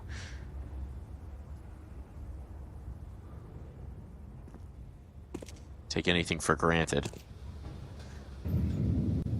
That's how they peering deep in towards upper. This is going to be a B-side play. We haven't seen them test the waters with a full execute, it feels like. No lurking presence, just an all-in play here towards the B-side. Going to test how good this execute is. It's a pretty bold setup as well, right? You're pretty exposed towards the ramp, so you are really counting on Nitro to hold on for you. At least for the moment, he wants to fight into Opper. That shot missed. Nitro only does get the 1, so Zodic has to fade away, and he's waiting for reinforcements to come on in. There's no Molotov for Z. Oh, man. So that does allow the players to make their way through that choke point. Bomb planted, but a missed shot. That might have been the one chance at this round, and indeed, it will come to a close. Bomb money at least, but claps from Daps as NRG close this gap to 3. Big time pickup right there, looking comfortable. As you said, kind of a risky setup right there. Forward for the op of Zodic, who's really challenging if he can connect on that. Nitro backing him up, going 1 for 1. Nitro's such a good B anchor on this map of Train here, but still holding it together. 3 rounds to close the distance. Money's still in an odd spot here for Fluxo. They're going to go for a half buy. They're going to give Decity an AK as he goes all in. What can they make out of this here? Haven't been able to fight out T-Con early. The execute on towards B did get shut out by confident opping out of Zodic and Nitro. That combo deal. And Zodic again playing forward. This is a pretty hefty buy. If this doesn't go right here for Fluxo, they're going to be even bigger concerns. Lots of utility still left here for this T side, but they got to make do. And they're going to try and run it back on the B side here, and they're not wrong in doing so. It is just the op presence here. Pop Dog just now being taken care of, but at this point you've cleared out Pop, you've got T-Con control as well. You want to see if you can get those rotates rolling over there towards the B side. Zodic smoked off and not going to get a chance to fight towards upper. Zevi finding the push. That's a good flashbang. Pushes Nitro back off the box, and he was spotted, but he's still able to overcome the first fight. Flashbang still effective, continuing to keep his teammates sectioned off from him, but Nitro holds strong. The bomb's now ticking away, but Nitro, captain of this squad, the Captain America man himself, continues to deliver, and as he swings his mighty M4, NRG find double digits. There it is, man. Nitro able to put up a big time round there. Again, clutches can be when it came to Nuke. Trying to steady the momentum here, but backed against the wall. Fighting his way out of this situation. Allowing for his teammates to come through and offer up a little bit of extra support. 4 kills in the round when he's feeling the pressure, when he lost his opper. And 10 on the board here. NRG not giving up here. The opportunity for Fluxo to close out this series with 2 more chances now. That MP9 round, their easiest opportunity to do so, came down to the wire. They escape, and now we're seeing Art really test Nitro and what he can do on this B side. So much damage with the utility, but they still fight their way through. Nitro again holding it together, and George comes through, saving the day for his captain. Nitro still alive, yet to tumble. And Decity left. Last man steady getting chased down. He will be taken out. Sonic with the finishing kill, and NRG now 1 off of overtime. It's looked so confident in these last few as well. NRG have really been clicking, really been gelling, leading from the front in Nitro, but everyone now starting to come along for the ride. We saw the spray transfer there for George. Looking great, looking phenomenal, showing the mechanics that we know he's capable of. 1 more round. That's all that's required of them. 1 more to lock it in for overtime. Meanwhile, 1 more try for Fluxo to do this the easy way. To end this series 2-0. And put every thought of this comeback out of mind. Now he has to start this round low, but they're already moving their way out and towards this A side. Losing some numbers here just yet here, but George still standing in the back lines, trying to find some smoke spam. Losing health here slowly but surely, and Art finally able to break through. Look at the health. They're so whittled down. Lukowski's low as well, but this one's hanging on the edge of a knife. Zodic's looking to sharpen that blade. Orange gains a little bit of space off the smoke. Minute on the clock. Nitro goes back. Yeah, let's say thank you very much. That smoke does provide some safety here. Is Zevi going to fake it? And now, without that opportunity to be taken and capitalize on, Zevi wondering where on earth they are. These flanks are going to start to formulate here. And we'll see if Fluxo are aware. This move from Nitro could be immense. They've stalled this out so much. Their smoke is gone now, which is going to make this so much more nervy to actually go for the plant. And actually, they could think about the slip through Z. There's options available, and Decenti for the moment is just going to go ahead and plant this bomb. Planted for Z here, good positioning. And Nitro trying to slide his way through on this flank continuously. He's got to do a lot of heavy lifting here in this round. Zevi's aware. Zevi's aware, but it might still leave Lukowski exposed. No, he slipped around the corner in towards T-Con, so now they've got their positions. The moment has been missed here for Nitro to really capitalize, and they have to do this the hard way. Kit's available, that's not the concern, but time's starting to get to be an issue regardless. A Pift flash, and that might be it. And Zevi, the man himself, puts this one to rest. Fluxo have a win here at the ESL Pro League. Fluxo have done this to, we were calling his name in the pregame, and Zevi, damn it, he did deliver again and again and again. And he's the man who puts this one to bed. Such a valiant effort from NRG to run this back, but you could see the deflation on their faces. They could not get it done when it mattered most. The frustration right there, that attack coming through and towards the A side finally breaks through for Fluxo, and that's always the risk of having to climb up a hill, play up against 12 round after round. Fluxo finally able to pull on the strings and get it through. I mean, difficulties in closing that one out for sure, but Fluxo happy to walk away the victors, especially with the 2-0, toppling again a competition in the VRS, in NRG. Big VRS points for them, and most importantly, survival here to play more LAN matches, to challenge themselves. Getting eliminated 0-3 wouldn't have given them a lot of opportunities to make the climb, but now a step up rolling out from this Fluxo team, showing some fierce form. I mean, it's an exciting prospect. It's a huge opportunity, right? Because this is a team that has struggled to get out of the domestic space, that has struggled to get these opportunities at upper level competition. And so just keeping that chance fighting, you're absolutely right. More chances for wins on lands against higher tier competition, more chances to claw your way up the VRS. Yes, there's an eye towards this major, but there's also an eye towards the future. Yeah. Every victory they can take here is a step on that pathway to a higher ranking, towards more opportunities, towards more chances to prove yourselves. Yeah, I'm looking as well about what this could have been for an event for Lukowski here if they didn't really get him activated. This could have been, you know, constant tough performances. You're walking away without getting anything going for yourself as an individual, and instead what he does is really step up the performance there and lock things down in map number 1 of this series. Has some high impact in map 2 as well, and that's the Lukowski that I know and love from this Fluxo team. I'm loving that in our background now. We've got green numbers. That's some good FPS I'm seeing over my shoulder. Yeah, that's good. Just lock it in the server, as we did have a minor issue earlier. But here to talk to us about the issues that they overcame, we've got Art from Fluxo. Hello, guys. How's it going, dude? Congratulations, 2-0 there, a victory at the ESL Pro League. You know, I was reminiscing at the start of this series. Something tickled in the back of my brain, and I remembered that these were actually the 2 maps where, if I'm correct, you made Pro League for the first time way back in the day. Is there a little bit of poetry in that for you? Poetry? Yeah, maybe so, I guess. Yeah, I mean, looking at, you know, what was really cool to see out of your squad, you look at Lukowski and how he comes into this event there, and the huge step up that he had on that first map of Nuke there. I mean, how does it feel to get him online here after having a little bit of a slow start to Pro League and him just take over the server like that? Yeah, I think Lukowski was struggling with confidence in his positions. He changed some positions, and yesterday we had some talks. We actually changed some positions as well. I think for the games today we didn't change, but his mindset shifted a little bit. We have like long talks yesterday, like we're talking to 4 a.m. So it was very important for him, I guess, because he just played well today.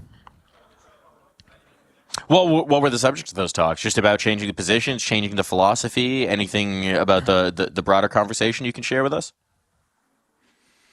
Yeah, I feel like he was playing too much in the front and he was dying too much, so he was losing his confidence. I guess Lucão is one of those players who, if he's confident, he's going to do as he did today, like he's killing some guys in the early game and then he's just going to snowball, pick up and ramp and just kill everybody. So I just shuffle some positions so I can do more of the front lines and put him like more in the back line, like trading me or stuff like that.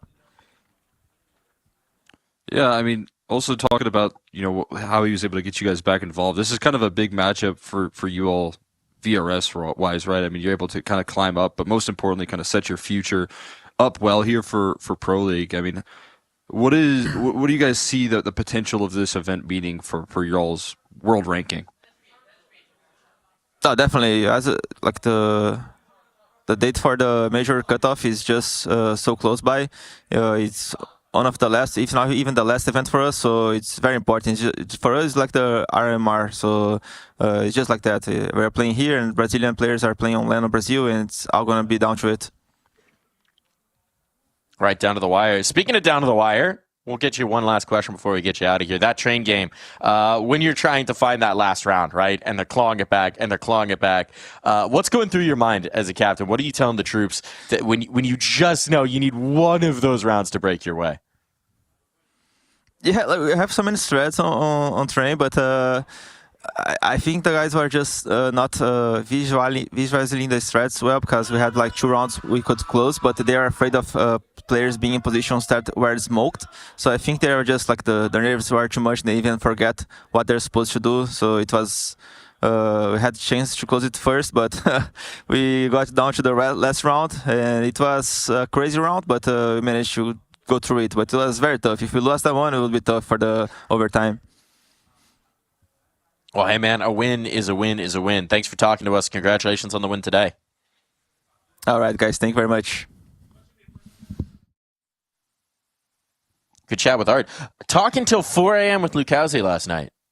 Really getting into it, getting into the weeds there, trying to sort things out for this matchup. And, I mean, clearly we saw on Nuke, whatever they were talking about, it worked. Yeah, I mean, it's kind of funny, as you mentioned it. Didn't seem like, at least in their minds, there was much role swap there on that map of Nuke, but NRG Airlines is now preparing for takeoff from Stockholm. the confidence that came through there was a big difference maker there. So good to see Lucauzi back in the swing of things. Oh my god, poor bro. Oh no. Man. Oh no. We're truly sending NRG home. We loaded them on the plane. You know, NA already does gone? stand for near airport. Yeah. So apparently we just got them right out of there, put them on the plane, and sent them on their way. That's devastating. That was devastating right there. Already gone there. I mean, I guess that's what, team number 2 that's been eliminated here in Pro League? That is team number 2, I believe. Rooster out. NRG to follow. Goodbye, NRG. They showed some things, but not enough of those things to survive past any games here at the ESL Pro League. Better luck next time, guys. But for now, it's time for us to take our break. From humble beginnings in Hanover to greatness in Katowice, our journey is our legacy. As we arrive at what we thought was our peak, we instead discover a whole new chapter.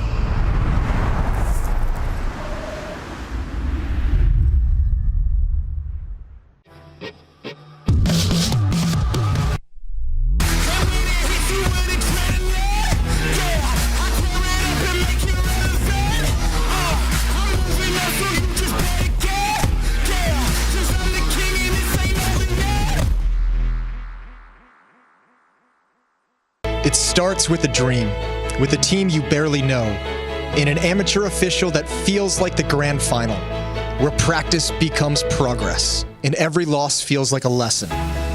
When will your journey begin?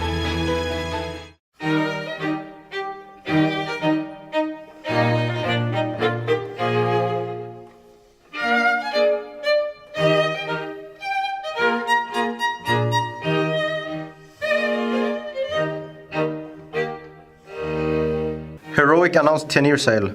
Can't you just stick to one roster, like chill the fuck out? After all, if there are no results, 10-year will have nothing to do in a week. Roster and will leave as soon as the opportunity arises. I miss the Danish Heroic led by Kadian, when it was actually a team with a desire to win events. Heroic management saw Raton plus Trash, minus Trash, after 2 official and got ideas. LNC is still in team, so good luck being top 50 HLTV. I hope that Heroic will be able to resolve this team crisis. I would not want to see another organization fade into obscurity for years. Their vitality of game legions. Zoomer a moment.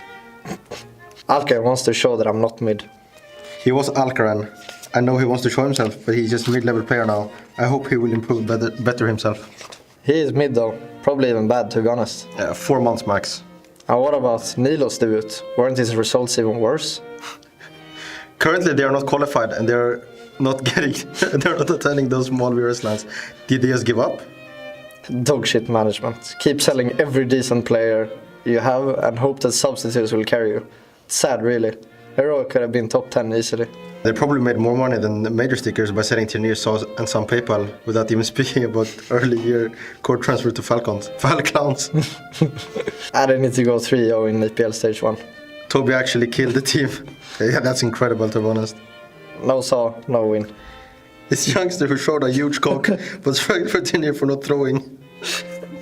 Heroic are on the way to Tier 4. Without a good coach, I can't see how they can replicate those previous events. Heroic favorites is wild. People forgot Youngstar is still playing and LNC. Bro, this Heroic lineup is ass. X-Floud and Neil are only decent players. I think Heroic players are mentally challenged. Heroic so bad that they are untrustable. I mean, who would ever trust a player from a team called Young Ninjas? You for real? But Youngster does it again. If you have poor aim, poor movement, poor skill, just announce yourself as an ideal. You will get a team no matter what you are. If you're losing versus Heroic, you're not supposed to be in the pro scenes. In general, in any scene of any game. Heroic are actually throwing every single advantage. You can't prove this isn't fixed the way they are playing. Alcatraz and Nilo shit can do the basic on a map that exists before even their fathers start thinking. Oh, that's perfect. Heroic making a speedrun to Tier 3. Sold their best player, one of the best coaches, benched Opera after a couple of games. Youngster honoring Carrigan by going 116. So they are bots after all. Bro, this is actually comments we've got. Yeah. I recognize the one. Just announce yourself as ideal. I think you sent that to me. Yes.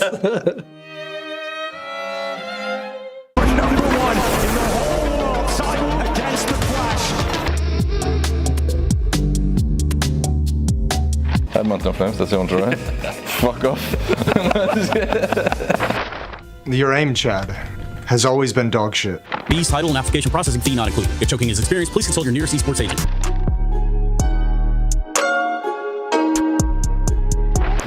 He's not happy with the okay for a break.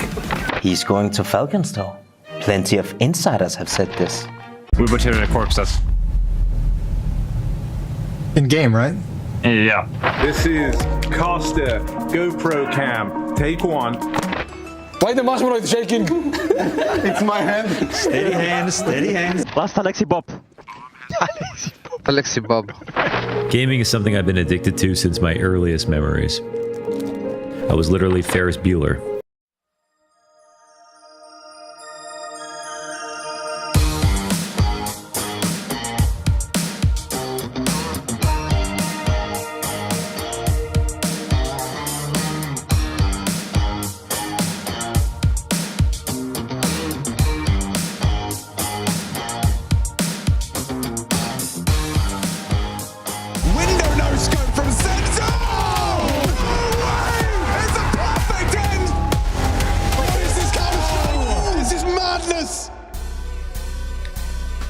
Welcome back here to the ESL Pro League B stream, where we've got one more match of the day about to get underway. Heroic versus 3D Max is a pretty banging game to have here on the B stream, and we've gotten a little delay. We had some cheeky delays, but a 2-0 keeps us on track here. And I'm ready to get into the action here, Cole. Yeah, I'm so excited for this closing matchup here. It should be a very good time. Every time I get to watch 3D Max, you know what is going to happen. You get some high-octane Counter-Strike, some very fast plays, and then versus this Heroic squad who likes to get loud, likes to get in your face. Yeah, they like to butcher their corpses, I think. Yeah, they do. Yeah, they do. Well, 3D Max will have to avoid the Butcher's block in this one, and maybe avoid Nilo. All eyes to me are on Elkaran, right? New guy in. We didn't have a lot of sample size before he comes in. They brought in Grix. Whatever was going on there obviously didn't work. Very quickly made the decision to have that swap after like just a month of play. Bring in Elkaran, an unproven prospect here. What do you make of him so far, Cole? I mean, watching him play out so far, not as explosive here, but maybe more of a developmental opportunity for this Heroic squad. I think most importantly, what they needed was a guy that can work within a system a little bit better. Obviously, I think when you watch a turnaround like what we got out of Grix, maybe there were some issues with how he fit into this roster, but I think overall, getting a guy with experience in a structured system. I think of Grix, with that old Astrum team, maybe he had some impressive shots. He was able to bring some good kills in, but I don't think that team had any structure that he was playing with before. So Alcarin hopefully brings in a little bit more stability, easier to work with here with the squad, and I think that alone can elevate what is a strong core of riflers. Yeah, certainly is. Certainly is. We got our veto coming through. We're going to have Dust2 as the pick from Heroic. 3D Max picking into the Inferno.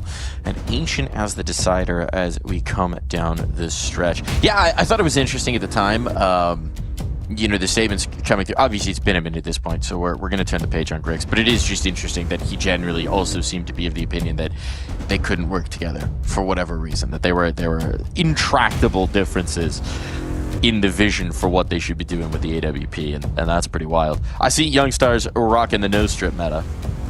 Feels like that had a really strong moment at the beginning of the year, and then has faded away for a lot of players. But Youngstar, he wants to breathe. He wants that oxygen straight to the brain.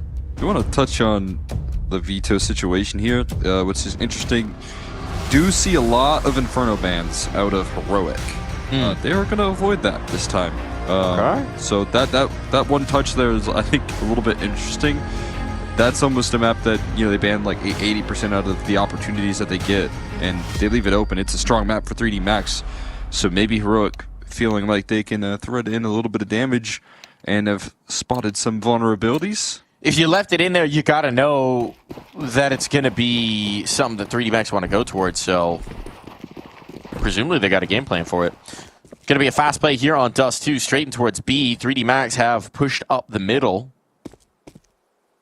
I'm seeing nothing right now, so they're going to be able to respond quickly towards this B take. But Graviti will not be able to participate. Smoke on towards the door. Body just trying to ring some shots through that, but ineffective so far. The bomb needs to cross, and it's done so. Bomb down, 5v4 established. Good situation for Heroic, just like they drew it up. Yeah. Nilo go kill there, finds the opening with the P250 at range. Post plants established. And got the cap on this tunnels play too. Yeah, he should be able to cut this one off with a little bit of help as well from Xfloud. So they're going to crunch on in on the point of contact. There's the attention drawn out. There's the Xfloud collapse. They got to start ignoring some of these problems or deal with them like that. Lucky with a great headshot. With a kit still in play, they can draw out the time a little bit longer, but they're starting to lose names and numbers. Maka and Exorcy still able to move through. Still have to get on top of that bomb, and Exorcy's running low on time. Just gonna have to smoke and stick it, trying for the kills while the smoke is blooming. On top of that bomb here, he's dodging the shots, but is there simply enough time? Knife's out. The knife comes through there. Exorcy's gonna fall there, but everyone going down in this one. A little bit of chaos at the tail end of that one. Bit of extra knife money, though. Not the worst thing.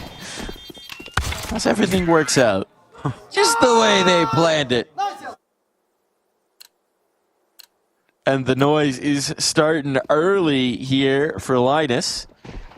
We know they can get some volume. Heroic, LNZ, Xfloud, Youngstar, all players that like a bit of the shout. On the other side, Graviti, known trash talker. Well-established trash talker. Yeah? I'm excited to hear some of the bans we get in this one. I'm surprised to see that. He seems like a chill dude.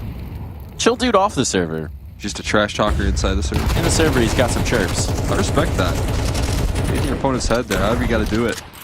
Right now they're blinding it up. Blind spray. Probably going to be piping down in this one, I'll tell you that much. Yeah. I did 70 damage to you doesn't really sound that that effective.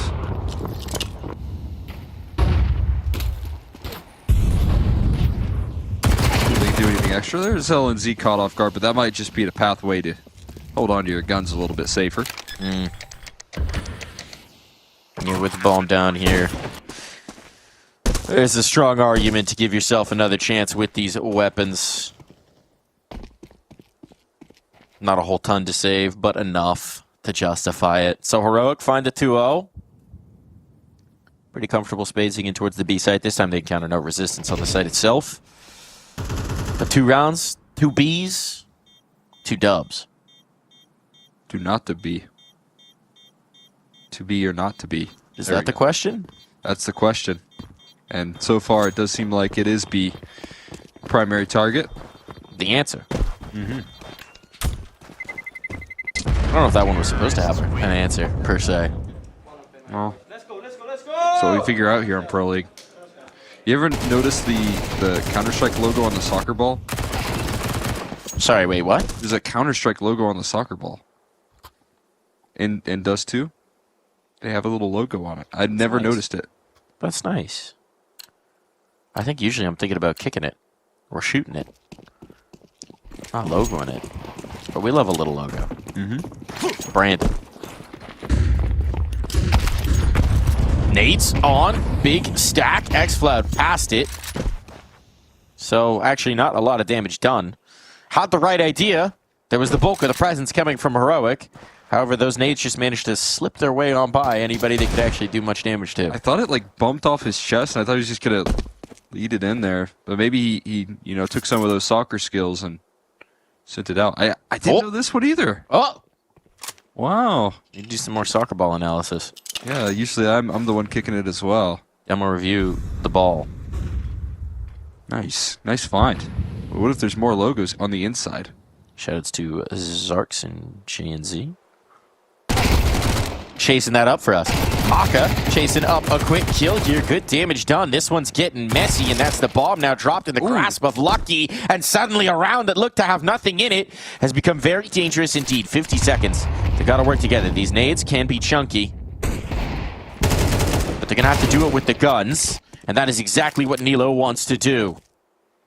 Corpses butchered, but Gravity looking for a little more. They have no idea. They don't expect him at all. They don't expect him here. Pick up guns as well. Oh my goodness, might not need it. Back's turned, 5-7. Oh, he spots just a hint of an ankle. He's thinking, I'm getting closer on this flank. And please, just be diligent in your clears. Oh boy. 29 bullets, full mag. Comes back for the check. Didn't see him. Did he see him? No, he didn't. He didn't see him. That's the bomb. There's no time. 10 seconds. Could just stay alive, but he'll go forward for the fight, and Gravity gets the last laugh. Now you can talk your mess right there. He's not doing it yet. I know, he's... Come on now. It's early on, I guess, but... Pulled off a great clutch. Huge pickup. That's a perfect opportunity to let it fly. Maybe it's one of those, you know, break glass in case you need it. Just feeling relief right now, perhaps. Yeah. I can't believe you didn't spot him on the clear right there. That was the big difference maker. That jiggle was crazy. Oh! And now, Alcaraz not going to be getting rid of those frustrating feelings just yet because he's out of the round off the rip. Scout tag, no frag from him. XC's down low, but Op's still thriving here. Get a huge opportunity to jumpstart this CT side by winning that. Saving those 3 guns so valuable. The MP9s and MAC-10s just did so much damage. A second bite out of that force here. You're already looking to continue to poke and prod through middle. Ain't given anything here. No further contact attempted by 3D Max. Take that 4v5 advantage. Play it a little bit passive. Could create some concerns towards this B side though. If they get some good utility down, if they're able to catch him off guard. And they're starting to inch their way forward here. Smokes in play that could come through, at least in LNC's hands. They're going to toss that down range to try and escalate this play towards the mid to B.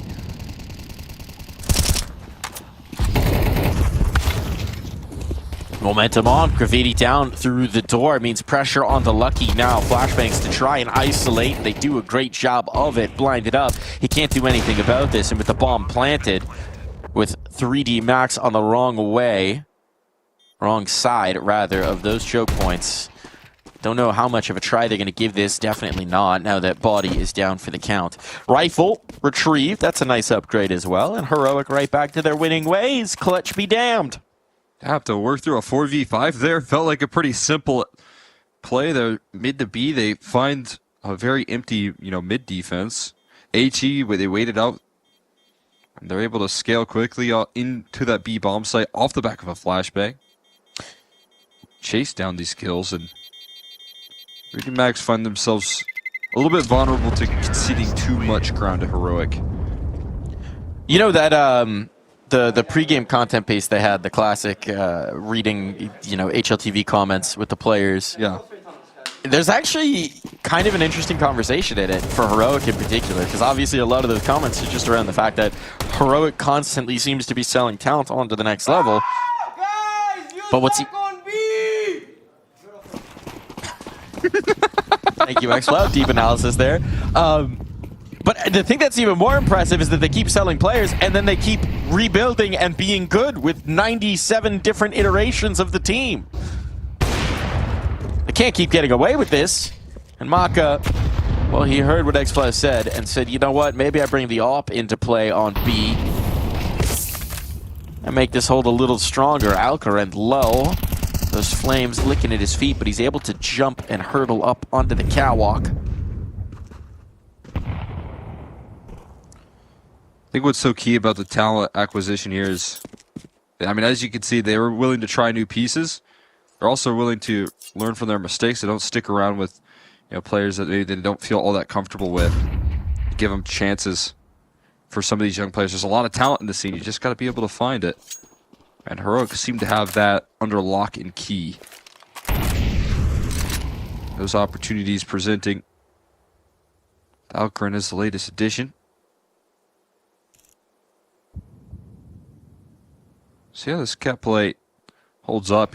Up on the other end, Maka already finding the opening here and finds the follow-up as well. Trying to do it all for his squad. Only going to back him into the corner. Buys time for the flank to arrive here. And this one, absolutely unrelenting. Chase down coming through from the whole squad. Now, look, I'm no analyst, but I'm thinking that they may want to stop letting Graffiti flank them on catwalk. That could be a good move. I don't think it would have made a difference in this round, because there are many other players to worry about. Nice. But definitely not helpful. No, not quite. It's time that the op, I think Maka feeling the need to float around a little bit more with that AWP. Finds the first. Another opening pick for him, and then threads in a whole lot more afterwards. It is part of the other aspect of swapping the leadership. Wow, Nilo, okay, in towards the pit. Not going to give me time to talk because he's just ripped the head from the shoulders of the man I wanted to talk about. Flashbang around. Here's going to be the fight. This could be the round. Body close up to it. Wants to cause some noise with the utility, but Youngstar is still able to cross. And Exorcy's burning. Silences Youngstar. For the moment, they need to deal with Exorcys. They know that. They stack up and do so at the cost of a lot of damage onto LNZ. Bomb needs to be planted. Boost disassembled for the moment. They want Alcaraz out towards long in this post plant. In order to do so, they got to deal with some pogo sticking players here on the site. And now, with LNZ down, they might not have the luxury of keeping him out towards the pit. What's going on here? Boost does not work out for them. Nilo slides way past the crosshair. Bomb's still on the floor towards ramp, so question marks as to how they get the round started, at least in the post plant. And Nilo will just rush for it. Gonna plant this one for Plaid as well. So you have a player actually tucked in towards Car now. Double up on towards Cat, at least clearing out CT, so they likely know this is either towards long or catwalk now. He's thinking, I want to get back into my post plant now. But will instead stick closer around, play around his teammate. Good tag onto it. Harassment damage out from Nilo. They got to deal with the scout still. And Graffiti! Oh my goodness. Will do exactly that. A ripper of a headshot. He's thinking, hey, where'd that all go? Where'd that all go? I'm not sure, but what I am sure of is that our score line is now tied up, or our tie line is now scored. That is the case right there. I'm wondering where the op went. He fell towards Car. Not sure where it went in the end either way. The back and forth going to continue. Despite the early opening advantage there, that kind of freebie gifted, Graffiti has all the reason to start getting loud here. Not only that heroic side letting them know as soon as they get those victories underneath their belt, but the impact that he's bringing into the mix. Well worth the shouts. So one of the things I was trying to say in the last round before they ripped Maka's head from his shoulders is one of the other aspects of swapping the leadership to Graffiti is that it has allowed Maka to think about his scope a little bit more heavily. Freed him up of that mental burden to focus on Fryan. Yeah, what's nice about the opping position as well, even though you give over the range, you can still kind of call your shots. Oh yeah, you know. I mean, it's not a one-man show, right? As much as Graffiti might be sitting center console now, you've still got a lot of potential leadership support in Maka, in Body as well, in terms of voices that have been there, done that, and can contribute. It's a nice spread for a young IGL to be able to rely on and fall back on. It is an interesting aspect here. You're kind of rocking with an older squad on this 3D Max camp, and him as the youngest piece by a decent margin. It's like, it's a big job here, but I mean, if anyone's gonna have the faith here, Gravity definitely has the trust of his teammates here, and has for quite some time. So cool to see that that's something they're willing to give over. He did it in previous rosters as well, right? I mean, back in his entry in towards professional play and LDLC, when Lambert made the decision to shift into the coaching role, it was Graffiti that he tapped to take up the in-server leadership. And this is a lucky spray down. And I'm not talking about chance. I'm talking about skill from the man who holds the 4. Yeah, it's just pistols. But he makes it look so dang good. All skill right there, baby. Nicely done by Lucky. One of his specialties, I feel like the guy that on the CT side is very locked in on these multi-kills, so I mean, even being able to feast up against the pistols, it's good to see. Nom nom nom nom nom. What was that? Kills. Little gum action.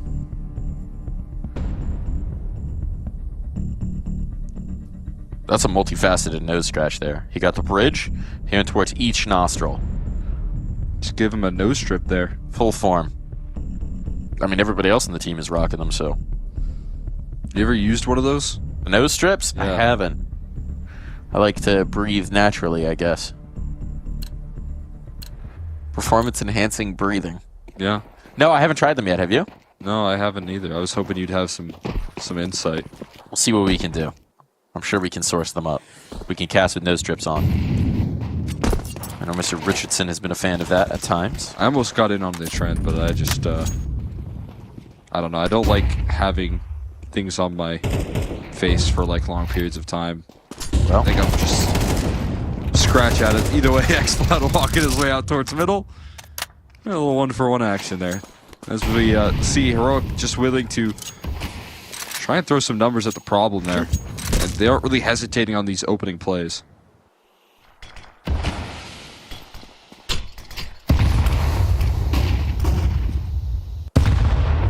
A lot of util dumped in towards the middle. Now the spam battle on. It's a bit of a risk for Buddy, but he wants to make sure no one slipped into the edges of that smoke. He holds the line here towards long, but he's got no support close at hand. Maka pretty committed up on the ramp, so it is all on him. What can you get here? Send him out quickly, looking for the trade, and he can't find the multi, but a lot of damage done. I'll take 1.5. Yeah. Elo down low, that's a good target to take down. I wonder if he'll be sent the op. Maka's really convinced that somebody's going to come up on Catwalk, and through that commitment, through that convincing, eventually Alcron just spots him and can lead the shot through the box, so I don't know what exactly was going on there. Maybe a failure of communication, but certainly a failure to respond to any communication. Sunstar dances his way among those spam bullets, whittles enough time off the clock that Lucky can't chase down that kill, and now is worried about how he's actually going to get out of this. He also really fell all the way back. And this is going to be frustrating. I don't know what was happening with Maka there. He definitely knew players had gotten out towards long. Yeah. He just did not expect them to accelerate so quickly up. So your team that right now in that position is kind of sacrificing a lot of control right there. So I guess Maka is gambling on the fact that the next point of contact actually isn't going to come through long because they were just fighting. You know, I think if you're setting up a round right there and you're finally able to break through long, you want to let it breathe a little bit and then see if Youngstar could maybe make the next step up Cat, and that's where you could try and isolate the fight. But maybe thought that box was a little bit thicker as well. That's not the case. And the confidence still reigning through out of those two players towards long. Precision from Alcaran as well. Yeah. He's got the model in his head. Sees just that whiff of a scout. Or a scope, rather. Thanks. I know where that headshot angle's at. Maka. Boosting to try and find this one. Not going to be successful on it. Out towards middle again fast. That seems to be the winning formula here for Heroic. With pressure on.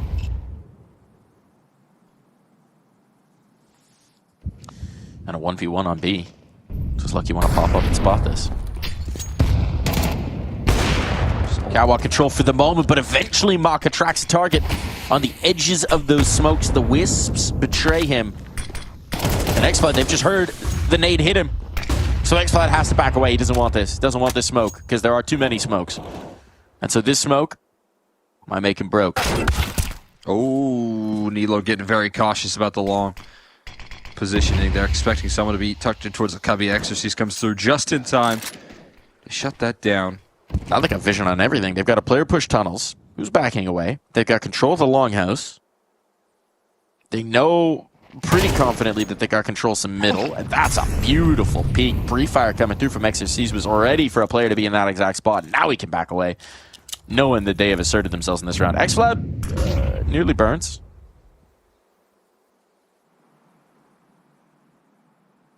And this is looking like a stone cold save from Heroic.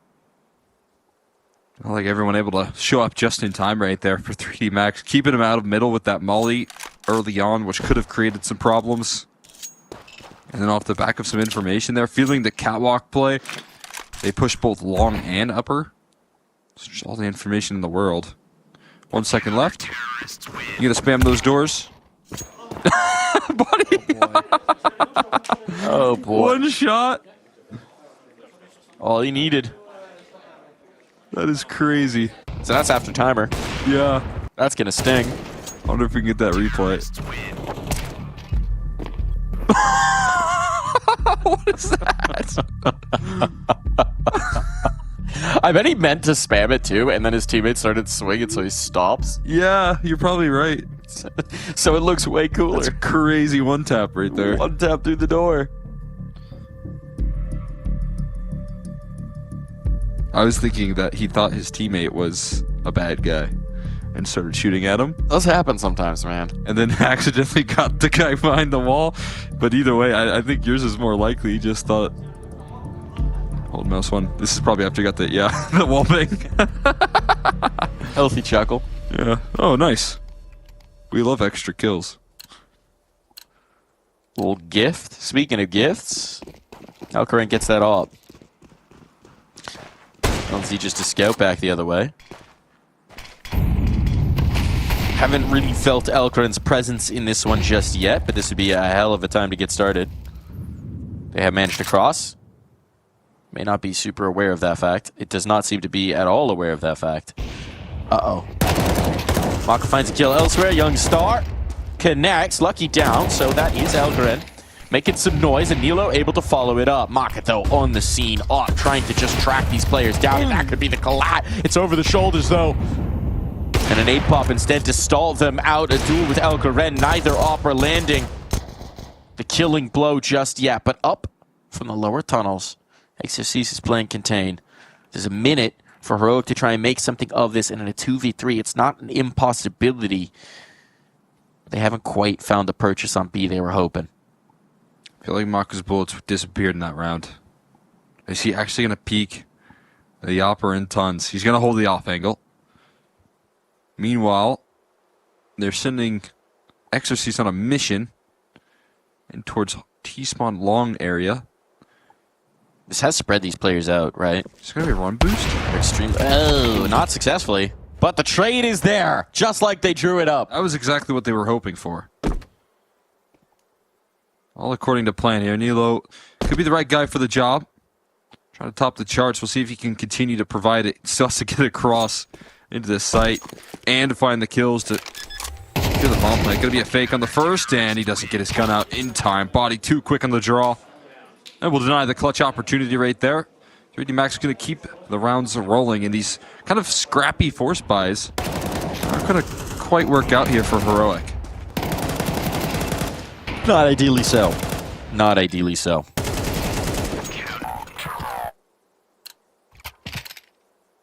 They made that one interesting, though. They definitely did. It's just onto the pistols now. So the interest and the intrigue vastly reduced. Couple Deagles, X-Cloud and Youngstar.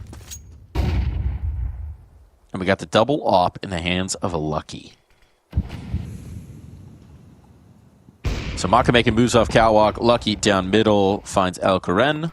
Could overwhelm this op with the pistols. Body's the first hurdle to overcome. And Lucky making good work of that 5-7. Down eventually. And an AK retrieved. Gotta respect someone that's going for the ecos like that there. I mean, that's just textbook. That's hunger. It's the greed. Talk about that in the Bible. I think they did. Is a bomb plant? Possible. The new boxes make this a little bit trickier. HE is going to make it challenging as well. Well, they didn't throw them in time. Up. There it is. She can't stabilize. I thought that HE was going to send that gun flying. I think this is already a successful round. Anything Linus gets here is huge. That's a kill. Now they need to be very cautious. Don't give them the opportunities. Exorcist makes good on it, but this is... Yeah, it's just one more round to play, right? So it's not going to make a huge difference. More so the bomb plant for your own good there. Giving yourself some guns out there. Maximum utility AWP if you so choose. Giving you all the tools that you can have to work with. Really drawing out this defuse here. He's got the tennis ball ready. Is that for if they show too much on the other side? Huck it at him? For it? Yeah. Could be. That could be the move. We saw LNZ get a the little loud. If he opens his mouth too wide, maybe he can get it in there.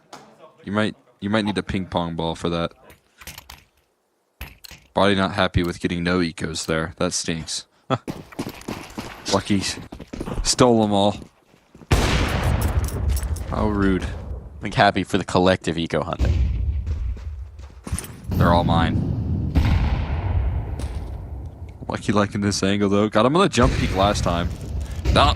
Ouch. 2 offers versus 1 is not fair.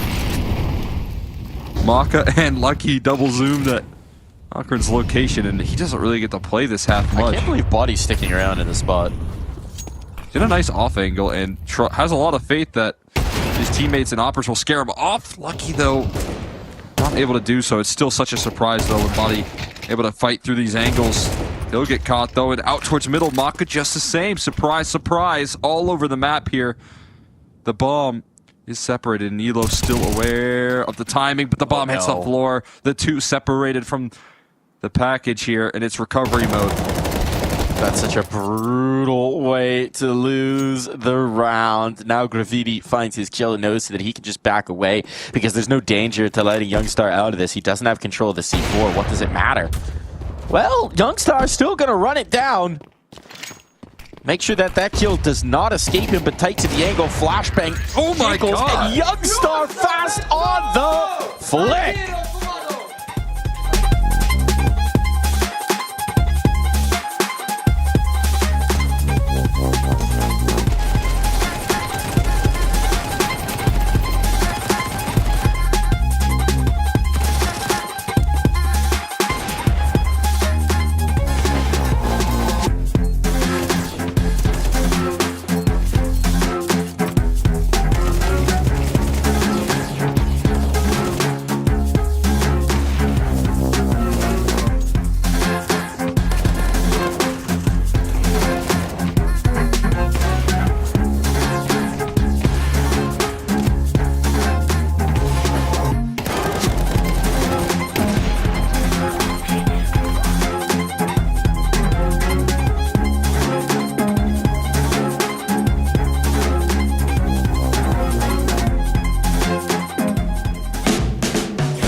Nicely put there, LNC. I don't know if I could have kept that off any better. What a final shot from Young Star. Took my breath away, chasing down the first of those kills and then finishing it off with the duel towards the mid. That gives Heroic a 5th round here, Cole, and that feels like it could be the difference maker as we go down the stretch. Yeah, I thought that one was done and dusted as well. Heroic able to pull it back there. Instead of 8, I get 7 on the side of 3D Max. Now they're on the T side here, and they're getting pressed upon, but they're already out this B side, unfortunately for Lucky, not so fortunate. Exorcise has to recover the bomb, and it's dropped again. And we've got lurks on lurks here, none of which going to have that much impact here without the bomb in their hands.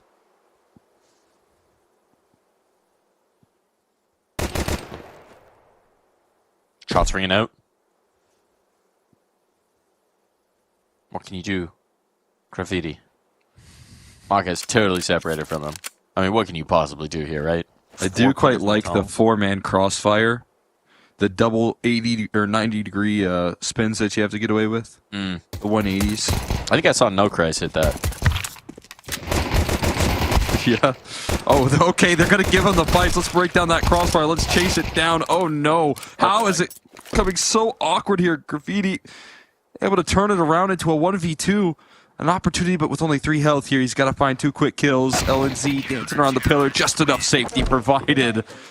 A round that looked like a non-starter ends up coming down to the wire. Well, we did wonder how you could possibly make that round possible. Interesting. And Heroic did oblige us. So thank you, Heroic. Going to be a little extra money made by Graffiti, of course, as well. Stacking up some kill reward. They looked you can buy pretty, AK. Yeah, I'd say he can. They looked pretty composed there. But Graffiti drops that AK straight over to his teammate. Despite being a bit of the hot hand himself, he's a nice man. He wants it with somebody who can get a little armor. Very kind of him. Nice generous donation to Exorcise, who's going to have to do the heavy lifting in this one. They're going to work themselves out silently mid to B. We'll see if they can find any contact before they toss in the smoke. It's what teams often will try and do to find these opening duels. The timing just looks very rough here. There is going to be no resistance towards mid. No lurking presence towards B. All focused in, and smoke spam doing a lot of damage here. Coming through the doors, they're already making their way through, but it's a bit of a choke point right now that they can't get past. Not without walking into the meat grinder. Finally, the breakthrough comes on in. Maka looking for the tripwire. He gets out alive somehow. They're looking to lock in the digits. How has he escaped? How has he escaped this? They're continuing to try and run him down, but now they've got another tripwire to clear.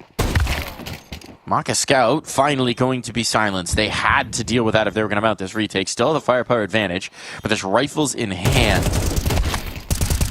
And through the smoke on the door, it falls to Graffiti once more. He just needs the headshot, but Alcarin will come out on top this time. That's a hell of a good try coming through, but in the nick of time, the defuse is on. Heroic limping out of this one, but they're making it out all the same. I have a good feeling about what 3D Max are going to do in the next one as well. They're going to keep the pressure applied here. This is a team that just likes to press on the gas as much as possible.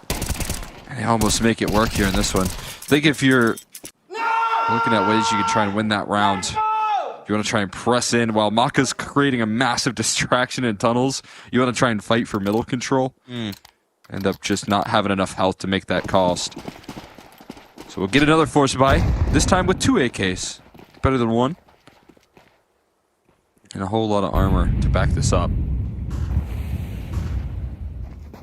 Kept that economy weak on the Heroic side. They've got to make do. Famas in the mix.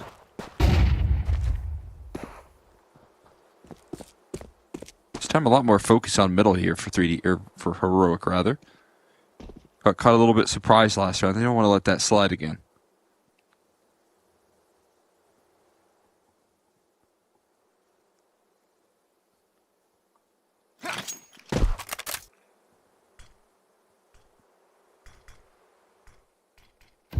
The deep smoke from the A side all the way to mid. This guy's still going to queue up the cat execute. Lucky try to cut off the rotates, but he doesn't get anything for his troubles. And now Just going to escalate the play here, eating HE damage. Having a tough time breaking through. Algarin doesn't budge on this Molly kill. Will eventually fall to the MAC-10 and low HP to try and hold off in this post plant. They're asking some questions, though. AK's in hand as well, so headshots are potential. Gonna have to be some snappy shooting, but we've seen a lot of it. That's a nice way to take the initiative, but well defended from Youngstar. Can't quite get the kill. It keeps the chaos away from his teammate. Kill comes in. Maka, all headshots required. But playing around the ramp, that's a good spot to take them. Nilo swings wide. And so Heroic slip into the lead. This is their map pick, reminder. This is now their favorite half. And the lead is now theirs as well. Things are starting to come up roses for Heroic. Looking like they can stabilize here. They still got a bomb plant. They're still stacking up the loss bonus. And again, 3D Max are probably going to keep the pressure applied, but... You got a favorite flower, Cole? Keep buying! Keep buying! Thanks for the runs! I don't know what Xfloud's favorite flower is. I like sunflowers. Like sunflowers. That's a good pick. That's a good pick for sure. Oh, we're a big Snapdragon household here. Snapping straight into the fight is Xfloud. Still chirping. They kept buying. They kept buying. I think he didn't mean that seriously. Well, he might have, because it is. Would have loved to play against a Tech 9 here instead. So you're saying it's a little reverse psychology. Yeah, he wants it to keep buying, but he'd rather play up against the Glocks. Maybe they buy him flowers. What is a Snapdragon? Snapdragons? Yeah, I don't know. They're like you have to show me. They're multicolored, but a lot of them are like yellow, and if you pinch them on either side, they look like a dragon's mouth, and you can kind of pop them open. Nice, like a Venus flytrap. Yeah. Well, no, they're not carnivorous. There's some in the neighborhood. I'll show you Snapdragons later. Do you have a favorite flower? Still sunflower. Hit us up at the I'm not talking to you. I'm talking to the audience. Okay. I'm talking to the cat. We're breaking the fourth wall here. Hit us up at the DHL mailbag. That's not what your favorite flower is. Maybe include a picture. Graffiti and Exercise deserve their flowers in this round. So they've got this bomb plant down, and this was another limited buy. But Nilo is not interested in allowing them anything. Dancing around the box now. Body knows he's in trouble, trying to get help from Ao Long. It's going to be Maka. Gets himself an upgrade. Needs to be the hero now with this AK-47. Finds the first, pops that dome, and the second as well. Perfection from Maka. And 3D Max, they do keep buying Xfloud. And this time, they start winning. Make sure to make you pay here and now. You're going to have to be the ones that try and keep the pressure up with how close these rounds have been. Finally being able to break through for 3D Max could be a huge punch through. Nilo hitting some incredible shots, making this round possible, but Maka just won the upset. Oh, and a little war cry. Oh, that right there from Body. However, they get the job done. Scrappies could be here, going to continue to apply that pressure here. We are still rolling. Youngstar interested in taking the fight early. Molly going to force him into the duel here. Flashbang to follow it up, dodged out on, but before they even notice, already finding that kill and flying by. Cloud has taken his own advice. Goodness. Not a great success on it. Well done from Body. Low, but of course coming off of a Tech 9. That's fine. Perfectly happy about that. That is a well-bought Tech 9 right there. High value. Good guns. For Body, who's had a bit of a tough time, you let out that war cry in the last round after Maka closed out the clutch and opens up proceedings here with two of his own ready to get involved. But there is some serious resources here stacked. And you're wondering, I mean, you can just send Body as a sacrifice here. Right now, it seems like he's trying to sell a fake towards lower. But if he wants to, he can just go and walk in towards the A side. Whatever he does, it kind of feels like isn't all that costly. Because he's on 1 HP and with a Tech 9. The only real error they could make here is committing the bomb in towards the tunnels. He's clearing out A. And the bomb's coming over. Yeah, he's saying, I see nothing. There are only 20 seconds, but that's plenty of seconds. Plenty of seconds. I can't lie, when you asked that question again about the flowers, I felt kind of like hurt girlfriend who wasn't listened to. Yeah, that I didn't remember that you like sunflowers. I'm listening. Do you like sunflower seeds? Yes. Also good. Those are my like favorite road trip snack. Good chompers. I used to like gummies more, but they make my belly sick. Well, chewing them up, spitting them out like sunflower seeds right now. Gotta get rid of those cases. Uncle Ren, next to be chomped upon.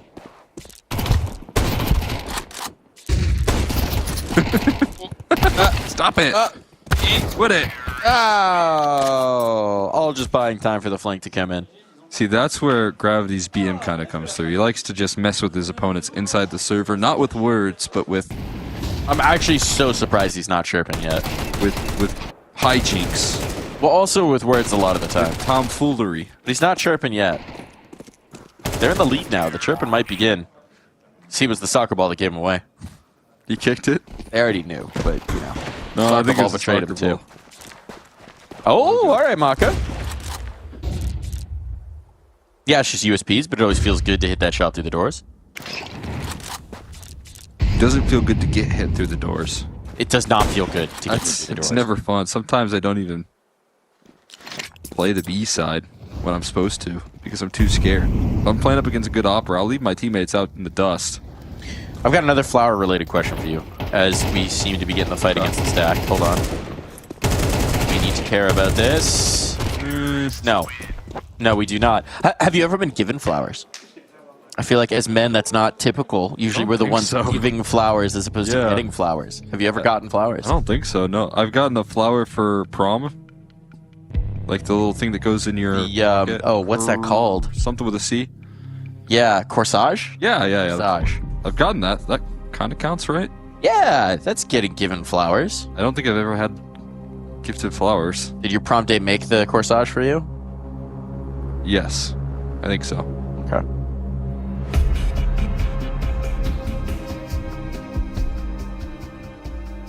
What about you? I'm trying to think of examples. Yes, but it's been a long time. When I did like theater back in the day, opening night, typical to get flowers. It's been a long time since I've been part of a production though, so I have gotten flowers, and it does feel really nice. I'll tell you what, flowers are pretty. They feel nice. Give people flowers. Men, women, give them flowers. Everyone likes flowers, unless they're allergic to them. That's a good point. Then you start sneezing. Cough it up though on this B site. Youngster blinded. Oh, it's beautiful on the execution. Lights are bright there on the B side and no kills provided. Just a lot of damage done. But I mean, at this point, Heroic don't want to test the waters with a B side retake. They're already giving it up. 4v5. They don't realize how much damage was done at this point, and 3D Max is one step closer to getting their flowers on Dust 2. Oh, what flowers will those be? That we'll have to wait to find out. You know, we can't ask you what their favorite flower is in the interview after this. Sure. Keep that in mind. We'll have to wait. Could be a long time still. Could be a long time, especially for saving after every round. That is going to extend the time on this. Oh, the big action here. That's very nice. This is the one. We got Inferno up next. Also a good saving map. Strong map pool for those who like to save. If you enjoy saving, you're going to love this veto. I know if there's one thing I know about the Counter-Strike audience, it's that they love watching saves. I think it's fair, though, for these two teams to at least have a little bit of saving involved because both of them are going to play these rounds off of spawn so often. True. And at least when you see the save, you're not seeing like a round play out with like a full minute and 20 and then a save. It's like they are fighting at the start of every round, at the very least, and that determines whether you save or not. As we've ascertained as well, they do like a bit of a buy. That's a bit of a kill. Coming through from XRC, LNZ flashed in, ineffective. And now long control already conceded. Body rocking up in that space, and XFlood commits to the fight, which he does find the one, but I don't know if it's worth the price of admission. Body has so much real estate. We're gonna have both bomb sites pretty soon. They've got A, and now you have complete access towards B as well. What on earth do you do? They're going out towards long. I think and Lucky's like, hey guys, the water's nice over here. I know we're fighting someone on Cat right now, but I do quite like the B-bomb site, what I'm experiencing here. Now the flank can come through if necessary. All right, Lucky doesn't have to do a thing. I was going to say all of that work. They're maybe playing a little bit too far ahead of this. They still had a minute, right? They could have really just pumped the brakes and frozen those 2 players up. They knew they had Cat. They had a lot of confidence. They had almost all of the map. Yes. But they just forced the issue and it works. So who's to fault them? Really confident play starting to gel. Body the one who's getting some chirps going. You know he's looking right at LNZ as he did that as well. You can see the eye angle. Yeah. It's key to measure. And they just need one of the next 4. And Heroic have gone whisper silent. They were 8-7. This is now 5 rounds in a row back the other way. Can't be doing that, Heroic. No, you cannot here. You'll note it was exactly when XFlood said, just keep buying, guys. This time there's a little bit more support staff there. Nice target from Gravity to just hunt down the kill, and it does leave them wounded on this B side again. HE to blow open the smoke, trying to distract. XFlood cannot break through. Another HG attempt. Anything given? No, they avoid the contact, and now it has. It's the B bomb site taken over. We're going to see a post plant here, and they're going to have to go for this. They do have to retake. That is not an option. 2 incendiaries, 2 smokes to try and make it happen. Incendiaries will be pretty useful. But body tight to the angle. Presumably one of those goes back site, one of those goes car maybe. You got some choices for how you want to deploy them. They're being stalled out. XFloud trying to force the issue here a little bit. Catching a player at the window. That's a shot through. Grin hits the kill. Time is getting very desperate indeed. They don't have kits. I think they've already played themselves out of this. That 10-second timer is going to hit, and at this point, it's just over for Heroic. Watching Dust2 slip away, dancing around the box. Maka dancing, dipping, diving, and you might get the blade into flesh, but you're not going to have the map here, Alcaraz. Enough time being bought right there. 3D Max showing up, ready to go here on our opening map of Dust2 here. Their opponent's map pick and the T side takeover that we saw out of them. The constant pressure being applied onto Heroic. They can't hold it together there. Eventually, one round breaks through, and at that point, it was 3D Max not looking back here. Complete domination from that point forward. A sweep of a T-side afterwards, and it's a scary sign from this team here that loves to play fast here. They love to kind of get that quick aggression. It felt like everything was going their way when they were making those calls. I'll tell you one thing, I think XFloud is definitely going to be thinking real long and hard before he chirps again in the series. Next time he shouts out, you guys should keep buying, he's going to say, you maybe call an eco. Yeah. Get some utility out for the next round. Have you considered Tech 9s? Because that's when you got 3D Max right where you want them. I don't know. They're pretty good at the Tech 9s as well. I mean, they definitely made some of these riskier buys work out quite nicely. Really nice showing from 3D Max down the stretch as well, right? I think that second to last round typified what we were starting to see is just the dominant control they had over so much of the map. It's like, it's not just that you're succeeding one way, it's that you're succeeding 3 ways at once. And so then if you're Heroic, you just don't have anything to play back into. Yeah, I mean, on top of that, 2 gun rounds that were brought into the mix there, that 3D Max called out B rushes on, and both of them were super successful with the off-spawn utility. So you can see how much preparedness here that 3D Max have in their executes. Like that's a great T-side offered up by this squad on their opponent's map pick.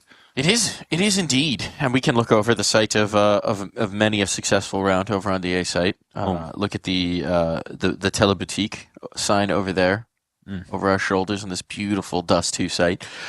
Think thoughts of Inferno. It's time to think thoughts of Inferno. And what I'm thinking is that I'm quite concerned for Heroic. Yeah, that's a fair assessment. As I highlighted in the beginning of the veto there, it is not a pretty prospect here. The reps aren't there. I mean, if you're Heroic, you're switching things up and prioritizing a ban on train, which is not something they do often. I don't think it's like a very clear punish pick for 3D Max either. They're still a very comfortable Inferno team, so maybe they're thinking there's some weakness, there's some vulnerability on their own train that they're looking to shore up in the meantime, and prioritizing Inferno, it's a bit of a risk, and I think they were hoping to walk into this risk a map up. And now that's not the case. Now there's not. Whatever their game plan is for this Inferno, whatever they've seen that they think that they can exploit, well, they better be right about it. We're going to find out if they are after this. Hi, this is Basement Dweller's first advertisement. And our second drop is, it's up, actually. If you're seeing this, it's up. It's available on the ESL shop. We had our first go at a jacket, and I'm really proud of it. I've always had an interest in clothes, but, you know, seeing behind the scenes how the sausage is made has been a lot of fun. And if you like the clothes, tell me. If you hate the clothes, tell me, but try them before you slag them off. I think they're really comfy. So yeah, that's my advert. I'm gonna try again. I'm gonna record another one. Damn, guys, we almost had this. Thank God that's over. Bored of endless matchmaking? Take your first steps towards EPL, experiencing real strategies against teams of your skill. Learn more at fce.gg/EPL.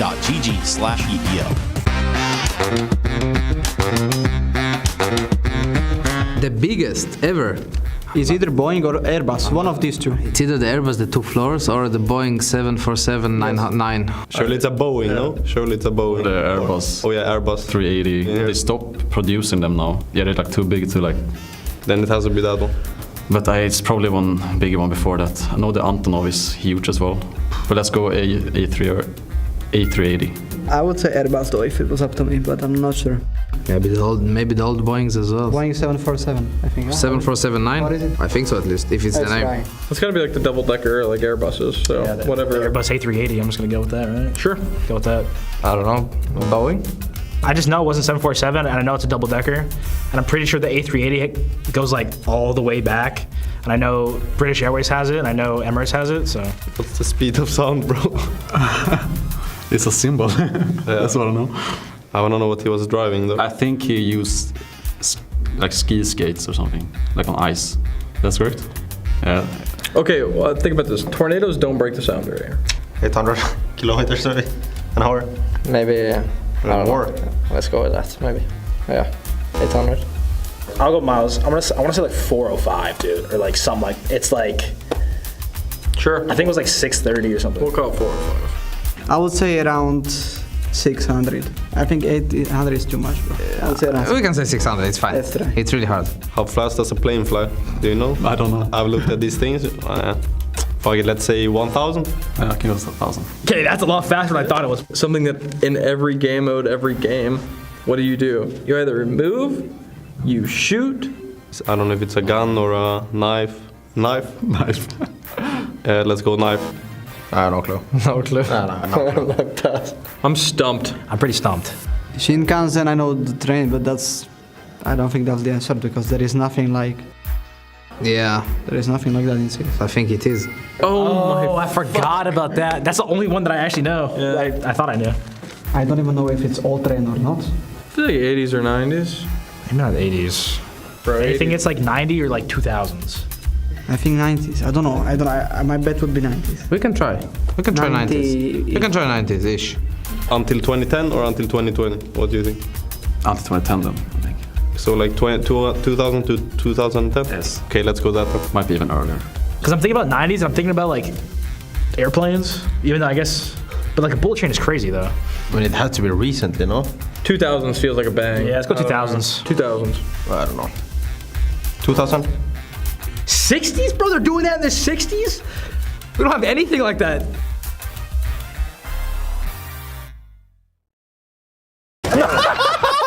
Wait, you can? Yeah. He's very bendy. Do you want to see? No, I'm just kidding. Oh my god, my putain de clavier. French wine is good also, but if you drink vodka, bro, it's another level. Yeah, of course.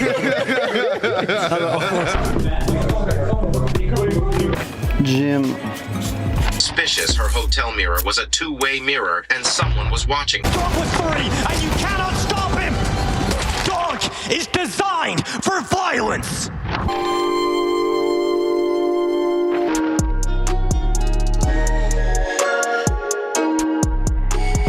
Smiley face. Beans. Smiley face. It's creamy. Hey, did somebody call me? No. Now let me guess. Your mates betrayed you, and literally nobody has faith in you anymore. Oh, hold your horses. Hold your horses. There's 10 seconds. Is in con. Bomb is in con. On blind.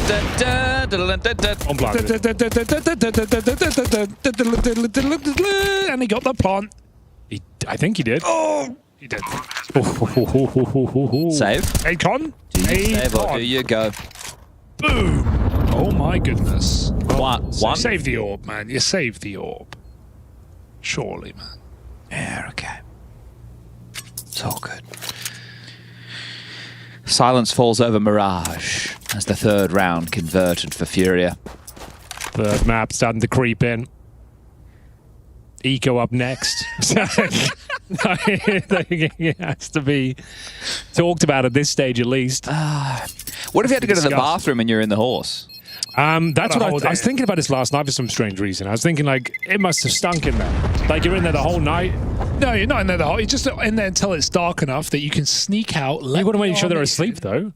Huh? You want to make sure the enemy's asleep before you get out. Yeah. You wait till the dead of night, and then you go and you open the front gate and you let your army in. That's what happened, right? I guess wonder so. what the stars would have looked like back then. Brighter than ever, no light pollution. So they lowered themselves out the horse. With 30 to 3,000 men. I think it was probably 30 with the 3,000 men outside. It would have smelled pretty bad if it was 3,000 men in that horse. That's what I'm thinking. It definitely wasn't 3,000 men. And you got to stay silent as well. Impossible. No silly buggers, no fun and games. Guys. They've started TikTok. nobody A. Well, the round's over. Well, they're on an eco. So. I know, but it's just like we can keep talking silly business. Oh, that's fun. Now I don't want to. I put you on the spot. Yeah. Sorry about that. All right, 4-1. Would you say the Trojan horse is your favorite moment in history? It's definitely one of the more notable. Yeah. Definitely, it's kind of a.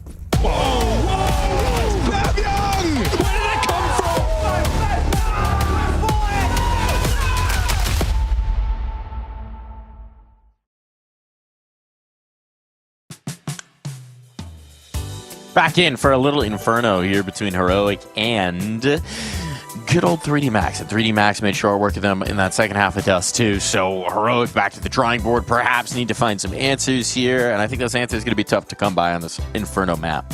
Yeah, I mean, the question is how much work have they been able to do with it? What's the reaction here off the back of why they left this in the map pool?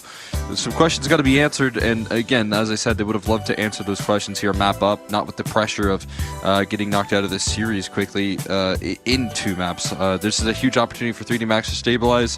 This is a map that they're very comfortable on, able to already pull off some impressive wins, already taken down Rooster, I believe, in one of their opening matches, so feel like Heroic, they got to have a good game plan. They have to have some prep ready to go. They knew this map was going to be picked out if it was left open. Yeah, should have had a pretty good idea that this is where the veto would go. So what's the secret plan? What's the secret sauce? What wild thing can you do on Inferno to completely catch a team off guard? That I'm not sure. Usually the question with Inferno is just tempo changing and pacing, you know, in terms of when you're taking banana, when you're not taking banana, when you're taking mid, when you're not taking mid. When would you take mid? I'm more of a take banana guy. You're a take banana guy? Yeah, so... Leave mid alone? Yeah, I'm not a big fan of peeking down middle. First of all, I don't know the nades down middle to land like around Mexi, so not really good at that.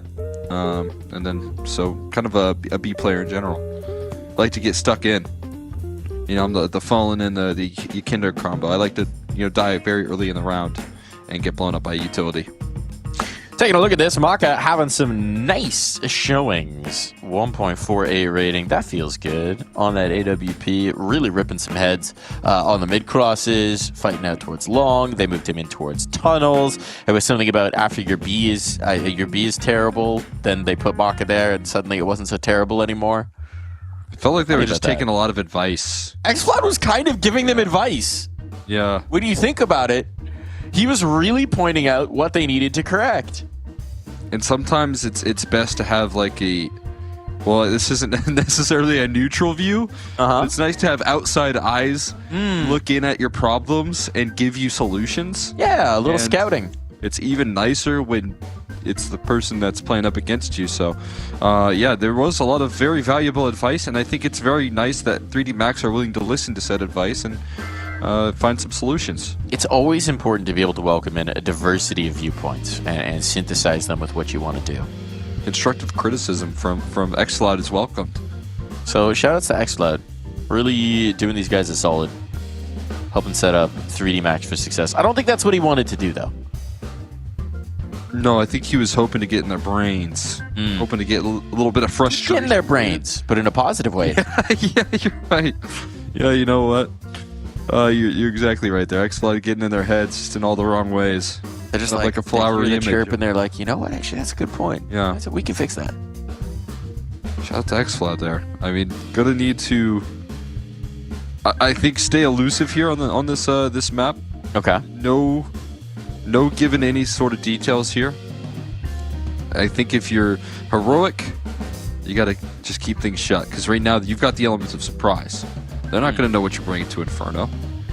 You haven't played this map all that often, so are they going to be able to keep things kind of elusive with this new squad that's been formulated here? Are they going to be able to set the tone? And again, what's the future of this roster going to look like with this adjustment? This is a very weird thing to see when it's not necessarily the case. Like, when you know the map's going to be picked, when you know that the opponent is comfortable, you're leaving Inferno open. That's the big question that we get out of Heroic. Is this like a long-term change for the squad? Maybe it's just a little bit of ante. Speaking of surprises, A-Stream was chatting about the Trojan horse there. Filling a wooden horse up with men in the middle of the night, leaving it. And they were talking about having to keep quiet in that horse. I seem to remember there being a story of, like, there was a guy who was about to make noise for one reason or other, and they just killed him, eating the horse. Had to make that sacrifice. Some crazy stuff, man. Got a little claustrophobic, started getting squeamish. Those ancient Greeks, they did some violent things. To themselves, to their allies, to their enemies. Not good, man. There's a region that they invented the word tragedy. Yeah. Well, I mean, you look at the Trojan horse there. I've been playing a lot of stealth missions. Okay.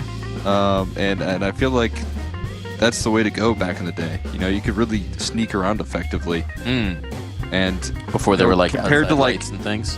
What's that? For spotlights. Yeah, and compared to like what used to be kind of the battle strategy of just like run at each other head on, I feel like it really did take a long time for us to figure out sneaky beaky moves. Yeah, some better solutions. Yeah, I do think their initial strategy was you line up in rows, you huck spears at each other, and then once everyone's thrown their spears, you run at each other with swords and chop. And maybe there's some chariots involved in there, but it's mostly swords. So yeah, maybe not as effective. We'll see if these two squads, 3D Max and Heroic, are going to line up and huck spears at each other. I don't think so, though. I think there might be some more sneakiness. There might be some subterfuge. There might be some mind games at play. As I see our two IGLs stacked up on the graphic, it's time to dive into the server and find out whether we will have a giant wooden horse on Inferno. I mean, if you think about it, knife rounds, we're still kind of playing out the like stand in front of each other and duel. That's true. We are going back to old ways. The only time that we really have any sort of trickery or elusiveness is with the guns involved, so it's interesting to know. This is good to know. Just thinking about that. Thinking about trickery, subterfuge. I don't know, some people like to get cheeky on the knife round, getting a little altitude, go around. I hate when people do that. Oh yeah, they're jerks. It drives me nuts. Just get it over with. Come on now. No one's got that many knife rounds. Show some honor. Show some honor. Die on the field. Like when you pull out knives in the 1v1 and then he swaps to the pistol. Yeah. Rude. Unacceptable. Incorrigible behavior. But we have no scoundrels like that today, and we have no knife round because it's just the second map, which is concerning if you're Heroic, because Dust 2 didn't go to plan. So you better have a great plan for this one. We got a decoy in that plan for X-Cloud. Decoy smoke dualies. Single flash for Al Karen. No kit. He's going to make it think that it's double dualies on the B bomb site with this decoy. You get two dualies. Try and throw them off their game here, scare them off. But we'll see how much that really matters at this point. Because the smoke going to be way too late, and, well, not going to be providing much threat there at all. As the decoy and the dualies hit the ground. There will be no dualies on the B site. Not one. Not two sets. Only Graviti. Coming back in. Oh, mowing down. Clocking some heads as they round the corner on him. Al Karen gonna give this a try, but he might just be the last hurrah. Young Star somehow has tilted the scales back the other way. Exorcist has bamboozled them. but that will be enough. So we're talking about subterfuge, we're talking about trickery. XRC slipping out the church and in the backstab. He didn't arrive in a wooden horse, but it was shocking all the same. That's a huge relief right there for 3D Max. All things considered right there. Had the round set up on a silver platter. 2v5. Comes down to a 1v2. Nice! See the... yeah, he was thinking about getting loud. He's like, hold on, I gotta exhale. I was holding it in. He thought about it. Phew. Thought about the chart. Maybe more of a sigh of relief coming on in. Deep breaths.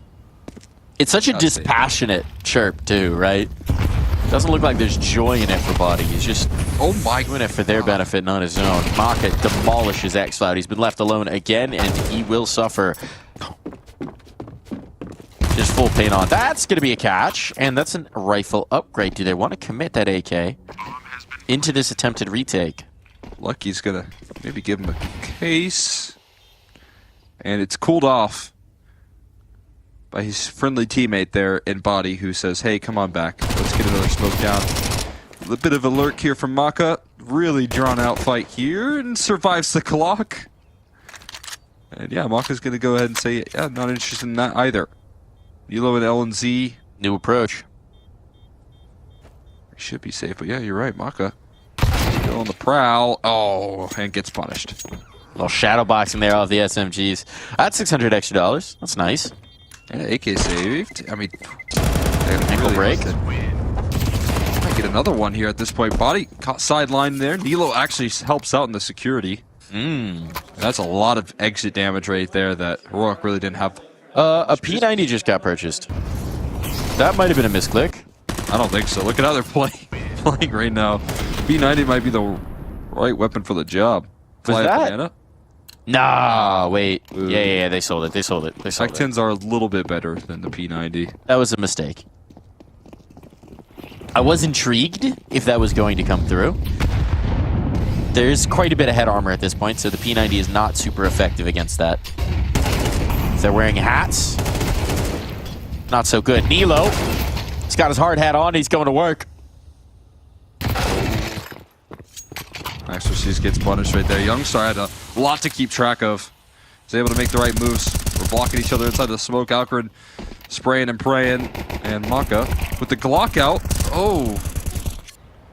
Not surprised there. Why did he have a Glock, I wonder? Hard to say. I think he was looking for an AK, never quite recovered, and this could have been a 2v2. Instead.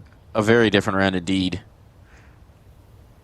A mess of 3D Max bodies strewn across the threshold of A.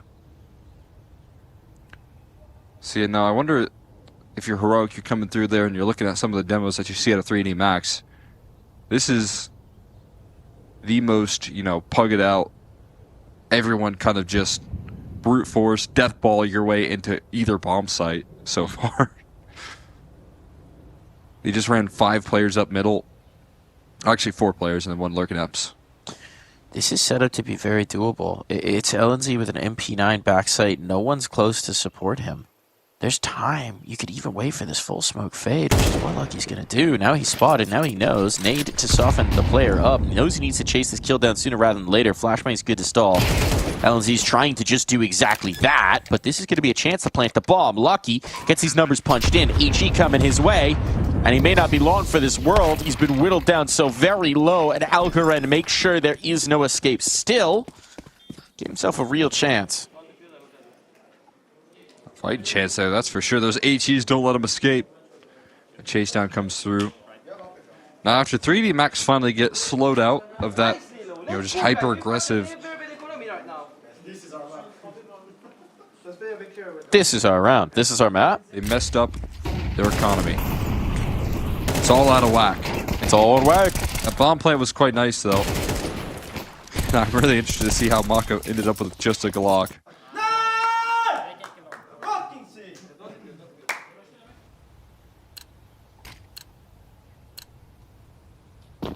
But the economy's still good enough here to get what they need. That's Tech 9s, that's Mac 10s out.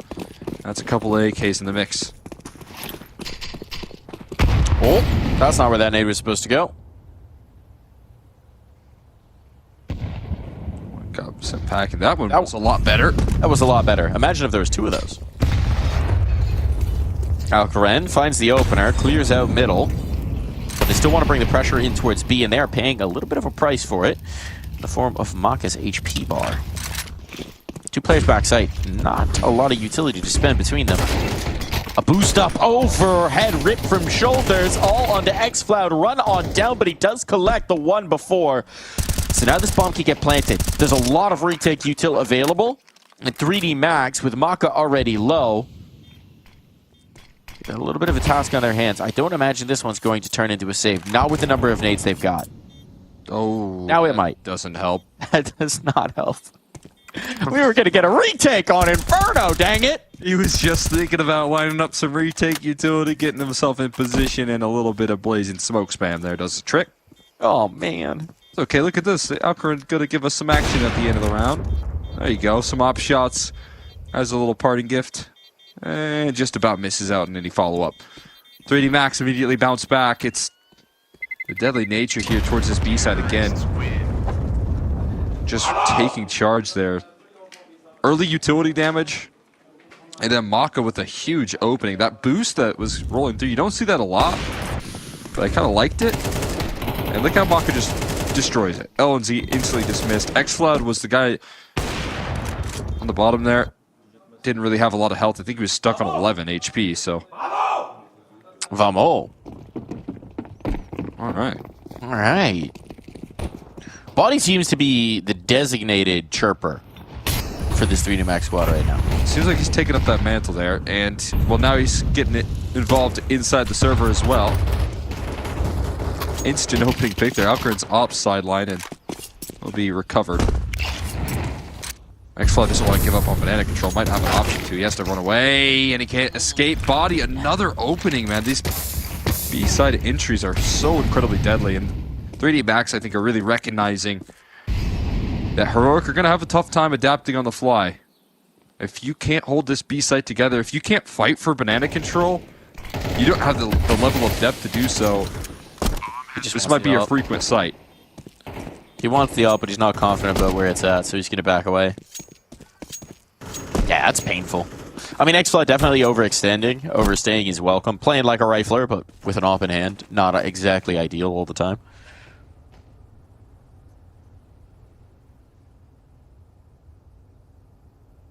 This one's kind of hard. That makes it a little better. Another. Gravity giving up his life as well. See, at least these rounds are ending so quickly that we can see a little bit of hunting. Youngstar can throw that gun out. Oh, he's doing it. LNZ's going to be able to get an AK as well, so that makes it a lot better. 3 rifles taken out of the round. You can put something around this. Now you've got something to mount the defense. They had a bunch of utility saved through as well. Like, get nice deliveries, 3D Max. Call them DHL the way they'd be handing off those packages.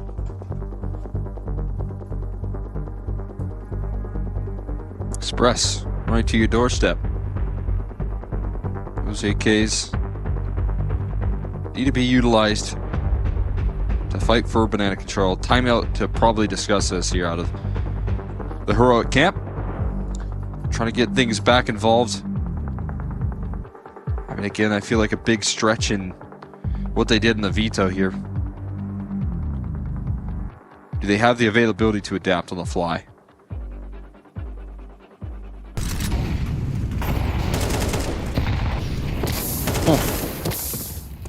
It was a nice opener. A follow-up as well from Body. Just a nice round in general from Body. Coming through.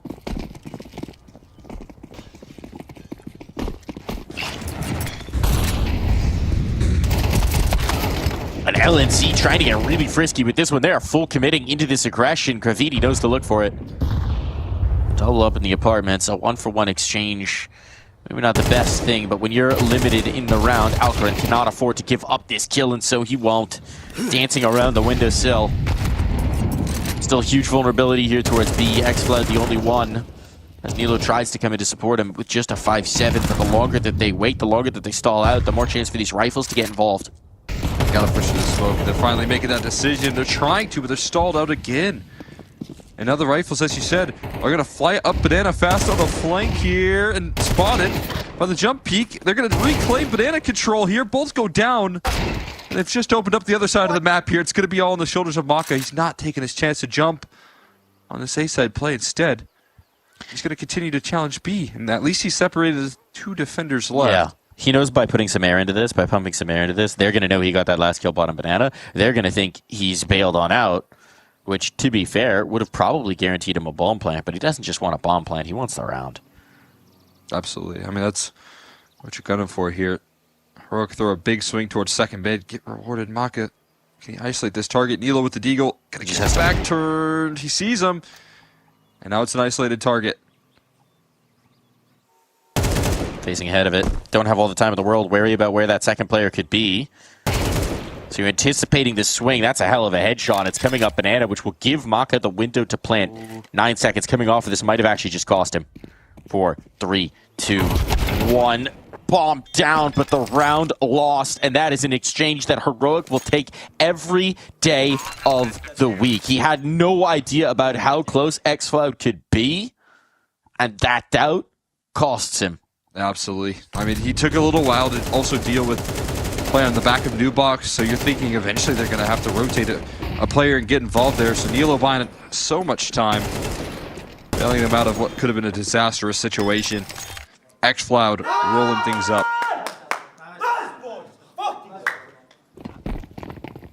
That's all according to plan. Take that control off the back of the timeout that's called.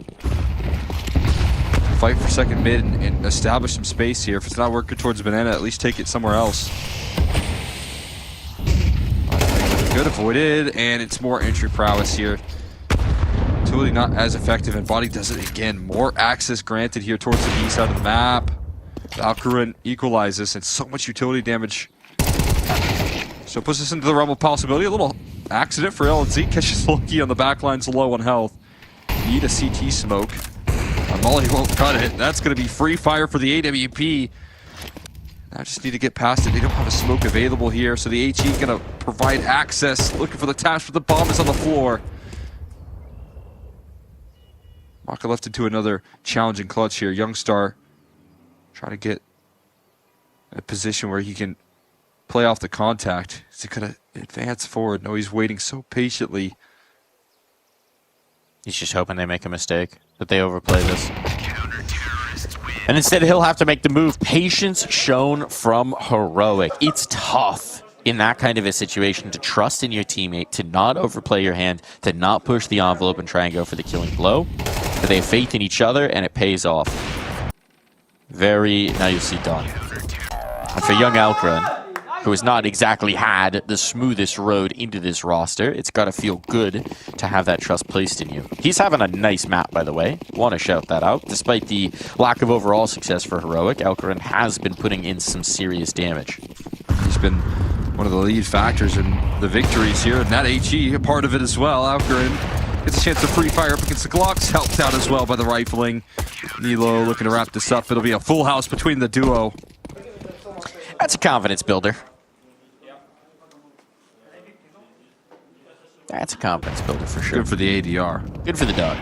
Sometimes those offers, they don't get all the chances in the world to farm up the ADR, but that HE going to do him justice. And the op shots to boot. Tied up quickly here, 4-4. Heroic showing the ability to bounce back. Considering this was the way they were looking. Certainly better fortunes now. Alcaran looking to enhance those fortunes further. Gets a wing shot onto Lucky. Oh, that's going to be deadly. Lots of damage taken here. The collapse rolling through, and they're advanced past the point of the flashbang. Nilo somehow gets in and out. Ow. Staying alive, and 3 players jump on the rotate here towards the B side. But look at where position is on the lurk. Exorcise is in CT spawn, walking his way through the arches, and this leads to a pause in the advancement of 3D Max. And aggression from the CT side. The collapse coming through here. It's chaos in the server. They're not able to wait for Exorcise. The turnaround coming through from Alcaran. Can't find the quick scope in time. And the kills on Danilo mean the site is open. Exorcise got it through the smoke.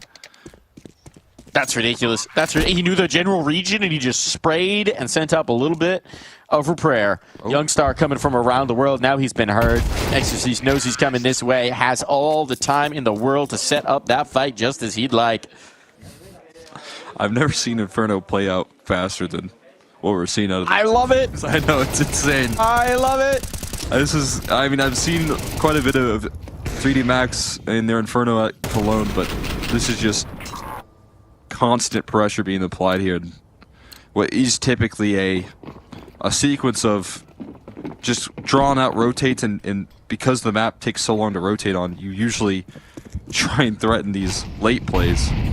It's off-spawn calls, it's early banana fights, and now Heroic are starting to fight back for the space here. Off the back of the timeout, they have been pressing the issue as much as possible.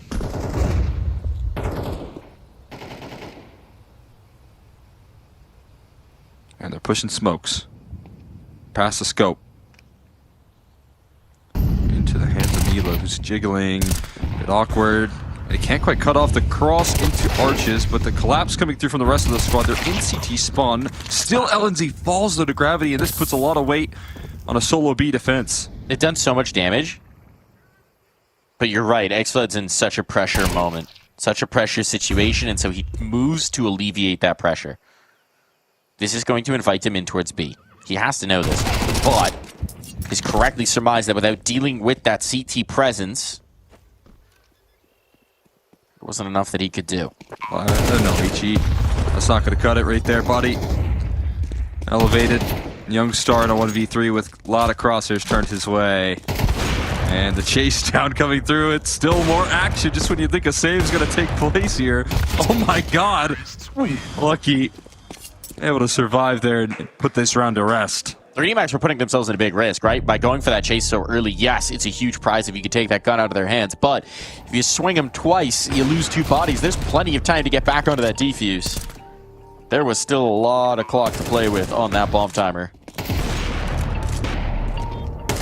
Almost got the wall bang as well. Though. Reminiscent of Dust 2, that tail end of the half round. Yeah. Young star on an op. Saving the day. Another timeout. Able to survive on what was a 3-round rifle save that they had, but also 2 players on full ecos. This time it's 5 pistols and upgrades that are going to come through here for Heroic that they've got to make do and figure out solutions quickly. Solution? A couple of HEs. Not quite a stack.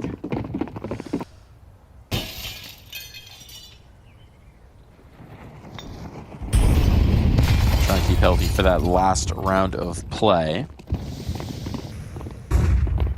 3D Max, meanwhile, not slowing down in the slightest. Look at Body. He's already all the way up lane. Now the players are flying out of the balcony. Nice shots out of the USP, and suddenly the P250 following up. Things are getting downright interesting. Downright messy. But out of the messiness emerges 3D Max. Not with a clean record, I'll tell you that much. They've given Xflight a chance. Really wanted to accelerate fast into this one, so he's making no secret of his own presence. And so Maka will race to meet him. They're just running this down. They're fighting at every possible turn. 3D Max are on a schedule here, a tight schedule at that. Where do they have to be? What are They've got dinner reservations, okay? And it's Sweden. Everything closes really early. They are on a mission right now to end this one as quickly as possible. Genuinely, it's Tuesday in Sweden. I think if this map takes another 18 minutes, every restaurant in this city will be closed. In my experience, they're going to Max Burger again. At 8, they close? Yeah, a lot of things. Yeah, actually, that stinks. Most things, especially on a weeknight. Okay, well, I love Stockholm, but it is not a late night city. They need to win this round, though, if they want to try and advance a little bit quicker. And Maka caught with knives out. Maybe they just end it quickly as Heroic. They're going to put up one extra round towards the tail end of the half and take us to a 3-minute break.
A fast, blistering pace in a half of Inferno. Not a phrase we're used to saying, to be quite frank, but I have a lot of hope that it might be kept up in the second as well. Heroic needing to get a couple rounds back here to tie this thing up. They'll start with a heavy util pistol round. And it seems like that's heading straight in towards B, wasting no time about this. Running down the first kill, but it's Maka who finds it, traded quickly, and now into B they go. Flash is effective, chasing 2 players in by the orange box, but it's body to deliver. Stand and do so. Knife out finally. But the bomb needs to be planted, and Alcaren going wandering will miss his opportunity. Yeah, it's about as quick as things ended. We'll pick up in the second half, man. What a lightning fast start here. It seems like Heroic able to keep up the pace that 3D Max have set for this game. And the Knights have to come out there out of desperation for both these squads.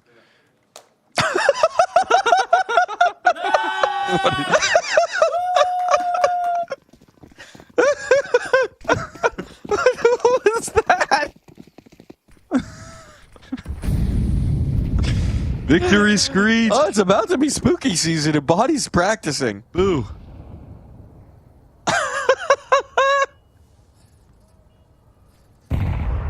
That was incredible. Body having a little field day. They looked like they were having a ball at the half. All the way through here. I mean, just non-stop aggression like it was a pug. Playing with the timer. I mean, look, I guess... Hold on. Here comes the hit. Here comes the execution. Nice molly flash combo. Burn into that smoke out. Maybe a little bit of a fumble there. Blinded up. And their hopes are dashed. Talking about fast, that execute is quick as you like when they hit it. That's going to be a save call from 3D Max. They want nothing to do with this retake. My goodness. Well, there is your ticket. Big opportunity to try and just shut down the hopes here of Heroic with that. Unfortunately, that sticky smoke just couldn't really get released right there. Someone put glue. Glue on his hand. The old glue on the smoke grenade trick. At least Body has a friend to keep him company here in the church, hanging out on the pulpit. What do you think that chicken's preaching? He's walking right up to Body. Body's got corn in his pockets. Oh, but chicken feed? Those are corn-fed chicken? Chicken will eat just about anything. Hey! He brought it with him. He's floating. He pressed E on this is what happens when you feed chicken corn. Is flying, dude. Oh. Down he goes. It's following him, though. Little companion into this round. We'll see if the chicken betrays him. If it helps him win. Exocease is a Mag 7, which is always fun. Playing in the apartments with that gun. And Nilo's headed his way. Ooh. Mag 7 time. Mag 7 round. Mag 7 round. No! Yes! On the second shot. Thought he was going to be punished. Loses his teammates. Which might be punishment enough. But now he's got an AK upgrade to cause some problems here from the apartments. And that's going to allow the possibility of this retake to linger. Gonna be tricky. Got good post-plant positioning here. A little bit of chip damage. And that chicken has got some catching up to do if he wants to join up in this retake. Trying to get a move on fast. Guys, wait. You're supposed to wait for trades. Wait. I don't know if they'll make it. I don't know if they'll actually fully commit. Get out of there. You gotta escape. You gotta get far from that bomb. The chicken's gonna go up in smokes. Oh no. Come on, run. Chicken run. Run. Chicken run. That's a great movie. Chicken run. He stopped. He stopped. No, the chicken stalled out. No! Down he goes. Poor survival instincts on that chicken, man. Yeah. We got a bad track record of chickens on Inferno. Yeah. R.I.P. Frank. They never stick around. Hold on, I've got the R.I.P. Frank image somewhere. I'll post it back in the chat. Such a loyal companion. Fortunately, I wasn't able to help out. We got the spot of the scene there. Oh, the wood wall. Wood-fed chickens. Not as tasty here. Gravity. missed out on the molly and is going to press in towards second mid again. This time getting fought from multiple different angles. And 3D Max going to be forced to slow down their roll. How's Ecstasy so confident in this angle? Finally gets a chance to fire up. Has to escape though while he can, because now Youngstar kind of floating around the corner. Ecstasy's putting a lot of weight on his shoulders to be the opening presence in the server, but he's at risk of getting sidelined here for free, and that is the case. Youngstar collects the element of surprise. And they're walking into the stacked bomb site still. I mean, stack is a strong word when there's a USP under you. But it is true. It is a stack. It is There's a as stack much, of players. in so much as they can assemble a stack in this round, it is stacked. What about a flashbang, you believe? It's like a stack of Legos as opposed to cinder blocks, though. Molotov in a new box is going to ruin this stack. Unless... Oh. CT Smoke anticipates. Now they've got the cover. All right, Body, what you got? Nate. 1, 2. Looking for more. Body the hero. USP through. Who says they can't be impactful? And now they've got bomb control. 20 seconds. What are you doing, Youngstar? You're too far away. He's going to come back in, try and set up some util for his teammate. A flashbang to get the back around the corner, but this hasn't really blinded anyone up just yet. And now they've been able to fall back into safer spots. Body stalling this. 7, 6, 5, 4, 3, 2, 1. And he's found it! A win for Heroic. Last possible second. No time to spare. You've got to be kidding me. There was a little bit of indecision right there. Would he trade out his teammate and lock in the kill? Or would he hang back and try and let that time draw out? And Maka leaves just enough on the clock. I mean, 1 turning into 0 right there. No room to breathe, but that strip helped put out just enough. Disbelief, I'd imagine. That's one of those where you don't really know who's won it till you look at the top of the board. My goodness. Some nice banana utility damage being exchanged here. Buddy has to get rid of his smoke. Might need to get the heck out of Dodge. But now he's got teammates coming in to give him a little bit of a bridge to get out of here. He's stuck around, and it's paying off right now. 3D Max do not want to give up this spacing. And Heroic are paying a heavy penalty for their inquiries. This is like when you have to pay a realtor to even have the right to look at an apartment, and then you get to the apartment and realize you can't afford it. Oh, that's rough. Heavy cost. I had to pay application fees for like 8 different apartments when I was applying. And that's his credit score indicator. I had a pretty... what's that? That's your credit score indicator right there. Well, no, I had to a pretty quick turnaround. Okay. When I was moving, because my wife just got a job. We had like 10 days to figure out where we were going to live in a new city. And so we had to figure out an option fast. Application fees on an apartment, kind of a scam.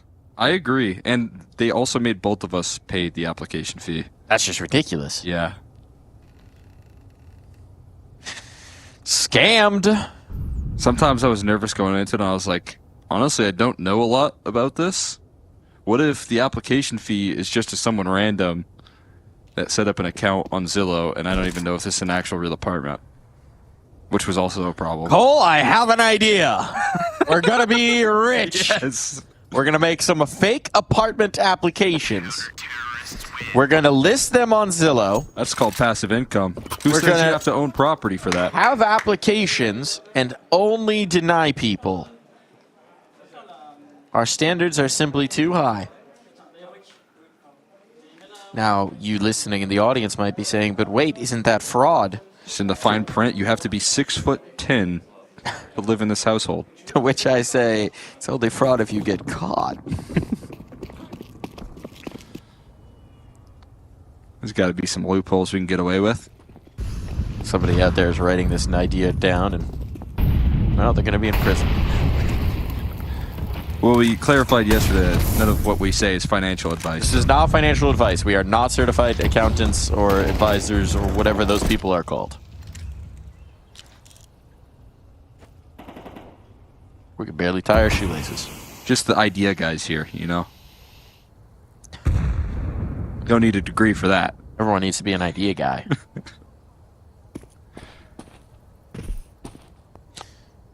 Hey Gronk, is this financial fraud? We're asking Gronk again. We're asking Gronk. He seems like he'd know. He's in all these commercials, probably has a lot of money.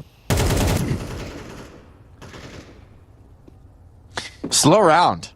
It's almost Finally. like this is the pace usually on it. Yeah, what has happened? This doesn't feel natural anymore. I don't get it. Deep banana control for the CTs, which is causing a lot of those problems. Oh, X-Flood revealing his presence, wary of that flash. Does he know about body? Well, I can help him clear it out systematically, and he wins the duel. Important. 32 seconds left on the clock, though, as they're just starting to escalate the play up banana. No more block utility, but a smoke is rushed here, and it could create openings for Lucky. HE for the smoke as well. And they're still slow about the approach. Now the op is involved here, and Lucky has free fire. The distractions caused leave the resources too limited, and the time is low here. They've got to get the numbers punched in ASAP. I mean, he's getting it spammed right on this swing. Nilo goes off of it, connects on the 2. How have they pulled this out? How have they made this work? XSC's knows he has to have that planter isolated, but Nilo's expecting the play. Unreal performance for the young Swede. How does he make lemonade out of these lemons? They were all squished up, it felt like. I thought the juice was gone in that round. The time was running low.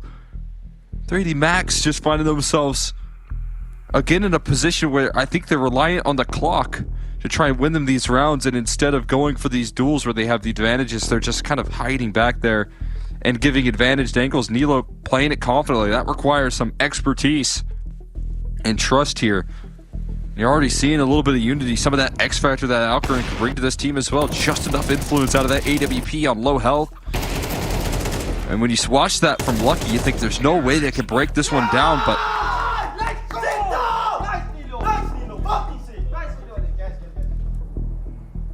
that was nice from Nilo. He hit him with the nice sit down. Nice, Nilo. Sick. That's a multifaceted chirp from Youngstar. There's layers to it. You got to build your teammates up and break your opponents down. Wow, look at that nade. I mean, that one hit LNZ in the face, I believe. And he's looking much the worse for the wear. 63 damage off of that P. The bounces of that smoke. He's just up here catching nades. Oh, and he's catching bullets as well. Alcarin able to trade that out, though. So Looks like definitely not the worst result. Just tall enough to work through our apartments. But speaking of apartments, a little bit of aggression down second mid. Nilo making his presence known. Exorcist at least being aware somewhat that there's a player in brackets here in a dangerous fight. Presenting on banana. Lucky holds it together. Look at this spacing for Nilo, though.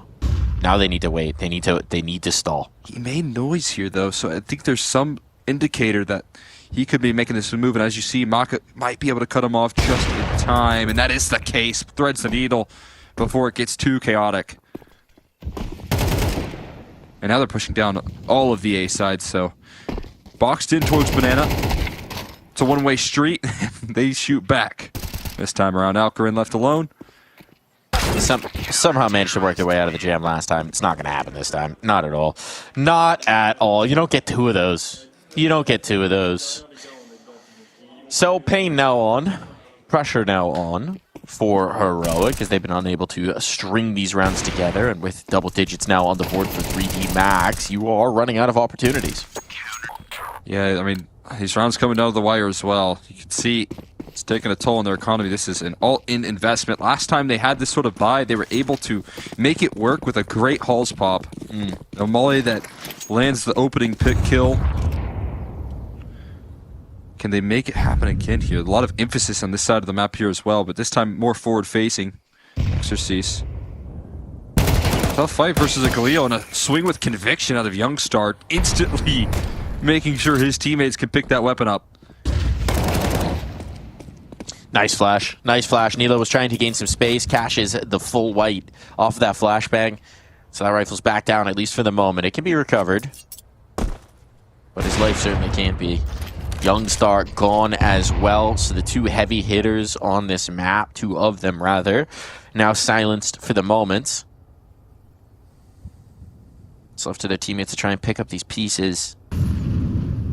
Outbreak getting close up right on the other angle, and Maka just continues to deliver shots through the mid-riff. Oh, that would have been absurd. Not quite going to get away with that one. Would have been cool.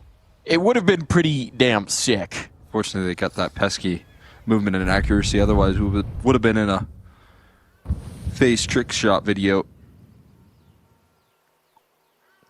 Gravity is tucked in towards the cubby. I don't think they cleared this. Yeah, at this point in the round, you don't. They don't have the awareness for this. It's going to be two backs turn. That's one. That's two. Easy as you'd like. Clean, clear, comfortable, and 3D Max now in command. 2 rounds away from the dub here in the ESL Pro League. You really like the solution out of 3D Max. They kind of know that the vulnerability last time around was the apartments, the halls pop that comes through here, and this time, just throw an op into the mix. And that does seem to be a consistent solution here for 3D Max. Put Maka where some of the vulnerabilities can be here. And he's able to pluck out these shots with the op. Now full eco, a single eagle invested, and that's on the floor already. Smoke spam coming through there. Picked up again, almost stopped. It might be cursed. Maybe that one alone. I think it is cursed. It's magnetized is what it is. It's curving the bullets towards it. Where'd it go? Well, I don't think they're getting out of bottom mid, to be honest, in this round. Lucky dice to the Glock. that will be our answer. Not gonna happen. Thanks for loud. Able to land some dinks there, nothing too crazy. It's gonna be 3 opportunities to close this one off with a sweep. Smiles back in the faces. They've lost some very challenging rounds here for 3D Max in this half, and yet still doesn't seem like it's taken a toll on the mental. They bounce back quickly. They're able to hang in this one, and it has been a fun map of Counter-Strike here.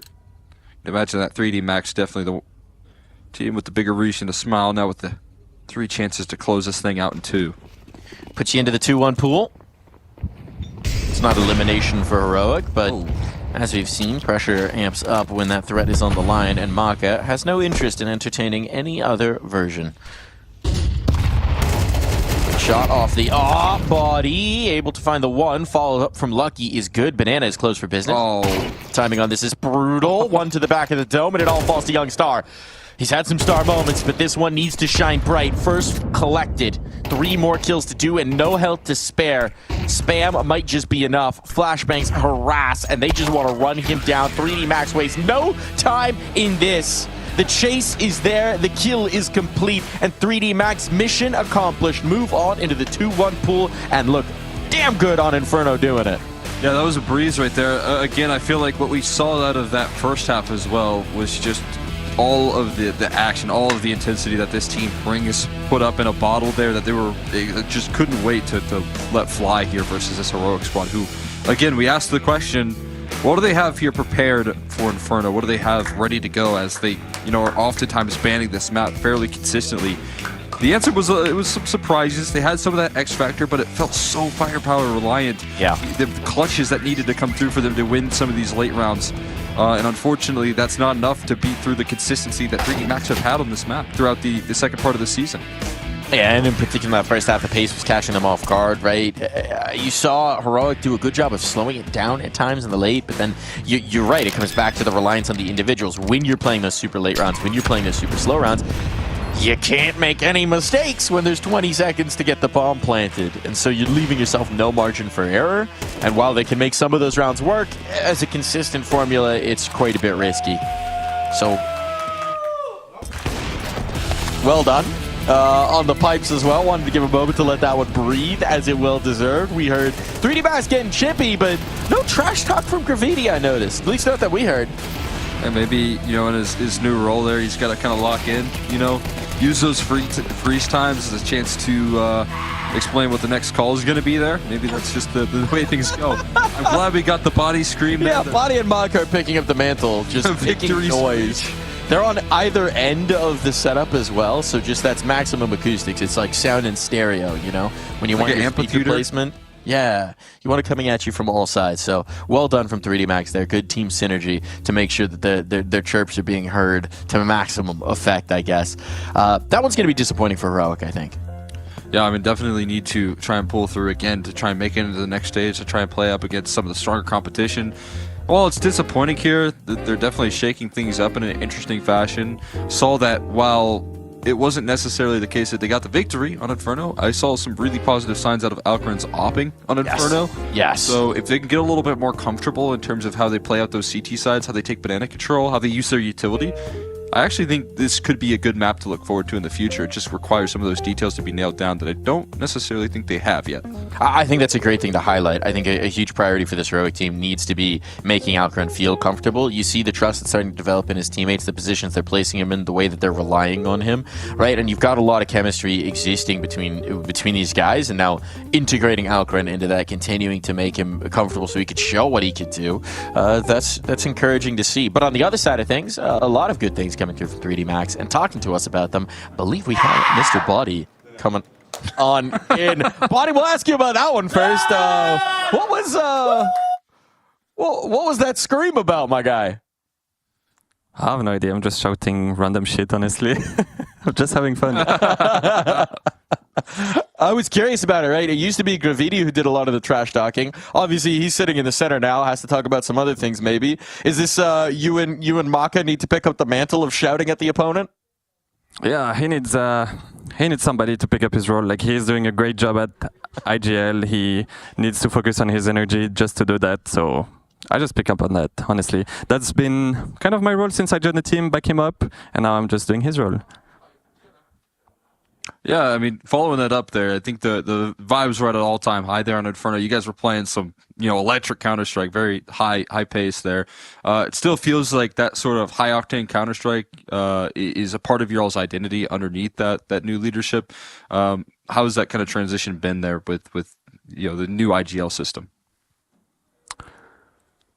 So we changed coach as well during the summer break, and we've been trying to adapt as well with that, taking into consideration. And I think Gravity has been pretty much picking up on the team's structure overall and what we're made of usually. But he is that kind of guy that is gonna throw some stuff here and there and being unpredictable, and he loves that. And I think sometimes, some games, it just feels like changing pace. Sometimes it just feels like trusting us into doing what we love to do. And I think it's a great adaptation. He picks up on what everybody loves, and Maka can also focus on killing people. And that's been a great balance for us overall. We just need to, I think some experience taken here as well from the moment he picked up on the IGL role. And we're going to get ready very fast for the major with him as IGL. I like it. I mean, we certainly saw it. That first half of Inferno was blistering in pace. I was thinking you guys maybe had a dinner reservation or something to get to. You're just flying into those rounds early. Were you surprised to see the Inferno come through from Heroic, or left in the pool, rather? That was super unexpected, not gonna lie. That was not something we were, ready to play against them, honestly, but that's one map that we truly appreciate, and we have to thank them for that. Honestly, that was a great gift for this best of 3. Yeah, we didn't expect it. Well, we were actually talking, this segues in nicely to my last question here. We were talking about nice gifts on the cast a little bit. I have two-parter question. First off, do you have a favorite flower? And second, does anyone ever give you flowers? No, I don't have a particular favorite flower. I like roses. I'm just a chill guy, honestly. I like roses. So if you want to just jump up on this stream and offer me flowers, it'd be free, bro. I'm all here. All right. A true romantic there. If anyone wants to give Body flowers, you know where to find him. Thank you so much for joining us. Congratulations on that win. Thank you very much. Bye, guys. Roses. That's spoken like a true Frenchman. Yeah. Gotta have the romance. It lines up there. A real beauty of a series there for the side of 3D Max. They will take that gift every day of the week. I was interested to see the opinion there of the 3D Max camp on that pick, and as we said, it was unexpected. The issue is, I think that 3D Max always kind of anticipating what their opportunities are in Inferno.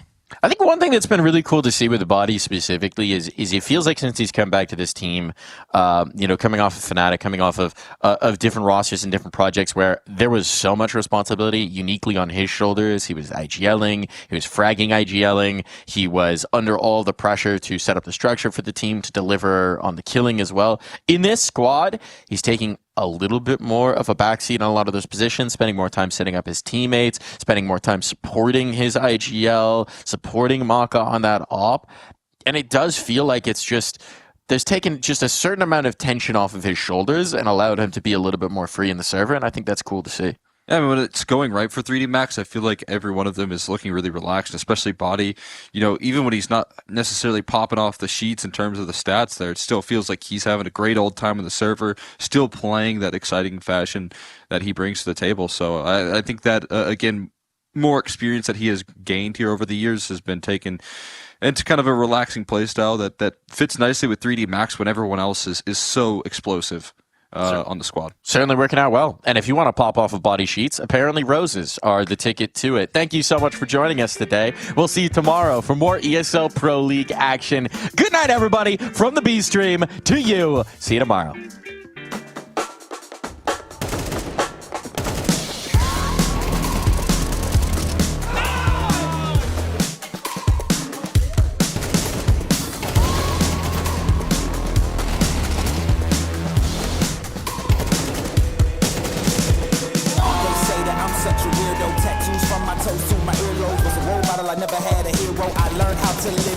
Coming from where I come from, the inferior. Everything you see ain't what it appears though. Everything that I built made that from zero, then added a zero. I am my hero. You couldn't imagine what it's like in my mind. It's beauty and catastrophe at the same time. Remember they laughed at me when it was game time. Now I know that they mad at me. I'm what you can't find. I'm not from the day. I come alive at night. I'm not what you used to couldn't recognize. They all on the ground while I'm taking flight. And you're welcome to join me. I promise I won't bite. Things they say, they never get me my way.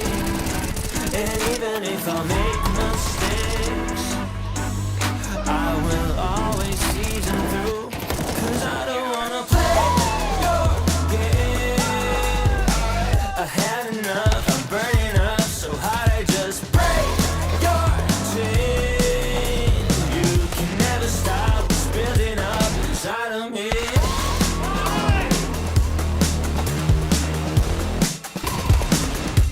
Inside of me.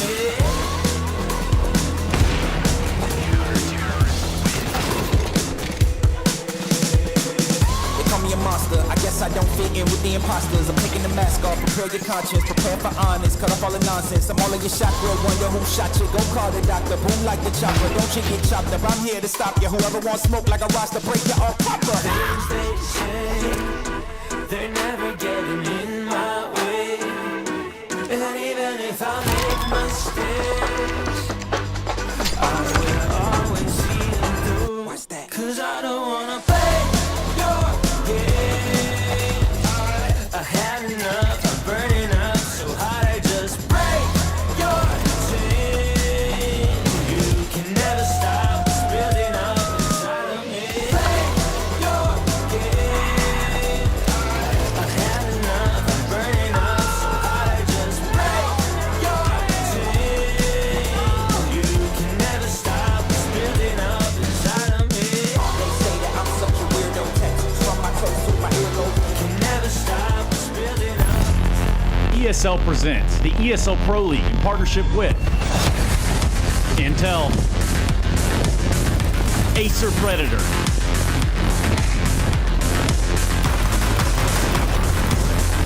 DHL,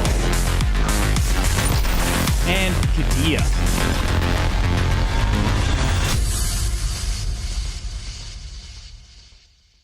From humble beginnings in Hanover to greatness in Katowice, our journey is our legacy. as we arrive at what we thought was our peak, we instead discover a whole new chapter.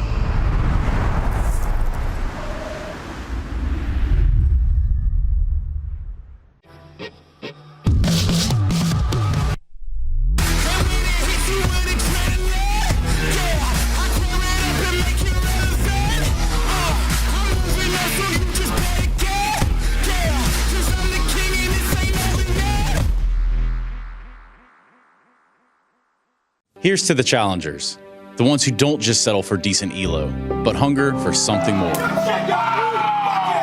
The ones who don't just queue for another match, but prepare for war.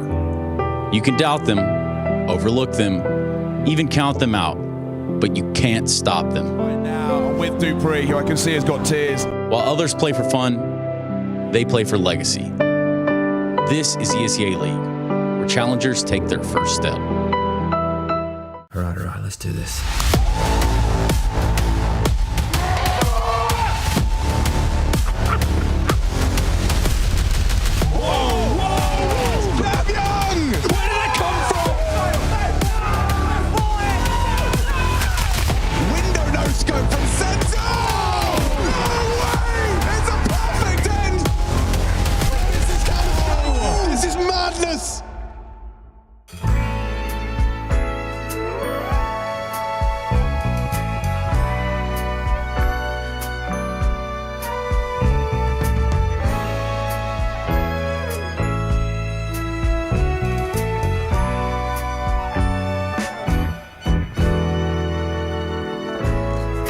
Baby, don't talk at me.